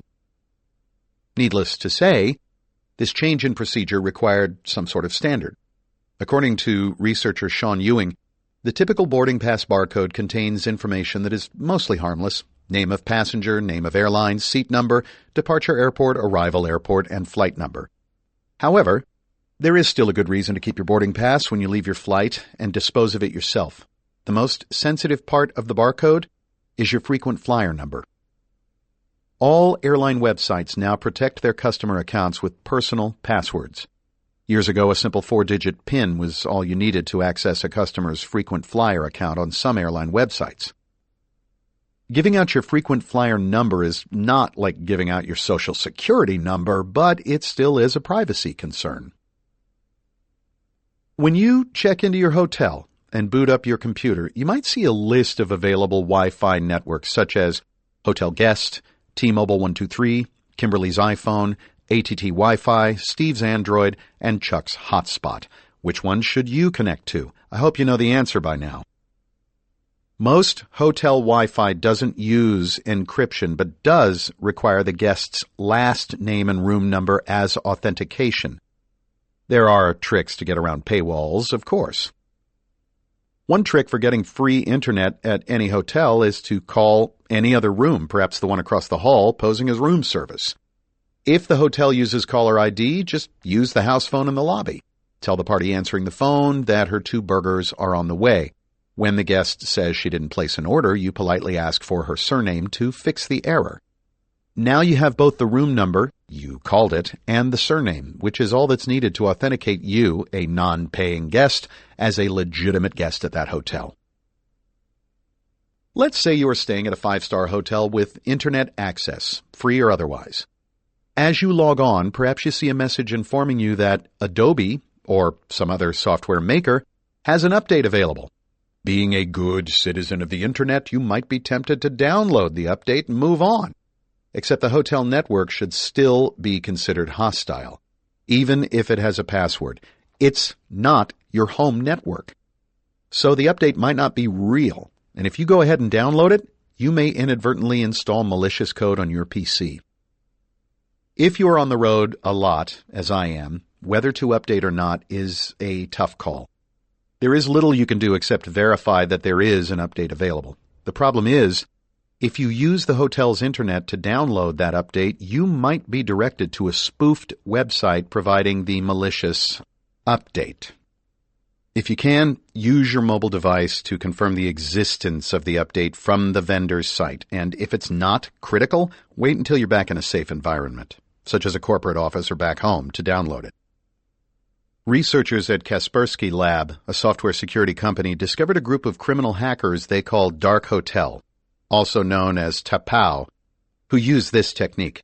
They operate by identifying business executives who might be staying at a particular luxury hotel, then anticipate their arrival by placing malware on the hotel server. When the executives check in and connect to the hotel Wi-Fi, the malware is downloaded and executed on their devices. After the infection is complete, the malware is removed from the hotel server. Apparently, this has been going on for almost a decade, the researchers noted. Although it primarily affects executives staying at luxury hotels in Asia, it could be common elsewhere. The Dark Hotel group in general uses a low-level spear phishing attack for mass targets and reserves the hotel attacks for high-profile, singular targets, such as executives in the nuclear power and defense industries. One early analysis suggested the Dark Hotel was South Korea-based. A keylogger, malware used to record the keystrokes of compromised systems used in the attacks contains Korean characters within the code.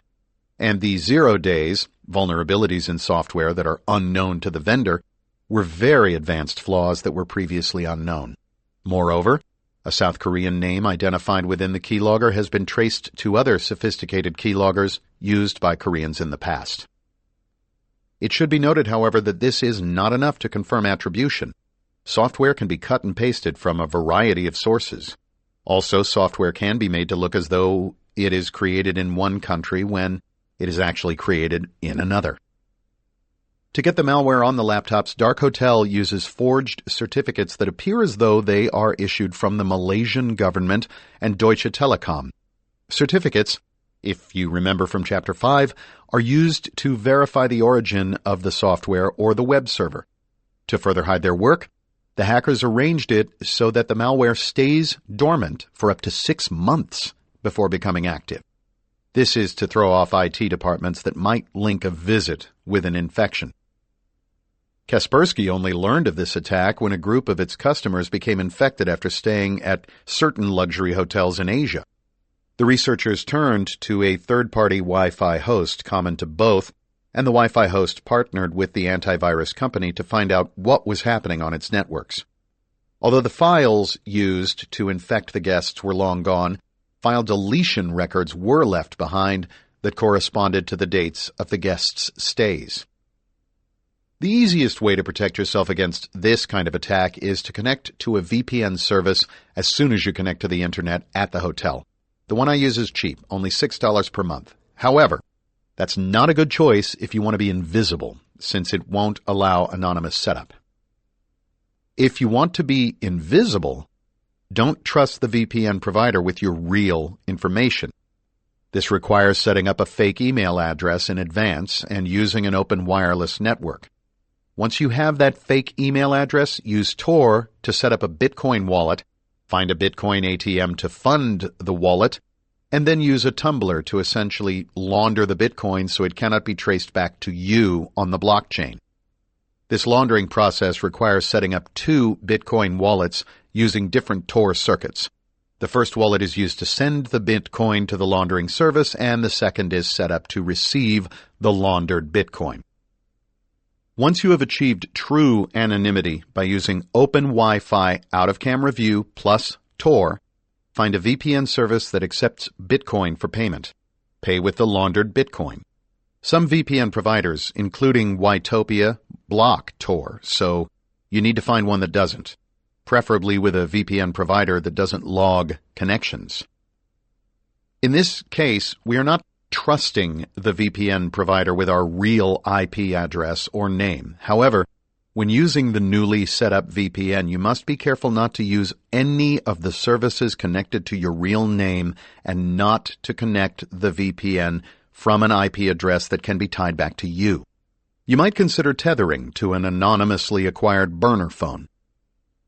It's best to purchase a portable hotspot, purchased in such a way that it would be very difficult to identify you. For example, you can hire someone to purchase it for you so your face does not appear on a surveillance camera in a store.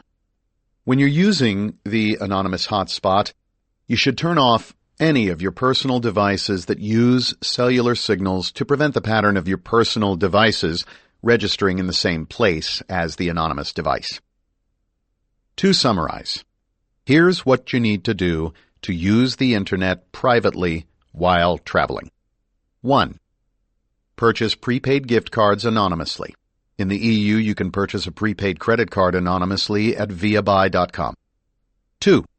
Use Open Wi-Fi after changing your MAC address. 3.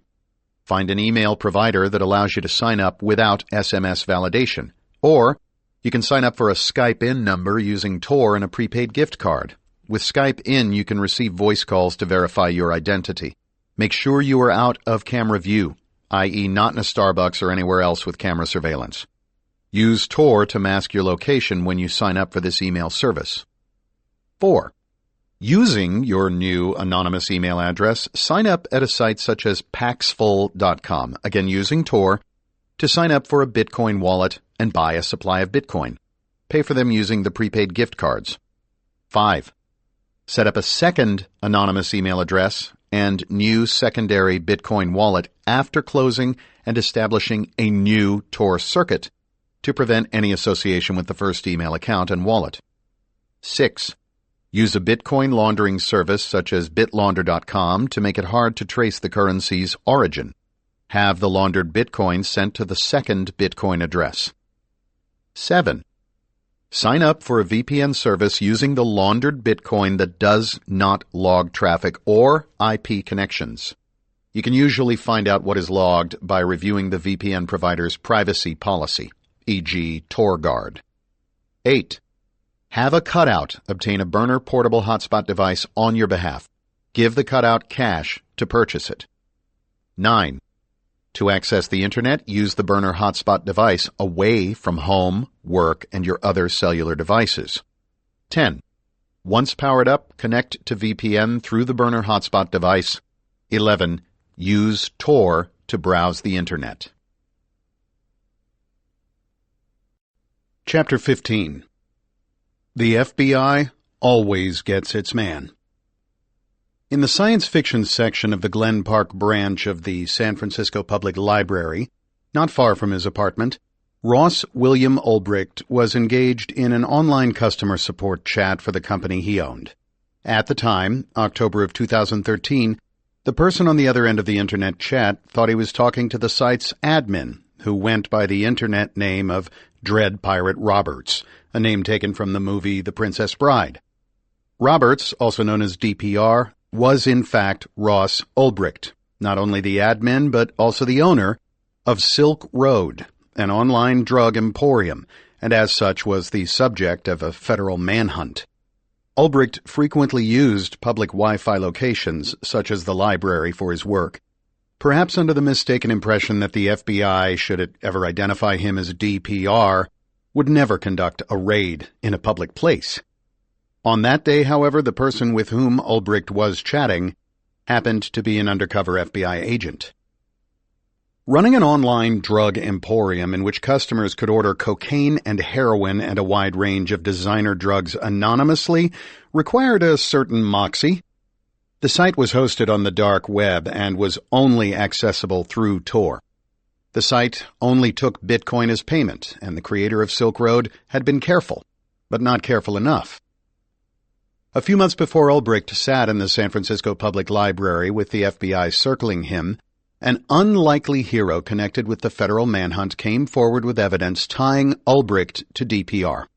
The hero, an IRS agent named Gary Alford, had been reading up on Silk Road and its origins, and in the evenings he had been running advanced Google searches to see what he could find. One of the earliest mentions of Silk Road he found was from 2011. Someone who went by the name Altoid had been talking it up in a chat group. Since Silk Road had not yet launched, Alford figured that Altoid most likely had inside knowledge of the operation. Naturally, Alford started a search for other references. He struck gold. Apparently, Altoid had posted a question to another chat group, but had deleted the original message. Alford pulled up a response to the now-deleted query that contained the original message.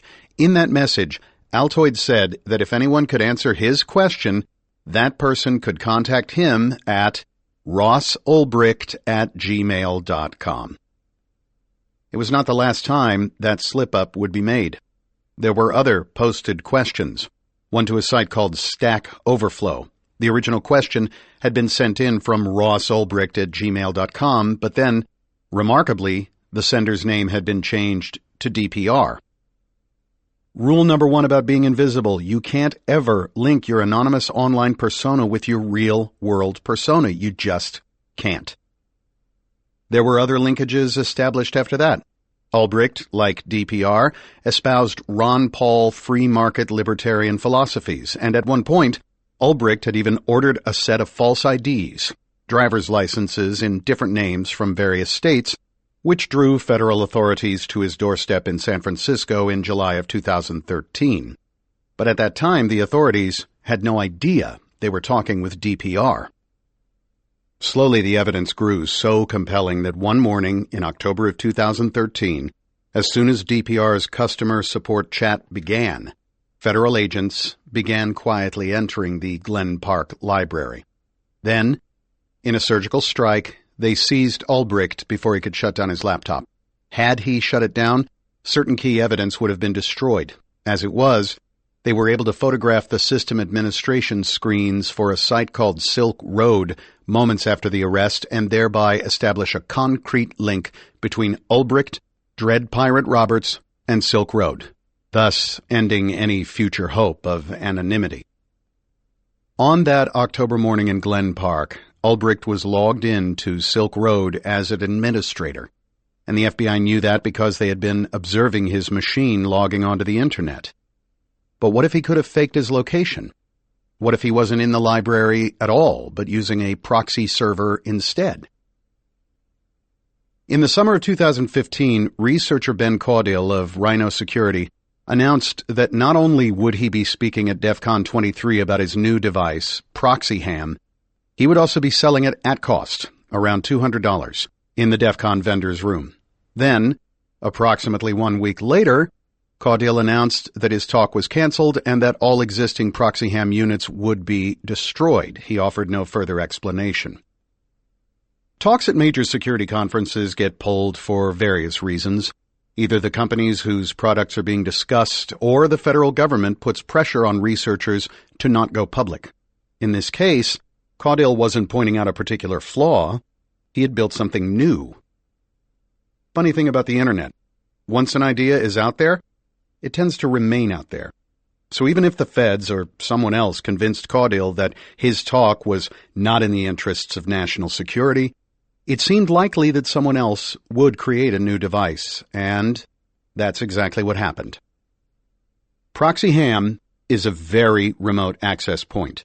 Using it is much like putting a Wi-Fi transmitter in your home or office, except that the person using and controlling ProxyHam could be up to a mile away.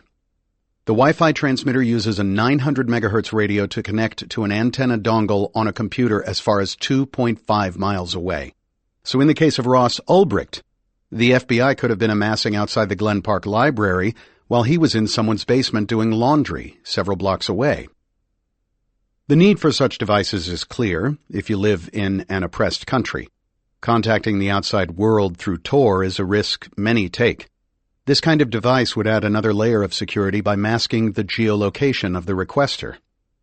Except someone didn't want Caudill to speak about it at DEF CON. In the interviews, Caudill denied that the Federal Communications Commission had discouraged him.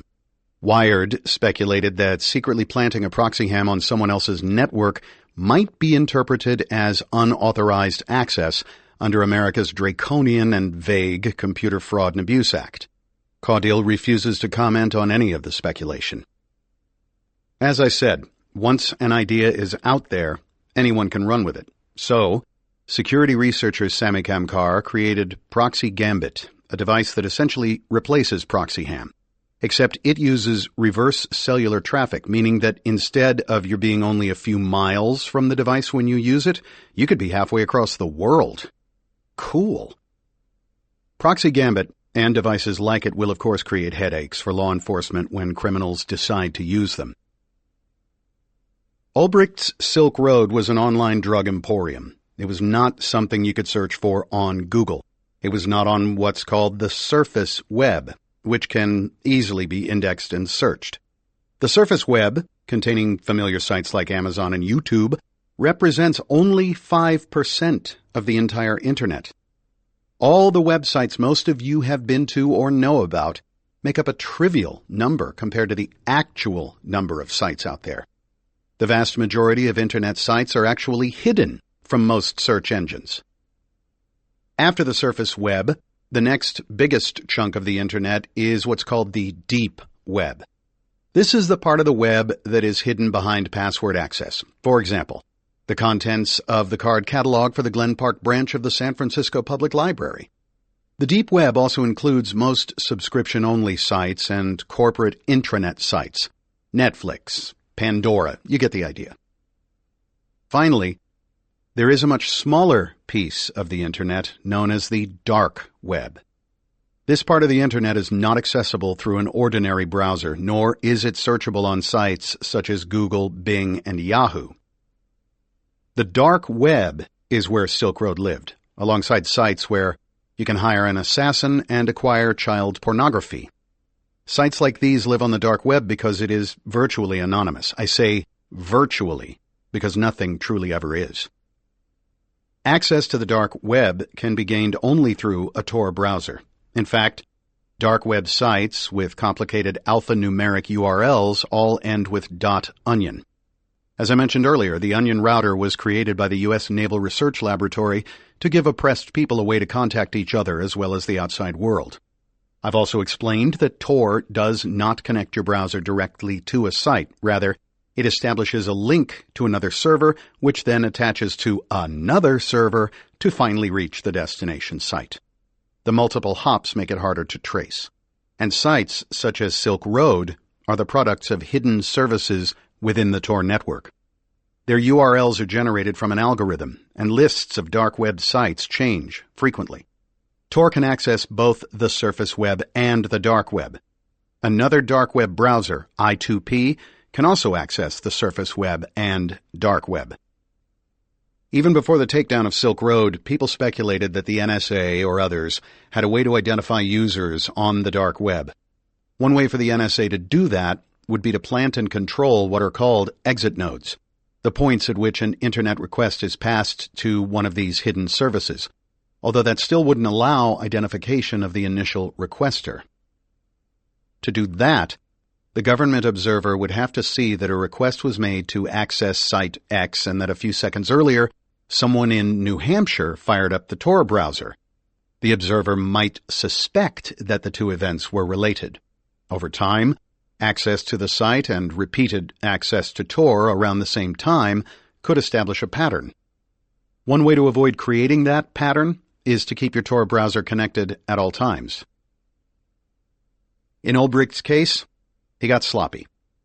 Ulbricht apparently didn't have a plan early on.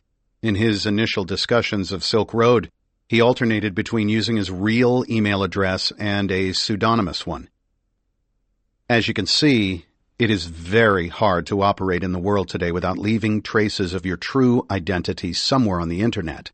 But as I said at the outset, with a little bit of care, you too can master the art of invisibility. In the following pages, I will show you how. Chapter 16. Mastering the Art of Invisibility. After reading this far, you might be thinking about your level of experience and how easy or hard it will be for you to disappear online. Or you might be asking yourself how far you should go, or whether any of this is for you. After all, you may not have state secrets to share. You might, however, be fighting your ex in a legal dispute, or you might be in a disagreement with your boss. You might be contacting a friend who is still in touch with an abusive family member, or you might want to keep some activities private and unobservable by a lawyer. There are a variety of legitimate reasons why you might need to communicate with others online or to use the web and other technology anonymously. So, what steps do you really need to take to go all in? How long will it take, and how much will it cost? If it's not abundantly clear by now, to be invisible online, you more or less need to create a separate identity, one that is completely unrelated to you. That is the meaning of being anonymous. When you're not being anonymous, you must also rigorously defend the separation of your life from that anonymous identity. What I mean by that is that you need to purchase a few separate devices that are only used when you are anonymous, and this could get costly. You could, for example, use your current laptop and create what's called a virtual machine, VM, on your desktop. A virtual machine is a software computer.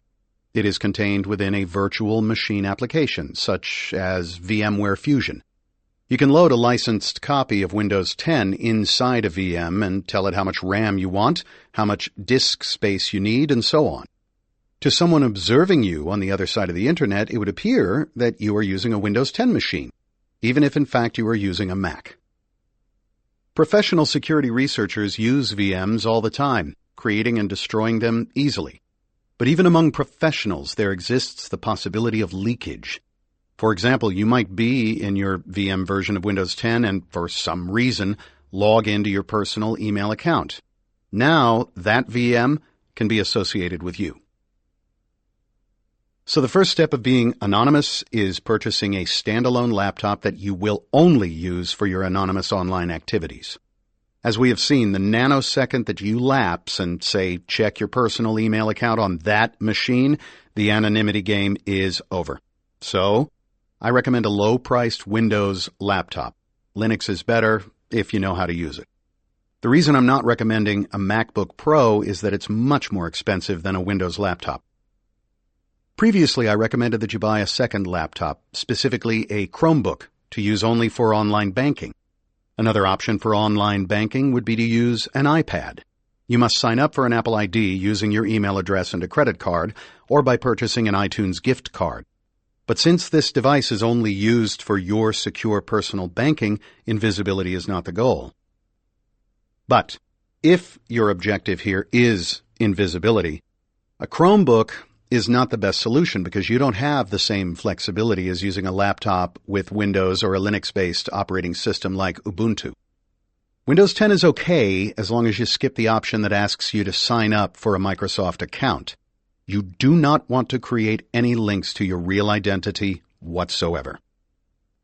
You should purchase the new laptop with cash, in person, not online.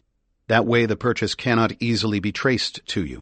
Remember, your new laptop has a wireless network card with a unique MAC address. You do not want anyone possibly tracing the equipment to you.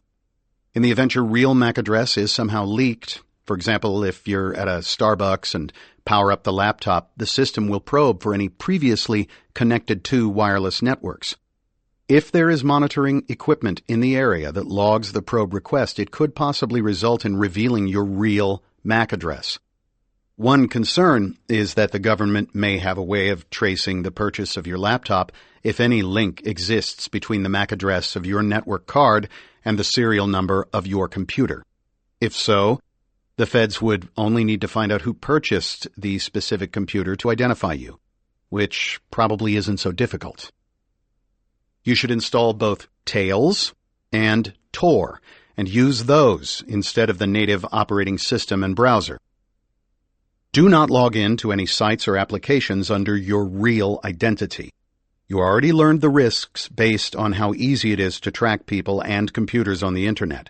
As we have discussed, using sites or accounts under your real identity is a very bad idea.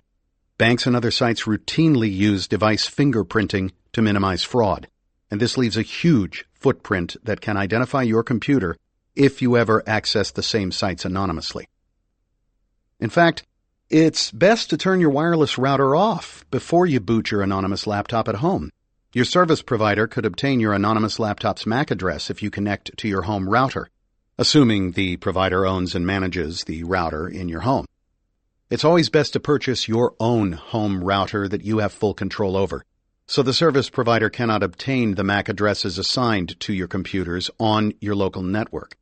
As such, the service provider will only see the MAC address of your router, which is no risk to you.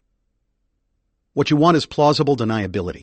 You want to proxy your connections through multiple layers so that it would be very, very hard for an investigator to ever tie them back to a single person, let alone you. I made a mistake while still a fugitive. I repeatedly dialed up to modems at Netcom, a ghost of internet service providers past, using a cellular phone modem to mask my physical location. Since I was at a fixed location, it was child's play to use radio direction finding techniques to find me, once they knew what cellular tower my mobile phone was using for data connections. This allowed my adversary, Tsutomu Shimomura, to find the general location and pass it along to the FBI. What this means is that you can't ever use your anonymous laptop at home or work. Ever. So get a laptop and commit to never using it to check your personal email, Facebook, or even the local weather. Another way you can be traced online is through the tried and true method of following the money. You will need to pay for a few things, so prior to taking your anonymous laptop out and finding an open wireless network, the first step is to anonymously purchase some gift cards. Since every store that sells gift cards most likely has surveillance cameras at the kiosk or counter, you must exercise extreme caution. You should not purchase these yourself. You should hire a randomly chosen person off the street to purchase the gift cards while you wait a safe distance away. But how do you do that? You might approach, as I did, someone in a parking lot and say that your ex works in that store over there and you don't want a confrontation, or offer some other excuse that sounds plausible. Perhaps you add that she has a restraining order against you. For $100 in cash, making a purchase for you might sound very reasonable to someone. Now that we've set up our cutout to go inside the store and purchase a handful of prepaid cards, which cards should he or she purchase? I recommend purchasing a few prepaid preset $100 cards. Don't purchase any of the refillable credit cards, as you have to provide your real identity under the Patriot Act when you activate them.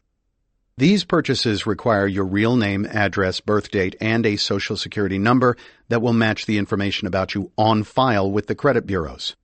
Providing a made-up name or someone else's Social Security number is against the law and is probably not worth the risk.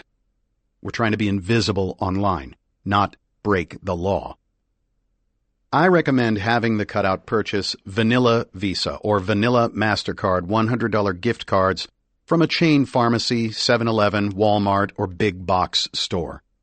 These are often given out as gifts and can be used just as regular credit cards would be. For these, you do not have to provide any identifying information, and you can purchase them anonymously with cash. If you live in the EU, you should anonymously order a physical credit card using viabuy.com. In Europe, they can ship the cards to the post office, which requires no ID to pick up.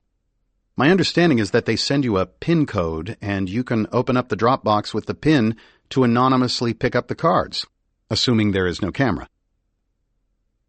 So where can you use your new laptop and anonymously purchased prepaid cards? With the advent of inexpensive optical storage devices, businesses providing free wireless access can store surveillance camera footage for years. For an investigator, it is relatively easy to get that footage and look for potential suspects. During the time of your visit, the investigator can analyze the logs, searching for MAC addresses authenticated on the free wireless network. That's why it's important to change your MAC address each time you connect to a free wireless network. So you need to find a location near or adjacent to one that offers free Wi-Fi. For example, there may be a Chinese restaurant next door to a Starbucks or other establishment that offers free wireless access. Sit at a table near the wall adjoining the service provider. You might experience slightly slower connection speeds, but you will have relative anonymity, at least until the investigator starts looking at all the surveillance footage from the surrounding area. Your MAC address will likely be logged and stored once you authenticate on the free wireless network. Remember General David Petraeus' mistress? Remember that the times and dates of her hotel registrations matched the times and dates of her MAC address's appearance on the hotel's network?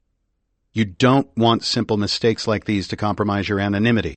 So remember to change your MAC address each time you access public Wi-Fi. So far, this seems pretty straightforward. You want to buy a separate laptop from which you will do your anonymous activity. You want to anonymously purchase some gift cards. You want to find a Wi-Fi network that you can access from a near or adjacent site to avoid being seen on camera. And you want to change your MAC address every time you connect to a free wireless network. Of course, there's more. Much more. We're only getting started. You might also want to hire a second cutout, this time to make a more important purchase, a personal hotspot. As I mentioned before, the FBI caught me because I was dialing up to systems around the world using my cellular phone and modem. And over time, my fixed location was compromised because my mobile phone was connected to the same cellular tower. At that point, it was easy to use radio direction finding to locate the transceiver, my cell phone. You can avoid that by hiring someone to go into a Verizon store, or AT&T or T-Mobile, and purchase a personal hotspot that allows you to connect to the internet using cellular data. That means you have your own local access to the internet so you don't have to go through a public Wi-Fi network. Most important, you should never use a personal hotspot in a fixed location for too long when you need to maintain your anonymity. Ideally, the person you hire won't see your license plate or have any way to identify you. Give the person cash, $200 for the hotspot and another $100 when the person returns with the hotspot. The mobile operator will sell the cutout a personal hotspot that carries no identifying information. And while you're at it, why not purchase a few refill cards to add more data? Hopefully the cutout won't abscond with your money, but it's a worthwhile risk for anonymity. Later, you can refill the burner device using Bitcoin. Once you have anonymously purchased a portable hotspot, it is very important that, as with the laptop, you never turn the device on at home. Every time the hotspot is turned on, it registers with the closest cellular tower. You don't want your home or office or any place you frequent to show up in the mobile operator's log files. And never turn on your personal phone or personal laptop in the same location where you turn on your anonymous laptop or burner phone or anonymous hotspot. The separation is really important. Any record that links you to your anonymous self at a later date and time negates the whole operation. Now, armed with prepaid gift cards and a personal hotspot with a prepaid data plan, both purchased anonymously by two very different people who couldn't possibly identify you from a police lineup or by memorizing the make, model, and license plate number of your car, we're almost set. Almost. From this point on, the Tor browser should always be used to create and access all online accounts because it constantly changes your IP address. One of the first steps is to set up a couple of anonymous email accounts using Tor. This was something that Ross Ulbricht neglected to do. As we saw in the previous chapter, he used his personal email account more than once while conducting his Silk Road business on the dark web. These unintentional crossovers from Dread Pirate Roberts to Ross Ulbricht and back again helped investigators confirm that the two names were associated with one person. To prevent abuse, most email providers, such as Gmail, Hotmail, Outlook, and Yahoo, require mobile phone verification. That means you have to provide your mobile number, and immediately during the sign-up process, a text message is sent to that device to confirm your identity. You can still use a commercial service like the ones mentioned above if you use a burner phone. However, that burner phone and any refill cards must be obtained securely, i.e., purchased in cash by a third party who cannot be traced back to you. Also, once you have a burner phone, you cannot use it when you're close to any other cellular devices you own. Again, leave your personal phone at home.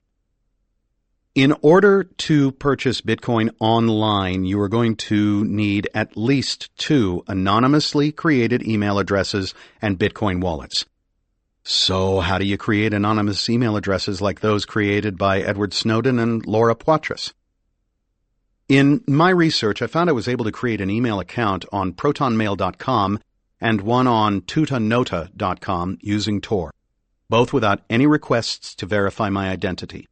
Neither of these 2 email providers asked me for verification upon setup. You can conduct your own research by searching for email providers and checking to see whether they require your mobile phone number during the sign-up process. You can also see how much information they need to create the new accounts. So, now we have a laptop with Tor and Tails loaded, a burner phone, a handful of anonymous prepaid gift cards, and an anonymous hotspot with an anonymously purchased data plan. We're still not ready. To maintain this anonymity, we need to convert our anonymously purchased prepaid gift cards to Bitcoin. In Chapter 6, I talked about Bitcoin, virtual currency. By itself, Bitcoin is not anonymous. They can be traced through what's called a blockchain, back to the source of the purchase. Similarly, all subsequent purchases can be traced as well. So Bitcoin by itself is not going to hide your identity. We will have to run the funds through an anonymity mechanism, converting prepaid gift cards into Bitcoin, then running the Bitcoin through a laundering service. This process will result in anonymized Bitcoin to be used for future payments. We will need the laundered Bitcoin, for example, to pay for our VPN service, and any future purchases of data usage on our portable hotspot or burner phone. Using Tor, you can set up an initial Bitcoin wallet at paxful.com or other Bitcoin wallet sites. Some sites broker deals in which you can buy Bitcoin with prepaid gift cards, such as those preset vanilla Visa and vanilla MasterCard gift cards I mentioned earlier. The downside is that you will pay a huge premium for this service, at least 50%. Paxful.com is more like an eBay auction site where you find Bitcoin sellers. The site just connects you with buyers and sellers. Apparently, anonymity has a high cost. The less identity information you provide in a transaction, the more you'll pay.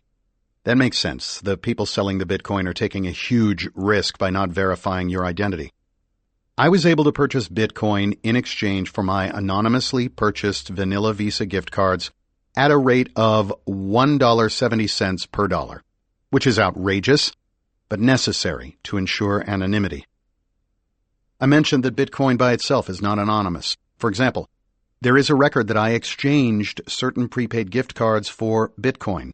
An investigator could trace my Bitcoin back to the gift cards. But there are ways to launder Bitcoin, obscuring any link back to me. Money laundering is something that criminals do all the time. It is most often used in drug trafficking, but it also plays a role in white-collar financial crime. Laundering means that you disguise the original ownership of the funds, often by sending the money out of the country to multiple banks in countries that have strict privacy laws.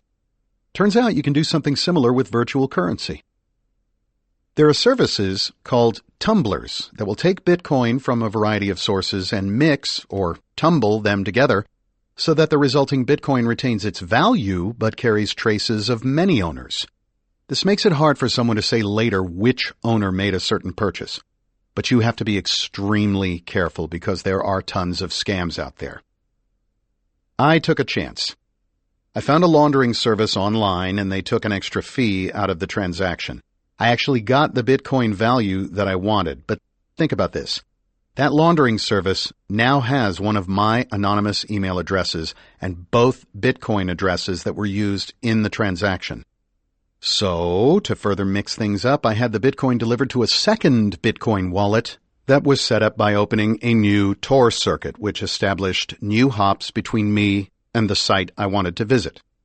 Now the transaction is thoroughly obfuscated, making it very hard for someone to come along later and figure out that the two Bitcoin addresses are owned by the same person. Of course, the Bitcoin laundering service could cooperate with third parties by providing both Bitcoin addresses. That's why it's so important to securely purchase the prepaid gift cards. After using the gift cards to purchase Bitcoin, remember to securely dispose of the plastic cards, not in your trash at home. I recommend using a crosscut shredder that's rated for plastic cards, then disposing of the shreds in a random dumpster away from your home or office. Once the laundered Bitcoin has been received, you can sign up for a VPN service that makes your privacy a priority. The best policy when you are trying to be anonymous is simply not to trust any VPN provider, especially those that claim not to retain any logs. Chances are they'll still cough up your details if contacted by law enforcement or the NSA. For example, I cannot imagine any VPN provider not being able to troubleshoot issues within its own network, and troubleshooting requires keeping some logs, e.g. connection logs that could be used to match customers to their originating IP addresses. So because even the best of these providers cannot be trusted, we will purchase a VPN service using laundered Bitcoin through the Tor browser. I suggest reviewing a VPN provider's terms of service and privacy policies and find the one that seems the best of the bunch. You're not going to find a perfect match, only a good one. Remember that you cannot trust any provider to maintain your anonymity. You have to do it yourself with the understanding that a single error can reveal your true identity. Now, with a standalone laptop running either Tor or Tails, using a VPN provider purchased with laundered Bitcoin over an anonymously purchased hotspot, and with a supply of even more laundered Bitcoin, you have completed the easy part, the setup. This will cost you a couple of $100, perhaps $500. but all the pieces have been randomized so that they can't easily be connected back to you. Now comes the hard part: maintaining that anonymity.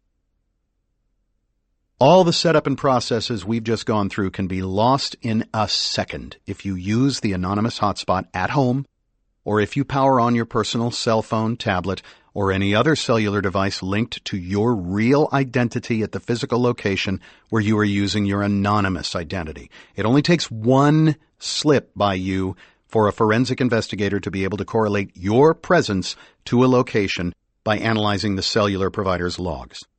If there is a pattern of anonymous access at the same time your cellular device is registered in the same cell site, it could lead to unmasking your true identity. I've already given a number of examples of this. Now, should your anonymity be compromised and should you decide to engage in another anonymous activity, you might need to go through this process once again, wiping and reinstalling the operating system on your anonymous laptop and creating another set of anonymous email accounts with Bitcoin wallets and purchasing another anonymous hotspot. Remember that Edward Snowden and Laura Poitras, both of whom already had anonymous email accounts, set up additional anonymous email accounts so they could communicate specifically with each other. This is only necessary if you suspect that the original anonymity you've established is compromised. Otherwise, you could use the Tor browser after establishing a new Tor circuit through the anonymous hotspot and VPN to access the Internet using a different persona. Of course, how much or how little you choose to follow these recommendations is up to you. Even if you follow my recommendations, it is still possible for someone on the other end to recognize you. How? By the way you type. There is a considerable body of research that is focused on the specific word choices people make when writing emails and commenting on social media posts. By looking at those words, researchers can often identify sex and ethnicity. But beyond that, they cannot be more specific. Or can they? In World War II, the British government set up a number of listening stations around the country to intercept signals from the German military. The advances that led to the Allies decrypting these messages came a bit later, at Bletchley Park, the site of the Government Code and Cipher School, where the German Enigma code was broken. Early on, the people at Bletchley Park intercepting the German telegraph messages could identify certain unique characteristics of a sender based on the intervals between the dots and the dashes. For example, they could recognize when a new telegraph operator came on, and they even started giving the operators names. How could mere dots and dashes reveal the people behind them?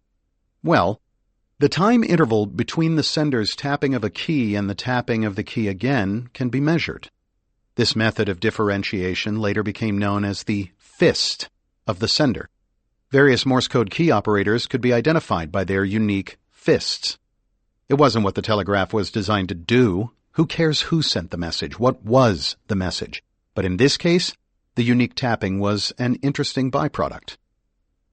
Today, with advances in digital technology, electronic devices can measure the nanosecond differences in the way each person presses keys on computer keyboards.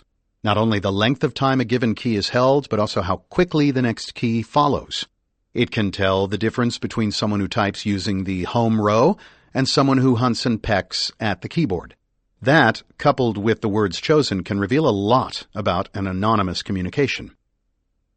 This is a problem if you've gone through the trouble of anonymizing your IP address.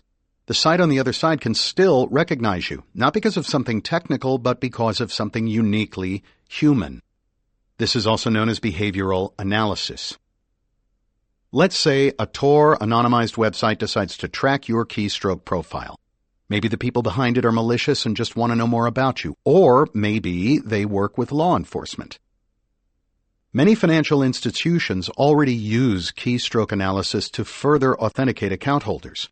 That way, if someone does have your username and password, he or she can't really fake the cadence of your typing. That's reassuring when you want to be authenticated online, but what if you don't? Because keystroke analysis is so disturbingly easy to deploy, researchers Per Thorsheim and Paul Moore created a Chrome browser plugin called Keyboard Privacy. The plugin caches your individual keystrokes and then plays them out at different intervals. The idea is to introduce randomness in your normal keystroke cadence as a means of achieving anonymity online. The plugin might further mask your anonymous internet activities. As we have seen, maintaining the separation between your real life and your anonymous life online is possible, but it requires constant vigilance. In the previous chapter, I talked about some spectacular failures at being invisible. These were glorious but short-term attempts at invisibility. In the case of Ross Ulbricht, he didn't really plan his alter ego very carefully, occasionally using his real email address instead of an anonymous one, particularly in the beginning. Through the use of a Google Advanced Search, an investigator was able to piece together enough information to reveal the mysterious owner of Silk Road. So what about Edward Snowden and others like him who are concerned about their surveillance by one or more government agencies? Snowden, for example, has a Twitter account, as do quite a few other privacy folks. How else might I engage them in a round of feisty conversation online? There are a couple of possibilities to explain how these people remain invisible. They're not under active surveillance. Perhaps a government or government agency knows exactly where its targets are, but doesn't care. In that case, if the targets aren't breaking any laws, who's to say they haven't let their guard down at some point? They might claim to only use Tor for their anonymous emails, but then again, they might be using that account for their Netflix purchases as well. They're under surveillance, but they can't be arrested. I think that might very well describe Snowden. It is possible he has slipped regarding his anonymity at some point, and that he is now being actively tracked wherever he goes, except he's living in Russia. Russia has no real reason to arrest him and return him to the United States. You'll notice I said slipped. Unless you have amazing attention to detail, it's really hard to live two lives. I know. I've done it. I let my guard down by using a fixed location when accessing computers through a cellular phone network. There's a truism in the security business that a persistent attacker will succeed given enough time and resources. I succeed all the time when testing my clients' security controls. All you are really doing by trying to make yourself anonymous is putting up so many obstacles that an attacker will give up and move on to another target. Most of us only have to hide for a little while to avoid that boss who is out to get you fired, to avoid that ex whose lawyers are looking for something, anything to hold against you, to evade that creepy stalker who saw your picture on Facebook and is determined to harass you. Whatever your reason for being invisible, the steps I've outlined will work long enough to get you out from under a bad situation. Being anonymous in today's digital world requires a lot of work and constant vigilance. Each person's requirements for anonymity differ. Do you need to protect your passwords and keep private documents away from your coworkers? Do you need to hide from a fan who is stalking you? Do you need to evade law enforcement because you're breaking the law? Your individual requirements will dictate the necessary steps you need to take to maintain your desired level of anonymity. From setting strong passwords and realizing that your office printer is out to get you all the way to going through the steps detailed here to make it extremely difficult for a forensic investigator to discover your true identity. In general, though, we can all learn something about how to minimize our fingerprints in the digital world. We can think before posting that photo with a home address visible in the background, or before providing a real birth date and other personal information on our social media profiles, or before browsing the internet without using the HTTPS Everywhere extension, or before making confidential calls or sending texts without using an end-to-end encryption tool such as Signal, or before messaging a doctor through AOL, MSN Messenger, or Google Talk without OTR, or before sending a confidential email without using PGP or GPG. We can think proactively about our information and realize that even if what we're doing with it feels benign, sharing a photograph, forgetting to change default logins and passwords, using a work phone for a personal message, or setting up a Facebook account for our kids, we're actually making decisions that carry a lifetime of ramifications. So, we need to act. This book is all about staying online while retaining our precious privacy. Everyone, from the most technologically challenged to professional security experts, should make a committed practice of mastering this art, which becomes more essential with each passing day. The art of invisibility. This has been a Hachette audio production of The Art of Invisibility. The world's most famous hacker teaches you how to be safe in the age of Big Brother and Big Data. Written by Kevin Mitnick with Robert Vamosi. Read and recorded by Ray Porter. Produced by Lisa Kahn. Post-production by A1 Sound Studio. The Art of Invisibility is available in print and digital formats from Little, Brown & Company, a division of Hachette Book Group. For more Hachette audio productions, visit us at hachetteaudio.com. Thank you for listening. Text copyright 2017 by Kevin Mitnick. Audio production copyright 2017 Hachette Audio. All rights reserved. Hachette Book Group supports the right to free expression and the value of copyright. The purpose of copyright is to encourage writers and artists to produce the creative works that enrich our culture. The duplicating, uploading, and distribution of this audiobook without permission is a theft of the author's intellectual property. If you would like permission to use material from the audiobook, other than for review purposes, please contact permissions@hbgusa.com. Thank you for your support of the author's rights.